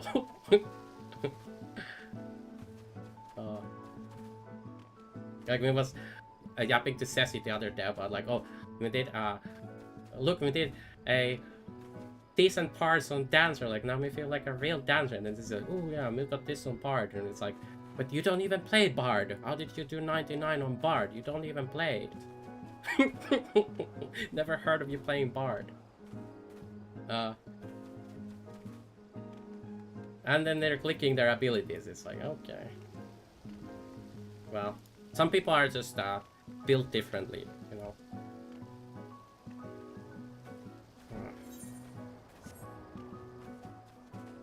But still, we do wonder. Yes. We do wonder though, like, even with people in like, and personally, we do think it's like for example, like, we still think like what DSS is doing with the clicking is like that's a disadvantage that you're taking for yourself. But obviously, like they're not saying that DSS should change how they play because they're clearly doing things right and they're doing like there's no reason to change. But I do think it's a disadvantage to be doing it like that. And likewise, the people who play with controller in raids and stuff, like I think they are taking on a disadvantage by playing with the controller. But if it works, right? Like, that doesn't mean you should suddenly change what you're doing, right? But me personally think it's a disadvantage. Like, especially like the controller, like healing people and stuff. Like, you do have like, but like try to imagine it in World of Warcraft. Like, would you actually heal like high M plus or like mythic raids or something with a controller? Like, that wouldn't work in that game. Yeah, if it works for you, then great, keep doing it, right? Like, just, yeah, like, for example, like Muffin who heals with controller, like, yeah, if you're able to do it with your controller and it works for you, then yeah, just keep doing it with the controller and keep me healed up. Like, we don't want you to change things and then have everyone die. Yeah, well, that's the thing, right? Is WoW is like, it's way faster in the combat, like you don't have like a giga-long GCD, and you don't have like time between your casts to switch around targets easily and stuff. Like, it's just like and you have so many more like things to do that you can do rather. I'm thinking about like, for example, a Resto Druid in like playing Resto Druid in Mythic Plus. You have so many goddamn abilities to press and like stuff to you need to get off. Like, there's so much more things to press than in this game. Like, if you go into a dungeon and you play like White Mage, right, you just press Holy and that's most of your dungeon done, and then you just do some old GTDs between your abilities to AoE heal, and you rarely have to single target heal people, except like, yeah, you could heal the tank, right? Sometimes if they need it, you can heal the tank on some pulls. You can give them some mainly like old GCDs between your holies or something, right? Well, dungeons in this game, okay, it's in a way bad comparison because dungeons in this game are not serious content except for like Criterions, right? We don't have experience doing Criterions personally much, any Criterion content really, especially like Criterion Savage. We have very little experience with that content, so we can't really speak for how it is there, but imagine in there, it's still not like how it is in WoW, where you have like a billion things competing for your globals and like you need to target a bunch of, that's the thing, like the targeting is mainly what we're getting at here. Is in WoW you need to target people constantly. Like, well, you don't need to because of the macro, like heal over macro systems and whatnot. You can, like, you don't need to target people to heal them, right? But like, if you were playing with a controller, you would need to target them, right? You wouldn't be able to mouse over because you're playing with a controller. So that would be really difficult to like switch targets constantly. You don't have nearly as much downtime between GCDs to be able to do anything. Although Yams, technically your heals, most heals in WoW are GCDs, so you won't be able to like, you're not doing much old GCD healing in that game whatsoever. Which is a big difference in this game and WoW, is in WoW you don't have a lot of old GCD abilities, and in here you have kind of a lot of them. So a lot of things you do between your globals, and then there everything goes around the global, but the global is very short in comparison. But even like healing in WoW is largely with GCDs. Yeah, you do have a lot of time to target. So that does make it like, if you're thinking from like your WoW experience of healing and WoW brain, it's like, it seems crazy to me that people would be able to heal with a controller. Like, how does that even make sense? How does that physically work? You don't have time, you're gonna like clip a lot just switching targets. But because the Final Fantasy XIV GCD is so long, you do end up having surprisingly a lot of time to switch your targets, and in the way the game is designed, you're not required to change your targets to players a lot, or do single target stuff a lot. It's actually very minimal, from what we found. With the exception of Astrologian, not to heal, but to give cards. It's not like you're giving cards every, you know, you're not weaving cards every single GCD, but there are moments in your rotation where you do have to weave, well, 2 cards at least, you have to weave in like that. Now, obviously you can't just drift your GCD and probably won't even matter because you're Astrologian and your GCD doesn't even do damage.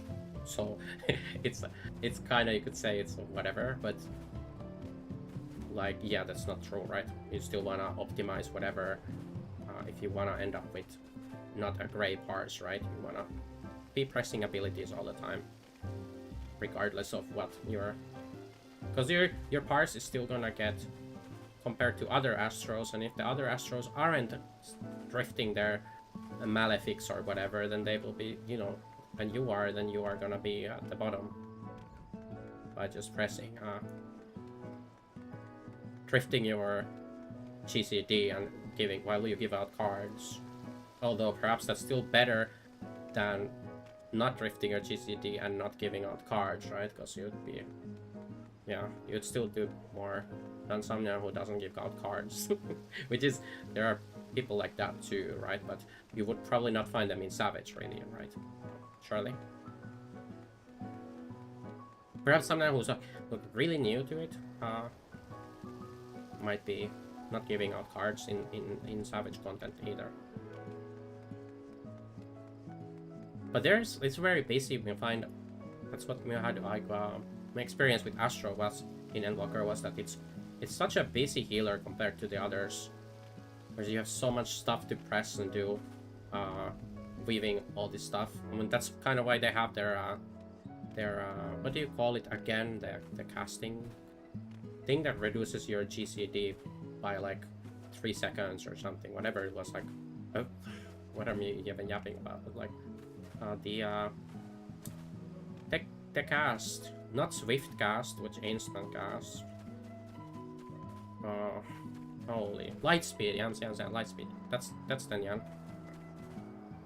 Well, that's probably why they have it, and like no other healer has anything like this except for Presence of Mind. You could say is in a way like, you know, but yeah, what it did was reduces the cast time. It doesn't reduce your GCD, like, obviously, but it reduces the cast time of your GCDs by like a certain fixed amount, which was around whatever it takes to cast your Foul Malefic, right? And stuff, like your regular casts. But then, like, if you wanted to cast Res, that would you'd still have to cast Res, but it would take a little bit less time than without the thingy. Although isn't a Res cast with Presence of Mind still faster than a Res cast with, like, hard casting Res with Presence of Mind versus hard casting Res with Lightspeed? Wouldn't Presence of Mind probably still be faster, but you'd likely not be using your Presence of Mind for hard casting Res. Typically, like, you wouldn't have it up for that even. Surely. And knowing like the healer players in this game, like, you know, none of them would want to do that. you have Presence of Mind, and like you're not gonna touch any healing abilities. Gonna use it all on Galere. Because that's the way to do it. That is a little bit like, also something we did not enjoy in WoW, or don't enjoy in WoW, is we feel like it didn't used to be this way, but WoW has also gone more into this mentality of like healer DPS being like super, like you need to have DPS uptime, and healers need to contribute a lot more DPS in M+ than you know, it didn't used to be like this back in the day. So even in WoW, it's like gotten to like, I mean, not personally a big fan of that, but we do try to do damage as healer in WoW when we're doing like Mythic Plus on Resto Druid is my main these days. It is but it's hard to do DPS in that game as a healer, at least the Resto Druid. Like Resto Druid does good damage, but you have to give up a lot of like everything is just all the dots you have to maintain. Like you have a whole ass DPS rotation with DPS cooldowns and stuff on that spec, and I feel like a lot of other healer jobs, like when we played a fair bit of Disc Priest last season, it was way more chill in terms of like you don't do much personal DPS as Disc Priest, but most of your DPS like comes from like the PI you give to people, and that actually felt way more satisfying to me. It's like, you know, every now and then you're pressing you're buffing someone who does actually big damage, and you give them the big damage buff at the right time, and it feels satisfying, especially like when other people like they are basically like competing for your PI, like, oh, give me PI, and you want to give someone PI, and it feels like you're doing an important thing when you press your PI, right? And it feels like you're doing a good job. Whereas like doing like, don't know, when we're playing Resto Druid in like M+ or whatever and trying to do damage on Resto Druid, it feels like we're always doing a bad job regardless of what we do. If giving up, we could be doing more healing, maintaining HOTS better and stuff. And it's like, well, yeah, if you're overhealing, you're doing it bad, but then you kind of have to overheal with HOTS. I feel like a lot of times you need to, especially if you're bugging like stuff. Like you can't rely on people not dying and taking some random damage and etc. You have to kind of overheal a lot of times to like try to heal people up fast, even though you could let the HOT stick, which is what people do a lot in this game, is you like apply like your whatever HOT, AoE HOT, and then you just, there's no damage coming out. Well, that's not, in WoW that's not the case. You almost never have no damage coming out, and you need to like keep people topped up a lot of the time. Not necessarily 100% of the time, right? But and maybe we're just talking shit and we don't even know what we're saying or yapping about, but that's my experience at least. It's a lot less forgiving with having time to do your heals, like giving time to let your HOT stick. Like, no, you need to heal, TCD heal in that game like constantly. And you get kind of very little free time to DPS.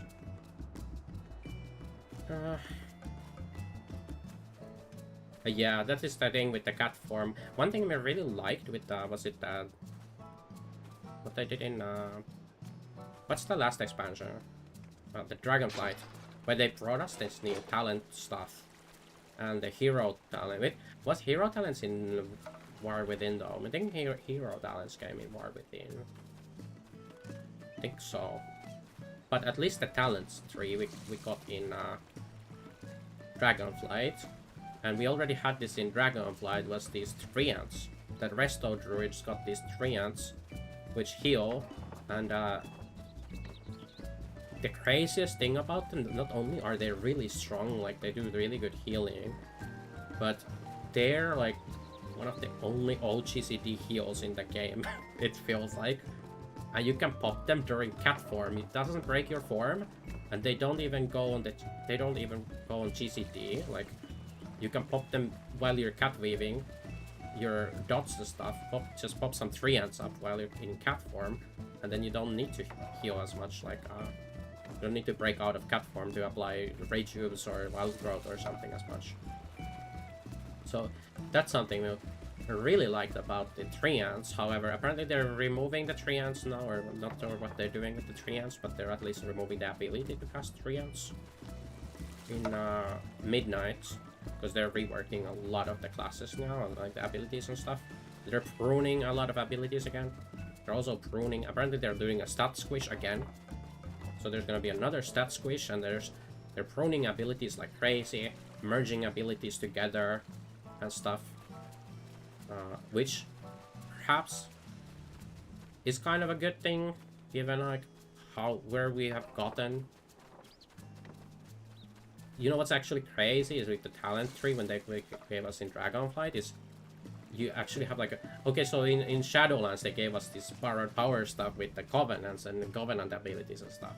Okay, but now we have talents where you can get multiple Covenant abilities on the same spec. It's crazy how many abilities, especially like on a Resto Druid, you have so many abilities to press. It's you can't even fit them on your hotbars. It's insane how you're supposed to ever find time to even press them. So I feel like, honestly, like, would be cool if they got rid of a lot of things and just made the base toolkit like stronger, like your whatever, like, you know, your regrowths and rejuves and stuff, like just make those stronger, like your base abilities, and then like maybe like simplify things a bit so you don't have like 50 different abilities and cooldowns and OGCDs and all these things. Like you have so many things nowadays to press, and different passives and buffs that apply on top of everything. It's like and in a way, like, honestly, I feel like that whole talent system, even though it's really cool, was a little bit of a mistake. At first, I was a big fan of this, like, oh, this is cool, get a big ass talent tree and you can finally customize. If you're not like a super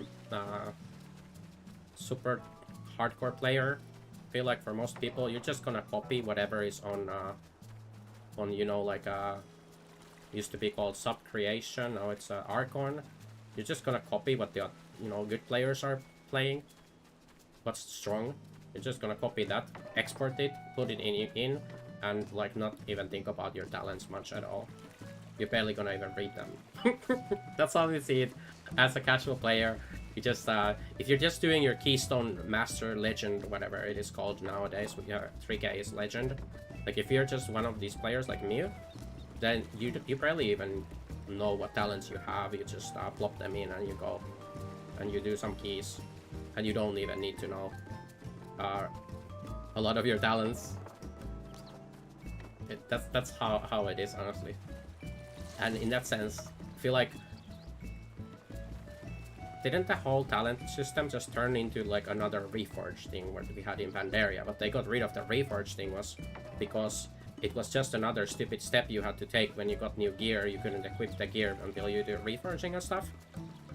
So that's what talents are now. It's like, oh, you just import the talents. Why do we have an extra thing we have to do before we can play our character? Is to go online and look at what the current meta build is and import it in. Like, this is just extra steps. And it was even more annoying, like during Remix or something, when you're leveling, you have to re-import it every level. Like, you get a new talent point and you have to re-import the thing.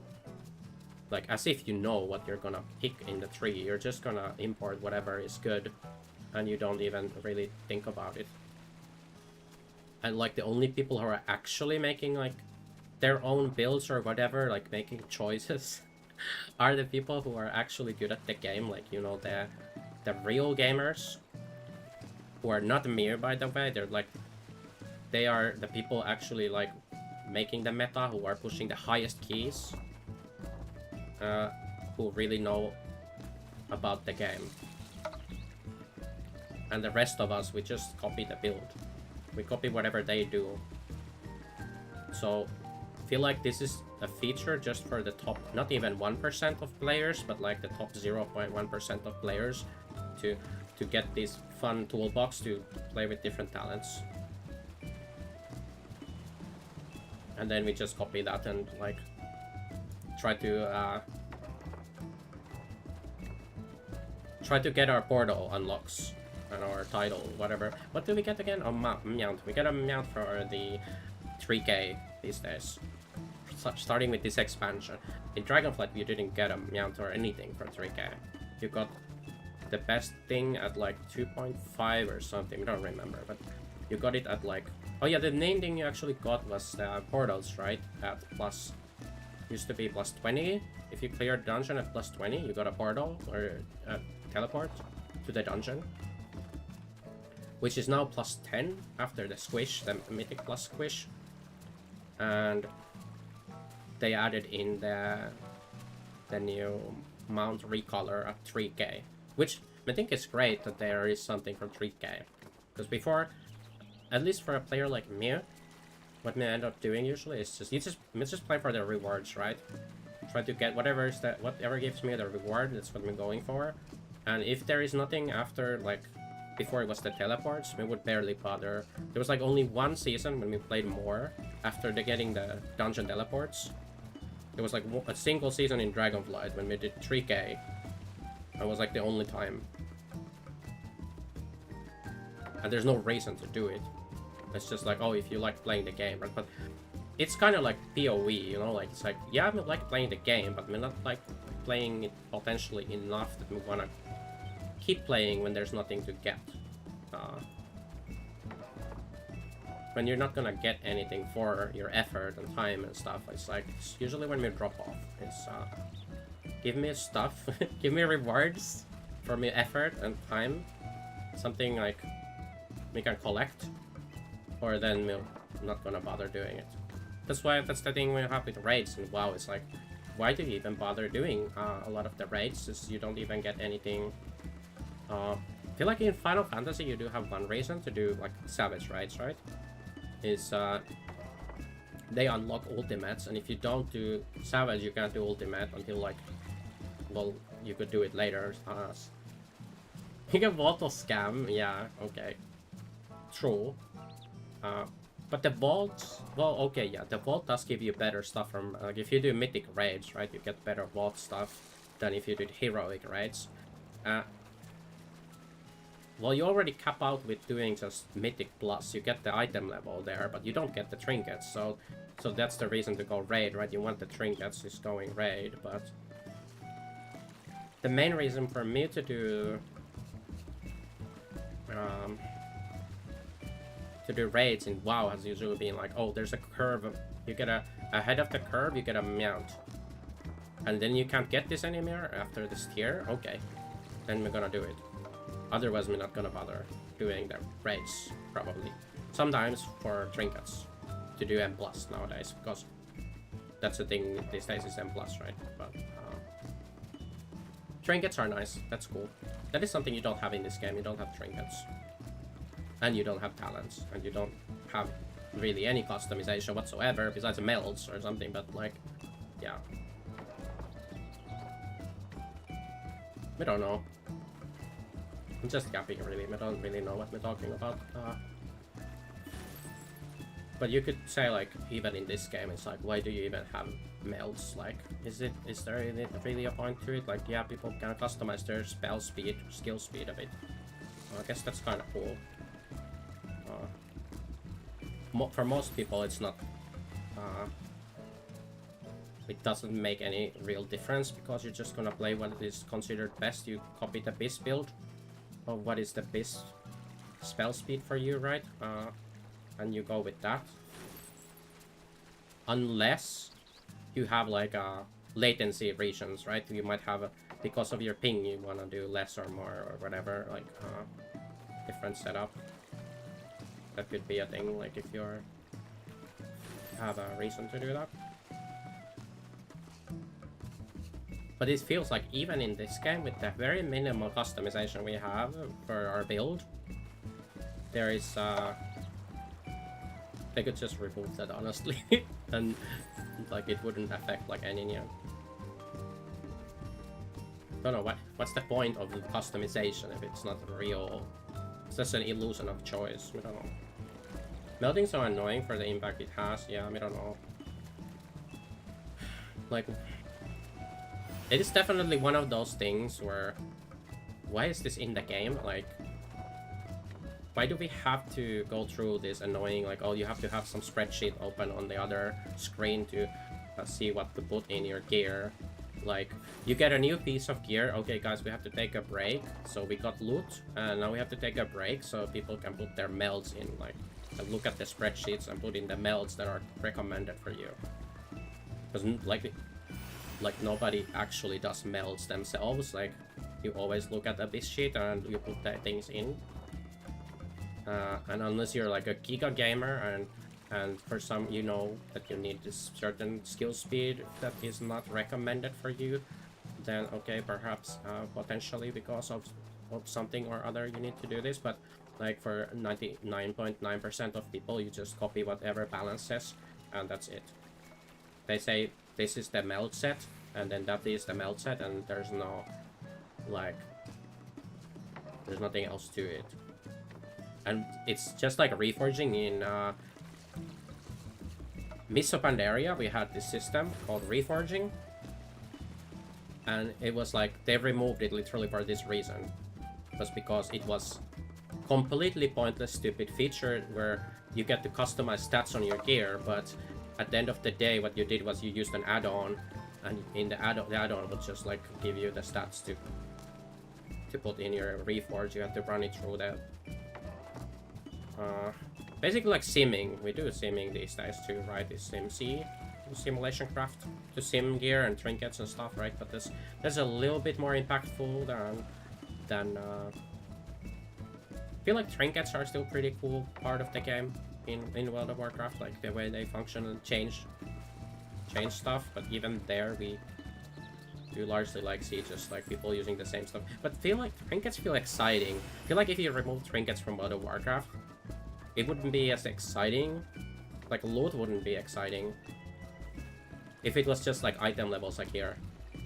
If it's just like, oh, you got a higher item level chest piece from your vault, that's cool. But like trinkets are like what makes it exciting, which when you get you get your base trinket and like you get it on the myth track, and it's like it feels so good when you get something like that. And it's like if you take that trinkets away, then you take away most of the satisfaction of loot in WoW, honestly, because there isn't anything else that feels okay. Weapon is another thing perhaps, but even that is not that big of a deal, because you typically have crafted weapons, and crafted weapons are, you know, they're not quite the myth weapon, but they are close, right? They're very close, and that's like a de facto thing, is everyone has their crafted weapon, and then that's it. Like if you happen to get like your base myth weapon, then that's really cool. But it's not even as, I feel like it's not even remotely as interesting as getting a beast trinket on myth track. Like that's like, oh my god, it's set for the season, it's been done. You get your trinket. It feels good even if you're like a casual player. So trinkets really make that loot like what it is. Even though, why, like, okay, it's base trinket. How do you know that? You just know because that's base, it's your base list, it's ranked higher, it seems higher. So at the end of the day, it's a little bit like pointless thing, but it feels good. Unlike melts or whatever, it doesn't feel good. Because that's not even something you get to learn in the game or like feel good about, really. Melts are just a cumbersome feature of putting, you gotta put the things in the right order and put the right neons in, not really in the right order as such, perhaps in some rare cases, like if you're doing pentamelding or something, like the order matters a bit potentially, but not really, like as long as it has all the same melds in, kind of. Well, obviously, like you don't want to put the 11s in before the 12s, right? That's what I'm saying, but that's like the only thing when you're like pentamelding stuff. Besides that, there's no depth or anything interesting to melts. It's kind of a gimmicky thing, and it does feel a lot like just reforging. Everything kind of comes back to the reforging thing. It was someone from Blizzard, I don't remember who. Was it Eon or, I don't remember, it was Eon even. Eon wasn't game director at the time, I think he was doing potentially like encounter design or whatever, but like someone from Blizzard, okay? They were making the statement about like the reforge, why it was being removed. And was literally to do with like,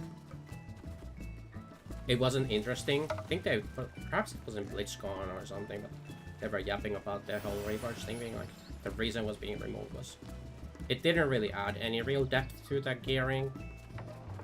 At the end of the day, all you did was import like this, you know, the thing you put, Ask Mr. Robot, you had the Ask Mr. Robot add-on, and you just fed the thing from the website or whatever it was, and then it would tell you what to reforge. And it would actually, think it went even further. I think it literally did the reforging for you, the add-on, like will literally do it for you. You didn't even reforge them yourself. It would just do it for you.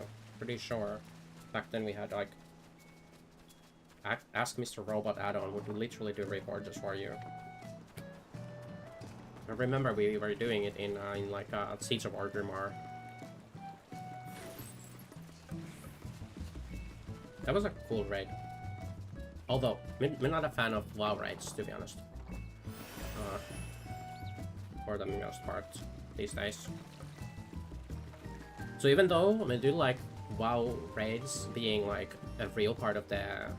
like the raid zone being a real part of the game and stuff, we don't actually enjoy a lot of the raid mechanics and stuff in that game. After like doing raiding here, I do rather prefer the Final Fantasy XIV raiding, the style of raid mechanics being like all these even if like you don't need to figure them out, it's like people call it a puzzle or something, right? But you don't need to figure them out like just following a raid plan, right? But you still need to figure out what the hell do the raid plan things mean and execute the things. But I feel like it's a fun experience a lot of the times, learning the fights and stuff. Whereas I feel like in WoW a lot of times it's not as fun. Although we can't speak for like super high-end raiding in WoW because we haven't done like Mythic raiding probably ever. The only time we did Mythic was in Siege of Orgrimmar, right? That's when in Siege of Orgrimmar they turned the heroic into Mythic basically, but it was like a joke. It wasn't Mythic, okay? But then we raided heroic, was like before the Mythic patch, like they changed it to Mythic. We rated heroic then in that was the highest difficulty, but it's not the same as Mythic these days. Like the game, from what we understand, has come a long way from in raid difficulty and mechanics and stuff from there, from how it was then. Except like this, if you do heroic today, like heroic isn't much changed from how heroic was then, honestly. But we don't know much about Mythic raids, to be honest, so can't really speak much on it.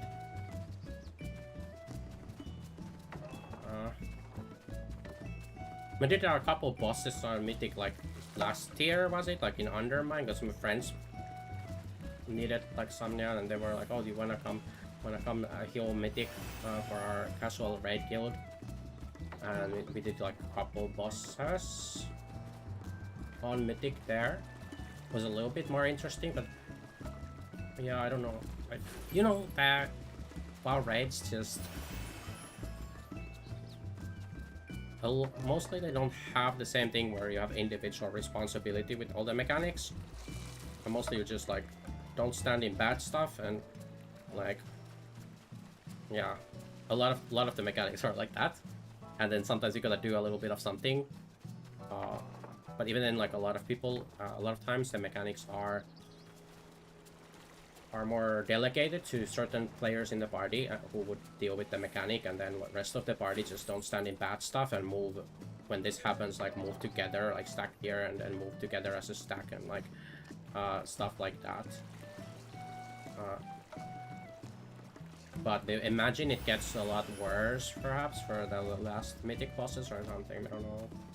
We watched a little bit on stream or something, but it's a one thing to watch other people who are really good at the game do Mythic raids, and then go do it yourself with a bunch of other people who are not really good at the game, right?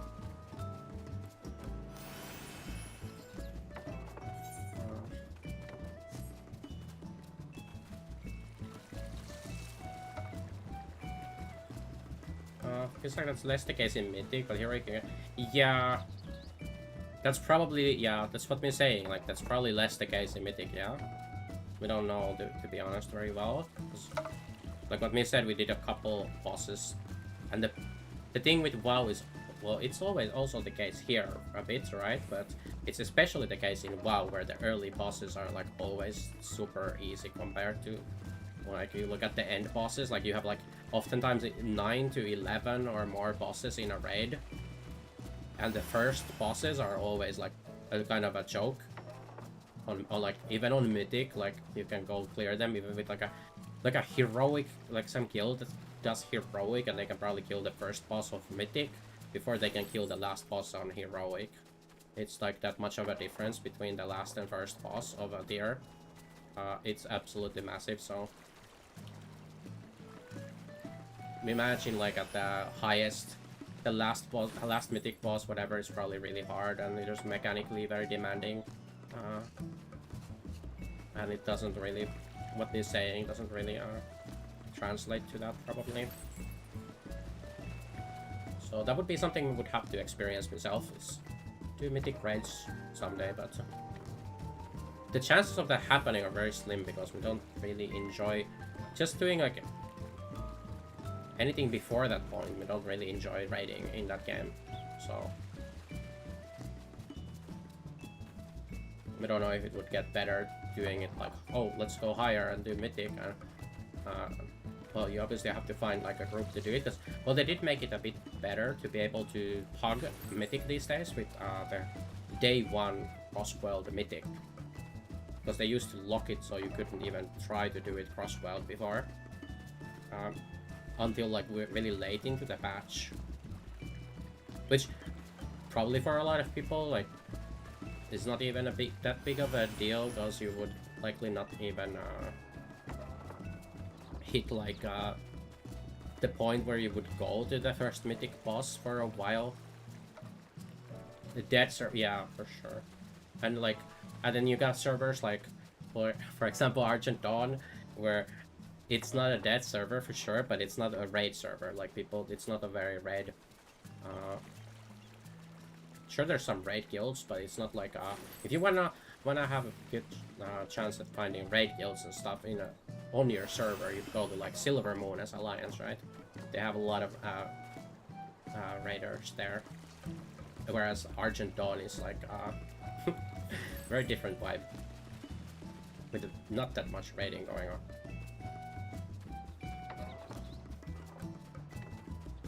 And then I think for Horde they have like Twisting Nether and Terran Mill, stuff like that, or like some of the peak servers for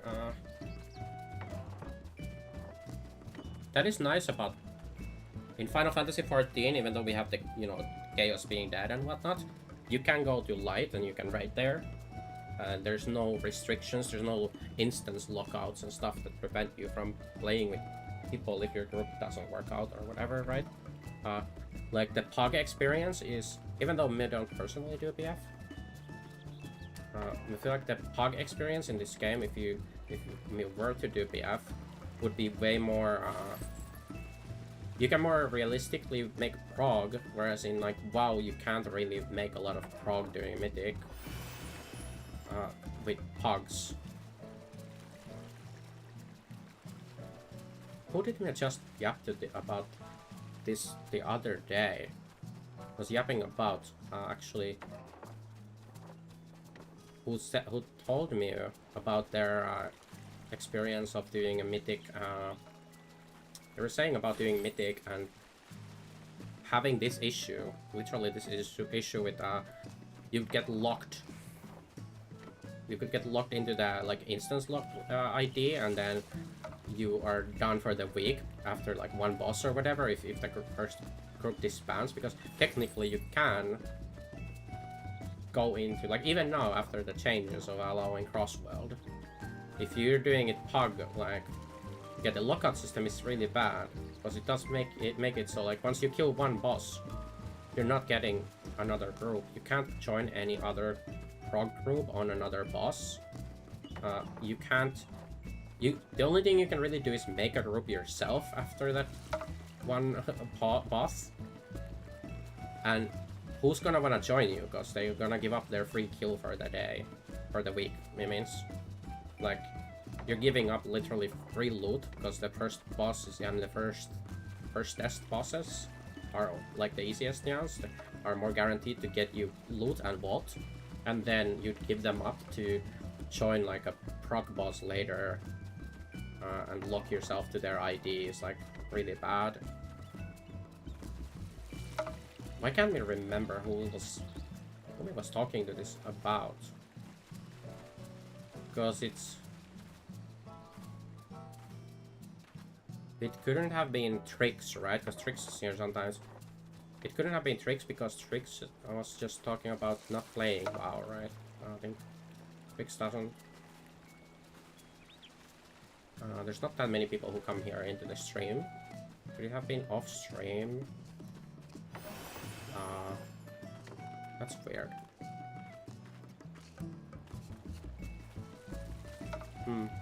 Oh well. I don't know. But yeah, the lockout system is trash, honestly. They should just remove lockouts, like, make it work the same as Heroic and whatever. Otherwise people can't realistically POG. They can't realistically PF in that game and make prog.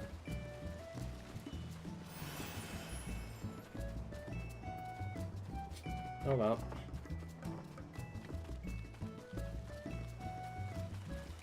That is one thing that's good about 14 stuff. Even ultimate content, like you can PF and prog multiple parties every week, like whether it's Savage or Ultimate or whatever. Like you are really free to. Even if our cross-world systems are kinda ass compared to WoW, where like WoW has way more fluid, like even guilds these days are cross-world, right? But in here, even though the system is bad, you can there's no lockout, so you can go to Zodiac or whatever and play with people there. I didn't see the time. Yes, it's actually about to be 6 AM here. Which means we're probably gonna be up for like 5 to 6 hours. Yeah, I feel like they should change. It's a good step what they did with the lockout. Like they still have lockouts, but they removed the where week 1 you can go cross-world raids and you can do cross-world guilds and everything.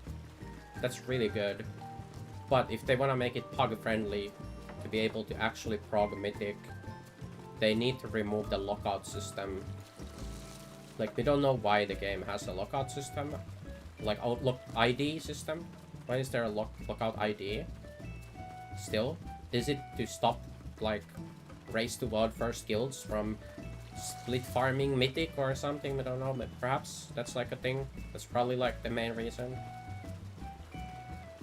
But it's really bad to have this kind of system.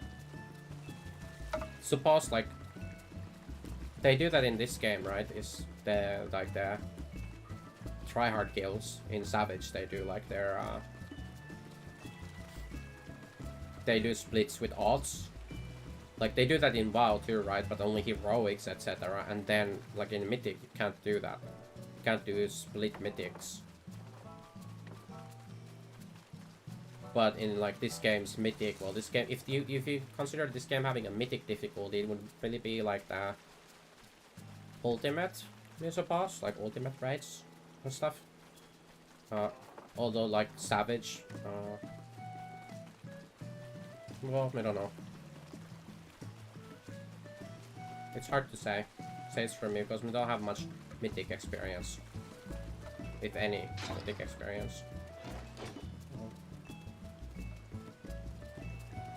But they do that here with Savage, like people do splits in Savage, which is where you get gear. The thing with Ultimate is you don't really get gear from Ultimate except for the weapon, which is only useful during the Ultimate, right? Like re-clearing the Ultimate. Oh. Depends on bosses, but probably between... what do you mean? Like what depends? Oh, you mean like...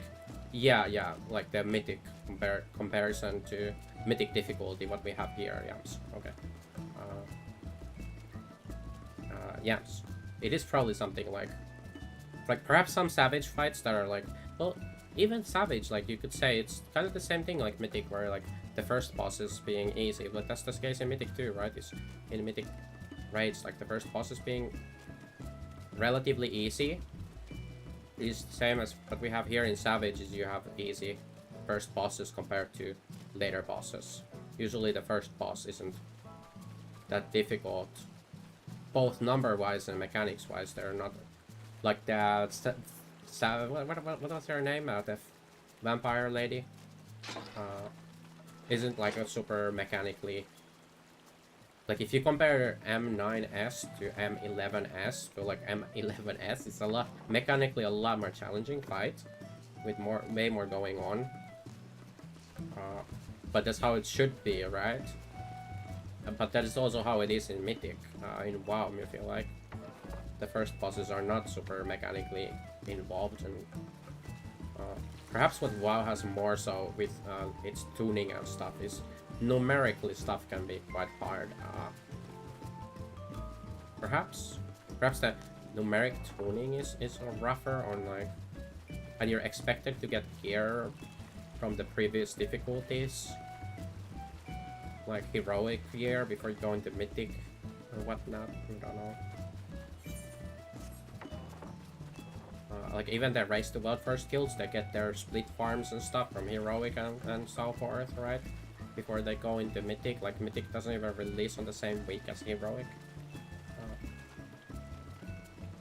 It's not like you're gonna have full gear, full heroic gear.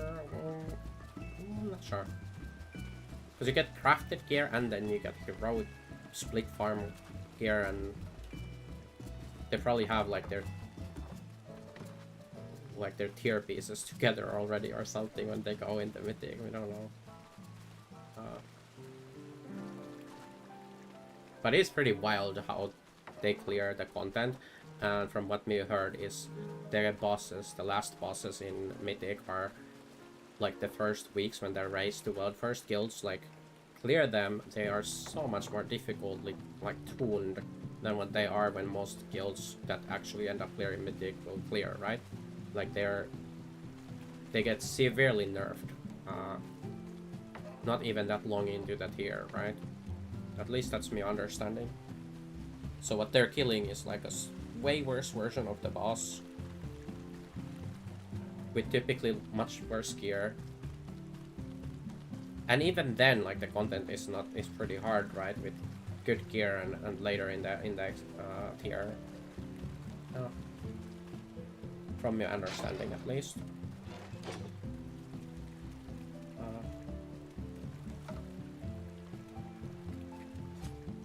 Yeah, doubt you're gonna be able to get much experience on it.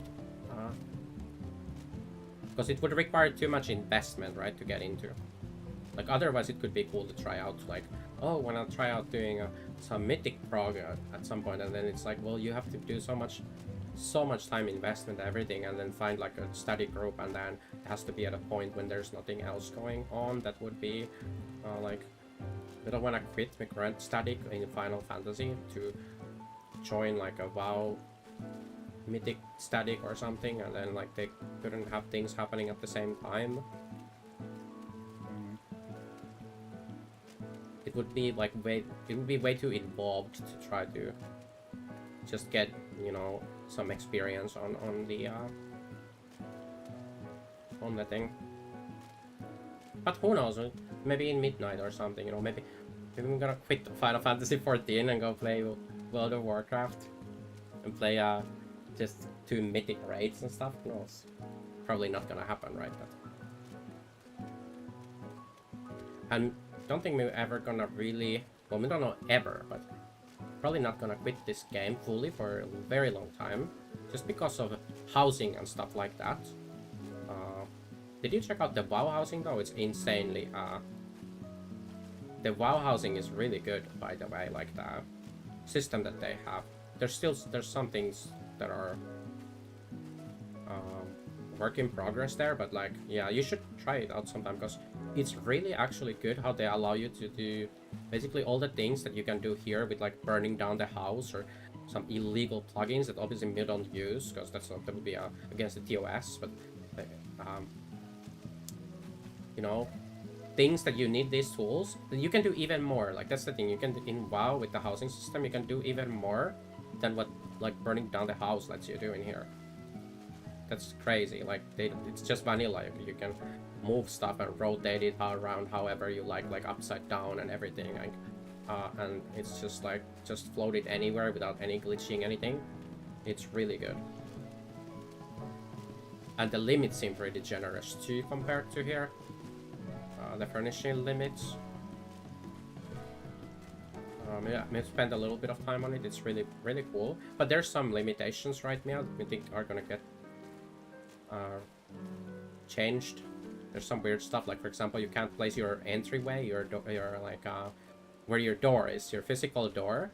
So you can build your own house from the inside, like the rooms and stuff. You can even shape the rooms a lot and stuff. There's different shape and size rooms. You can make upstairs and stuff, like custom like layout blueprints. But you can move the door from your entryway to elsewhere in the house, and actually it will be a functional door. But you can't move the entryway, which is where you spawn when you go inside the house. The weird thing is gonna be if you move the door like upstairs, like let's say you want to have a basement, which you can have in Final Fantasy XIV, because the houses all have a basement. Even small houses have a basement. You can't have a basement in World of Warcraft right now. Kinda. Because of the way the entryway works. You can move the door, and the door is accessible elsewhere, but then if you do that, like when you use the door from the outside, you're still gonna get teleported to your entryway inside the house, which is not movable, and is in the first floor, and you can't build minus floors, so you can't put floors under your main floor. You can only build upwards. And since you can't move the entryway to your second floor, you can never have a basement. Unless you think of your basement as you spawn in your basement, right? Which is really bad. Kinda sucks. Because that means you can't also do a lot of like sunk things. Like you can't sunk a bath into your, like have like a fake kind of floor and stuff in your basement. The only way you do a sunk thing is you have to raise the floor with like stairs or something in your entryway or whatever. You know what I mean? It's like, it's kind of not so good. But I think that's just a matter of time before they allow you to move your entryway.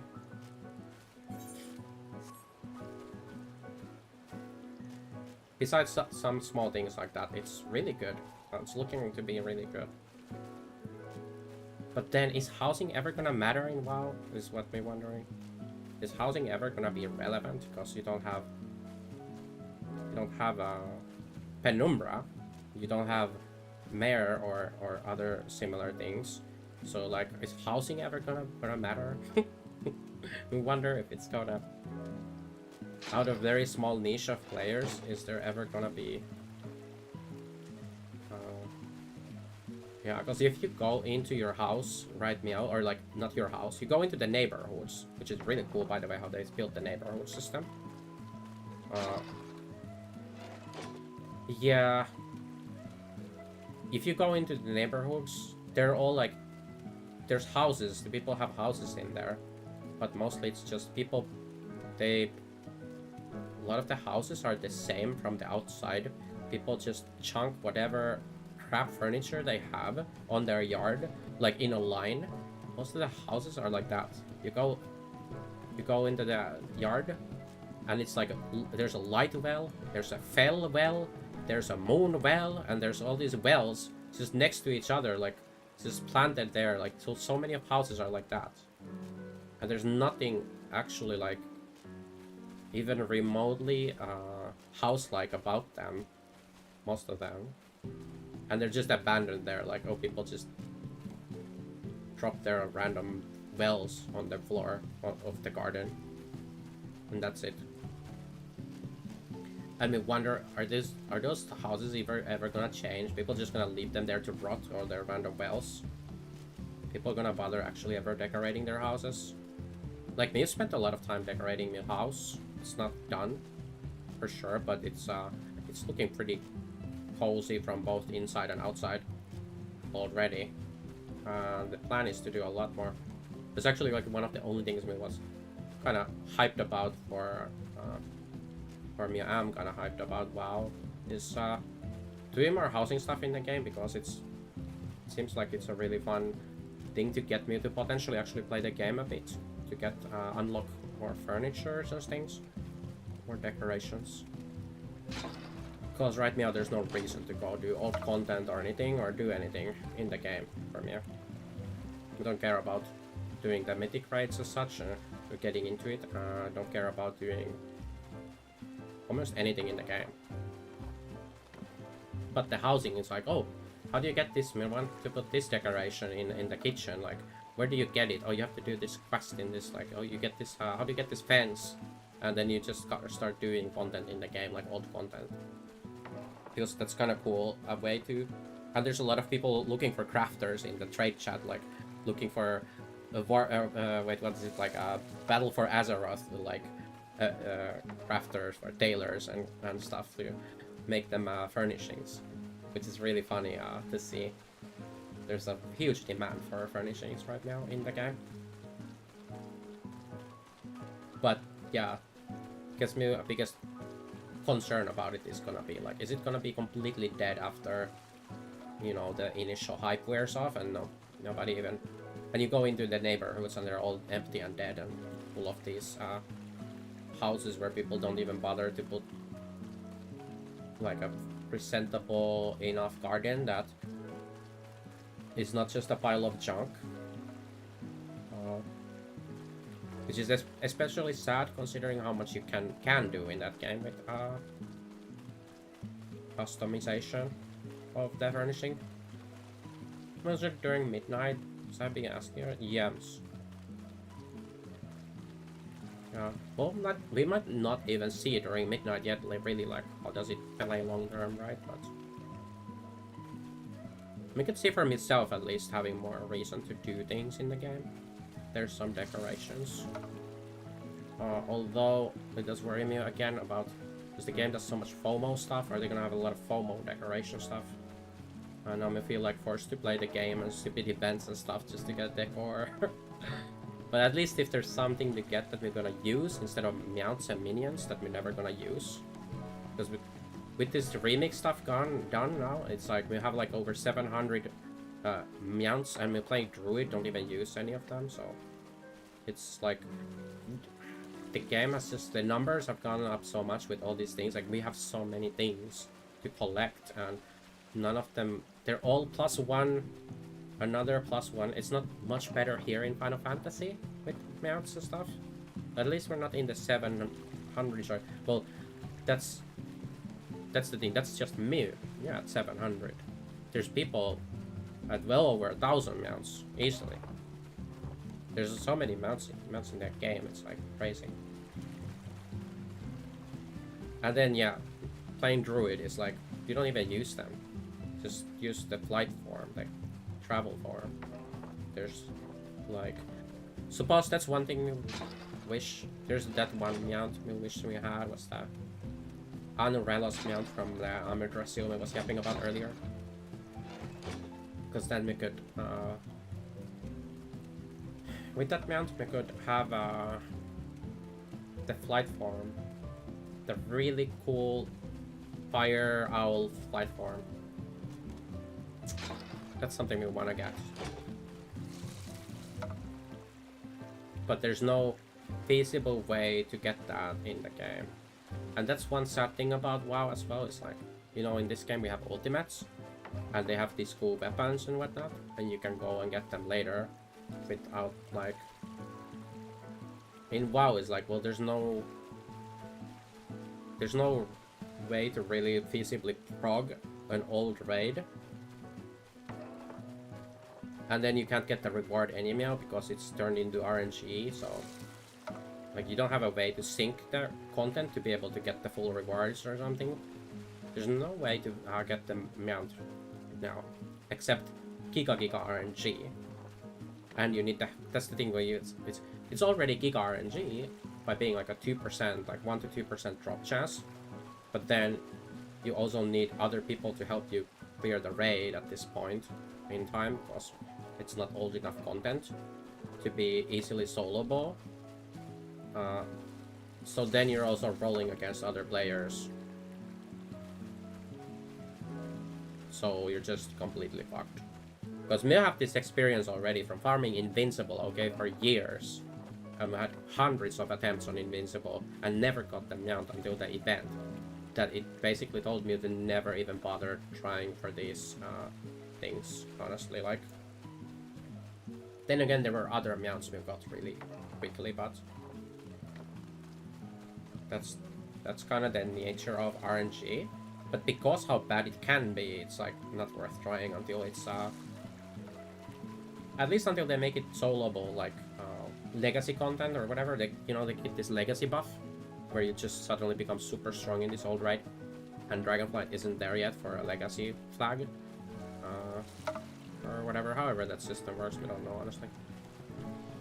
But a lot of old content is super duper easy, and more recent content is not super duper easy. That's all we know. But they did make like some kind of legacy system at one point where, because when they squished, it was like the first time they squished in Warlords or something. But they did that stat squish, and that made soloing older content harder. So some stuff you could solo before, you couldn't solo after the squish. And then they decided to like do this legacy thing, like, oh well, let's just make it super easy to solo for everything, and you just walk in and you can one-shot everything. I don't think that was such a good idea personally, because it was kind of interesting part of the game to solo old content and stuff, because it wasn't super pushover at the time to like even do ICC or something in MOBE. It was actually like most like characters wouldn't survive in ICC for like through the Lich King thing when he would do the winter phase or whatever. He wouldn't be able to survive the damage. Not that you needed to, I think was that mechanic, or yeah, because that was actually a mechanic you didn't need to survive, because you're supposed to die to that thing and then he rases you or something. But you could actually survive that mechanic as a tank, which was funny to me, because we remember doing like some runs with some friends or transmog or whatever, and then as a tank you wouldn't actually, like as a paladin tank, you wouldn't die to the thing that you're supposed to die to. But nowadays obviously it's like, well, it's already a long time ago. It's been like with the legacy buffs they put in, they just made every bit of old content that has the legacy tuning to be like one shot. You just one shot everything, kind of like remixes, or was, right? It was when you had enough words, like infinite power, you just go in and you just like destroy everything really easily.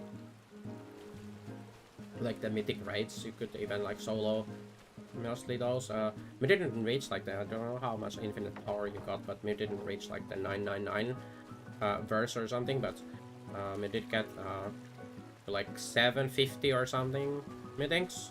It was around 750% verse, and already at that point you're like so strong that none of the mythic really is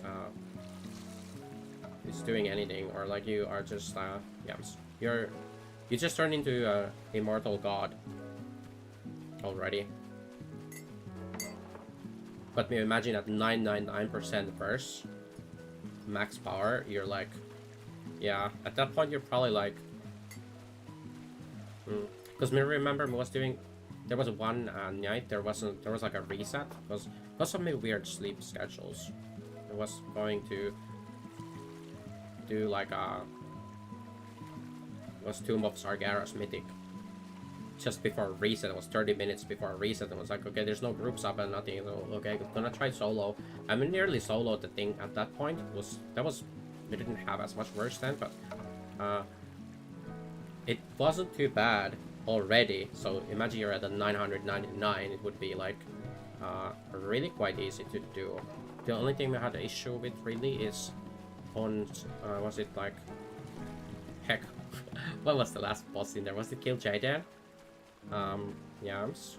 So on Kill Jaden, we had he went into the mechanic he normally gets skipped, where at the end he does like a mechanic where you can't see anything, and then he's still doing the knockbacks from the corners, but you have to find Illidan or something, and we died there because we didn't know what the heck is going on. Like, what? How we can't see the things when you're supposed to like go to the knockback things. So we got that mechanic, and then we wiped to that, and oh, that's where we actually left the raid, because that's when we ran out of time. on the reset, because the reset just procced, so they would have been crazy to finish the fight. If we had killed the boss after that, it would have locked me to that lockout and deleted every single previous boss from daily, right? So I had to leave at that point. But that was like something like, you don't get that if you're in a group, if you do a mythic group for remix setting, you don't get that mechanic ever.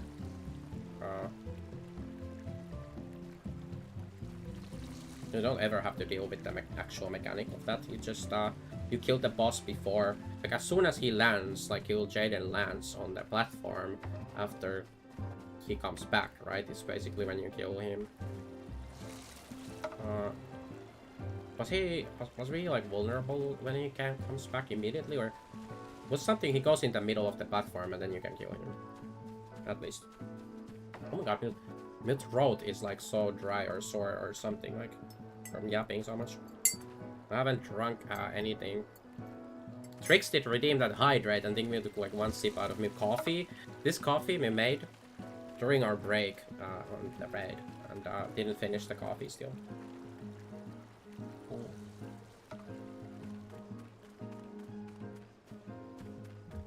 Ah. Oh well. Need to go batch now.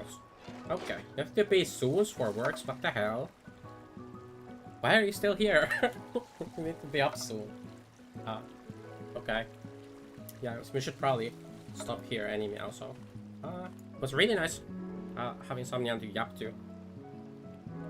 Yeah, hope to see you around again. Okay. Good nights. Where's that thing here? Is the hand tracking working? I know. Okay, good nights. Bye bye. Be well.